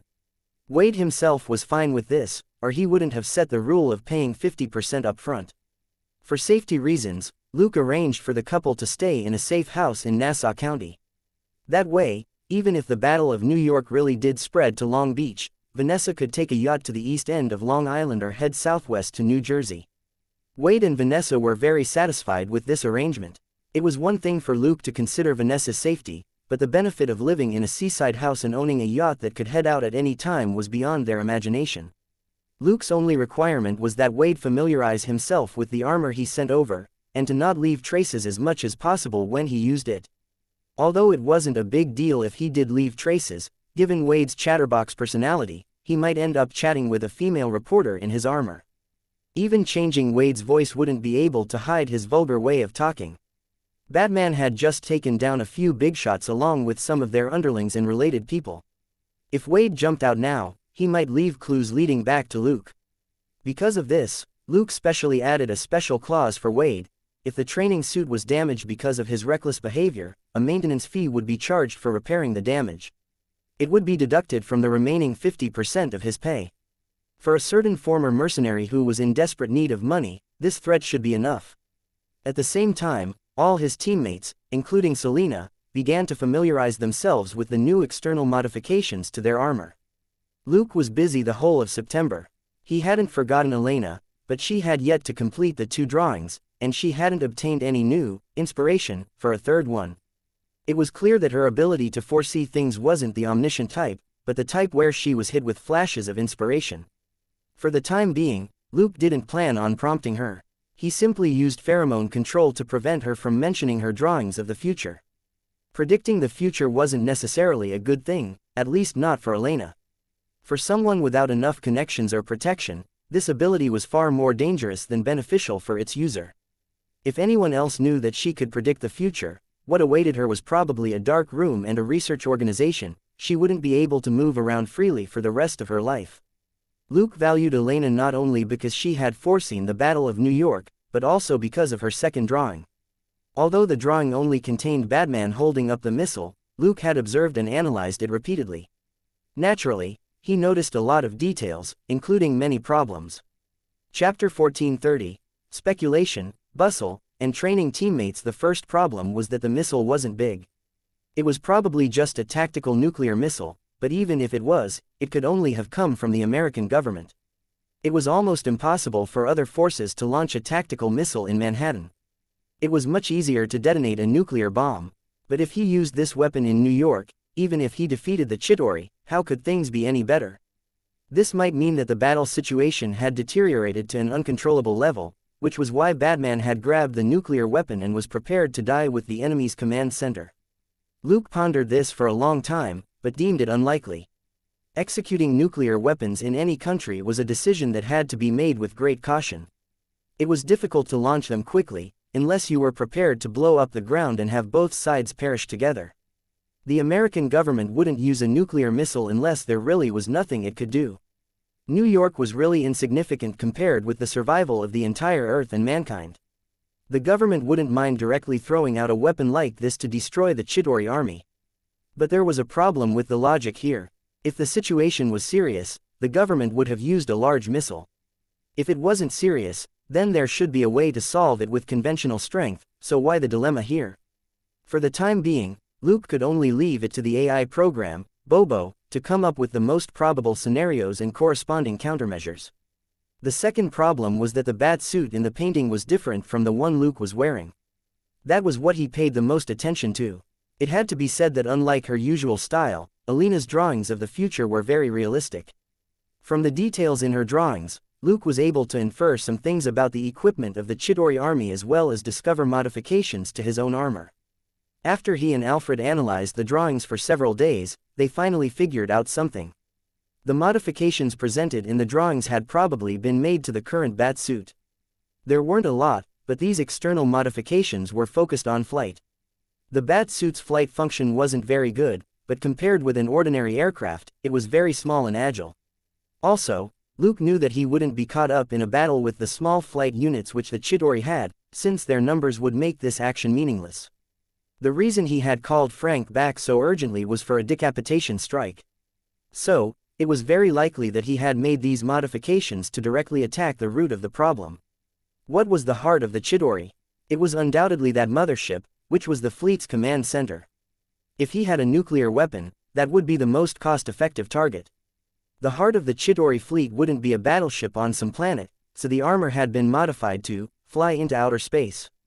This speculation might not be accurate, but Alfred simulated the armor's ability to fly into outer space, and soon obtained the expected answer. Several possible modifications could effectively increase the armor's speed in outer space. Luke chose to try it out. Carrying out a physical test was always one way to verify a problem. He already had a backup bat suit in his inventory that he could modify. Despite being busy with all these preparations, Luke didn't skip work.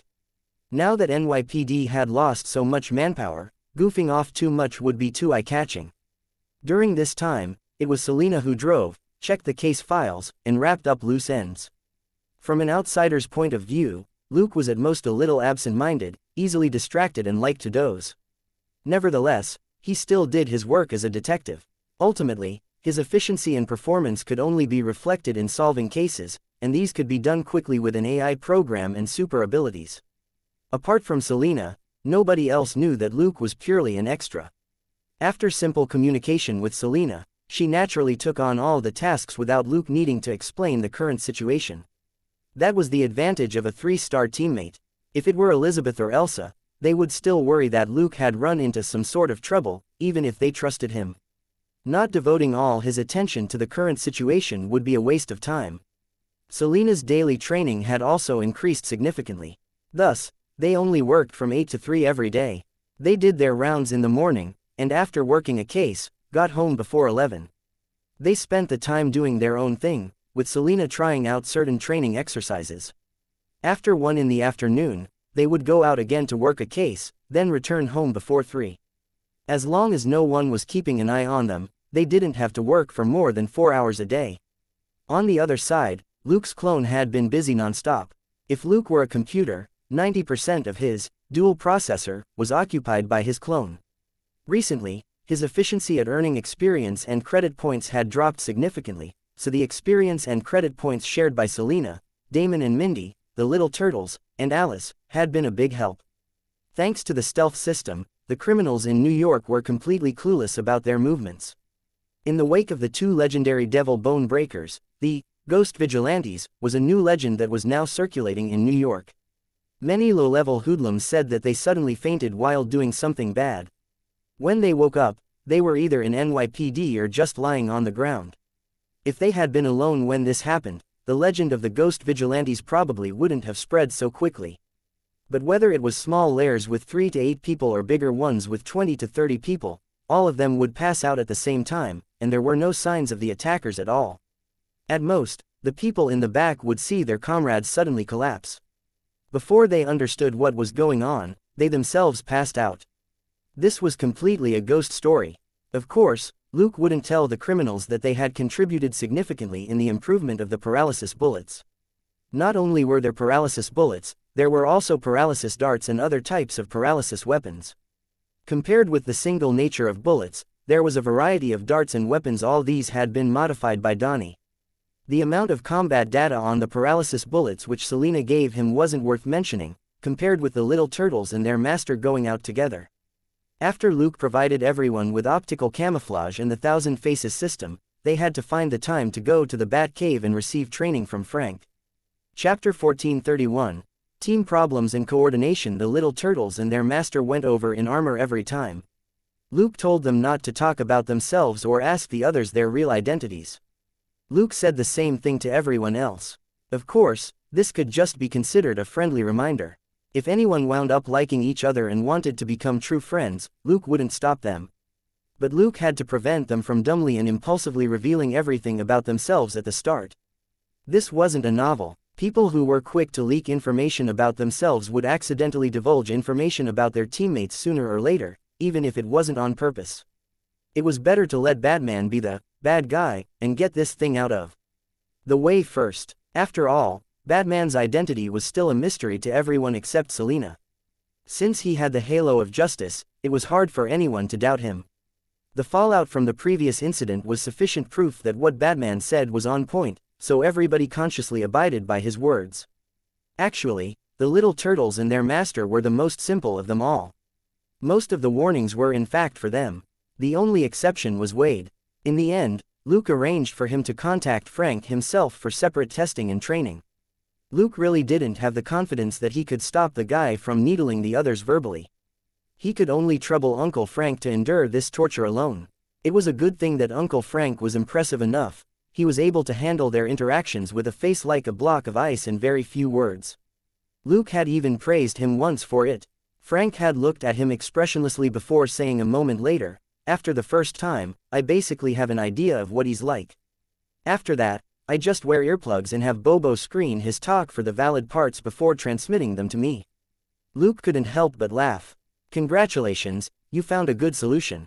Frank continued staring at him. "I never knew a person can spout so much nonsense." Bobo calculated that the valid parts of his words only amount to 0.5%, and it only decreases from there. "Do you know what this means? In 1 hour of standard training, less than 100 of the words he says have any value." Luke shrugged. "But he's an excellent fighter, right?" After a brief silence, Frank nodded. "Yes. However, if there really comes a day when war breaks out, I hope you will take this into consideration beforehand and filter his words on the team channel." Luke immediately gave him a thumbs up. "Perfect. Bobo, record and analyze Deadpool's language patterns, and begin writing an anti-Deadpool program. The goal is to filter out useless content." Bobo said cheerily, "Yes, sir." "You haven't changed the voice." Luke raised an eyebrow. Bobo's voice also came from a chatterbox. Could Uncle Frank tolerate it? Frank silently turned his head. "It speaks clearly and has no negative impact on the job. There's no need to change it." Sensing the man's complicated emotions, Luke stopped asking. Everything in the Bat Cave was completely open to Frank as the commander. Although Luke had the highest authority, that was just out of habit. Unless it was necessary, he wouldn't interfere with Frank's decisions at the base. This was the authority of a commander, which needed to be upheld, or it would be hard for anyone else to develop respect for Frank in a short period of time. After a brief silence, Frank said something else. "That pink bear is too young. I refuse to classify her as a combatant." Luke raised an eyebrow. "Okay." Frank was stumped. "You don't object?" Luke sighed. "She won't change her mindset just because of your say-so. Based on the situation, You can put her with the ninja squad and put her in a backup team. Don't let her know. Frank frowned. This is a battle. She's 15 or 16 at most. She shouldn't even be backup. Actually, she looks even younger, Luke murmured inwardly. Also, I'm only 20 years old, but I have to round up a bunch of violent people like you to fight an alien fleet. Who's going to sympathize with me? Roasting Frank inwardly, Luke said, if she's in the city, not only will she be protected by her armor, she'll also have enough external support. The ninjas will also be able to watch over her. It won't be dangerous. If she's excluded from the operation, she might do as she wishes, which will instead increase the danger. Then lock her up until the end of the battle. Don't tell me that you don't have a suitable place, Frank said coldly. Luke shook his head decisively. She is her own person, not our puppet or doll, and certainly not our soldier. If we do that, then what about in the future? Are we going to lock her up forever? You can probably tell what her personality is like. Would she still be able to trust us after that? Frank fell silent again. It would be too easy to raise kids if they were that easy to discipline. It was indeed very easy to lock her up if she didn't listen. But she was a person, and a minor at that. Doing so would only destroy her trust in her family and friends, and even warp her worldview as a child, thereby ruining her future. Furthermore, they weren't Mindy's father, and had no right to make such a decision. Although Frank was cold and inflexible, he still understood this principle. After a long while, he said again, I'm going to beat up Black Bear. Do you have enough life daggers? Luke smacked his lips and thought for a while, before he finally nodded. It has to be here. You can't use weapons. Have Bobo monitor Black Bear's vital signs at all times. He had barely said the words, when he saw Frank's eyes light up. Luke quickly added, you best be careful and not make an enemy of Pink Bear. Frank smiled. Relax, I'm a professional at beating people up. Luke shook his head helplessly and left. Forget it, I have to be here when you beat him up. If Frank really went too far, he could only take down this cheap uncle as well. Frank was clearly extremely unhappy about Damon grooming his daughter into a hitman. Although Damon and Mindy hadn't told their teammates that they were father and daughter, their attitude was clear enough. In fact, if Luke hadn't lived two lives and worked with Damon and Mindy in order to survive the hijacking at the very beginning, he would have beaten Damon up long ago. Training his underage daughter to become a killer wasn't something a father should do. Chapter 1432. Subtle changes in New York, but Mindy clearly didn't feel the same, and was even enjoying it. After becoming a one-star teammate, she had shared a lot of experience and credit points with Luke. Thus, Luke was in no position to criticize, and felt helpless. Then, Frank found a suitable opportunity to send Mindy away, and beat Damon up in the combat training room in the Batcave. Only Luke and Frank knew how Damon was beaten up. Although he looked wretched, he wasn't seriously injured. Luke didn't even need to use Light of Life, and Damon was able to go home on his own after resting for 10 minutes. But no severe injuries and no pain were two different things. Frank stopped Luke from immediately treating Damon with a meaningful look, nor did Damon ask for it. In fact, when he accepted Frank's request for a spar, it seemed he had understood something, and he didn't say anything. After being beaten up, there was no resentment on his face, but a sense of loss. Mindy passed her days even more happily after that. Her father, who used to nag her all the time, had become a lot quieter. He put down his drawing tools and took her around New York in his spare time. When Mindy asked him why he was doing this, he simply said, if we don't see them now, we won't be able to see some of these places after they're damaged in the future. Mindy accepted this explanation. After all, there had been a lot of things happening in New York recently, and Batman was even preparing for a new battle. Given how meticulous these preparations were, the chaos caused by this new battle would definitely be no less than what happened in the attack by the test subjects. Luke finally relaxed. If Frank's daughter was still alive, she would be almost 10 years old. It wasn't strange that seeing Mindy reminded him of his unpleasant past. It was better for him to vent his anger than keep it to himself. If this conflict carried over during battle and affected Frank's command, Damon might die. After a lot of complications, September passed and it was now fall in New York. Leaves started to turn yellow, and people put on thicker clothes. The attack by the test subjects was basically winding down in public consciousness. While there was still a fair amount of discussion on traditional media and the internet, a lot of attention had shifted away from it. Even Batman couldn't always hold the attention of the restless crowd. More people started to throw themselves into other activities to enjoy. For example, Titanium had released a few new games for killing time on their phones. She-Ra might appear at Times Square again at Christmas. Tony Stark had been in monk mode for a year. And it was slightly unexpected that Mike Soderbergh was re-elected as the mayor of New York. From the way things had been going, it had seemed that this big shot who had already been re-elected twice would step down from office. But reality proved that Mr. Soderbergh was still a bigsit. It might have something to do with the major events that had happened previously. In the face of so many disasters, everyone had the feeling that instead of choosing a new mayor to take the stage, they may as well trust this old hand. At the very least, New York had been greatly affected by several major events, but the New York authorities had performed well. After experiencing these huge dangers, the citizens' desire for stability exceeded their anticipation of a better future. After all, that future would have nothing to do with them if they were dead. Would a new mayor reduce the number of people who had died from the attack by the test subjects? The answer was clearly no. Naturally, nobody was interested in Soderbergh's opponent. Under these circumstances, few people cared about the news of Nelson taking office as NYPD's new commissioner. Just like with Soderbergh, would a new commissioner necessarily mean that NYPD could take down the test subjects? The answer was still no. The police chief becoming the commissioner made sense. In this atmosphere, Commissioner Nelson made a big move. NYPD began to give all police officers new emergency disaster relief training, and various departments took turns carrying out drills. The project was supported by Stark Industries and Titanium Phone Company. The two companies didn't just give monetary support, but also donated a fair amount of new equipment, which significantly improved NYPD's strength in terms of hardware and software. Some of the NYPD officers who were injured in the previous attack were also given special aid, such as Detective Misty from the 15th Precinct. She now had an advanced prosthetic arm from Stark Industries. It was very practical and wasn't inferior to a real arm. Based on how they had performed, other officers were also helped accordingly.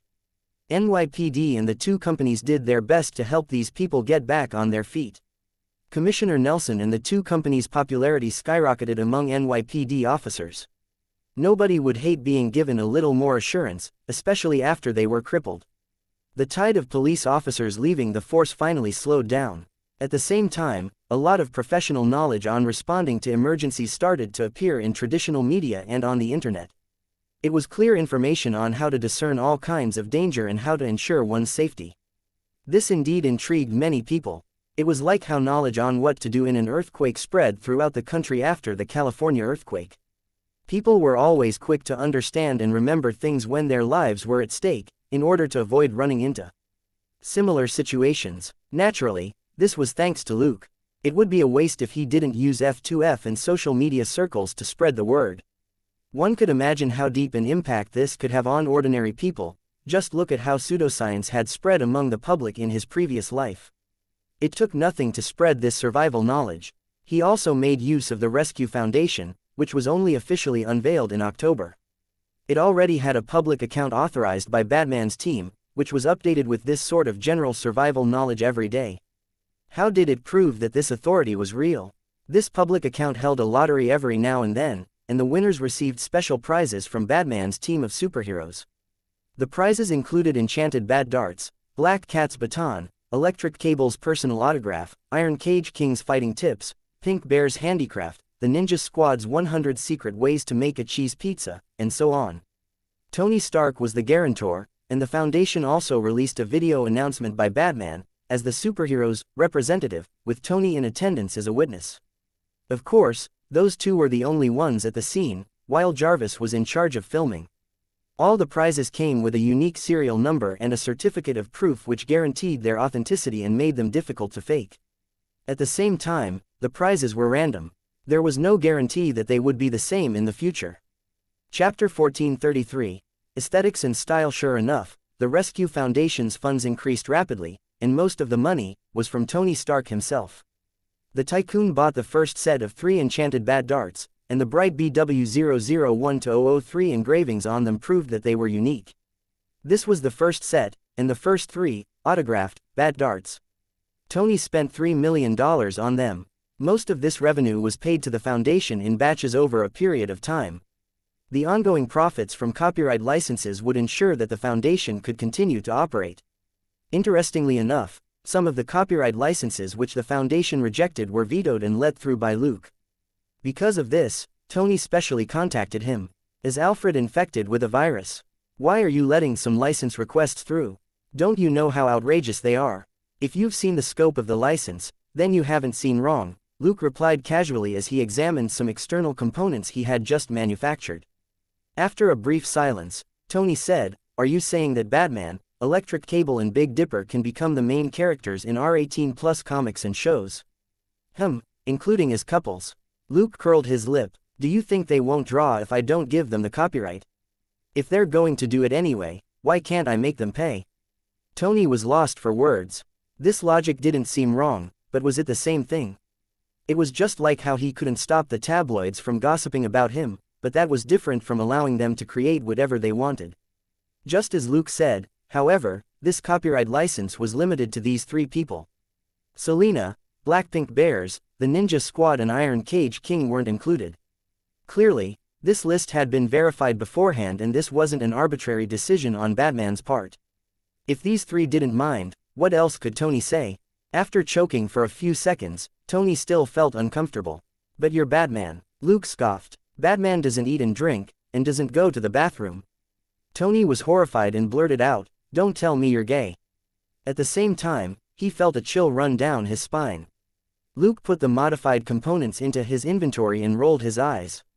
"Did you forget that I said I like beautiful women too?" Tony was embarrassed. "Okay, my bad, but are you really not going to reconsider?" It was fine if Batman and the others were willing, but Tony didn't want to become a part of it. He would never give them that sort of copyright license, but Batman and the others making it official could encourage the unlicensed creation of even wilder materials. There was no doubt that some would feature Iron Man and Batman as the main characters, and the Tycoon would still get nothing for it. Luke said, "All right, stop worrying about the small things. Does it matter what they want to say? Tell me how your preparations are coming along. Don't tell me that you haven't completed the add-ons for your armor yet." Tony was clearly more excited now. "I've basically solved the problem of quick attachments. The biggest problem now is what color it should be." Luke was surprised. "It's just a consumable. What difference does it make if it's sh*t yellow or something?" Tony choked at this nasty remark. "Then why don't you make your armor the color of sh*t? Luke said, "Optical camouflage can turn the suit into any color. Dark gray has always been my habit, why would I change it into sh*t yellow?" The Tycoon was defeated by Luke's lack of appreciation for aesthetics. Just like how you could never wake up someone who was pretending to be asleep, you couldn't make someone who didn't have an eye for art appreciate it. Tony could only get back to business. "No problem, I've prepared enough replacements. There's enough firepower for an hour." Luke said, "That's good, but 5 hours would be even better." "Tony, are you kidding me?" Luke said, "What's wrong with preparing more? It's just a little more money. Do you care about that?" Tony said, "That makes sense." Luke simply snorted. This Tycoon was as obsessive as always. He always liked to make fewer things, and to make them as perfect as possible. Thus, he had already created suits right up to Mark 20, but before Luke brought it up, he hadn't thought about creating external components. For Tony, if one armor set wasn't enough, he would just switch to another. Luke, on the other hand, simply plugged in an extra functional component to solve the problem. There was a big difference in their thinking. Tony's add-ons definitely weren't as simple as Luke's. To use a gun as an analogy, Luke would simply have a few extra clips. At most, he would optimize some of the gun parts so that he didn't have to write them off so soon. Tony, on the other hand, would use the gun as a template to develop a new, distinctive weapon altogether. Between changing clips and changing guns altogether, it was obvious which was the cheaper method. However, the Tycoon was rich and willful. The days passed like this until mid-October, when Luke suddenly received a call from Tony. "You said that Loki from Asgard would be sure to let you know if he shows up." Luke perked up. "Exactly what happened." Tony said, "I sent the details to you. I'll be busy for a while. Call me if anything happens." He then hung up. Luke received the information that was sent over. After a few glances, he ordered, "The pests have appeared. Launch Plan A." Alfred. "Yes, sir." A moment later, it said, "Plan A is in motion." The special force will assemble in half an hour. Luke nodded. Alfred said, however, this name doesn't sound very impressive. Do you need to change it? Luke said, Commander Hammersmith's special force sounds even less impressive. Why didn't you tell him to change it? Alfred said, because I don't have to consider the problem of changing Commander Hammersmith's style, while it seems you're taking note of this. Luke chuckled. You're imagining things, Alfred. Very well, sir. What do you think of the name project? Oracle, Luke asked. Then should I first ask Mr. Hammersmith to change the Special Forces name into Knights of the Oracle? Alfred. Master, you're so wise. Luke chuckled. Are you sure you didn't want to say I'm a dumbass? Chapter 1434. Music, Assemble, and Training together. Luke wasn't in a hurry as he chatted with Alfred. Whether it was Plan A or Project Oracle or whatever, everything was in place. Alfred wasn't human, and chatting with Luke took up almost zero of its digital processing. At that moment, it had already sent out various instructions, not a second had been wasted. In the Batcave base, Frank stopped taking notes of the plan on the virtual screen when several small orange lights suddenly started flashing. Bobo's cheery warning rang out in a timely manner. Commander, Plan A has been set in mention. Please get ready. Frank hummed and said, got it. Right, play a song. Bobo asked, what song would you like to listen to? Frank, whatever, make it something a little more cheerful. Bobo, yes, Commander. Instantly, a song rang out. Are you ready, kids? Aye, Captain, I can't hear you. Frank, Bobo, Bobo, what are your instructions, Commander? After a brief silence, Frank finally said, keep the music down so that it doesn't affect the comms. Bobo, no problem, Commander. In New Jersey, Mindy suddenly sat up in bed and took off her pink teddy bear nightcap. She grabbed the phone on her nightstand, which was ringing with a special tone. After confirming that the message was correct, she immediately opened the door and ran out. Dad, it's the alarm. Damon, who had just put down his phone, nodded. Let's go. Tree Hollow, open sesame, Mindy shouted. Ever since she learned that Batman's base was called the Batcave, she had immediately given their underground arsenal the name Tree Hollow, with Damon's permission. This was very fitting, since compared with the Batcave, it was as small and cute as a tree hole. In Nassau County, Ivan put down a welding torch and grinned at the reminder from the AI program. He walked toward the armor that was on the side. It's time to show off my technology again. Tony Stark, this time, I'm going to blind your dog eyes. He had picked up this phrase from Luke, who had let it slip in one of their chats. In the seaside villa, Alice picked up her phone and saw the message. She was about to get up, when she saw a new message. She opened it, only to see that it was from Big Dipper, who told her not to go out tonight. Instead, he would pass on the relevant information. Alice hesitated for a moment before she agreed. According to the setup for the special force, from the moment she received this call-out, she might have to leave her daughter at any time to participate in the battle. However, she couldn't leave her daughter Carrie for too long, so she didn't have to go to the rendezvous point unless it was absolutely necessary. She just needed to be on standby. Frank hadn't objected to this. Luke didn't reveal Alice's exact situation. He only said that she had family to take care of, and Frank immediately agreed. Frank looked more favorably on this teammate. They weren't risking their lives as masked vigilantes for the sake of fame and profit. There was no way he would ask them to abandon their families. If the other party really was that sort of person, he would look down on them.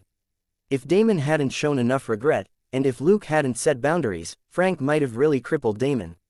The little turtles and their master were the last to arrive at the Batcave, and Frank didn't waste any time as he directly began to lay out the mission. Everybody was ready for battle. Ivan, Damon and Mindy, the little turtles and their master and Angel would stay on the newly renovated second floor of the underground base for the time being. Everyone had their own living space, and wouldn't disturb each other unless they wanted to talk in private. At the same time, Frank called the security guards and gave them 5 days off. The 4 security guards were surprised that Mr. Hammersmith, who had a cold face and an even colder heart, would give them so much leave. However, this man had already amply demonstrated his decisive nature after several minor incidents. Without asking any further questions, they happily started their leave. Without needing to worry about the security guards, the superheroes didn't need to be as cautious with a lot of things in the Batcave. The people who had assembled listened as Frank laid out how they were to work together and then performed some tactical drills. This training took place in the inner room on the surface in the factory. Most of the materials here had already been used up. Some of the equipment had been stored in the Bat Cave, and some of the finished products were in Luke's inventory. A factory that was more than 1,000 square meters in size actually wasn't big enough for everybody to move around. It was even more impossible for them to wear their suits here, and they could only wear ordinary clothes. However, the little turtles and their master still wore combat uniforms and covered up their builds, determined not to show their faces. Even the turtle shells under their uniforms were explained away by Luke as weight training tools. In the face of such nonsense, everybody pretended not to notice. Whether they believed it or not was up to them. This sort of non-armor training was only for cultivating familiarity and teamwork with each other. With more familiarity and rapport, everyone would be more resolute in following orders in battle and wouldn't easily hesitate or pull back and make a mistake. The sparring sessions, both bare-handed and with weapons, were more well received than Luke had expected. Except for Damon, who was less interested, everybody else was excited, even Ivan, the weakest of the lot. In his words, while he wasn't good at this sort of fighting, it didn't stop him from observing and experiencing it for himself so that he would be able to deal with similar opponents in the future. Ivan looked at Luke, who was wearing the face of Big Ben. Clearly, this person, who had been trounced twice by Batman, still had some ambition. But Luke then took Angel down easily with his bare hands. In a sparring session with weapons, Luke took on the 4 little turtles on his own with just 2 metal rods. Luke never fell into a disadvantage even in a 1v4. If Ivan went one-on-one with him, he would definitely be crushed. It was as if the small spark in Ivan's heart was doused. These combat skills were beyond his imagination. Unless he used a large-scale weapon, like a missile, he really couldn't think of any countermeasures. Also, if he could use that sort of weapon, naturally, so could Batman. The bat darts were very famous, but not for 1 second did Ivan believe that these lousy metal discs were Batman's strongest weapon. It was just like how Batman was superb at using batons, but he had never used them outside. It wasn't that he couldn't, but that it was unnecessary. If Batman really didn't have any technology, where did his armor come from? If Ivan really courted death, he didn't think that Batman would rather die than use a high-end weapon to deal with him. Chapter 1435.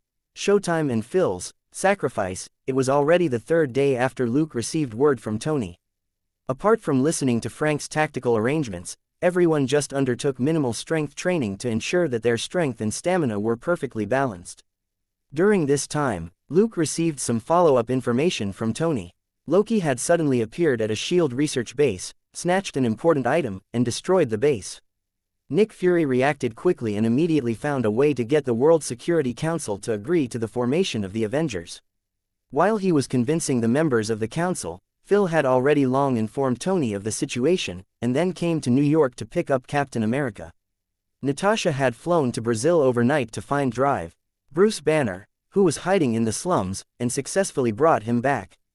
Luke had a strange expression on his face when he heard this last piece of news. That was the Hulk, who could explode at any time. He actually obediently followed Natasha back. Was it because she was beautiful? And had an outstanding temperament? She really was something.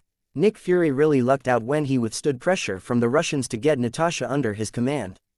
At that point, Captain America, the Hulk, Natasha, and Tony Stark were all in place. The only problem was that Hawkeye suddenly turned traitor and ran away with Loki. Luke wasn't too surprised. This was the first time Loki had come to Earth in his real form. It was impossible for Hawkeye to be his mole. This prince of Asgard also seemed to be a sorcerer. Maybe he had some kind of magic. Luke himself had pheromone control, which worked on women. It was possible Loki had some sort of magic that worked on men. The next night, Tony sent another message to say that they had caught Loki in Stuttgart, Germany, and then fought Thor, who had suddenly appeared when they were escorting Loki back. Finally, everyone shook hands and returned to a S.H.I.E.L.D. base together. Loki was now imprisoned in that special S.H.I.E.L.D. base, but the item he had stolen hadn't been recovered. Luke didn't plan to look into the second prince of Asgard.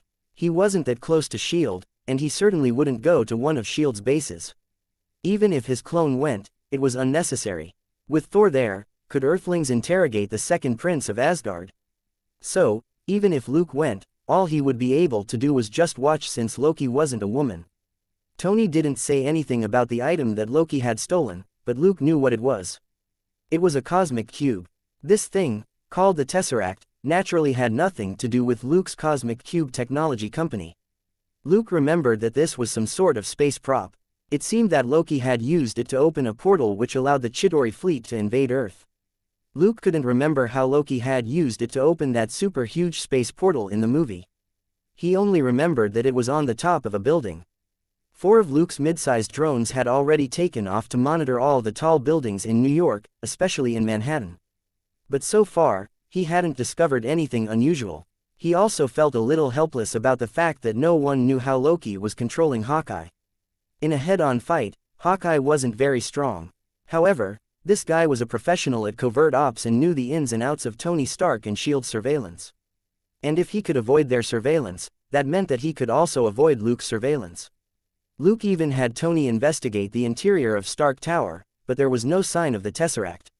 He vaguely remembered that Stark Tower seemed to be the center of the battle in New York. Puzzled, he went to Stark Tower, but still didn't find anything. Recalling Alina's drawings, Luke knew that it was impossible to avoid this attack. The Chitauri army would inevitably appear. It would be best not to count on finding the Tesseract in advance to prevent the portal from opening.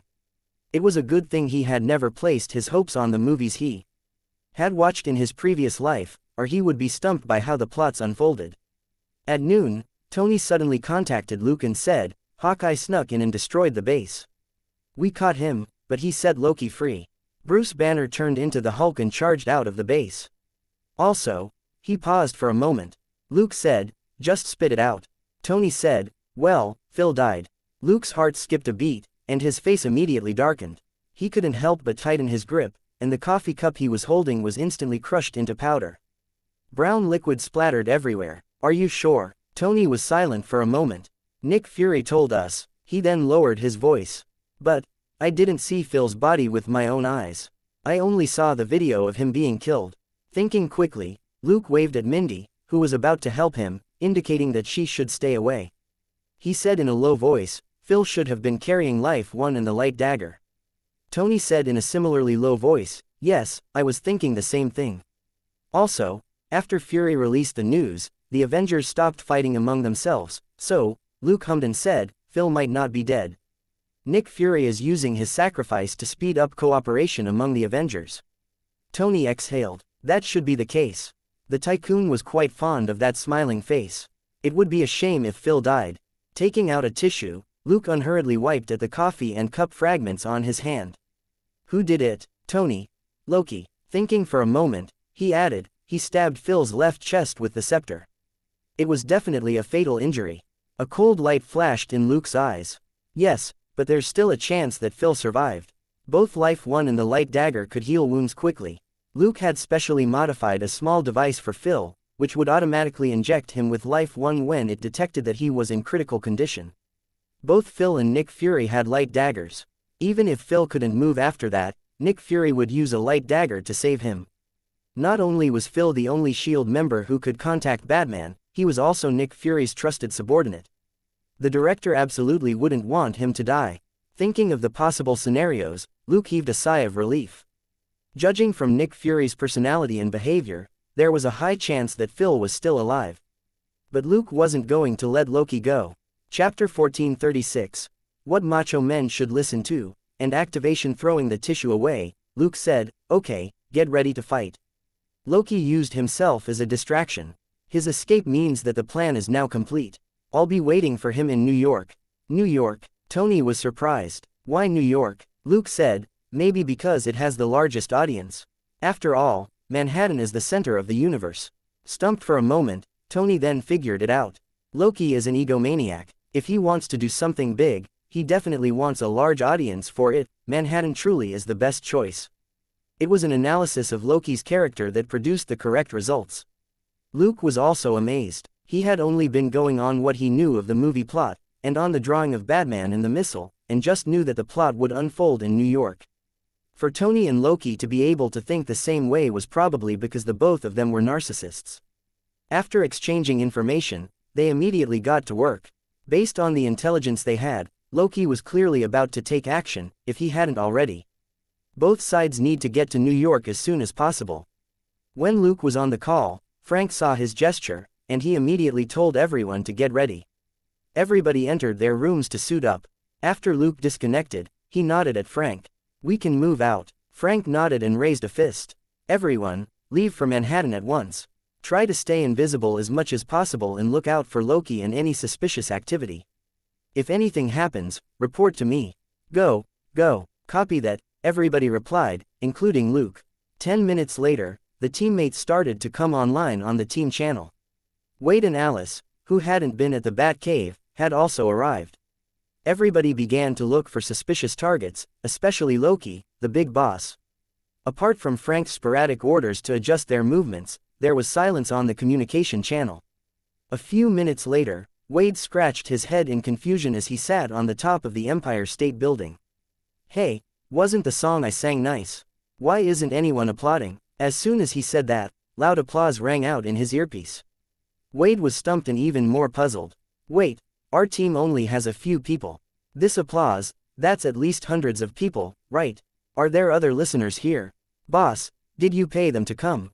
A few seconds later, Frank's voice rang out. "Deadpool, since you're occupying so much of the team channel, a $1,000 fine has been deducted from your fee balance." Wade shook his head and scoffed. "I don't even use bank cards. How would you fine me?" Frank's indifferent voice rang out again. "It's deducted from your remaining 10 million. You can still earn 9,999 deductions. Talk as much as you want." "Wade, you son of a b*tch, it was now quiet in Frank's earpiece. A few seconds later, Bobo's voice rang out in his ear, but it was clearly less lively. "Sorry, Commander, I shouldn't have responded to him with applause from the audio library." Frank's lips twitched. "It's fine, don't do that next time. Also, you did a good job. Keep screening him for nonsense and keep the communication channel open." Bobo's voice perked up once more. "Yes, Commander, I guarantee I'll complete this mission." The other team members didn't know anything at all. Luke, who had the highest authority, didn't know whether to laugh or cry. Frank plus Bobo plus anti-Deadpool program equals Deadpool's nemesis. Now that this experiment had been amply validated, it had to be maintained. Wade cursed for a long while, but Frank didn't respond. His swearing cut off and he took a break for a few seconds. "Hey, is my comm disconnected? Can someone squeak?" "Squeak," Bobo responded tentatively. Wade was overjoyed. "Ah, Bobo, you're here. How about we sing a song? What song do you want to listen to, Bobo?" "SpongeBob SquarePants." Wade rubbed his chin. Your taste is too classy. This is what a macho man should listen to, Buzz." There was a rumbling sound, which interrupted his nonsense. Wade stood up impatiently. "Hey, what the hell? Can't you see that Bobo and I are discussing music? No manners at all." He finally turned around and looked at the source of the noise. It sounded very close to him. Wade's gaze swept past the huge Stark sign and landed on the building not far behind it. Stumped for a moment, he scratched his head uncertainly. "Bobo, do you think this noise is suspicious? Maybe someone forgot to turn off the microwave." Bobo said, "Mr. Deadpool, using a process of elimination, first of all it definitely wasn't caused by a microwave." While it was dealing with Wade, Bobo reported the situation to Frank and Luke, and the two of them, who were focused on the Manhattan area, immediately approached the location. But before they could enter Stark Tower, a figure flew over in a long streak of flames and charged to the top of the building next to Stark Tower, which was where the strange noise was coming from. Wade turned to look at the incoming figure and cheered with interest. "Wow, it's Iron Man. Should I ask him for an autograph later?" Forget it, I'm the only one Vanessa needs." Luke and Frank quickly rushed to the top of the building and saw Tony. When they arrived at a room on the top of the building, Tony raised his hands. "Dr. Selvig, stop it." In the room, the sloppy old man in a plaid shirt was none other than Drive. Jane's partner, Drive, Selvig. He turned to look at Tony with a strange, excited smile. "It's useless. It's been activated. It'll show us a brand new universe." Tony didn't waste any more time. He quickly charged up the assault cannons on his arms and blasted the spinning device next to Dr. Selvig. Neither Luke nor Frank said anything. Luke had raised his hand, wanting to stop Tony from being so reckless, but in the end, he stopped.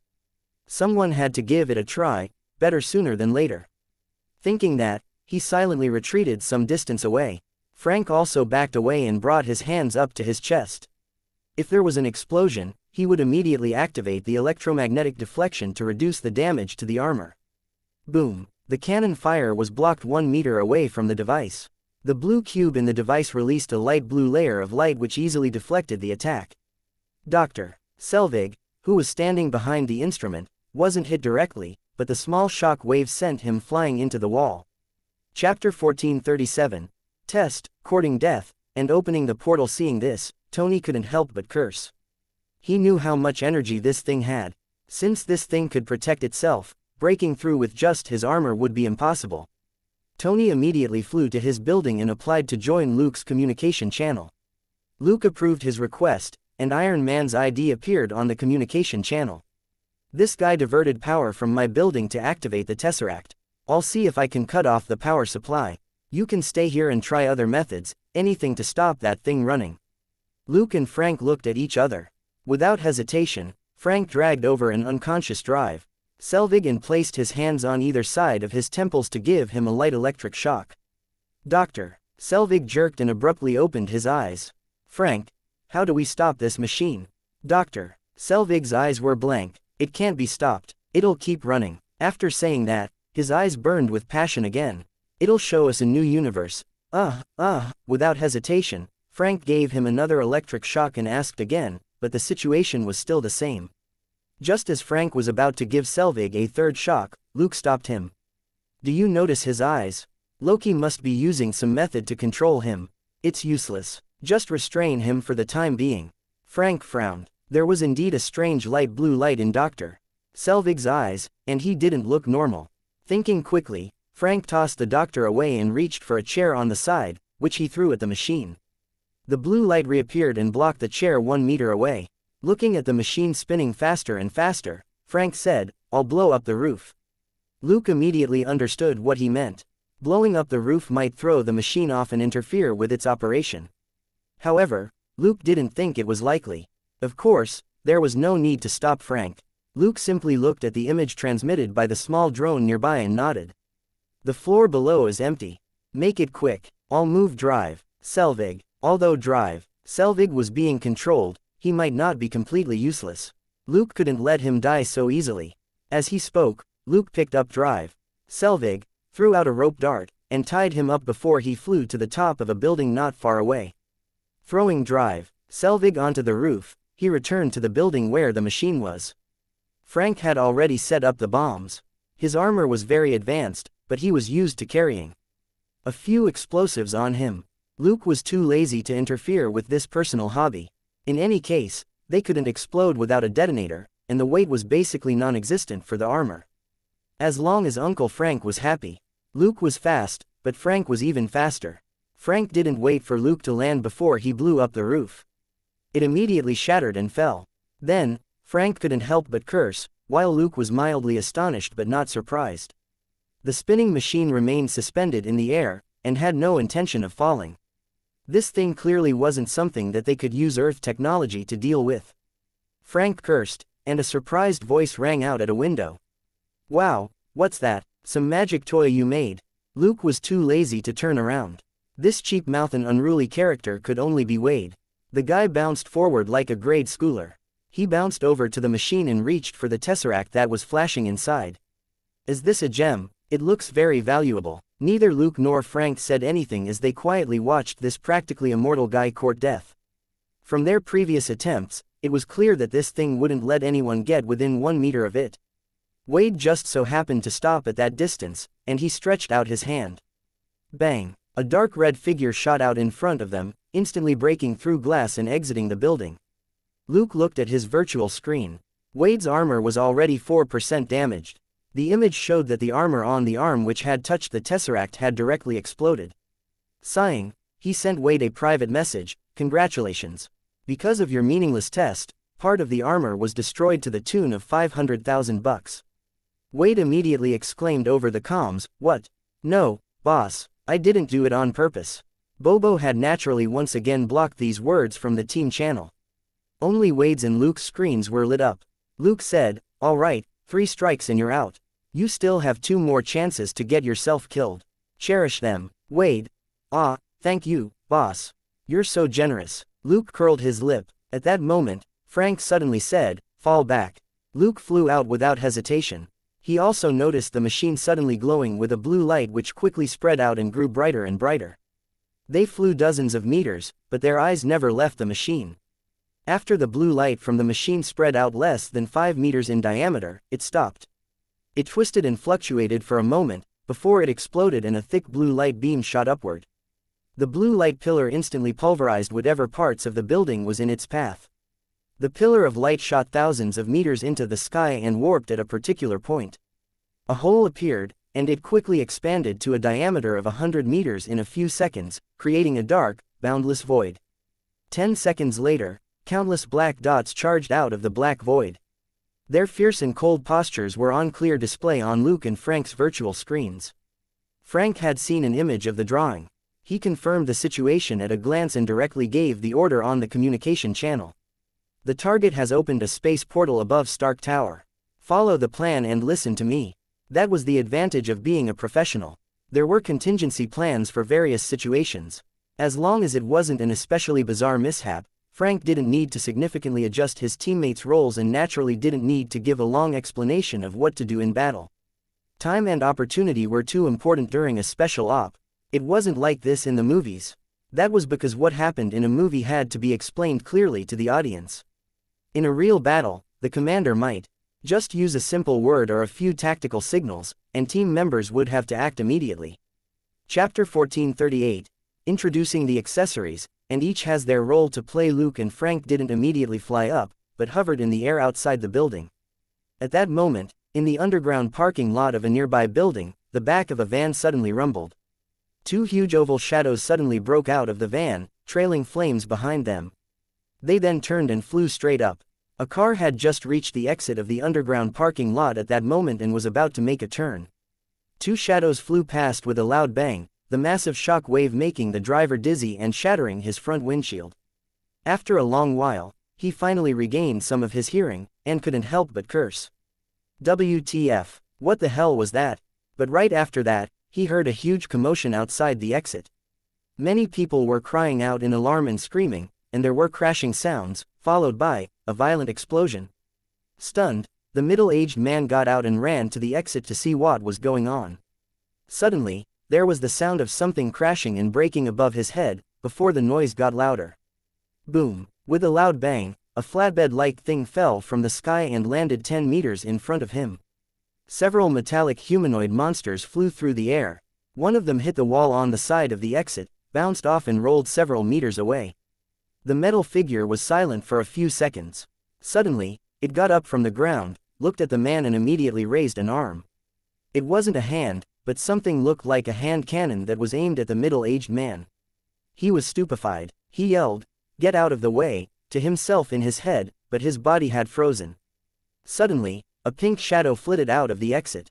Swoosh! A double-ended longsword pierced the metal monster's head, nailing it to the ground, and the hand cannon dropped. The middle-aged man suddenly felt like he could move again, but his body turned limp and he couldn't stop shaking. The only thing he could do was turn around and look at the pink figure.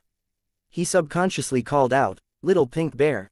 As if she had heard him, the petite pink figure hovering in the air turned around and said, "Go back and find a safe corner to hide in." The middle-aged man subconsciously nodded and immediately ran back into the underground parking lot. At that moment, he suddenly felt embarrassed. Little Pink Bear was the nickname his 5-year-old daughter had for this girl hero. Why did he subconsciously use it? At that moment, 2 more oval-shaped shadows flew by, trailing flames as they charged out of the parking lot. The middle-aged man couldn't help but be glad. If he had stayed inside, he would have been deafened by the sound wave or roasted by the flames. Mindy stretched out her hand, and the double-ended longsword in the Chidori's head suddenly retracted into a baton and flew back into her hand. This longsword wasn't very useful today, but it was still her favorite signature weapon, and she couldn't lose it. At the same time, she looked at the dense swarm descending from the sky, and was full of eagerness. Recalling Uncle Hammersmith's training and admonishment, however, she could only give up on the idea. The one thing Uncle Hammersmith had emphasized from the very beginning was to listen to all his orders. He even warned that if anyone violated this rule, he wouldn't allow them to be part of the team in the future. The team didn't need this sort of tumor.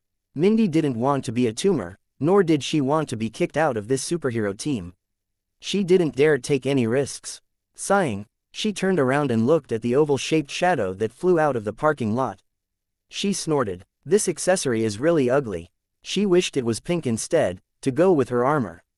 However, she knew that was unlikely. These were all consumables that had been put together in a hurry, it was impossible to make them so fine. One of the two shadows slowed down when it approached her and quickly unfolded into 4 pieces, before they hit her armor with a clatter. Mindy complained bitterly, "This is too ugly. If it wasn't for the protective armor, this impact would have killed her." However, she couldn't use these external fittings without the suit, so she could only accept it. After hitting her, the remaining black oval swiftly stuck to the back of Mindy's armor, and the 4 unfolded parts latched firmly onto the front. At first glance, it looked like she had been half-eaten by a big mouth. The girl's cute pink style was in stark contrast to the industrial heavy metal style. With the sound of screeching metal, 2 machine guns appeared on her shoulders. Mindy stretched out her arms. With a thought, 2 semicircular devices on the back of her hands instantly hummed and lit up with a faint white light. The suit lengthened from 1.7 meters to almost 2 meters tall, and the new thrusters on her back burst with flame. Flying an arc in the air, she turned around and pointed the 2-barreled machine guns at 4 flying machines. The machine gun fired a chain of bullets. Caught off guard, the flying machines on the left and right were swept away, and sparks flew. At that moment, the semicircular devices on Mindy's hands lit up. She pushed her hands forward and fired 2 impact cannons, blowing up 2 flying machines in the center. She couldn't help but whoop with satisfaction. A weapon that could blow up bad guys was a good weapon. Not only were there a lot of bad guys this time, they were also countless times stronger than the test subjects. If they were ugly, so be it. Thinking that, she sent a message on the communication channel, "Pink Bear is under the portal. Ready to provide fire support at any time." The first 2 shadows that had shot out of the parking lot a moment ago were the external components for Luke and Frank. After the external components latched onto them, the 2 split up. Luke went up, and Frank went down. Frank needed some time to verify the number 1 target which Luke had revealed beforehand, and to decide when everyone should focus their attack to cover Luke so that he could break into the enemy's command center. The external components gave Luke more firepower and protection, while the AI program cleaned up any Chitauri that got close. What Luke wanted to do was to try launching an attack and see if he could hit the Chitauri's mothership directly. In any case, he had told Frank that he would carry out the first test with a remote-controlled suit. In truth, his clone would be the one going. If he couldn't do anything, he would recall his clone and abandon the armor. Chapter 1439, Support, Falling, and Catching. Baby Frank didn't doubt him. Batman wasn't a brainless person. Unless he was confident, he wouldn't charge into the enemy's command center to get himself killed. Luke had quietly arrived in the Big Dipper armor along with Selena, who was connected to Gold Nugget, and they were already starting to provide firepower support. Compared with his other teammates, Luke, the clone and Selena were the true Iron Triangle. They had better teamwork than anyone else. More importantly, thanks to the convenience of his inventory, he had already placed a lot of external components around Manhattan for everybody to use and replace if necessary. The batch stored in a van in the parking lot had just been the first of many, to make it easier for everyone to summon them. The bulk of it was still in his inventory, and included all sorts of specific components. For example, what Luke and Selena were using right now were components for firepower support. By the time the clone, as Batman, charged forward, Big Dipper and Selena had already moved to 2 different locations. They formed a triangle with the clone, and immediately started firing like crazy. Unlike the common fittings used by Frank and Mindy, the extra firepower support wasn't agile, but the setup was definitely the largest. To put it another way, it was as if Big Dipper and Selena were sitting in war chariots bristling with muzzles and ammo, except that they weren't traveling on the road, but hovering at a low altitude.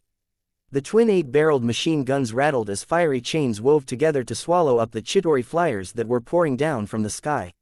From the side, it looked like the chains were devouring the descending black flood. Amidst the dense and loud machine guns, there was a continuous whooshing sound as small short-range missiles flew out in arcs in the direction of the portal 1,000 meters up in the air and continued to suppress the flyers which poured out. There were bright explosions in the air, and the flyers that poured out of the space portal slowed down. After her barrage stopped, Selena immediately abandoned the war chariots and shot out toward another location. The Chitauri army wasn't stupid. In the blink of an eye, dozens of flyers that had already landed in the city turned and charged at the chariots. Gliding at a low altitude, Selena smashed through several walls and windows on the bottom floor of a building that was hundreds of meters away and launched herself into another chariot hidden inside. The entire contraption moved and broke through a glass wall not far away to appear in an open area. All the muzzles and missile launchers aimed at the targets. Gunfire rang out once more, even more urgently than before. The last concentrated attack had eliminated most of the incoming Chitauri. This time, the gunfire didn't need to be that precise. Most of the machine guns fired at the surrounding Chitauri flyers, while the missiles continued to swarm and block the space portal. Selena's new position significantly disrupted the Chitauri flyers. Some were thrown in the wrong direction and half of the ones headed in Big Dipper's direction were blown up by Selena's machine guns. Relying on Selena's cover, Big Dipper pulled new ammo directly from his inventory so that he was able to continue firing without stopping. Luke had been in possession of his inventory for a long time, and his mental strength had skyrocketed. He had also upgraded the inventory a few times. Coupled with his relentless training, he was no longer the same as before. When he first opened his inventory at the very beginning, it had taken him a while to even put a Glock inside. Now, reloading in bulk couldn't be any easier. Selena's attack support, which was like an explosion of fireworks, ended in half a minute. As soon as Luke's storm of bullets started, however, it didn't stop as it rained destruction on the Chitauri army. In the face of tens of thousands of soldiers, there was no such thing as too much firepower. It was only because the enemy had chosen New York as the battlefield, and Luke didn't want to add to the casualties, that he was only using these small missiles and 30mm machine guns. With Selena to curb his impulses and provide support, Big Dipper wasn't under much pressure. He even had the time to look at Stark Tower and wonder what the Tycoon was doing. The Chitauri were already pretty much shishtiting on his head, how could he stand it? He was about to send a message, when he saw the glass at the top of Stark Tower shatter, and a figure flew out. WTF? Looking at the man's face on the virtual screen, Luke was shocked. Did the Tycoon feel so humiliated that he jumped off the building? Even as this ridiculous thought flashed through his mind, he immediately found the teammate closest to Tony. Deadpool, Iron Man is falling. There's a bonus if you catch him. Wade had jumped onto a Chitauri flyer and cut down 3 soldiers. Hearing that, he jumped again without hesitation, and the dark red figure swung up toward Tony. Tony's eyes were wide as he looked at the rapidly approaching ground. A red cylinder flew out of the broken window and chased after him. Suddenly, a guy in a dark red suit appeared in front of him. Tony subconsciously cursed, FCKU. If they crashed like this, he would immediately be crushed. He probably wouldn't even have the chance to use Life 1 and the light dagger to save himself. However, the dark red figure nimbly turned and slowed down, before changing directions and picking up speed again as he moved from Tony's front to his back and hugged him. The figure's head in the red and black suit was pressed to Tony's ear, and he shouted in satisfaction, "Oh, yeah. My baby, I've got you." Tony was relieved to see that he was slowing down, but he couldn't help but curse. "Get lost, Deadpool." Wade, however, hugged him. "No way, you're a bonus. A huge bonus," Tony said without thinking, "1 million. Put me safely on the ground right away." Wade was delighted. "No problem, Boss 2, you're as generous as the big boss." Less than 2 seconds later, Tony landed steadily. He stretched out his arms. Mark 7, which had been right behind him, immediately covered him. He looked at Wade and couldn't help but ask, "Big boss?" Wade said, "He's a chatterbox who especially likes to talk nonsense." "Tony, isn't that you?" Psycho. Chapter 1440. A War of Words and Fists, and Batman Attacks. Luke had already given everyone a heads up about Wade's character. He had to be even more blunt with the Tycoon, in case he thought that this lunatic was deliberately provoking him. "Wade, Boss 2, do you have..." Suddenly, he turned around, drew 2 huge pistols from his legs, and blew up 2 Chitauri flyers charging at him from behind. Then, he turned around and asked, "Do you have to jump off a building if you're unhappy?" Tony rolled his eyes and jumped. Flames burst out of his feet as he casually destroyed 2 fleeing flyers with 2 shots before he left. Wade immediately followed him. "Hey, Boss 2, wait up." Tony decisively sped up, using his actions to indicate that he hadn't heard the lunatic, and shot straight into the sky. How could he reply and say that someone had thrown him out? A few minutes before his fall, Tony had flown back to the top of Stark Tower to see if he could cut off the power supply to the machine that the Tesseract was in. In the end, he found someone lounging on the roof with a glass of wine. Tony's face darkened. Loki. Loki saw him too and smiled wickedly. Stark, it seems you're very smart. You guessed that I would come here, and rushed back from the helicarrier in advance. He had chosen this as the best place to enjoy this grand performance. Tony looked at the other building, which had the machine that couldn't be stopped. He ordered Jarvis, remove Mark 6, prepare Mark 7. Jarvis said, Sir, Mark 7 is still at the trial stage and remote control has to be perfected. Tony said, it'll be enough for me to beat this coward into a pulp and send him running. If we want to stop that D*MN machine, we can only use Plan B. Jarvis said, Mr. Wayne said there's always hope as long as you survive. Tony was surprised. Why don't I remember him saying that? Jarvis said, Alfred mentioned it in one of our conversations. Tony said, Mr. Wayne is not your master. Listen to me. He landed on the platform and walked inside. A ring rose and moved with him. The robotic arms on the ring began to take off the damaged Mark 6. When Tony stepped into a room 10 meters away, all the armor had been removed, and he walked to the bar counter in a t-shirt and casual pants. What followed was a battle of words between two super second-generation heirs. As Tony poured the wine, he tried to threaten Loki with the superhero's revenge. Loki didn't really care. However, when he heard Tony say that they would let Loki's brother lead the way and be the first to give Loki a good hard punch, Loki's face stiffened. From what he knew of his brainless brother, that could really happen. A brainless teammate was really annoying. Cursing this pig of a brother in his heart, Loki was too lazy to talk nonsense. He smiled wickedly and walked toward Tony. If you become their enemy, they can only deal with you first. At that time, they won't be in the mood to come find me. Under the counter, Tony calmly put on the remote control bracelet for Mark 7, which looked like a smart watch. He didn't forget to mock, oh, how are you going to turn me against them? With that sweet mouth of yours.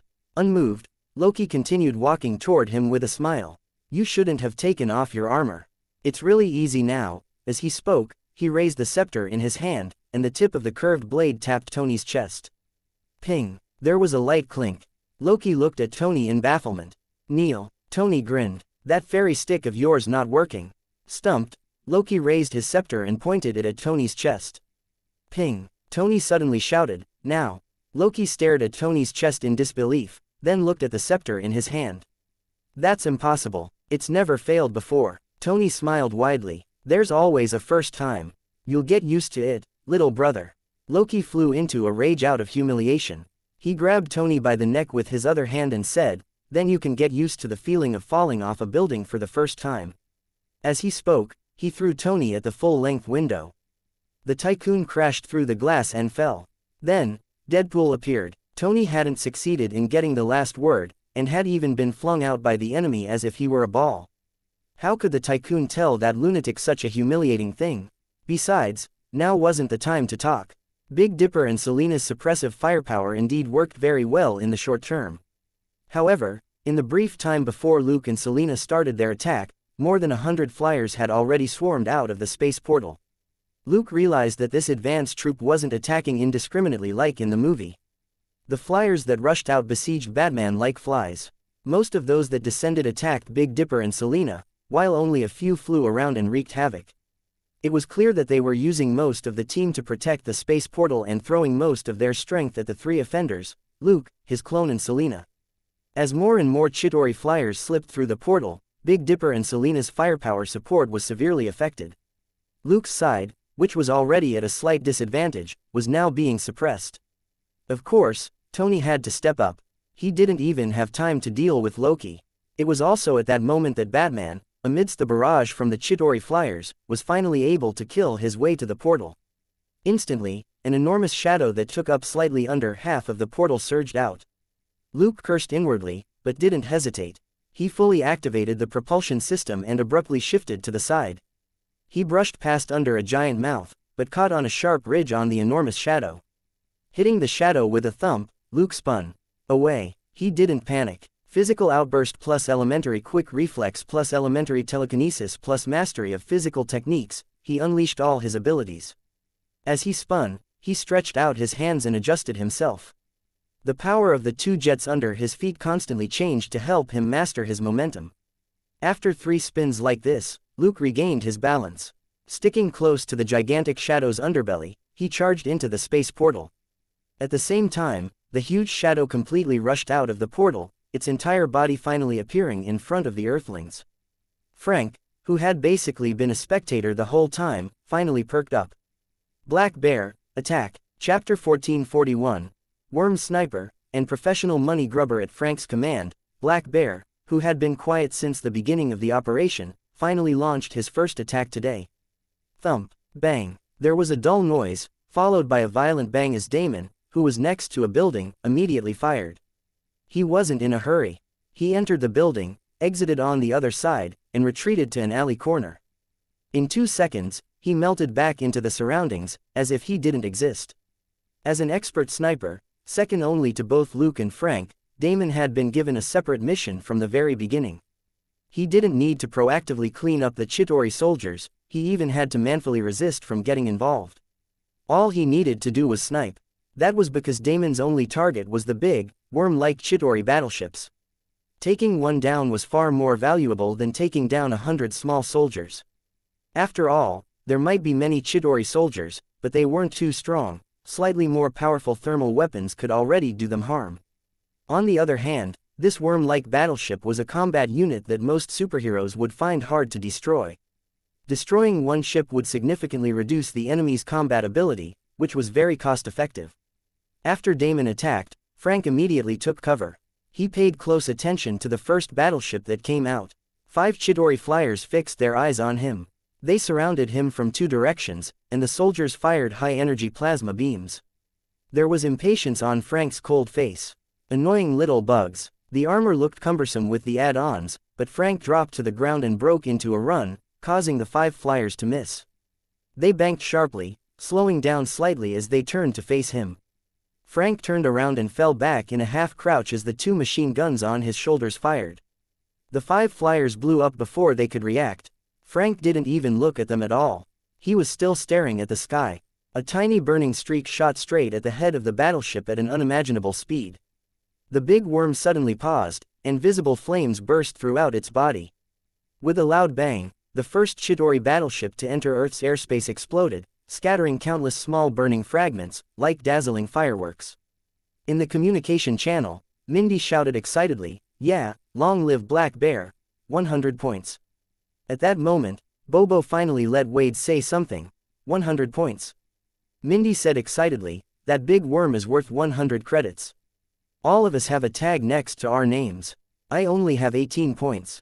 Huh, you only have 12. Too weak, Deadpool." Wade was dumbfounded. What are these points? Bobo blocked him again and directly answered, "This is a rule that the Commander and Batman came up with. It's the last point of note in the Special Forces Handbook." "Ah, do I need to read that too?" Wade was dumbfounded. What points of note? Wasn't it all nonsense? In any case, he wouldn't die. He hadn't been able to slack off during the tactical training under Frank. And Luke's watchful eye. He still had a wife to go home to, a free yacht, and a place by the sea. It would be a waste if he didn't play around. He didn't have time to look at some points of note or whatever. Bobo told him what to pay attention to. The points were related to the type and number of enemies killed. Currently, each Chitauri soldier was worth 1 point, the flatbed flying machine itself was worth 2 points, and the big worm battleship was worth 100 points.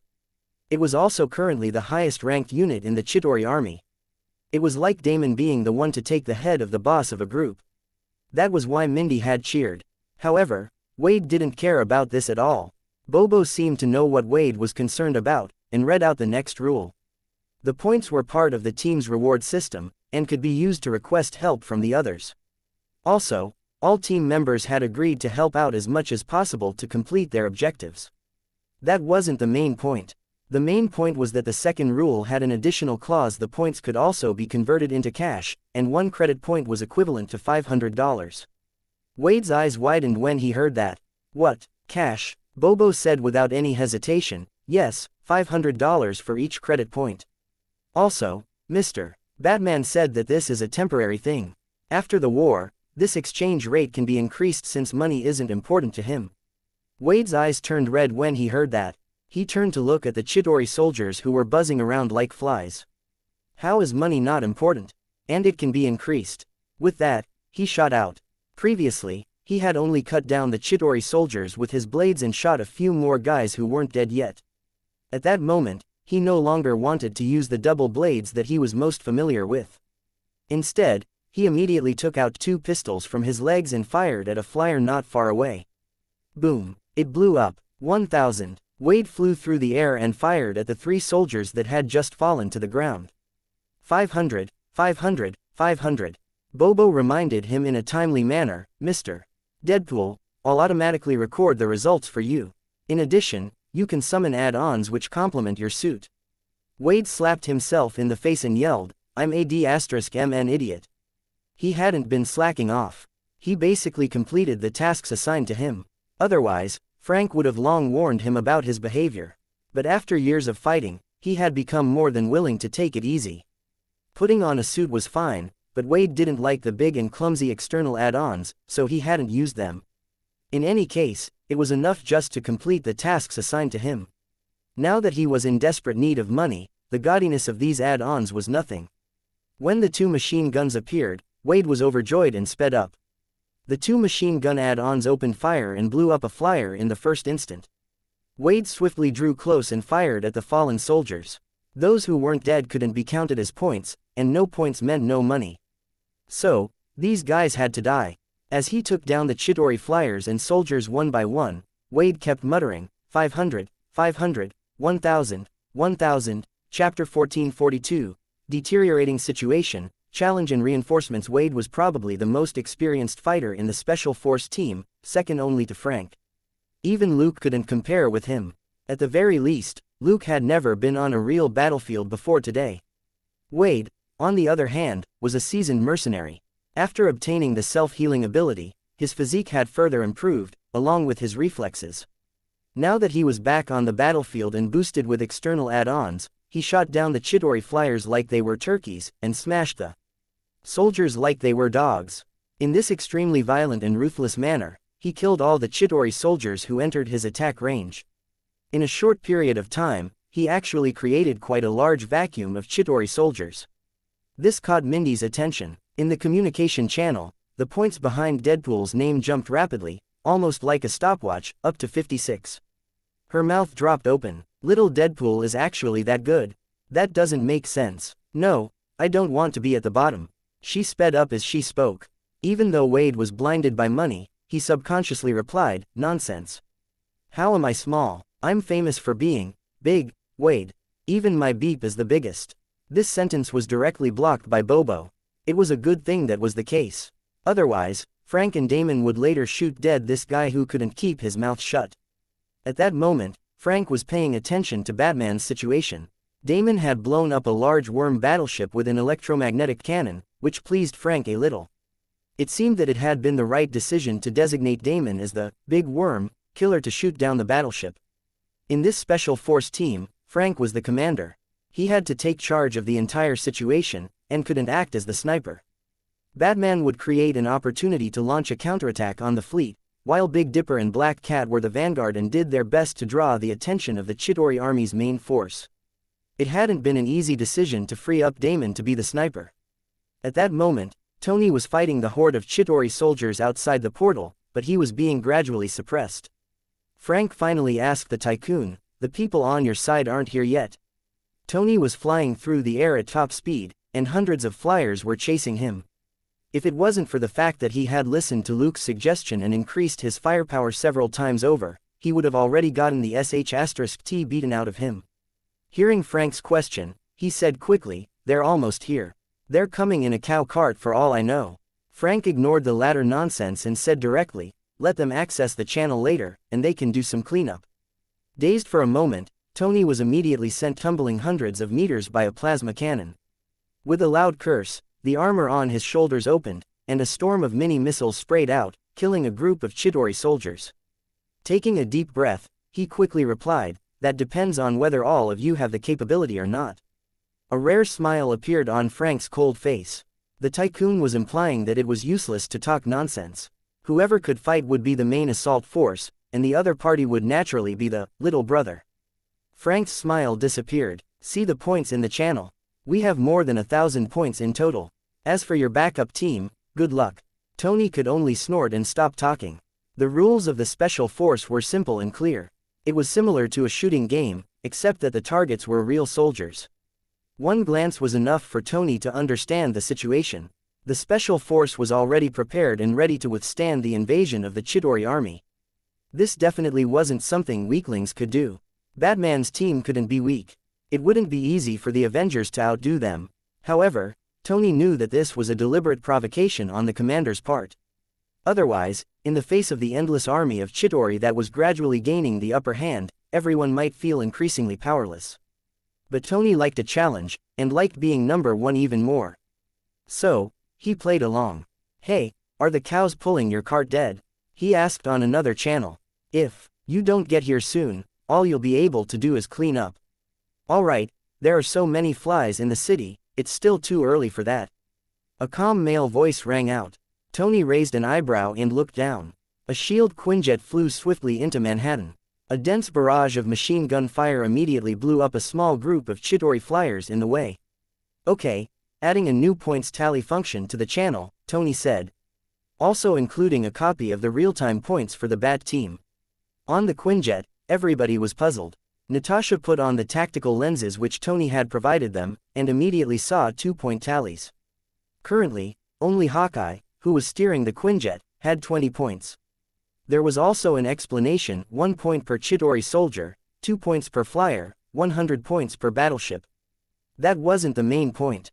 The most important thing was that Big Dipper had the highest number of points on the list at 400 points, and Iron Cage King, who had the least, still had more than 100. The entire team already had over 2,500 points in total. From the count, every member of the Bat team had killed at least over 100 Chidori soldiers, and that Big Dipper or whatever had killed hundreds of them. No matter how confident they were, the Avengers were still shocked when they saw this. On one hand, this proved how powerful the Bat team was. On the other hand, it proved that the Chidori army was even stronger. That was because the sky was full of Chidori flyers, and some of the soldiers had dropped to the ground and were slaughtering people. Clearly, the Chidori numbers were increasing much faster than the Bat team was taking them down. No wonder the tycoon sounded anxious. It was more important to hold the enemy off and buy enough time to find an opportunity to defeat the Chidori army. Tony was a little overwhelmed at that moment as he was bombarded by a swarm of Chidori flyers. His first heavy-duty firepower add-on was running out of ammo as well. He had no choice but to fly lower and take advantage of the more complex terrain to switch add-ons. I'm about to cross over Park Avenue. Cover me and buy me 10 seconds. 3 people turned to look and saw the gold and red suit in the sky sent tumbling down by hundreds of Chidori flyers. Selina had already switched to a third chariot by then, while Big Dipper had just been targeted by over 200 flyers, and the ground dozens of meters around them had been turned to pulp. The Special Forces' firepower was instantly reduced, and the situation was deteriorating. Chapter 1443. Ambush and Rescue. Without saying a word, Hawkeye had the Quinjet hover above a road intersection and quickly got the machine guns and missiles ready to fire. Captain America, however, slapped the button to open the back door. Natasha was surprised. Steve ran and jumped out of the plane. Sitting in the plane won't help. Natasha immediately understood and followed him. She didn't forget to call out to Hawkeye, "Get out of the plane once you run out of ammo." Hawkeye hummed in acknowledgement and looked at the images Tony had shared with him, and started to run through some calculations. As for what Natasha was suggesting, she and Steve were pretty much thinking the same thing. Tony had hundreds of flyers following him. As soon as this Quinjet opened fire, it would immediately be attacked. The Quinjet wasn't Mark armor. Given its thin shell, it might be blown up instantly. So, Hawkeye only had this one chance to open fire, and then he had to immediately jump out of this iron coffin. Just as Natasha jumped out of the plane, Tony charged over and said over the comm, "Take them down." Hawkeye immediately opened fire. 4 missiles split into 2 groups and hit buildings dozens of meters away. The subsequent explosion sent chunks of concrete flying into the air, At the same time, the autocannon fired a deadly hail of bullets. Some of the Chidori flyers chasing Tony smashed into the concrete chunks before crashing into nearby buildings or onto the ground. The other flyers were blown up by the hail of bullets. The flyers that had been chasing Tony suddenly turned and flew toward the Quinjet. After releasing the firepower, Hawkeye grabbed the collapsible bow next to him and rushed out the back door. He landed on top of a car 10 meters below him before he rolled to the ground. Despite the ache and numbness in his body, Hawkeye ran into a nearby building. He didn't even need to check the points on the comms to know that he had only killed 10 or so flyers at most. Whether there were 80 or 100 of them left, he couldn't hold all of them off. In the end, however, he had to use the fighter jet to buy Tony some time to catch his breath. Hawkeye was fast, and so were the Chidori flyers. To be able to send the Tycoon running, their speed and agility weren't bad at all. Coupled with their advantage in numbers, they were very difficult to deal with. As soon as Hawkeye rushed into the building, the Quinjet, which was hovering in the air and firing, was hit by dozens of plasma cannons, and crashed to the ground. Hundreds of plasma cannons followed closely behind that, and this pitiful Quinjet was instantly blown up. A huge shock wave pushed at him from behind.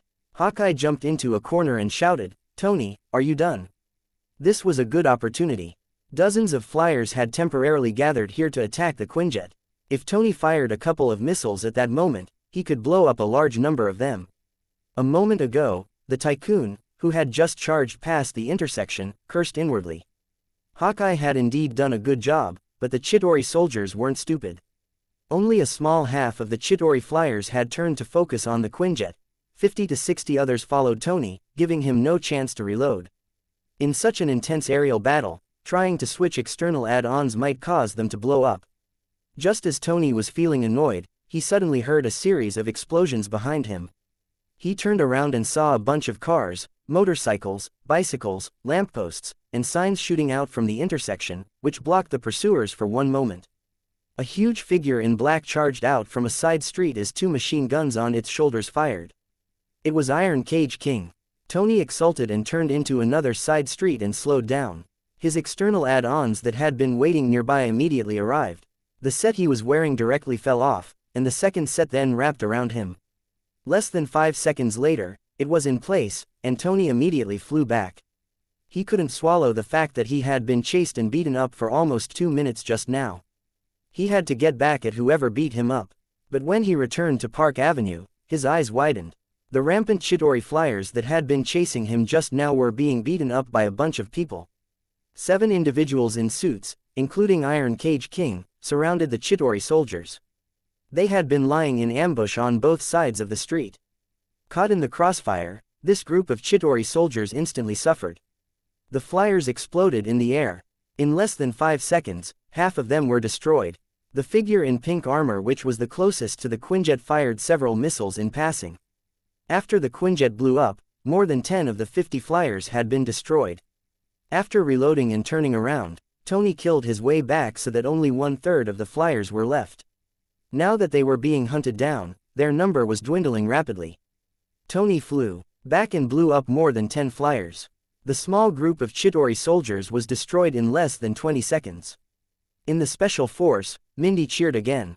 "Oh, yeah, I have 75 points. Thank you, Sister Iron Cage. Thank you, Brother Ninjas." Iron Cage Kung didn't say anything and simply disappeared down the street. The order she received was to hunt down the Chidori and protect her teammates. She didn't care whether or not Mindy thanked her. Splinter simply sent back a smiley emoji. The battle was ongoing. He didn't want his students to be complacent after killing just a few Chidori soldiers. However, Mindy was different. She was a young girl, and was more artless and vivacious by nature. Besides, this plan had come about because Mindy had contacted Tony at the last minute and confirmed that he was going to pass over Park Avenue, before she gathered everyone who was nearby. In terms of tactical acumen, this girl was much better than the master and disciples. What could Tony say? He could only say thanks and slip away. Who was he? Tony Stark, the #1 genius on Earth. He had actually been saved by a little girl today. Telling her thanks was really too embarrassing. It wouldn't have mattered if it had been Batman who saved him. The two of them already had a tacit understanding. Or rather, friends wouldn't bicker over the details. So, Even though it would have been very easy for him to become a target of big shots at the same level, he simply helped Batman set up a rescue foundation to eliminate future issues, and never thought about getting something in return. Not far away, Steve, Natasha and Hawkeye were all amazed. They hadn't even had time to do anything, and those insufferably arrogant Chitauri soldiers were finished off just like that. Chapter 1444, Taking People Up, Little Gift, and It's Time, but their astonishment only lasted for a moment. Tony simply said, "Steve, you take charge. We adults can't fall behind the kids too much." As Steve started issuing orders as he ran, he took the time to ask, "Kids? That pink bear," Tony said, "except for Iron Cage King, the others might be 15. The communication channel fell silent for one moment. A bunch of probably 15-year-old kids fought an invading alien army before they arrived. This fact made these battle veterans feel strange. They were still kids. The Avengers all had the same thought: we can't lose to them. Steve's thought processes were very clear. He immediately issued tasks based on what Tony had forwarded about the situation. To Natasha and Hawkeye in particular, he said, "Find Drive Selvig and get him back to normal, then ask him how the space portal can be closed." Tony immediately interjected, "He's on the roof of the building next to Stark Tower." Batman left him tied up there. Earlier, he had been busy trying to cut off the power supply and bickering with Loki before he was thrown off the building and then pursued. For a moment, he had forgotten about Dr. Selvig. "Go." Steve nodded. "Can you connect both channels?" Tony said, "One moment." Less than 2 seconds later, Frank approved it, and the two channels were connected. Steve immediately said, "Hammersmith, can you take Natasha and Hawkeye up to Dr. Selvig right now? We need what he knows in order to try and close the space portal." Frank reacted quickly. "I'll send you up." Big Dipper suddenly said, "No need for the trouble. I see them. Leave it to me. Don't struggle." Hawkeye was the first to be picked up while he was running, followed by Natasha. Both of them were alarmed. Recalling Big Dipper's words, they resisted the subconscious impulse to attack. They were actually plucked up without them noticing. Indeed, as S.H.I.E.L.D. had taken special note of, Big Dipper had extraordinary stealth abilities. The Avengers on the scene also knew that this information came with another tag: suspected superhuman, exact abilities unknown. Big Dipper relaxed slightly. It wasn't that the situation wasn't urgent, but there didn't seem to be any way to stop the influx of Chitauri troops. Now that he had stopped providing firepower support for the time being, the 1,000 or so Chitauri flyers over New York would at most become 1,500. Actually, Frank had been constantly searching for a way to shut the space portal. It was only because Drive Selvig hadn't come back to his senses even after 2 electric shocks that he had stopped. On the other side, Batman's situation wasn't looking good either. At that moment, most of Luke's attention had to be on that side. Taking 2 people up was good. Also, he was the best at flight in the Special Force team, and was much better than Frank. Of course, the Tycoon was very good, but unfortunately, this guy was already at the top of the Chitauri soldiers' blacklist. The gold and red Mark 7 and its large external components were very eye-catching. A dozen or so seconds after splitting up with Steve and the other 2, he had already been targeted by 100 flyers. If he were the one to send Natasha and Hawkeye up, they would probably be blown to pieces before they reached the top of the building. Luke, on the other hand, had turned invisible after his war chariot came under fire. He had killed 500 Chitauri soldiers, but had yet to be noticed. He secretly gave the heroic Tycoon, who was talented at drawing firepower, getting beaten up, a thumbs up. He quickly brought the 2 Avengers to the top of the building. He and Selina had enough tacit understanding between them. After switching to yet another chariot, she immediately cleared the area of Chitauri flyers near the plaza. At the same time, a series of mini-missiles drew a large group of flyers, giving Luke a chance to fly straight up to the roof. Natasha and Hawkeye felt their insides churn, similar to the sensation of overload during flight training.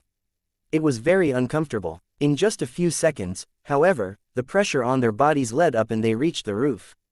Luke very considerately brought them directly to where Drive Selvig had been hidden. Without removing his stealth function, he said, "Take care of him as soon as possible. We don't have much time." They expected him to leave immediately, but he added, "Congratulations, Miss Romanoff.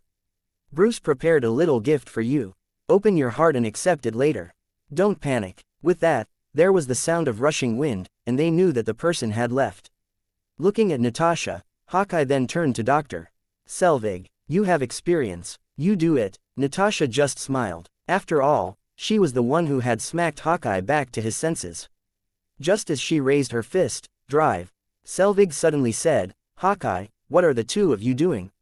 Hawkeye was slightly stunned. You're not under Loki's control. Dr. Selvig nodded. That's right. Not long after Batman and someone else tossed me here, I came back to my senses. The two of them looked into Drive. Selvig's eyes and indeed saw that they were normal. There was no light blue light in them, nor were they all black. Dr. Selvig had returned to normal. Natasha asked without hesitation, how do we close the space portal opened by the Tesseract? Dr. Selvig said, I built a failsafe out of habit, but it needs power on the same level to break through the Tesseract's energy shield. Only Loki's scepter can do that. They looked at each other, and Natasha immediately passed the information on to the two teams. Steve and Frank gave the order almost at the same time. Everybody, find Loki and take back the scepter. The members of the special team immediately checked in, but no one found any trace of Loki. Tony, however, said, I think I saw him hiding inside the Chitauri army. He never appeared again after that. Hearing this, everybody got a headache. The flyers didn't have any cover, and Loki wasn't on any of them. So, everybody looked at the 7 or 8 big battleships that were already wreaking havoc in New York. Loki was most likely hiding on one of them. These things had rough skin and thick flesh. Even if Damon had blown up 3 of them with electromagnetic cannons, he couldn't stop the non-stop flow from the portal. Moreover, with the increasing number of Chitauri flyers and soldiers on the ground, Damon had also become a target. He couldn't find an opportunity to take down the battleships. Suddenly, Ivan, who had been silent, spoke. Electric Cable said, it seems it's time for me to demonstrate my real skills. Everybody was dumbfounded. Even the Special Force team didn't know what Ivan was up to. Chapter 1445. The fifth whip. In Natasha's predicament, Ivan was quite efficient, and had more points than Mindy. So far, however, Damon was the only one who had been able to destroy 3 worm battleships with his special electromagnetic cannons. Ivan had nothing to do with it. Could killing the Chitauri soldiers boost their confidence? That was nonsense. These soldiers were simply consumables. Now, more than 10,000 of them had come through to New York City, and there were undoubtedly still more to come. Even if each person on both teams killed hundreds of soldiers, it wouldn't help. While everybody was feeling puzzled, Ivan's monstrous and distinctive octopus suit had already started its performance. He suddenly rushed out from where he had been hiding in a building, and appeared on a big worm battleship that had dropped dozens of meters to launch ground troops. Relying on his 4 dexterous mechanical tentacles, he took an unconventional route and didn't make much noise. When he reached the top of the big worm, a new 5th tentacle on his armor lashed out at the big worm's head. This new tentacle was much thinner than the original 4, but it was even longer, and was at least 50 meters long. The moment it swung out, it instantly glowed with a blinding white light. The extremely bright plasma whip wrapped around the big worm and cut through its head. Then, Ivan and the big worm battleship rushed past each other. Ivan didn't stop as a mechanical tentacle latched onto the corner of a nearby building. With a swoosh, Ivan swung behind the building and disappeared. The big battleship charged forward 10 more meters before the head cracked and suddenly fell to the ground. Then, the rest of the body dropped to the ground and stopped moving. The two teams who saw everything through the drone feed sucked in cold breaths of air. What the hell was that? An instant kill. Only Luke sighed. Ivan was indeed very good at increasing the power of the plasma whip, but he owed Luke more than 10 million in material costs for the 5th whip. That didn't include the cost of Luke, who had been interested in the project, helping him with modifications and debugging the project. It consumed a lot of energy, and wasn't something that could be supported by a second-generation arc reactor. It would require several second-generation arc reactors and more external components. Even then, cutting off the head of the big worm battleship in one blow caused the power system to temporarily overload. The flight system went on strike, and Ivan could only move around with his mechanical tentacles. There was little equipment like Ivan's plasma whip and Damon's electromagnetic cannon. The others didn't know this, and were shocked by Ivan's sudden attack. When they read the report before, apart from being very flashy, electric cable didn't seem very powerful. At that moment, Ivan's eyes glowed as he watched the power supply bar on his virtual screen turn from red to yellow. He chuckled. Bruce, you probably didn't think I would have two bigger reactors, did you? Based on their design, it would have taken at least 70 to 90 seconds for the energy system to recover without overloading or being damaged. This was also to give the armor time to cool down after overheating, so that Ivan wouldn't become a roast pig inside. The 4 mechanical tentacles could tear apart the Chitauri soldiers in a 20-meter radius, which was enough to ensure his own safety. Naturally, he thought little of the common machine gun add-ons. Ivan had simply dismantled them and secretly set up 2 reactor interfaces in a separate cooling system on his shoulders. Besides, he was here to make big news. The soldiers were nothing at all, it was the big worm battleship that was the real opponent worth going all out for. On the top of the building, Natasha and Hawkeye realized that the situation was bad. The increasing number of Chitauri soldiers was starting to become overwhelming. Luke taking them up under covering fire from Selena had taken a bit of time. Now that Luke had taken off, the soldiers noticed Natasha and Hawkeye, and over 10 flyers moved swiftly to besiege them. A soldier from each flyer jumped down onto the roof and surrounded Natasha, Hawkeye and Dr. Selvig. Hawkeye drew his bow and shot 3 arrows at the soldiers. Natasha killed 2 in a pincer attack, but she frowned. Their equipment is very sturdy, my guns aren't very effective. Hawkeye was calm and shot an arrow as he retreated. Boom. The arrow struck the center of a dozen or so soldiers and suddenly exploded, sending most of them flying off the roof. Natasha had rushed into the stairwell with Dr. Selvig behind her to avoid the explosion, but the violent shock waves sent dust instantly raining down on them. Hawkeye quickly retreated and moved down to the next floor in the blink of an eye. He had poked a hornet's nest just now. All of Manhattan was now like a beehive with the Chitauri flyers swarming about. The slightest sign of resistance would attract a large group of them. So, flyers headed for the top of the building. 50 to 60 flyers gathered at the site of the explosion. Hawkeye was an archer, not someone with a machine gun. He couldn't fend off these sorts of numbers. The next moment, there was some rumbling in the hallway below him, and his face changed. Natasha. Natasha immediately replied, "It's fine, but the stairs to the next floor are blocked." Hawkeye frowned. "Then deal with them on this floor, and get as close to the glass windows as possible. If the situation isn't good, we'll exit from there." That being said, he knew very well that this floor wasn't suitable for mounting a defense. The flyers had the advantage in numbers and firepower, and the situation was critical.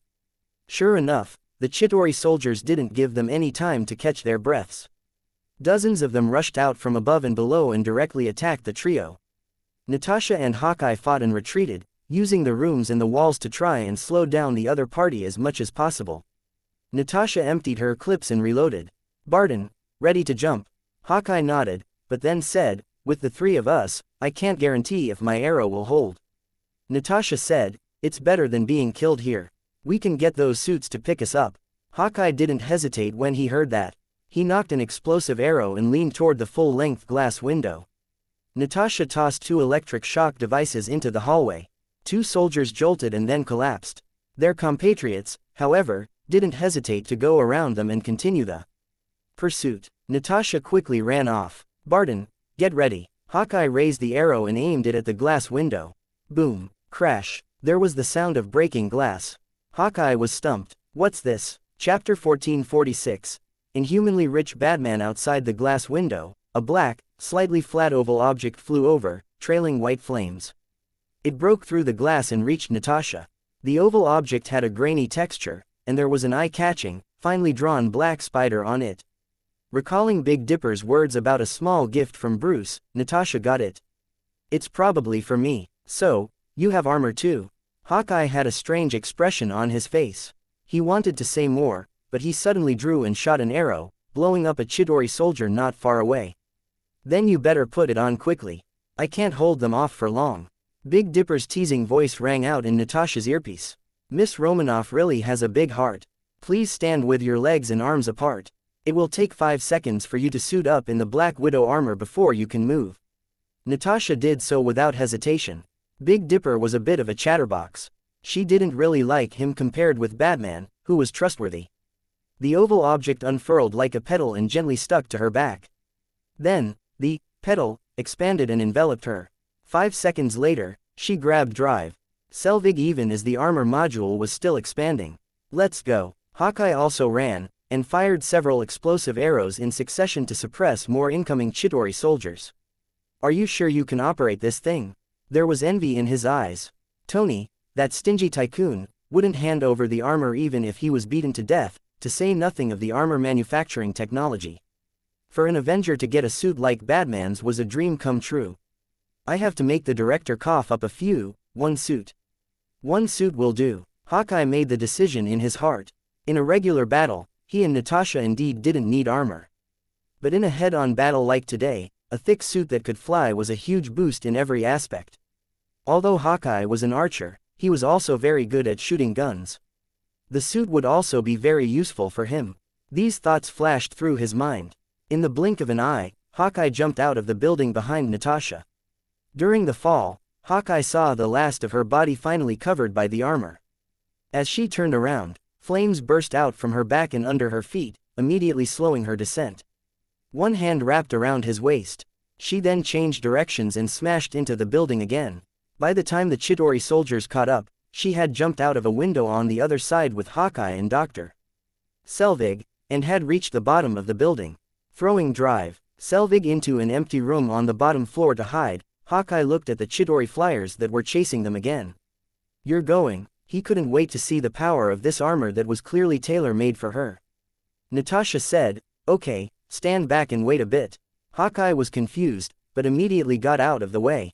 Batman's people had already proven how sturdy the armor was. Since the start of the battle, none of Batman's team members had gotten hurt, not a single one.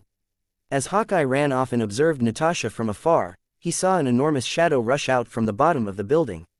It suddenly split open and latched onto her back. Hawkeye, who usually had an indifferent expression, couldn't help but curse enviously. Holy sh**t. This was definitely preferential treatment.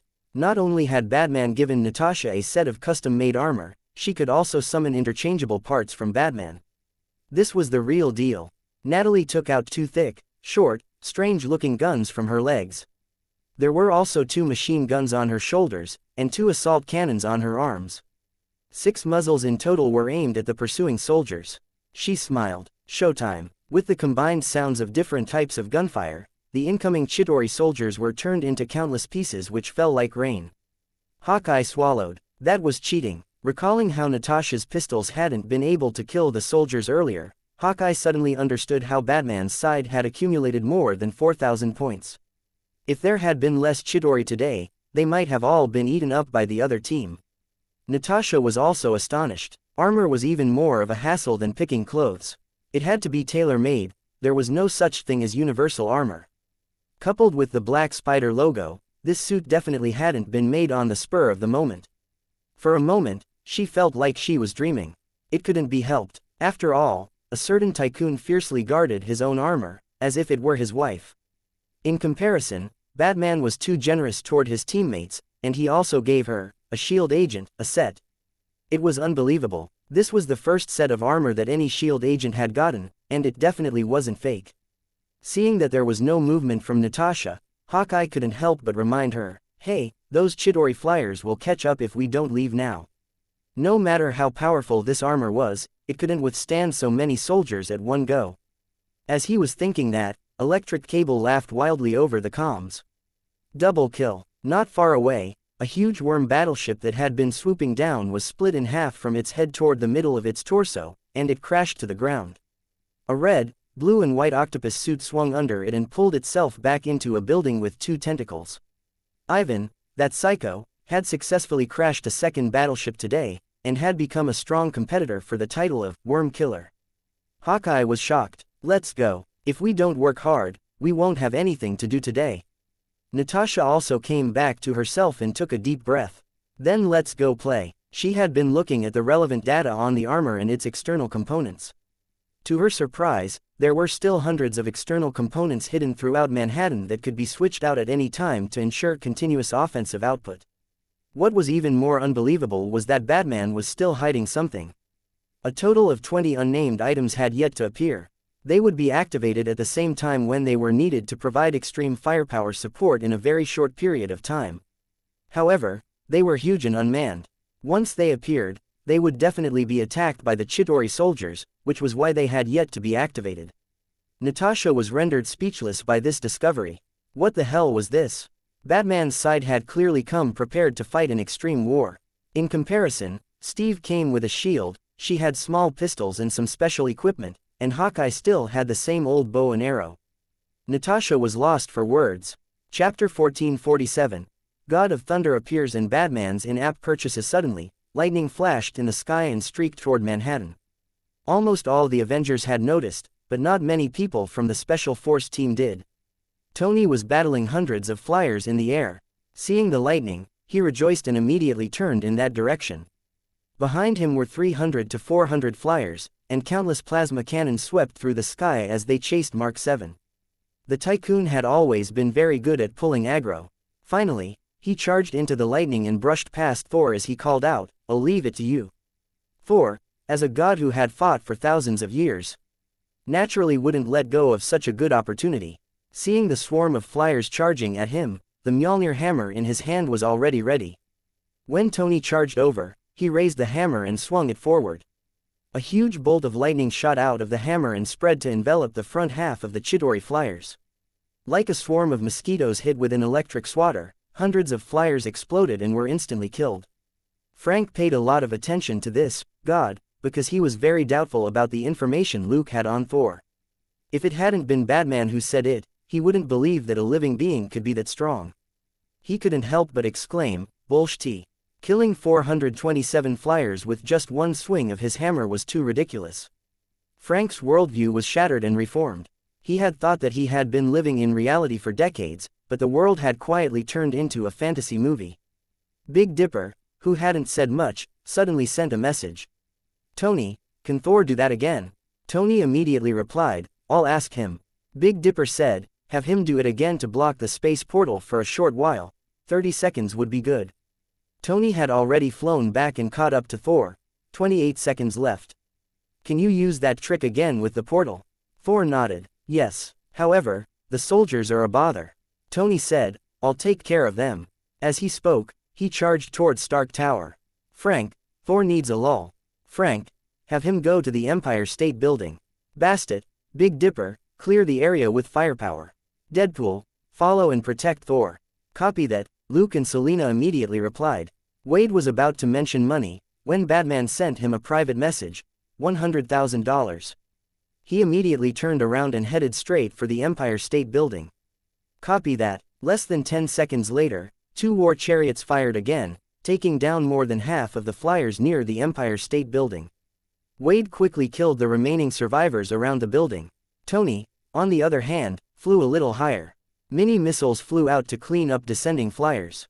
Thump, bang. Damon, who had been silent for several minutes, seized the opportunity to fire another electromagnetic cannon, which pierced a large battleship that had just come out of the space door, taking his kills to 4. Ivan was immediately unhappy. His armor had returned to normal working order, and he charged at a big worm battleship near the Empire State Building this time, his tentacles latching onto it as he closed the distance. The super plasma whip swung out and pierced a gap in the battleship. The end of the whip spun like rotating blades, and a dozen Chidori and a lot of instruments were instantly cut into pieces. The battleship, which was charging toward the Empire State Building, tilted and crashed into a nearby building before rolling down.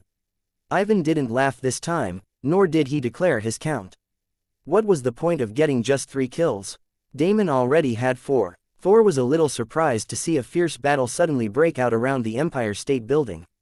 The combat efficiency of this group of Earthlings was pretty good.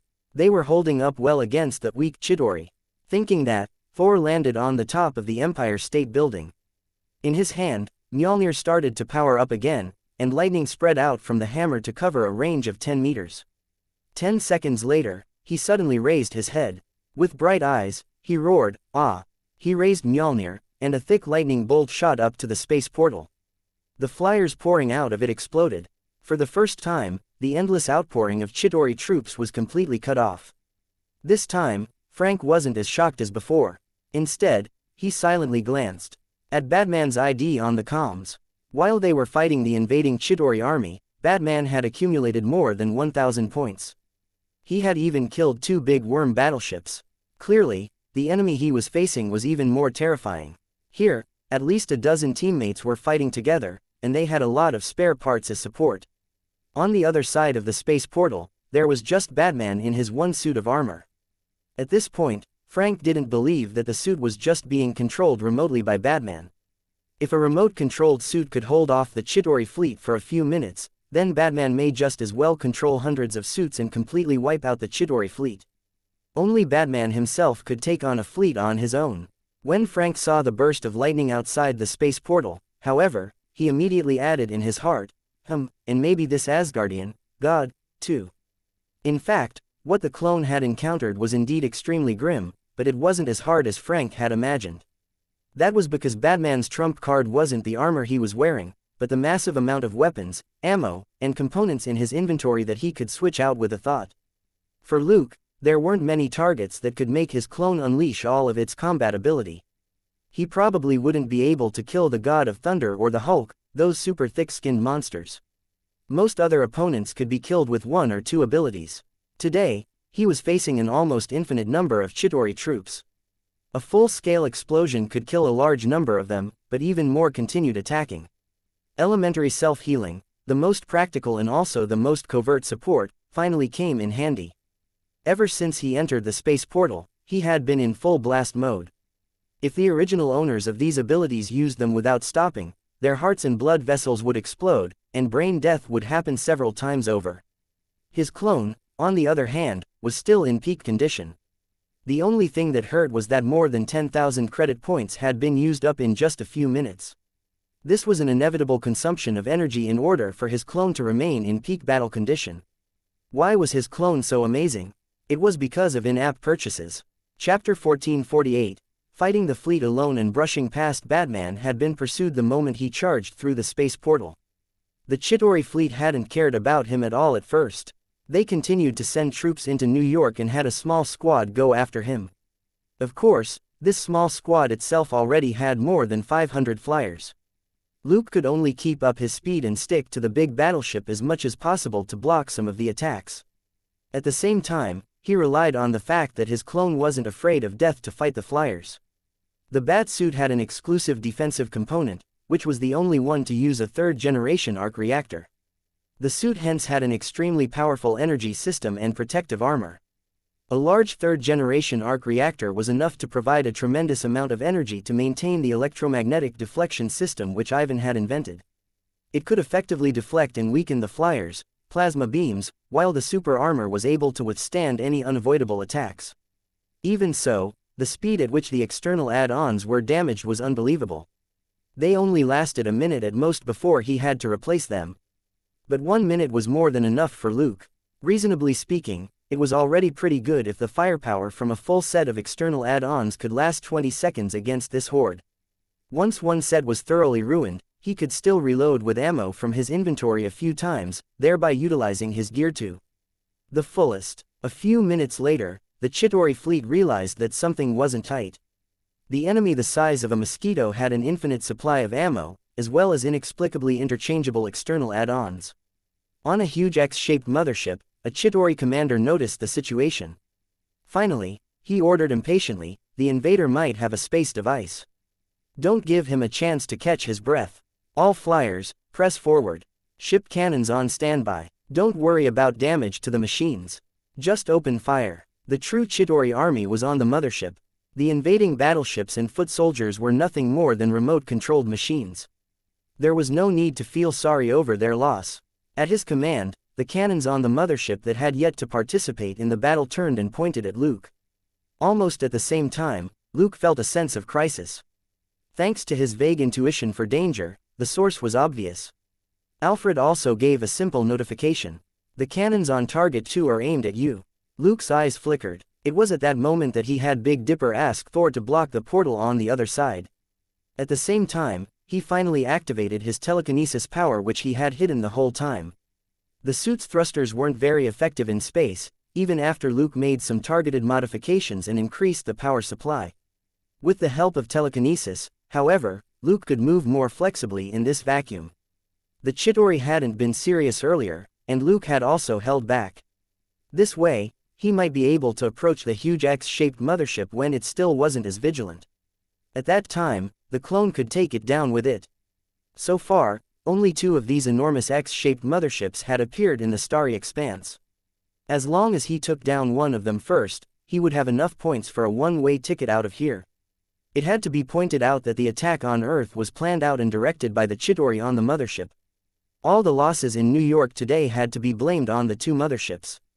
Luke was thus very certain that motherships 1 and 2 were targets worth insane amounts of experience and credit points. The moment the Chitauri commander gave the order, Luke struggled to approach the enormous mothership nearby that he had designated Target 2. However, this so-called nearby was more than 50 kilometers away for an interstellar fleet. This was indeed nearby. At that moment, Luke decisively opened fire. As he suddenly sped up, gun turrets suddenly appeared one by one. The moment they appeared, they immediately launched a first round of attacks. One type was unmanned electromagnetic cannons. Each fixed cannon had 5 shells. After that, they were useless. Another type was an improved space missile launcher, which could hold 100 small missiles that could be fired at the same time. The former was responsible for sounding out the second mothership, while the latter was purely to create disruptions and chaos. The missiles didn't hit the target, but exploded between Luke and the second mothership, as they were supposed to. Luke wasn't looking to be precise. All he wanted was for the missiles to cover a large area and create a small-scale but highly intense energy reaction using Predator technology. A large swath of Chitauri flyers was blown up. Even the big worm battleships were caught in the blast and exploded. Excited, Luke stayed close to the exploding flyers and battleships as he quickly approached the second mothership. Some of the electromagnetic shells had reached the second mothership earlier, but they were blocked by a light blue shield. A protective shield. Luke wasn't too surprised, and focused even more. It was impossible for an interstellar army like the Chitauri fleet to not have advanced technology. However, the electromagnetic cannons had completed their mission as scouts. Watching Alfred swiftly analyze the data on the mothership's protective shield, Luke immediately changed course. It wasn't like the Chitauri battleship was passive, however. Amidst the explosions, some of the ship cannons fired, and countless plasma cannons enveloped Luke. The brilliant light blue plasma beams pierced the air and destroyed everything in their way, including a large number of flyers and a few large worm battleships. Thanks to Luke's intuition for danger, he was able to instantly take evasive action. Amidst the blue beams of light, the bat suit really was like a bat. It was as if it could predict everything that would be in its path as it dodged nimbly and sped up. With the help of telekinesis and this intuition for danger, it was impossible to predict his flight path. The plasma beams missed him by just a hair's breadth. These weren't Earth cannonballs, but auxiliary plasma cannons on a space battleship. As long as the clone was hit by a plasma beam, it would be completely destroyed. Thankfully, he was to one side of the second mothership, which blocked most of the shots from the first mothership on the other side. Also, Luke had discovered something interesting in the battle just now. The electromagnetic deflection system which Ivan had set up had a pretty good effect on the plasma beams. In this vacuum, the electromagnetic deflection system was very useful. He could control the power and direction of the deflection with the help of his telekinesis, and the ship's cannons couldn't lock onto him. Chapter 1449. Going in, and finding Loki. Of course, the system also had its limits. If he was enveloped by a huge plasma beam, his clone would still be annihilated. Thus, he had to make sure he stayed on the edge of the plasma beam as he advanced even more swiftly. It had to be said that interstellar battles were very magical. During World War II, naval fleets fired at each other, but the hit rate was very low. Getting in a first hit was as rare as hitting a 5 million jackpot. Now that the battlefield had gone from a flat ocean to boundless space, it was practically impossible to hit each other. Moreover, if the enemy's mothership was a World War II battleship, then Luke was only a mosquito at most. This mosquito was sharp and as fast. It was embarrassing that the mothership couldn't hit it with a cannon. However, Luke's attacks were also only at the level of a mosquito. The enemy actually didn't care too much about him pressing forward, because a mosquito couldn't penetrate the metal warship at all. The only reason they had opened fire was because the commander was fed up. After all, nobody liked a bug that kept buzzing around them. Finally, Luke reached his target, which was near the mothership's main thrusters. After hitting the shield with electromagnetic cannon fire earlier, Alfred was certain that there was a weak point here. Perhaps due to the impact the protective shield had on the thrusters, there was a gap in the shield here. In contrast, there were a lot of support turrets here. Luke knew that if he tried to charge through this weak point, he would be attacked. At that moment, he smiled and mumbled to himself, "Try. Why not?" With a thought, he threw everything else into his inventory and quickly changed into a set of close-fitting equipment. The next moment, the bat suit bypassed the remains of a battleship that had exploded and suddenly charged at the weak point. The ship's support cannons, which had been accumulating power, fired a blue rain of light which instantly covered the gap and destroyed everything in that small area, including the heavily damaged batsuit. A moment later, the rain of light stopped, and darkness returned. On the second mothership, the Chitauri commander glanced at the quiet space and sneered disdainfully. "Where's that little bug?" Numerous subordinates studied their instruments for a moment, before an aide bowed slightly and replied, confirming that the intruder has been destroyed, Commander. Bored, the commander waved his hand and didn't say anything else. What could this little bug do even if it discovered a gap in the protective shield? In the face of absolute power, struggling was futile. Thinking this, the commander's gloomy gaze fell on the man on the monitor who raised the hammer and blazed with dazzling lightning. The Asgardians are indeed well informed. He's probably here because of Loki. However, he's just one person, there's nothing to worry about. After the Chitauri commander waved his hand, nobody on the second mothership paid attention to the invader who had been turned to dust. They thought the same as the commander. They didn't think the other party could have survived. The thrusters were a weak point and also where the firepower was the strongest. Enemies who tried to attack that point were basically turned into cosmic dust. Just like the Fool today. While the Chitauri on the mothership were distracted, a transparent shadow which completely blended into the background slowly moved out from under a battleship fragment and slowly floated into the gap in the protective shield. Only one member of the Chitauri crew in front of a monitoring device noticed an energy reaction for one moment. But nothing else happened, and he stopped paying attention. The plasma beams had just wreaked havoc around the gap, and detritus was floating about. The various energy reactions had yet to settle down, so it wasn't surprising that there were some fluctuations. If it was an intruder, there would have been more of a fluctuation. So, the transparent shadow passed through the narrow gap and continued toward the second mothership. Thor kept up the blockade for half a minute from the top of the Empire State Building, and he was already panting heavily. But then, relying on the domineering power of the Mjolnir hammer, he flew around in the sky and smashed down one flyer after another. However, the space portal was open again, and the Chitauri flyers and big worm battleships continued to pour through. Just now, with Thor leading the way, the two teams took down almost 1,000 Chitauri soldiers, and the situation had turned around slightly. By the time everybody started replacing the external parts, the number of soldiers had increased again. Tony asked, "Hammersmith, haven't you confirmed Loki's location?" "Frank, everybody, listen up. Loki should be on one of these 7 battleships that I've marked out. We now have to destroy them as quickly as possible and find Loki." The 7 suspected worm battleships were earmarked on the Special Force team's virtual screens and the Avengers' tactical lenses. Once the 7 targets were earmarked, they were outlined in red and tagged with the numbers 1 to 7. Ivan immediately said, "Number 3 is mine." Thump, bang. One of the battleships was blown into 2 parts. Damon said, "Okay, number 6 has been destroyed." Ivan swore in Russian, "Everybody." After a brief silence, everybody stated their targets. Damon didn't say anything. He acted according to the situation. Like with that shot just now, he had watched for a long time before he finally saw an opportunity to attack. Selena chose to attack one and assist in attacking another. Even if she would use up all the backup equipment, that was all she could do in the short term. Big Dipper didn't say anything. The clone was close to catching a super big fish on the other side of the portal at the moment. Luke didn't have the energy to care about this side for the time being, and just sent Frank the coordinates of 2 other war chariots. Frank instantly chose one location as he prepared to finally take an active part and force Loki out as soon as possible. The location of the other chariot was passed on to Donnie. This turtle techie was the better choice for handling this sort of technical equipment on the Avengers' side. Tony selected one target and helped relay Thor's choice. The others could assist. By then, the remaining 6 targets had been assigned. Selena got to work. She opened up a path with machine gun fire, which was followed by missiles that bombarded a big worm battleship. Then, Tony and Thor worked together to besiege another battleship, and the battle heated up once more. Everyone else with regular gear was responsible for cleaning up the flyers around the big worms to free up the main combatants. Chapter 1450. The Hulk appears, and go do your thing. Just as everybody had determined their targets, a green dot appeared in the sky.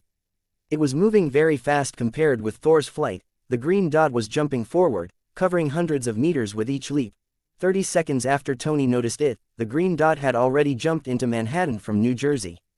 When it got closer, everybody finally saw that the green dot was a green fatty who was more than 2 meters tall. He smashed through a bunch of flyers in the air with a furious expression and roared, "Hulk!"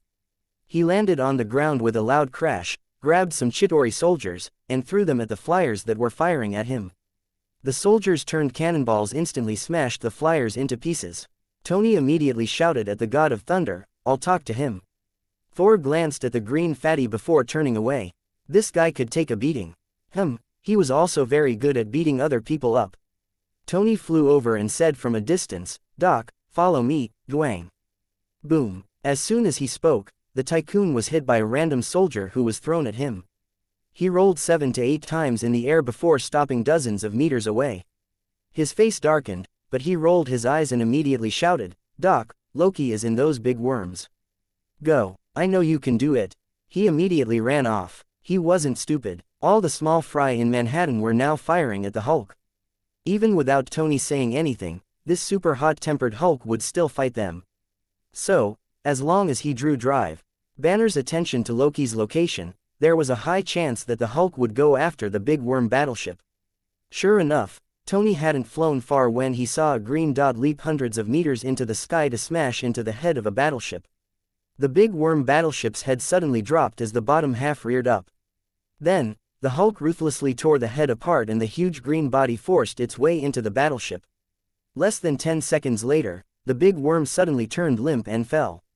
The huge green body tore through the battleship and jumped out. Tony broke out in a cold sweat and hurriedly sent a message to Batman's side to warn them that the new green guy was with them, but he had a bad temper. Everybody should do their best not to approach him. In fact, many people had noticed what happened to Tony when he approached the Hulk earlier, as well as how the head of the battleship had been torn apart in the sky. Tony's words scared them a little. Even Mindy, who was very curious, decisively chickened out and didn't greet this new friend. V, who could recite poetry, was more pleasing to the eye than this big green man who couldn't stop roaring. V wasn't that handsome, but at least his words were nice to listen to. Mindy's armor wasn't as sturdy as the worm's. What if she was accidentally torn into pieces? Although everyone was petrified, the Hulk's sudden arrival alleviated the pressure on the two teams. The Hulk wasn't afraid of the flyers, plasma beams at all. He jumped around in the sky, grabbed the big worm battleships, and smashed them up ferociously.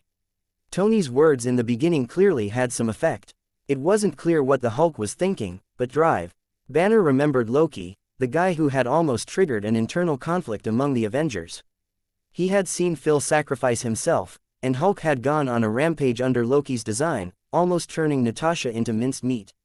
Now, Drive Banner was trying his best to steer the Hulk's fury away from the flyers and toward the big worm battleships. With the Hulk and Thor dealing explosive, super heavy damage, the pressure on everyone else was immediately reduced, and they picked up speed in destroying the big worm battleships. Ivan finally seized the opportunity to approach his third target. Just as he used the same trick and hooked his tentacles around the battleship to close the distance, a blue light shot out from the battleship. Caught off guard, Ivan was immediately sent flying dozens of meters, and he crashed into a building. The battleship immediately sent dozens of flyers after him. Frank, who had been keeping an eye on the battlefield, immediately alerted everyone. Loki may be in Target 7. Nearby team members, focus fire and take it down. Damon shook his head helplessly. There was a large building between him and Target 7, he didn't have a clear line of sight. Selena turned on auto mode on the chariot and said on the channel, "Don't open fire. I'll go in and force Loki out." Frank immediately understood what she meant. Less than 20 minutes after the battle started, the situation in New York had already reached a critical point. There was no end to the Chitauri army. The longer this dragged on, the more likely it was that their side would collapse. At that time, there wouldn't even be a chance for them to counterattack. They had to get Loki's scepter as quickly as possible and close the space portal before they could really turn the situation around. Tony had specifically warned Frank that Loki's illusions and mental attacks were very difficult to deal with. If they opened fire and took the battleship down, the guy might run wild. Selena would go in directly to keep an eye on Loki and prevent him from finding another opportunity to hide. It was risky, but it was the best way to save time.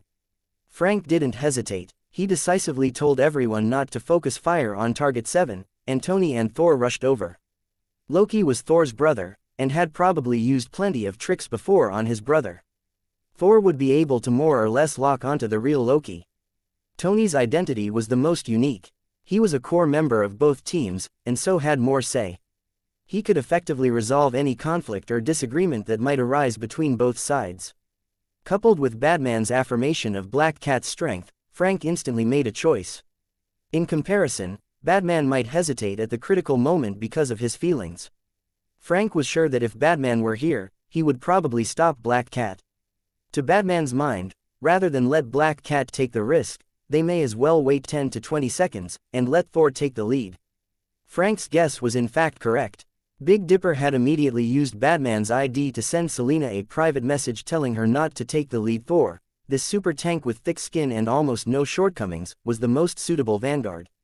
Besides, as the older brother, it was his responsibility to clean up his little brother's mess. For once, Selena didn't listen to Luke.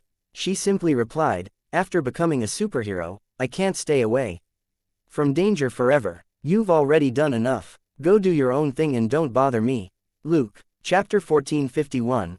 The battle between an ant and a deer. For a moment, Luke was lost for words. After he pulled Selena into the world of superhumans, he had indeed kept her sheltered. It was mostly out of guilt. Being a superhero with Batman was much more dangerous than being a vigilante. The undead monsters, the test subjects, the Chitauri army today, and the American bigshots who set up traps behind the scenes were all extremely dangerous enemies. Other superheroes might be killed if they were caught, but if Black Cat fell into someone else's hands, it might be hard for her to die even if she wanted to. Thus, in many of their previous battles, he had made sure that she didn't run into any danger that was beyond her scope of capability. However, he was unable to fully protect her today under the crushing pressure of the Chitauri army. Selena finally showed her determination. This was the real Selena. Back when she still didn't have any super abilities or experience in gunfights, she had never shown that she was scared. She had followed Luke and fought dozens of the Carlos family members. She had never disobeyed Luke's orders all this time, because it had been unnecessary. Just now, Frank told them to look for Loki, but Luke hadn't said anything on the channel. Selena immediately realized that he didn't have extra energy to spare on taking care of the situation here. So, she stepped forward without hesitation because he needed her help. Luke wasn't actually in any danger, but it was indeed inconvenient for Big Dipper to take action. Selena responded while Luke was silent, and she broke away from the war chariot and charged toward Battleship 7 not far away. With a thought, the gold nugget symbiote in her body turned into a golden liquid and wrapped around her before it spread out of the armor. As it extended out of the armor, it was covered with a special thousand faces system for its symbiotic form. Other people would only see a black liquid wrap around the bastard armor, turning it into a 2.5-meter tall black giant. The black giant didn't look like the complete symbiotic form that Luke had seen before. It didn't have the curved figure of a woman, but was 50% similar to the bastard armor. Most of the armor's sharp edges and planes were rounded, making it look like a new, streamlined version of the armor. In front of the flyers which escorted the Battleship 7, Selena wasn't scared at all as she moved nimbly through them. She was connected telepathically to Gold Nugget, who turned into a formless black liquid which switched rapidly between the shape of claws, hammer, and whip to pull, hook or lash out at the flyers in its way and destroy them. Tony, who was charging over, couldn't help but admire Selena, and his evaluation of her combat prowess improved significantly. Thor gave a light exclamation of surprise. After thinking for a moment, he murmured uncertainly, "Is this a symbiote?" Symbiotes weren't unknown in Asgard, and he had heard some tales. Of course, they were only tales. There was no news of a symbiote race running wild in the universe. According to written accounts, after symbiotes combined with living hosts, they did have some fighting strength. Thor himself was too strong, and didn't think much of symbiotes. But it did seem suitable for dealing with his disobedient brother. Actually, Selena knew this too, which was why she had volunteered to look for Loki. Under Tony and Thor's gazes, Selena, who was in the complete symbiotic form, smashed into the mouth of the battleship. Frank had sent drones to scan the big worm battleships which they had destroyed earlier. The ones that Ivan had cut open, in particular, were basically intact, but allowed the drones to easily enter and investigate. Everybody could check the blueprint for the structure of the battleship on the comms. Selena used a machine gun to blast through the barrier in the mouth of the giant worm. At the same time, a dozen spikes shot out from her back and pierced the soldiers in the cockpit. She opened fire again with the machine gun and blasted open the door at the back of the cockpit. The black spikes wavered for a moment, the echo from the huge machine gun making Gold Nugget a little uncomfortable. However, since it was connected to Selena, it didn't complain as usual. It knew that she was worried about Luke. Besides, this discomfort was nothing compared with the hellish training which the Fiend had arranged for it.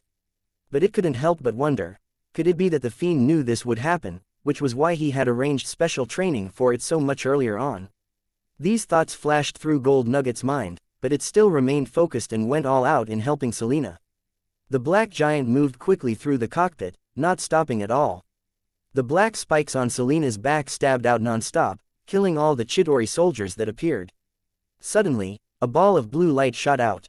Selena's right hand, which had been protecting her chest all this time, flashed, and she fired a shock wave cannon. Boom! The blue light and shock wave were both neutralized, but Selena's shoulder cannon had already opened fire. Three figures didn't move as they smiled wickedly at her. "It's useless, Aunt. You can't hurt a god." The three figures were all Loki.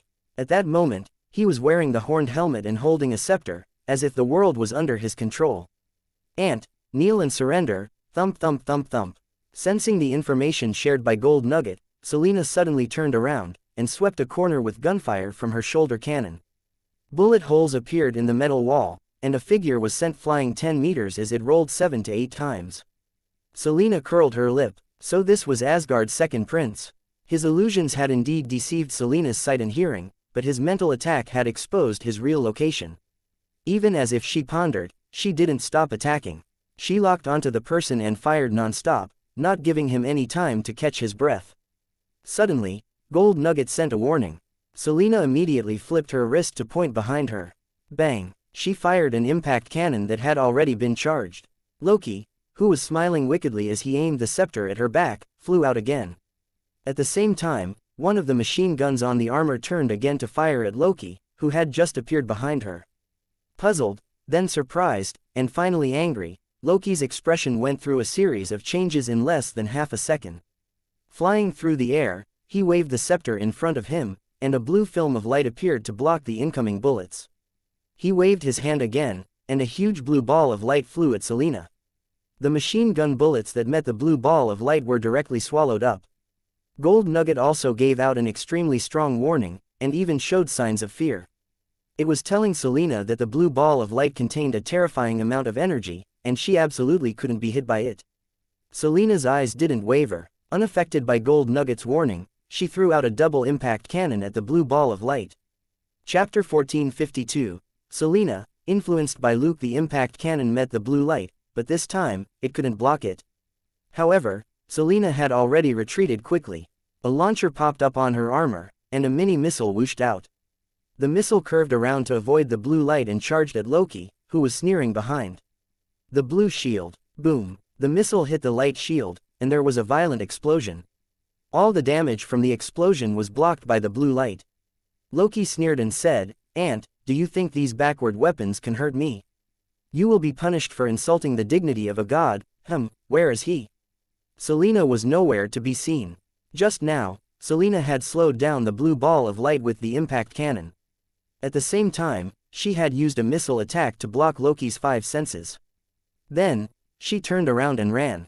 With Frank's constant updates on the battle situation, she was also paying attention to the movements of her teammates via the armor's AI program.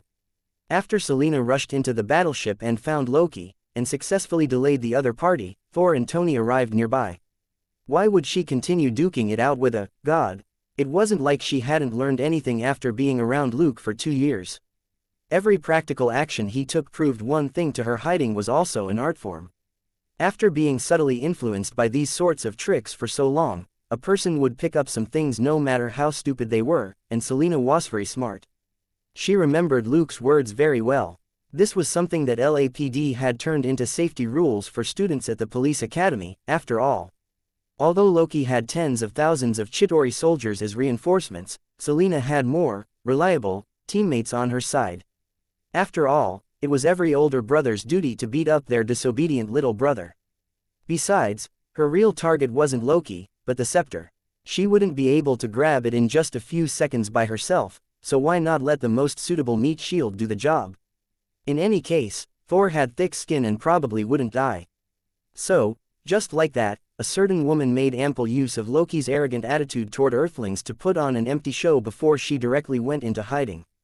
Stunned for a moment, Loki immediately reacted and cursed with a dark expression. FCK, boom. With a loud bang, a huge hole was created in the ship, and a person appeared in front of Loki. The strong biceps, the familiar red cloak and the familiar hammer made the second prince subconsciously lean back. Aware of his uncontrollable dread, Loki's face darkened even more. Thor, give up, little brother. Come back with me, Loki sneered. Give up, why would I? He spread his arms. Look around you, you're doomed to lose. I'll be the king of Midgard. I'll take back what I lost with my own hands. Swoosh, boom. A huge golden red figure rushed in and a shock wave cannon hit Loki, sending the second prince flying. Tony's impatient voice rang out in the cockpit. Cut the crap, catch him first. It was none other than the tycoon. The moment he rushed in, he saw the two brothers standing there and talking non-stop. He had no time for sentimentalism. It was fine if Thor wanted to hash out their family issues, but at least get rid of the Chitauri. This wasn't a family soap opera. Did they really think that the lives of Earthlings were worthless? Thor was embarrassed, and felt that he was indeed behaving a little ridiculously. In reality, Loki was right. It was he and the Chitauri who had the upper hand, not Thor and Earth. Thus, he raised his hammer and charged forward, and the two brothers fought with loud bangs. Less than 2 rounds later, Loki, who was using the scepter to block Thor's hammer, felt a familiar heat behind him. Before he could react, a shock wave cannon hit him in the back and pushed him forward. He rolled into a ball with his good brother and fell out of the battleship through the hole Thor had created. At that moment, there was a hole in the floor behind Loki. Tony pulled his hands back in frustration. Damn, I didn't hit the scepter. While the brothers were fighting, he had jumped out of the battleship and attacked Loki from behind. Unfortunately, while the ambush had been successful, Loki hadn't dropped the scepter. At that moment, the Chitauri flyers in the sky suddenly went out of control, and the dozen or so battleships started falling like crazy. The Chitauri army was thrown into chaos. Everybody was stunned. Frank suddenly said, Batman took down one of the enemy's motherships. This is the best chance to grab the scepter. Everybody was dumbfounded, then started cursing one after another. A few guys who forgot to switch to silent mode could be heard clearly on the comms. Suka blah, motherf *CKER, SH *T, cool, the last was a girl's voice. Mindy had finally dropped her habit of coarse swearing when she got a little excited, and now used a more normal word. Bobo once again completely blocked out a series of super coarse words by a certain lunatic. A few minutes ago, Luke had used the cover of the explosion and the wreckage of the battleship to instantly switch suits. Alfred had then steered the bat suit without hesitation toward the hole in the protective shield. Luke's clone hid amidst the wreckage of the battleship. The combat suit he was wearing wasn't as sturdy as the armor, but Luke's telekinesis instantly neutralized most of the damage. With elementary self-healing and light of life, he withstood the subsequent damage and excruciating pain. After the Chitauri confirmed that he had been eliminated and shifted their attention away, the clone floated out of the remains and slowly passed through the only gap. The Chitauri soldier who had sensed something was the only one who had a chance of stopping Luke from entering.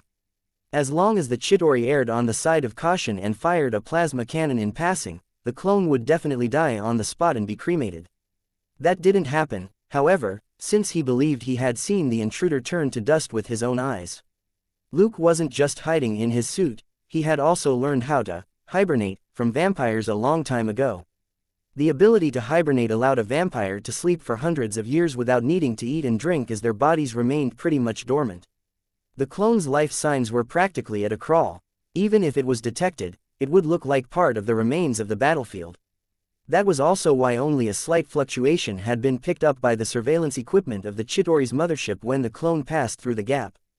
But after his clone entered hibernation mode, Luke's main body couldn't continue fighting. This sort of hibernation ability demanded a lot of a person's mental state.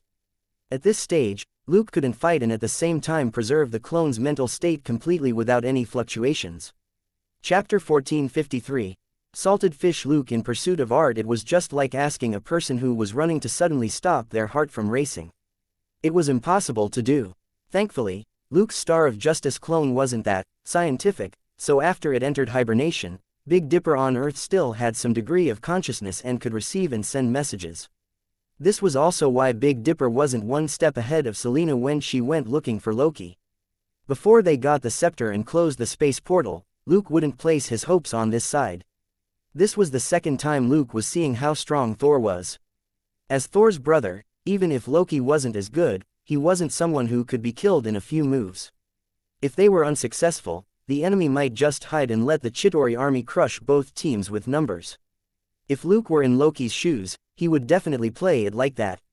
Only the victor would have the last laugh. Suppressing his impatience, Luke slowly approached the Chitauri mothership. He had calculated the route when he floated out of the remains of the battleship. There was no resistance in space. He simply passed through the gap and approached the mothership. It wasn't until he was closer that he carefully used his telekinesis to switch directions and make himself float parallel to the surface of the ship. Only then did he confirm that the surveillance system on the Chitauri mothership wasn't very sharp. Just now, he had used his telekinesis to adjust his movements, and he had pretty much come out of hibernation mode, but the Chitauri soldiers around him still hadn't done anything unusual. There was no need for the Chitauri to set bait for a trap at this time. Given their overwhelming superiority, the small bugs that got close to them were directly turned to dust. Delighted, Luke shifted his attention to the second mothership, or rather, its interior. It wasn't long before his thoughts moved, and a timed explosive weighing 100 kilograms appeared somewhere inside the mothership. 5 minutes. This was his overall plan for this operation. Earth wouldn't be able to last for long. He would stuff as many explosives as possible into the Chitauri mothership before they were triggered in 5 minutes. As the saying went, man proposes, but God disposes. Whether or not he could destroy this mothership would depend on luck. So, while his teammates were fighting on Earth, Luke was floating in space like a salted fish. Only when he detected a suitable nook with mental strength did he use his inventory's release function to place the explosive and set it to explode at the same time. The closer he got to the back of the mothership, the faster he moved and the more explosives he stuffed inside. By the time the 5-minute countdown ended, he had already stuffed in the last explosive 20 seconds ago. The explosion spread along one side of this X-shaped mothership, covering at least a quarter of it. Boom, boom, boom, boom. A slightly longer sound of an explosion rang out inside the mothership, followed by a series of more muffled explosions. But Luke, who was still floating in space like a salted fish, couldn't hear them. Looking at the virtual projection on the lenses of his suit, he praised sincerely, 27 fireworks going off at the same time, what a spectacular work of art. In the soundless pitch-black space, it was a magnificent scene of bright fire and scattered debris. He no longer acted so cautiously. With a telekinetic push, he flipped nimbly over the explosions and continued to drift toward the other undamaged side of the X-shaped mothership. He couldn't help but mutter to himself, "I'm a salted fish, you can't see me. I'm a salted fish, you can't see me." That had just been a small art performance, and wouldn't necessarily destroy this colossal ship. If the Chitauri mothership cut off 2 of its limbs to survive, more than half of its body would be saved. This sort of design wasn't rare at all. Even battleships on Earth had this sort of bulwark design. But it wasn't a big problem. As long as he blew up the 2 remaining intact limbs, there probably wouldn't be many of the Chitauri crew left alive on this mothership. Devoted to pursuing the pinnacle of art, Luke embarked on a quest to screw the Chitauri over. Suddenly, openings appeared in the mothership, and ships flew out, most of them heading straight for the explosions. This type of ship was round, had robotic arms and was more than 10 times bigger than the flat flyer. Looking at them, Luke figured that these were probably repair ships. It seemed that the Chitauri still wanted to protect the mothership. Looking at a nearby opening that was closing up, Luke chuckled. Inwardly, perfect. With a thought, he flew into the opening.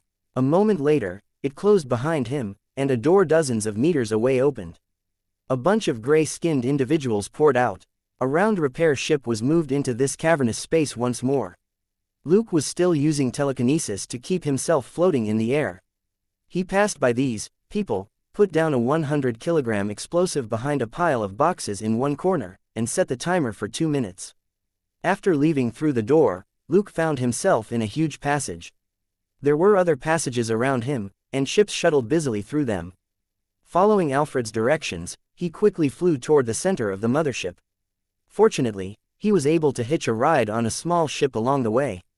It wasn't a direct route, but it got him close to the center in a minute.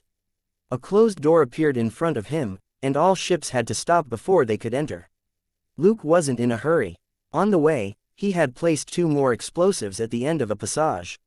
Luke didn't stop as he entered a side passage. A moment later, there was the rumble of an explosion. Hiding in a corner to avoid the worst of the heat and impact, he leaned against the wall outside the bulkhead of the mothership. The explosion caused even more chaos. 3 of the mothership's limbs had been attacked. This definitely wasn't a small matter. Small ships scuttled back and forth like headless flies, and the round repair ships were especially busy. Enjoying himself, Luke stuffed even more high-grade, 1-ton explosives into the ship's center. Chapter 1454. Pursue art all the time, feel good all the time. At that point, Luke was no longer worried about being discovered, and he sped up. The 1-ton explosives were set to go off one after another in the center. It wasn't that he didn't want to detonate them all together, but if he did, his clone would probably be blown to smithereens. It would be a waste to squander 100,000 credit points just like that. With 10 seconds to go, Luke threw in the last 1-ton weapon. At that moment, there was a total of 5 explosives placed around 1/3 of the bulkhead. It was fine if the explosives didn't tear open the central bulkhead, but once it did, his clone would definitely be sent flying. A few hundred meters away, Luke found a corner and put on another bat suit and extra protective gear. He activated the electromagnetic deflection function and waited solemnly. Boom! There was a loud bang, and he felt the ship tremble under his feet, though it wasn't too violent a movement.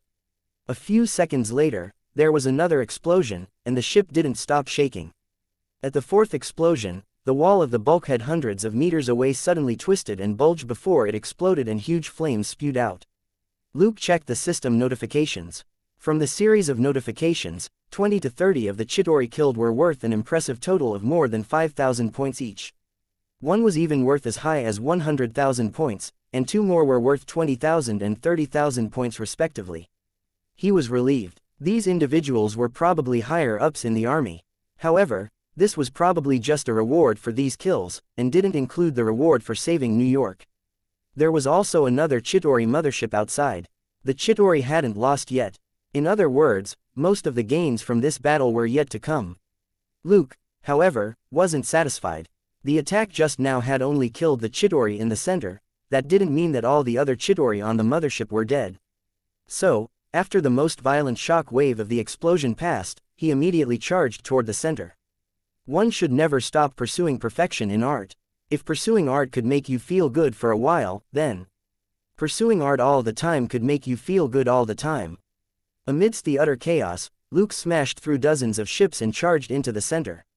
At that moment, the gray-skinned people in the center were yelling, and many were hanging onto broken instruments and hulls. Luke knew that these were the real Chitauri. He had long suspected that something wasn't right with the Chitauri soldiers in New York. When he and his system teammates destroyed these amateurs, they didn't get any experience or credit points at all. These soldiers were more like remote-controlled, lethal weapons.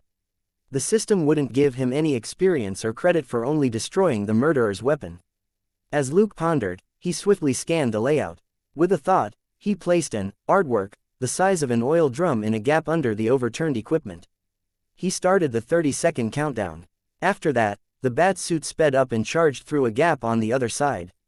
He remained invisible as the auxiliary thrusters worked at maximum power. He charged through a ruined passage and turned a corner to where he had tossed down 2 100-kilogram explosives. He fired 2 missiles at 2 round repair ships that were blocking the way, before putting his hands together and firing a blast cannon at the explosives. Instantly, there was an explosion at the opening. The bat suit charged out as the 2 repair ships were blown to pieces by the missiles. After a while, he put the bat suit back into his inventory and activated the hibernation ability, before he quickly drifted down to the space portal. The other intact mothership was already on high alert, and all kinds of gun turrets were already pointed in this direction. So, Luke decided to take a gamble. If the first mothership found the clone, it would be turned to dust, but it would be an exchange of losses. He would accept that. If the other party didn't find the clone, this chicken thief would be able to slip back to Earth, beat Loki up, and take the scepter. As for staying behind to ambush the mothership, dream on. He had been able to destroy the second mothership purely because the other party didn't think much of Earth. Luke had also used his inventory storage function to cheat and stuff the explosives into the ship remotely. It was impossible for the first mothership to give him any chance to steal the chicken now. The best solution now was to find the scepter and shut down the portal. Less than half a minute later, the clone successfully exited the space portal. Firstly, the central control room of the second mothership had been attacked, causing a huge amount of chaos among the Chitauri soldiers. Secondly, the art piece, which Luke had placed in the end, finally exploded. Fireworks that were 100 times more dazzling than earlier exploded in the center of the mothership. The tortured body of the X-shaped mothership finally crumbled, and it was sent flying in numerous parts. This caused even more chaos.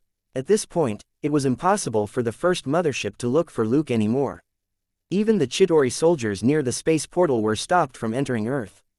Almost half of the troops had gone offline, which meant that there had been major casualties among the soldiers who controlled the second mothership. After slipping out of the space portal, Luke immediately sped up and headed for the real key to this battle, Loki. On the ground, the two teams were putting out a last burst of energy. Most of them were trying to eliminate the surrounding Chitauri flyers and ground forces.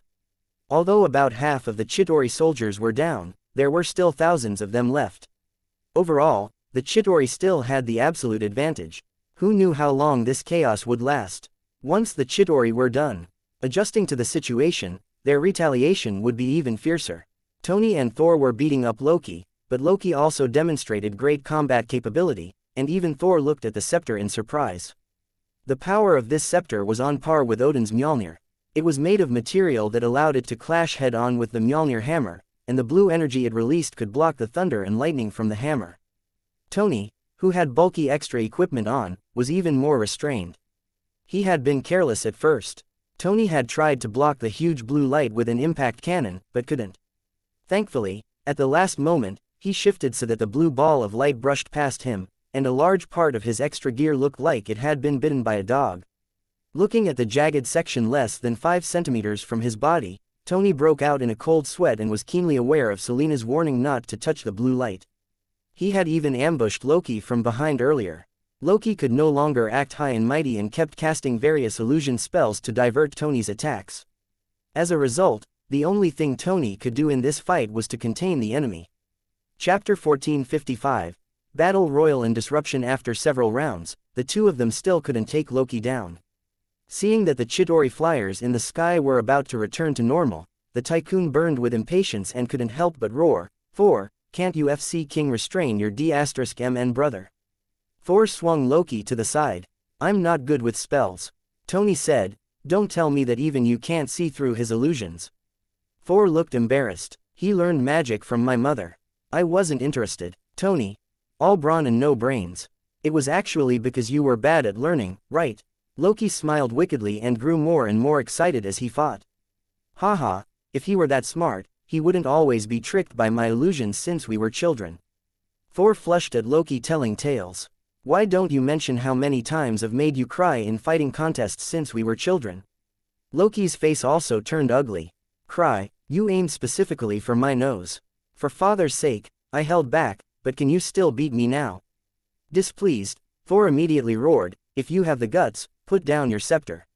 I won't use my hammer. We'll fight bare-handed." As soon as he said that, Loki and Tony both looked at Thor like he was an idiot. Did he think Loki was an idiot?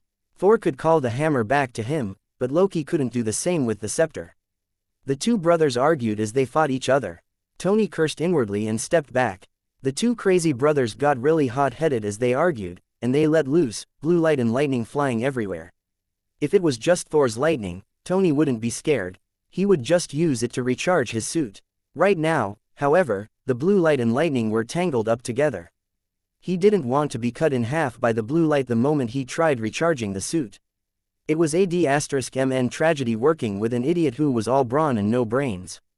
At that moment, the tycoon missed a certain person who had gone hunting in space. Although his limelight was always stolen whenever he worked with Batman, he had never once felt helpless, and could always easily crush his opponents. Both the Russian and the witch had been swiftly taken down when Tony and Batman worked together. At that moment, the tycoon selectively forgot how he had been beaten up in both operations. Suddenly, his eyes lit up. The two brothers were finally completely entangled at that moment. Thor used the hammer to hold down Loki's scepter, basically restricting his little brother's freedom. Loki cursed inwardly, but had no choice but to fend Thor off with all his might. But as a master of sorcery, he couldn't compare with Thor, who was a master of brute strength. Thor's arms tightened around Loki. Tony had already raised one leg to kick the scepter away from Loki. Roar! A bellow rang out in the air, and sounded like it was coming in fast. A huge green figure fell from the sky and sent the tycoon flying with a bang before he landed in front of the two brothers who were tangled together. Tony, who was sent spinning away, cursed at the Hulk. He tried to regain his bearings and fly back immediately. However, the Hulk was even faster. He raised his hand and slapped at the two people in front of him. "Stop, I surrender," Loki shouted the moment the Hulk flew over. Thor subconsciously relaxed his grip. Loki quickly turned around and switched places with his stupid brother. A big green hand lashed out almost at the same time and struck Thor on the back. The brothers flew out like cannonballs and crashed into a building dozens of meters away. Tony cursed with an ugly expression. It. Frank, who had been paying attention to the battle, also cursed. That was why he didn't like undisciplined subordinates. If they screwed up at a critical moment, a mission could turn into a complete failure. Just like earlier, if Tony's kick had made contact, he would probably have been able to get the scepter. They had just been one step away from completing their objective. But the Hulk, that brainless guy, had actually sent Loki into a building. This environment suited a master illusionist like Loki, who could fight but was even better at escaping. According to Frank's conjecture about Loki's character, it was very likely that the guy would immediately slip away. Loki had probably come back to his senses at the Hulk's slap. He would no longer hang around to become entangled with his brother, Thor. Frank cursed, but didn't dwell on it. The most important thing now was to make up for it immediately. "Are you back?" he immediately asked Batman. His teammates were more reliable than these ridiculous Avengers. Batman instantly replied, "Don't worry, Bastet and I are already here. We'll be done soon." Frank calmed down when he heard that, but he immediately started mobilizing the Special Force members. As soon as they got the scepter, everybody had to instantly clear a path for the person holding the scepter so that they would be able to close the space portal without interference. Frank really wasn't that worried about getting the scepter. Batman had blown up one of the enemy's motherships, disrupting their command and greatly reducing the combat ability of the Chitauri army. Even if they failed to shut down the space portal, there was still time for the Earth to muster instead of being completely crushed. Thinking that, Frank couldn't help but look at the battlefield in disdain. They were simply a mob. An idiot brother who became muddle-headed as soon as he saw his little brother and a green fatty who practically had no self-control were actually the core force of these Avengers. In comparison, the tycoon really impressed Frank. He was valiant in battle, had a clear mind, and had a clear goal. He didn't mess around. With the armor, Black Widow's combat ability was even better. Hawkeye was the only weakling, but he just lacked sufficient force. If he were in Batman's team, he would be very useful if he were given a set of armor. It was a pity that these two were loyal to that old man, Nick Fury. Frank couldn't poach them. Even as Frank pondered, the battlefield changed again. Tony, who had followed Thor to the bottom of the building, found him clinging to Loki. He hadn't let him slip away. Everybody heaved sighs at the same time. Thank God, it hadn't turned into the worst-case scenario. Roar! Everybody's hearts jumped when they heard that. Seriously, you're coming again? The gigantic green figure broke through the wall and looked at the brothers with bright eyes. Get that green fatso out of here. Tony suddenly heard a familiar voice in his earpiece and was delighted. It was Batman. He subconsciously flew sideways and crashed into the fatty like a football. The Hulk was caught off guard and was instantly sent flying. Chapter 1456. God of Air splits with a rumble. The gigantic green body smashed through a dozen walls and disappeared. The two brothers who were lying on the ground relaxed at the same time. They then came back to their senses and started to struggle again. One wanted to escape, and the other wanted to keep him restrained. Tony was about to help, when Batman's voice rang out in his earpiece again. I'm here. Distract that troublemaker. The tycoon was conflicted. Why don't you do it? Batman, your armor is more expensive than mine, and it's tougher. Was it his fault that he was too rich? The tycoon couldn't help but curse. FCKU. Despite that, he sped up obediently. He charged through the holes in the walls and grabbed the Hulk, who had just gotten up from the concrete ruins, before the two of them rolled out onto a street. Tony turned on the external sound system. Calm down, drive, banner. We don't have time for this. There was some struggle on the Hulk's face, but the hesitation was swallowed up by fury a moment later. With a roar, he broke free of the armor and punched the tycoon. Tony rolled a dozen times before he got up and shouted helplessly, Doc, this isn't the time for infighting. Hey, you were the one who hit me just now. I was just returning the favor. The Hulk, however, was clearly enraged by Tony's sneak attack. He didn't care about what Tony said, and charged forward like crazy. The thrusters under Tony's feet burst with more power and he quickly retreated. The two huge figures finally moved out of range. In the hall at the bottom of the building, Loki looked at Iron Man and the Hulk, who were suddenly engaged in conflict, and ran away. His eyes flickered and a cunning look flashed through them as he suddenly relaxed. Okay, brother dear, I admit defeat. Thor was skeptical, but he could feel that Loki indeed wasn't resisting as much, and he pulled back slightly. Then put down the scepter first. Loki. Fine. Then, he let go of the scepter and raised his left hand to indicate that he surrendered.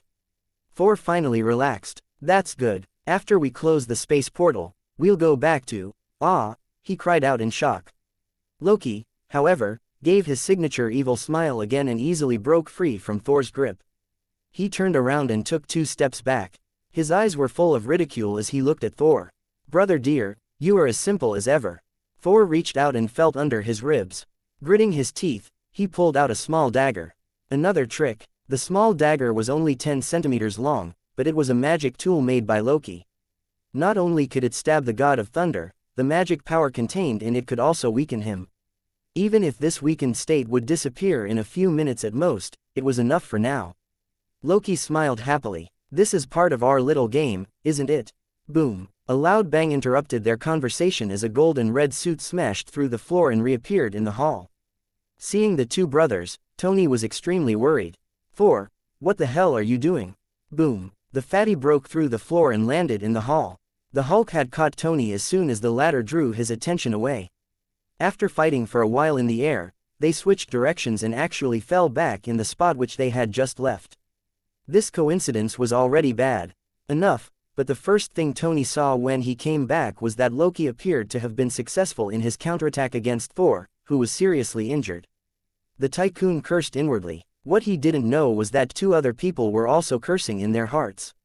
When the Hulk saw Loki, he suddenly forgot about the tycoon. With a fierce glint in his eyes, he smashed his hands on the ground and was about to pounce on the second prince. Furious, Loki spread his hands. Enough. Stunned by the roar, the Hulk paused and raised his hands blankly. This person, why was he shouting so loudly? Loki said arrogantly, I'm a god, you ants. How dare you? Before he could say anything, he suddenly felt as if he were flying. Bang. The second prince's handsome face was instantly smashed into the ground. Bang, bang, bang, bang. Then, he turned into an afterimage in the air as he was swung back and forth wildly. In the blink of an eye, he had smashed out 2 huge craters in the concrete floor. Thor, Tony, the Hulk, at that moment, they had all become spectators. Earlier, a huge gray figure had appeared from among the concrete debris on the side and instantly drew closer. The gray figure was the same color as the concrete debris around them, and didn't seem to have any life signs at all. None of the 5 people present had noticed the figure. It was none other than this gray figure which had grabbed one of Loki's legs with one hand, a hand that was on an arm 5 meters long behind Loki. The arm was also the color of cement, and had been lying there like a broken pipe the whole time. So, when it suddenly grabbed Loki's leg and smashed him down, nobody at the scene understood what was happening. As the gray figure swung Loki around, it advanced quickly, its long arm reverting to normal and its entire body turning black. The normal arm length also had more explosive power, and Loki's body was swung around even harder. With a series of bangs, the second prince was smashed into the ground like a pancake. Suddenly, a ball of blue light appeared. Selena heard Luke's voice. Stop. She stopped without hesitation. At that moment, Loki was face down in the crater once more, but he was still holding the scepter with his right hand, and the blue light on it was about to spread. Selena's face changed. A protective shield. Tony's face changed. Loki's blue protective shield wasn't easy to break. However, another black figure darted out, and a big black hand grabbed Loki's other leg and pulled. The scene turned into two black giants pulling on one of Loki's legs each as his upper body hung upside down while he did a horizontal split in the air. The second prince, who was activating the power of the scepter, turned pale. A black foot swung in a beautiful arc through the air and hit Loki dead center. Bang! The eyes of the three men watching twitched and their stomachs tightened subconsciously. The tycoon immediately pulled his legs back, recalling the fear of doing splits in the air. For some reason, however, he rejoiced. It seemed that he had only enjoyed the first half of this act back then. The spectators didn't move for a moment. While Loki still had a death grip on the scepter in his right hand, the blue light on it wasn't activated. Clearly, he hadn't given up on this last chance. As long as he activated the scepter's energy to form a shield, these attacks wouldn't be able to hurt him. Chapter 1457. Mad stomps an incoming missile, but the black foot didn't stop there. Its owner paid more attention to the scepter than Loki did. The foot left afterimages in the air as it stomped down repeatedly like a pile driver. Less than 3 seconds later, the big black foot switched targets as it lightly flicked up the scepter from where it had slid out of Loki's right hand, and the owner of the foot grabbed it. Only then did Tony cry out, "Batman!" Thor finally came back to himself. Looking at his brother's wretched state, he couldn't help but yell, "What are you doing? Keep an eye on your brother, or his head will be the next to blow up." Batman glanced at him coldly with his blood-red lenses. "I'll close the space portal. Don't be rash. Keep firing and steadily eliminate the nearby Chidori. Don't expose our purpose prematurely." With that, he stuck the scepter on his back and charged out of the building. The black giant, who had been holding Loki's other leg, also let go and rushed out. The black liquid on the black giant's back fluctuated erratically, and 2 shoulder cannons fired rapidly, blowing up all the approaching Chidori flyers to protect Batman. This black giant was naturally Selena in her symbiotic form. What happened just now was very simple. Selena had been hiding ever since she left the battleship. After Loki and Thor were sent crashing into the building by the Hulk, she immediately used the complete symbiotic form's ability to change shape in the special Thousand Faces system's color-changing function to sneak into the building during the chaos. She got lucky. Thor and Loki were fighting close to her position. She approached the battlefield very slowly and stretched out one arm, but didn't act rashly. Loki's strength and ability to withstand attacks were beyond expectations. He could actually hold his own against Thor. It would be troublesome if they couldn't take him down in one blow and grab the scepter. That was when Luke returned through the portal, and he told her to hold her position. By the time he arrived, Loki had just been distracted by the Hulk. Without hesitation, he told Selena to act.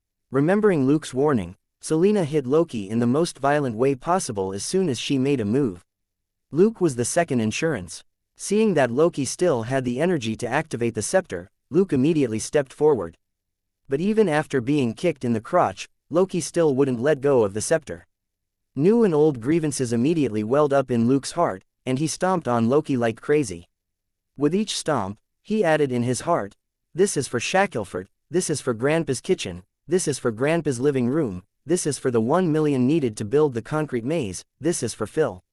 And another for Phil, and another, and another." As he stomped on Loki in Phil's name, Loki finally let go of the scepter, and Luke picked it up begrudgingly.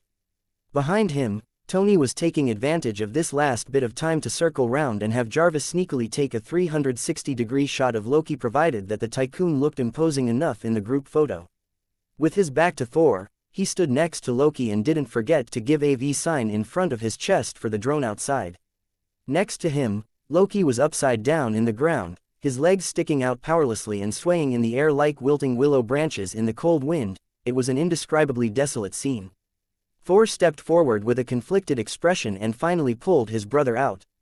Looking at Loki, who had a face full of dust and looked like he had nothing to live for as he lay on the ground and groaned, Thor was full of anger. He could fly into a rage, but who could he vent on? After all, the 2 guys who had beaten Loki up had already run off. He could be sad, but Loki was the cause of this disaster in New York and had just shot himself in the foot. Besides, this idiot brother had had a death grip on the scepter just now. Clearly, he hadn't been done with his tricks. He wasn't dead only because Batman was in a hurry to close the space portal. After taking a quick photo, Tony flew off with a whoosh, leaving behind one sentence: keep an eye on your brother. He knew that this was the best they could do. Earth didn't even know where Asgard was, and had no right to mess with them. After provoking the Chitauri, there was no way Earth would create conflict with Asgard. Even if Thor said that his brother was adopted, it was Odin who had adopted him. If they tried to get rid of his cheap brother under Thor's nose, he would definitely throw Mjolnir at them. Tony even speculated that Batman had taken this into consideration and had seized the opportunity to retaliate when Thor was in weak condition. The Tycoon knew very well that Batman had a lot of wicked things in his hands, and there might have been an easier way to get the scepter from Loki. However, he had still chosen to stomp on Loki between the legs dozens of times, creating a dent in the armor there. Thankfully, Phil probably wasn't dead, or Loki might really die today. The thought flashed through the Tycoon's mind, and he was very pleased. Phil and Batman were on good terms, but not as close as Tony and Batman were. If something happened to Tony one day, Batman would help him get revenge. Even if the other party was Asgard's second prince. This Mr. Wayne wasn't the saint that the people imagined. He was selfish and petty, but he was also very generous toward his friends. Friends like these were sometimes irrational, but undoubtedly more reassuring than friends who were always rational. Jarvis suddenly interrupted his thoughts. Nick Fury is looking for you, sir. Tony didn't think much of it. He said casually, put it through. He was a little smug. Should he broadcast them closing the space portal and completing the mission for the Baldy? The call was connected, and before he could say anything, Nick Fury said, someone went over our heads. An aircraft has taken off from the helicarrier, carrying a nuke for Manhattan. Stunned for a moment, Tony blew his top. DMN it, we're about to close the space portal here and win. Who would give such an order? Are they crazy? This is Manhattan, with millions of people. As he spoke, he quickly flew south. The helicarrier was in the south, and the fighter plane would naturally come from there. Nick Fury coughed and lowered his voice. Do you remember what Batman said? Tony thought for a moment and understood. Hi, he stopped, then said, I'll stop the jet. Keep an eye on your side. Don't let another plane fly over. He hung up before Nick Fury could reply. Chapter 1458. Move aside, let my armor do it. A few seconds later, Tony turned around and looked at the pillar of light behind him as he contacted Batman. Can you hold off closing the space portal for a bit? Batman. Why? Tony said, we have a slight problem. Batman. Just spit it out. Tony was helpless. Someone went over Fury's head on S.H.I.E.L.D.'s helicarrier and ordered a fighter plane to take off with a nuke for Manhattan. Batman. 5 minutes at most. Tony was relieved. That's enough. If Batman said 5 minutes, then nothing would go wrong in those 5 minutes. So, it was now up to him to take care of the fighter plane in 5 minutes. As the Tycoon spoke, the clone, as Batman, also informed Frank of the situation. Frank's face darkened. DMN politicians. They want to get rid of us at the same time. Batman, however, said calmly, both us and the Chitauri are their enemies. Killing 2 enemies in one go and pushing the blame on the alien invasion is good business for them. Frank suppressed his anger at Luke's tone. Fine, I'll make changes to the plan right away. We'll control the area around the building with the machine in 5 minutes. Batman also explained the situation to Selina. The two of them swiftly disappeared. Inside a building, shaking off the Chitauri flyers. On the other side, Natasha received a communication from Batman. She only had 5 minutes to find Drive, Selvig and determine how to close the space portal. After that, there would no longer be any need to work so hard. After ending the call, Natasha looked at the large number of Chitauri gathered around the building which housed the machine, and couldn't help but sigh.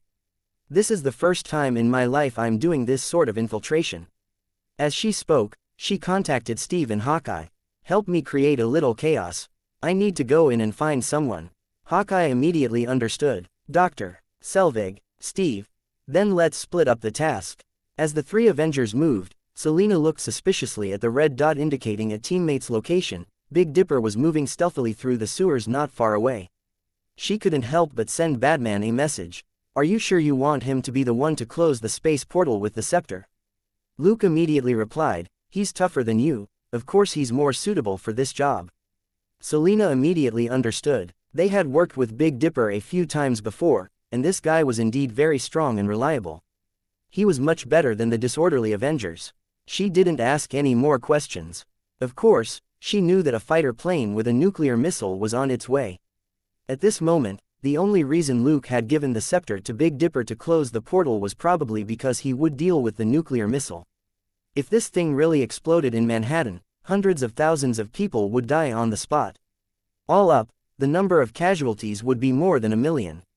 No wonder Luke liked to stay hidden. Hydra's ruthlessness was completely beyond Selena's imagination. As long as their real identities were exposed, the other party wouldn't mind sending their neighborhood with them up to heaven. Compared with launching a nuclear missile, getting a bomb into the Clinton area was as easy as breathing. At that moment, Tony, who had just flown south over the water, received another notification from Nick Fury. The nuke has been launched. I repeat, the plane has already fired it. Tony said darkly, got it. He hung up again. If they stopped the fighter plane in advance, the missile wouldn't be a threat at all and the space portal could be closed immediately. A launched missile was different. A pilot in a fighter plane wouldn't be able to withstand a constant load of 7 to 8 Gs. The missile didn't have to worry about that. A load of over 20 Gs wasn't a problem for it at all. However, its attack trajectory could be roughly predicted. Given the speed of the Mark suit, Tony was in fact confident he could stop it. He didn't dare imagine the consequences if he made a mistake.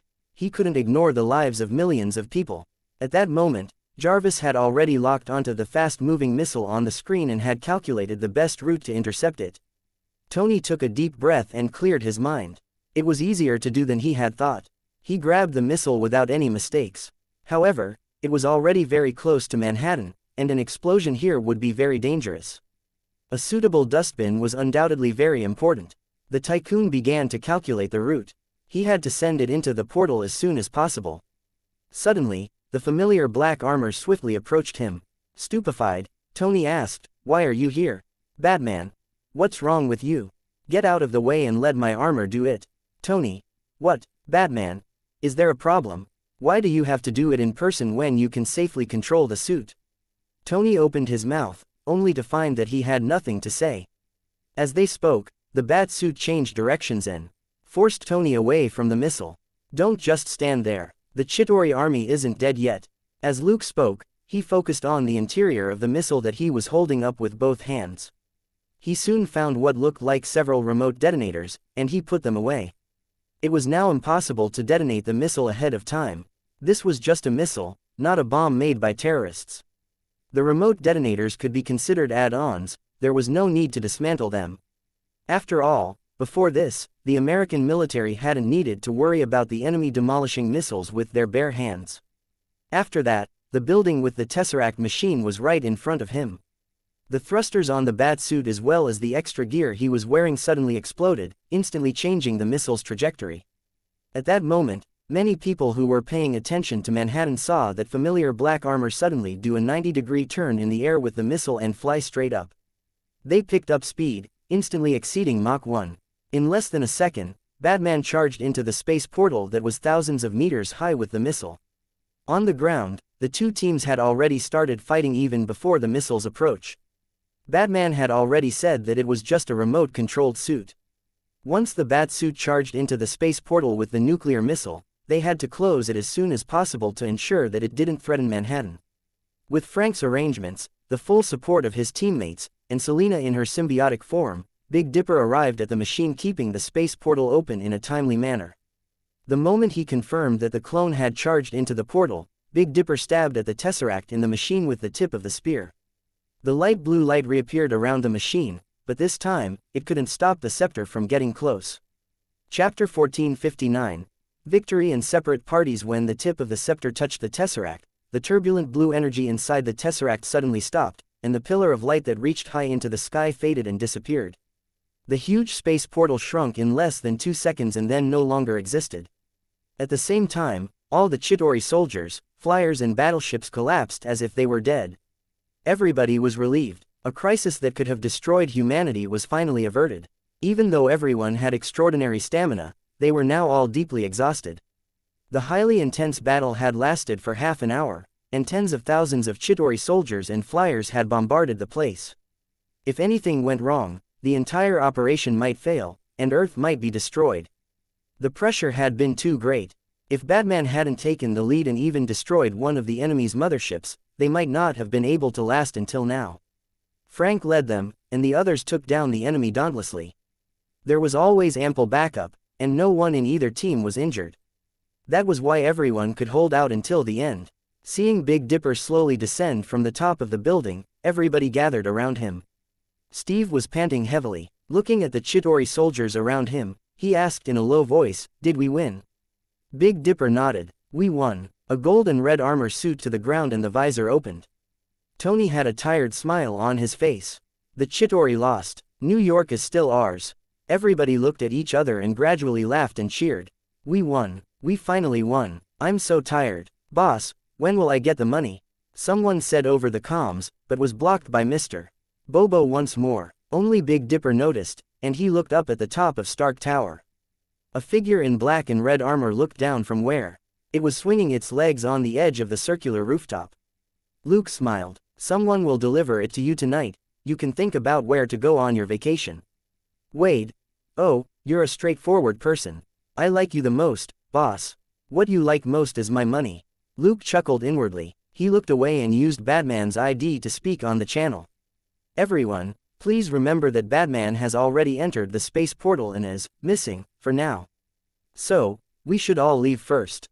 There are still many things to be done after this." The eyes of the adults flickered, while the minors stared blankly. The victory celebration thus came to an end, and everybody dispersed. Tony said, Actually, a missing person won't affect us getting food, right? I remember there's a diner 3 blocks away that sells shawarma. I heard it tastes good." Batman said, "You can go. Forget us, we still have kids." The Avengers. The adults all understood that this was purely empty talk. It was impossible for Batman's group of unofficial superheroes to sit around and eat leisurely. Even if Batman really did die on the other side of the space portal, he would still have left behind a lot of good stuff. The Batsuit's technology alone was enough to tempt a lot of people. Batman's teammates might have leads on things like these. A cautious person wouldn't put their teammates in such meaningless danger. 10 minutes later, the Avengers were sitting around haphazardly in a shawarma diner. They were also the only customers. Food was piled up on the table, and everybody ate silently. The owner, who was clearly East Asian, was cleaning the kitchen counter. A white woman was also cleaning up the dining area, which was littered with detritus and debris. Both of them recognized the customers at the table. Everybody in New York recognized Tony's gold and red suit. It was for this reason that the old man didn't refuse them, and made them a table full of food. However, that was it. The people of Manhattan had suffered too much today, and the old man and the middle-aged woman weren't superhero fans. Even though these superheroes had saved a lot of people, it was hard for ordinary people to feel happy about the situation outside. The survivors were glad, but most of them were scared. Looking at the slightly listless faces around the table, Tony felt a little pained. While the Avengers were busy devouring the shawarma, the Special Force team was in a much better mood. In particular, when Batman appeared at the Batcave base with Big Ben's face, Mindy and the 4 little turtles cheered. These kids had still been a little worried about Batman. After all, the news said that Batman had sacrificed himself when he killed the aliens with a nuclear missile. Kids tended to be easily influenced by the outside world, and worried about the gains and losses. Seeing that Batman was still alive, they finally relaxed. After cheering, Mindy put her hands under her chin and looked up at him. "Bruce, are we really not going to celebrate?" Luke smiled and patted her head. "We'll do it right here." Mikey couldn't help but ask, "Is there cheese pizza?" "The blue cheese kind." Mindy looked at him in shock. "What are you talking about? How can such scary food exist in this world?" Stumped, Mikey rubbed his head. "But it's delicious." Watching the 5 kids bicker over what to eat, Luke smiled and walked into the kitchen. Avoiding everyone's gazes, he took out a huge pile of ready-made food from his inventory. A moment later, Angel walked in and stood quietly not far away. Luke threw the pizza into the microwave and turned to look at her. "What's up?" Angel said. "It's time to send me back." In the past, after completing a mission, she would be sent to sleep and put back in space 2 before she was returned to where she was staying. Looking at Angel on the system's list of one-star teammates, Luke shook his head. No need. Your life will return to normal in the future. Angel stared at him in surprise. What? Luke said, like I said, as long as you're sincere about working with me, you're free. Angel didn't seem too happy. Instead, she frowned. How do you know I'm not lying? Luke was lost for words. You were red to begin with. After today's battle, you're a light green one-star teammate. How can I pretend that I don't know? Alright, I'll give you a month off after today. You can go wherever you want to play. I'll let you know when it's time to come back. He then patted Angel's shoulder and gave her a large platter of heated pizza, hamburgers, and roast meat. Let's go celebrate our victory today. Watching him leave with another platter of food, Angel was stumped for a moment, before she followed him blankly. She mumbled to herself, a holiday. Go out and play. It's been a long time since I've done something like that. Chapter 1460. Big Shot wrapping up, and the final surprise. While everybody was celebrating in the Batcave, Luke and Selena got into the police car and returned to their roles as police officers to maintain order in Manhattan. As for their whereabouts in this battle, Luke had already come up with a solution. The Thousand Faces system and a couple of robots that completely imitated their physiques weren't good enough yet to not come across as strange when interacting with people, but in today's chaos, they were enough to fool the outside world. The enemy they had encountered this time was an alien army. The soldiers' mechanical bodies were very resistant to bullets, even shooting them 7 or 8 times with a pistol might not work. Only a rifle could just barely break through their defenses. Coupled with the fact that the other party basically had control over the battlefield, it was normal for Luke and Selena not to perform spectacularly. In fact, elite assassins from the fraternity, Boogeyman John, and others who fought superbly in human society would also be very powerless in the face of the Chitauri army in an open area. That was because the enemy's military strength and physical advantages weren't something that could be contended with using expert marksmanship. Rather, it was armor with outstanding protection and mobility that was more useful. The Special Force team and the Avengers proved this point. Except for Thor and the Hulk, who were cheat-level tankers, the others basically relied on their suits to produce results. Without suits, most of the Special Force team would be lucky if they didn't die, let alone be able to crush the Avengers. Steve was a seasoned veteran with a super-resistant shield, and had Hawkeye providing backup on the side. Even then, he was almost overwhelmed by hundreds of Chitauri soldiers. When the number of enemies reached a certain point, and their personal strength wasn't enough to crush them, this was the result. So, it wasn't strange at all that the two robots donning Luke and Selena's appearances were buried under a fallen building less than 5 minutes into the battle. As for why the building collapsed, nobody was interested in investigating. In any case, some Chitauri soldiers had been shooting up the area, and some had even gone into the building to kill Luke and Selena, before part of the building collapsed. Half an hour after the battle was over, a dusty Luke and Selena finally emerged from the building. After cleaning up, they devoted themselves to their roles as police officers. The two of them acted very serious and didn't relax because of the previous battle. It was the superheroes who had saved New York, not the two detectives. Based on their usual behavior, it would be impossible for them to remain indifferent after such a disaster. Nothing needed to be said about their stamina. The two detectives had been trapped after just a few minutes of fighting, and they definitely weren't as exhausted as the people running around. Luke had it a little harder. While he was busy with his officer duties, his clone had to check for any possible flaws in the operation. First, he had to check if there had been any clues left behind when the team withdrew. Unlike in movies, he would never allow someone he knew to make guesses about his real identity or address just from something casually tossed aside. That was a really low-level mistake. He also had to deal with the replaceable extra gear that the Special Force team had used. The bulk and most of the hardware didn't matter, but the arc reactors and program control chips inside had to be retrieved. He just needed to turn invisible, walk over to the equipment, and give them a special, retrieved, stamp. During this process, he also obtained another harvest. All kinds of Chitauri weapons and equipment, including the soldiers, flyers, and big worms, were stored in his inventory. However, he only took one big worm battleship. It was a more intact one which had lost control at the last moment and crashed into the bottom of a building, and the hull basically hadn't been exposed to the streets. Many departments would definitely notice its disappearance. But compared with being filmed collecting the big worm battleships that were out on the streets, this was still acceptable. He left that special, retrieved, stamp on one of the walls. The stamp flashed, and the yellow and red background looked like a bedsheet pattern. The white word, retrieved, in the middle was very eye-catching. Seeing this stamp, and then connecting it to the mysterious disappearances of the reactors and the big worm battleship, Tony and Nick Fury would understand everything.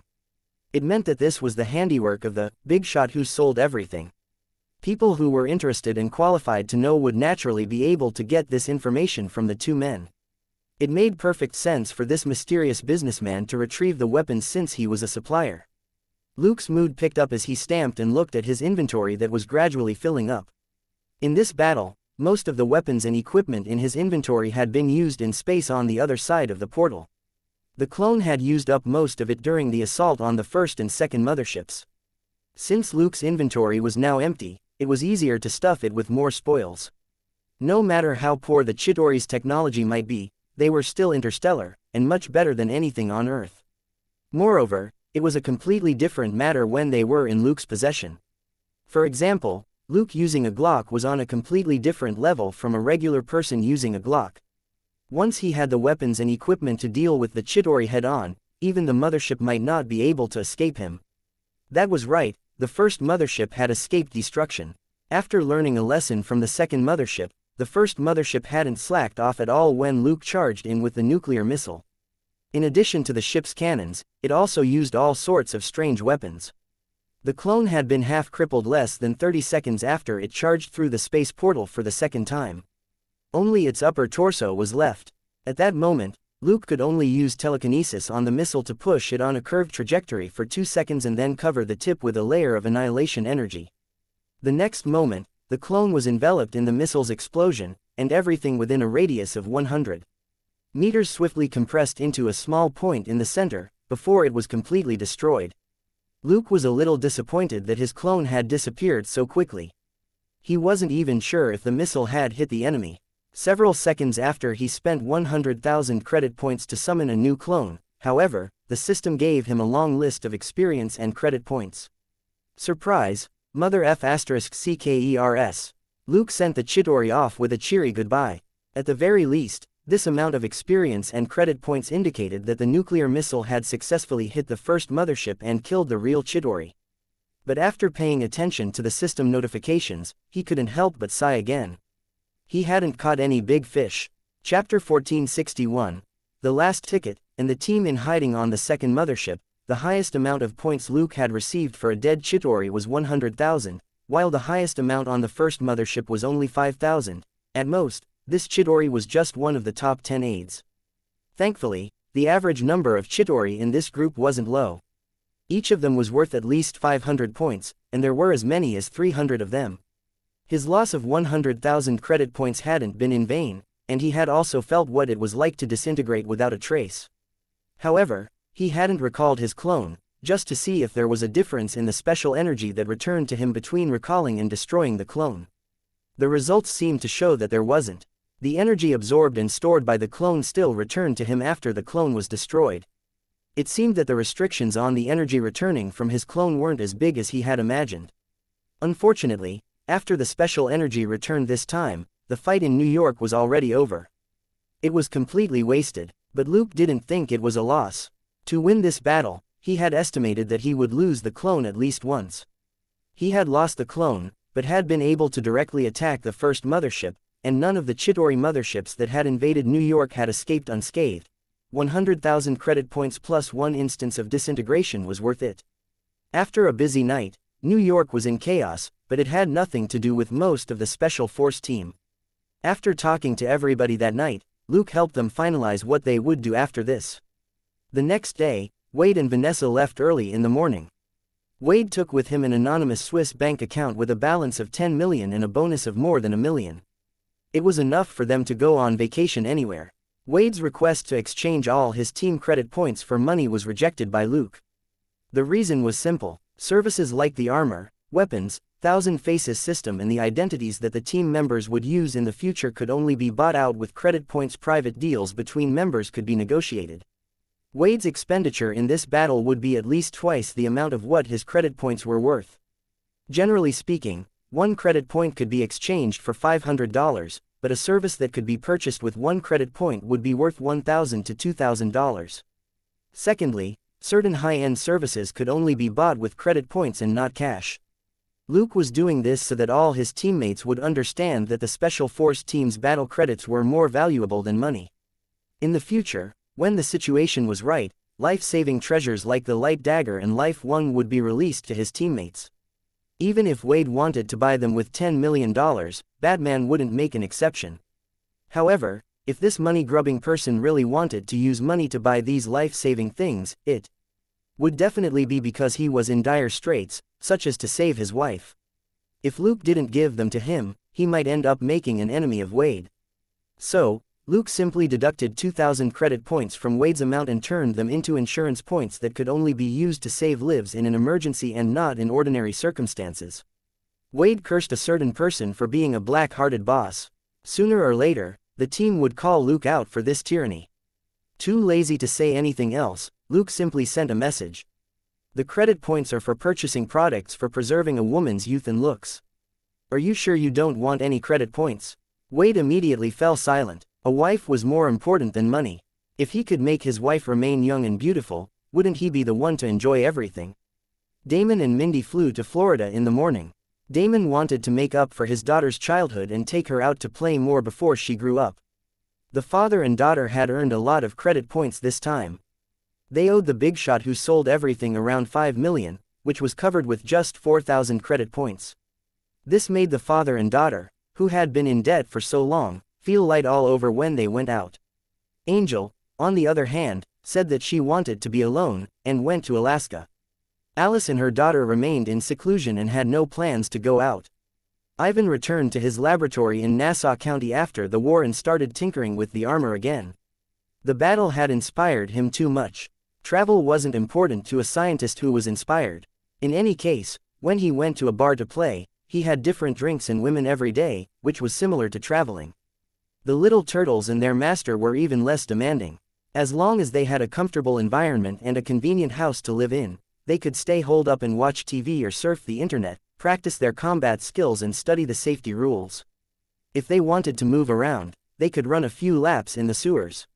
Finally, there was Frank. He didn't leave, but stayed in the Bat Cave. There was a small portion of materials left, which was enough for him to tinker with for a long while. He also came up with a series of follow-up training programs focused on the weaknesses and shortcomings of the team which had been revealed in this battle, as well as plans for improving their equipment. He was quite fond of this Special Force team, and they could continue working together in the future. Since they were going to work together, he couldn't omit this process. He didn't have time to go out and play. In fact, each of them got a bonus of $500,000, and they could choose whatever account they wanted to put it in. The money wasn't considered a reward. It was purely Luke giving them a basic living allowance to prevent these lawless guys from robbing hooligans over a car or a meal. Wouldn't that be embarrassing for Batman? What was this master's greatest ability? Money, of course. Luke felt that he had to develop this practical ability. Besides, if all the credit points given out this time were converted into money, it wasn't even 20% of the dirty money in his inventory. Thus, just like after the attack by the test subjects a few months ago, the Special Force team stayed on the down low. It was the same for the Avengers. Except for Tony, nobody else appeared in public. The media and public discussed theories about the two teams.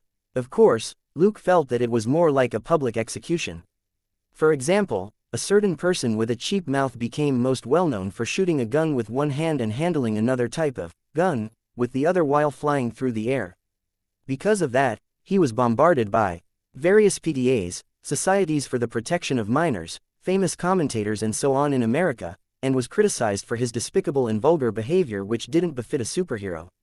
As for how strong this guy in a red and black suit was and how many people he had killed, that wasn't the main point. This despicable man was far more shameless than an ordinary person. Even when he was on vacation, he called his boss and asked if he could be compensated for the mental damage caused by the media. Luke simply replied, "Scram," and ignored Wade, this lunatic. This guy had just made more than 20 million. If he gave him more money, he would definitely have an even bigger appetite next time. Naturally, he had to fix this rotten character. All videos have ads disabled. YouTube doesn't pay me enough to cover electricity costs. If you are well off, please consider donating via PayPal or becoming a member of this YouTube channel. Thank you.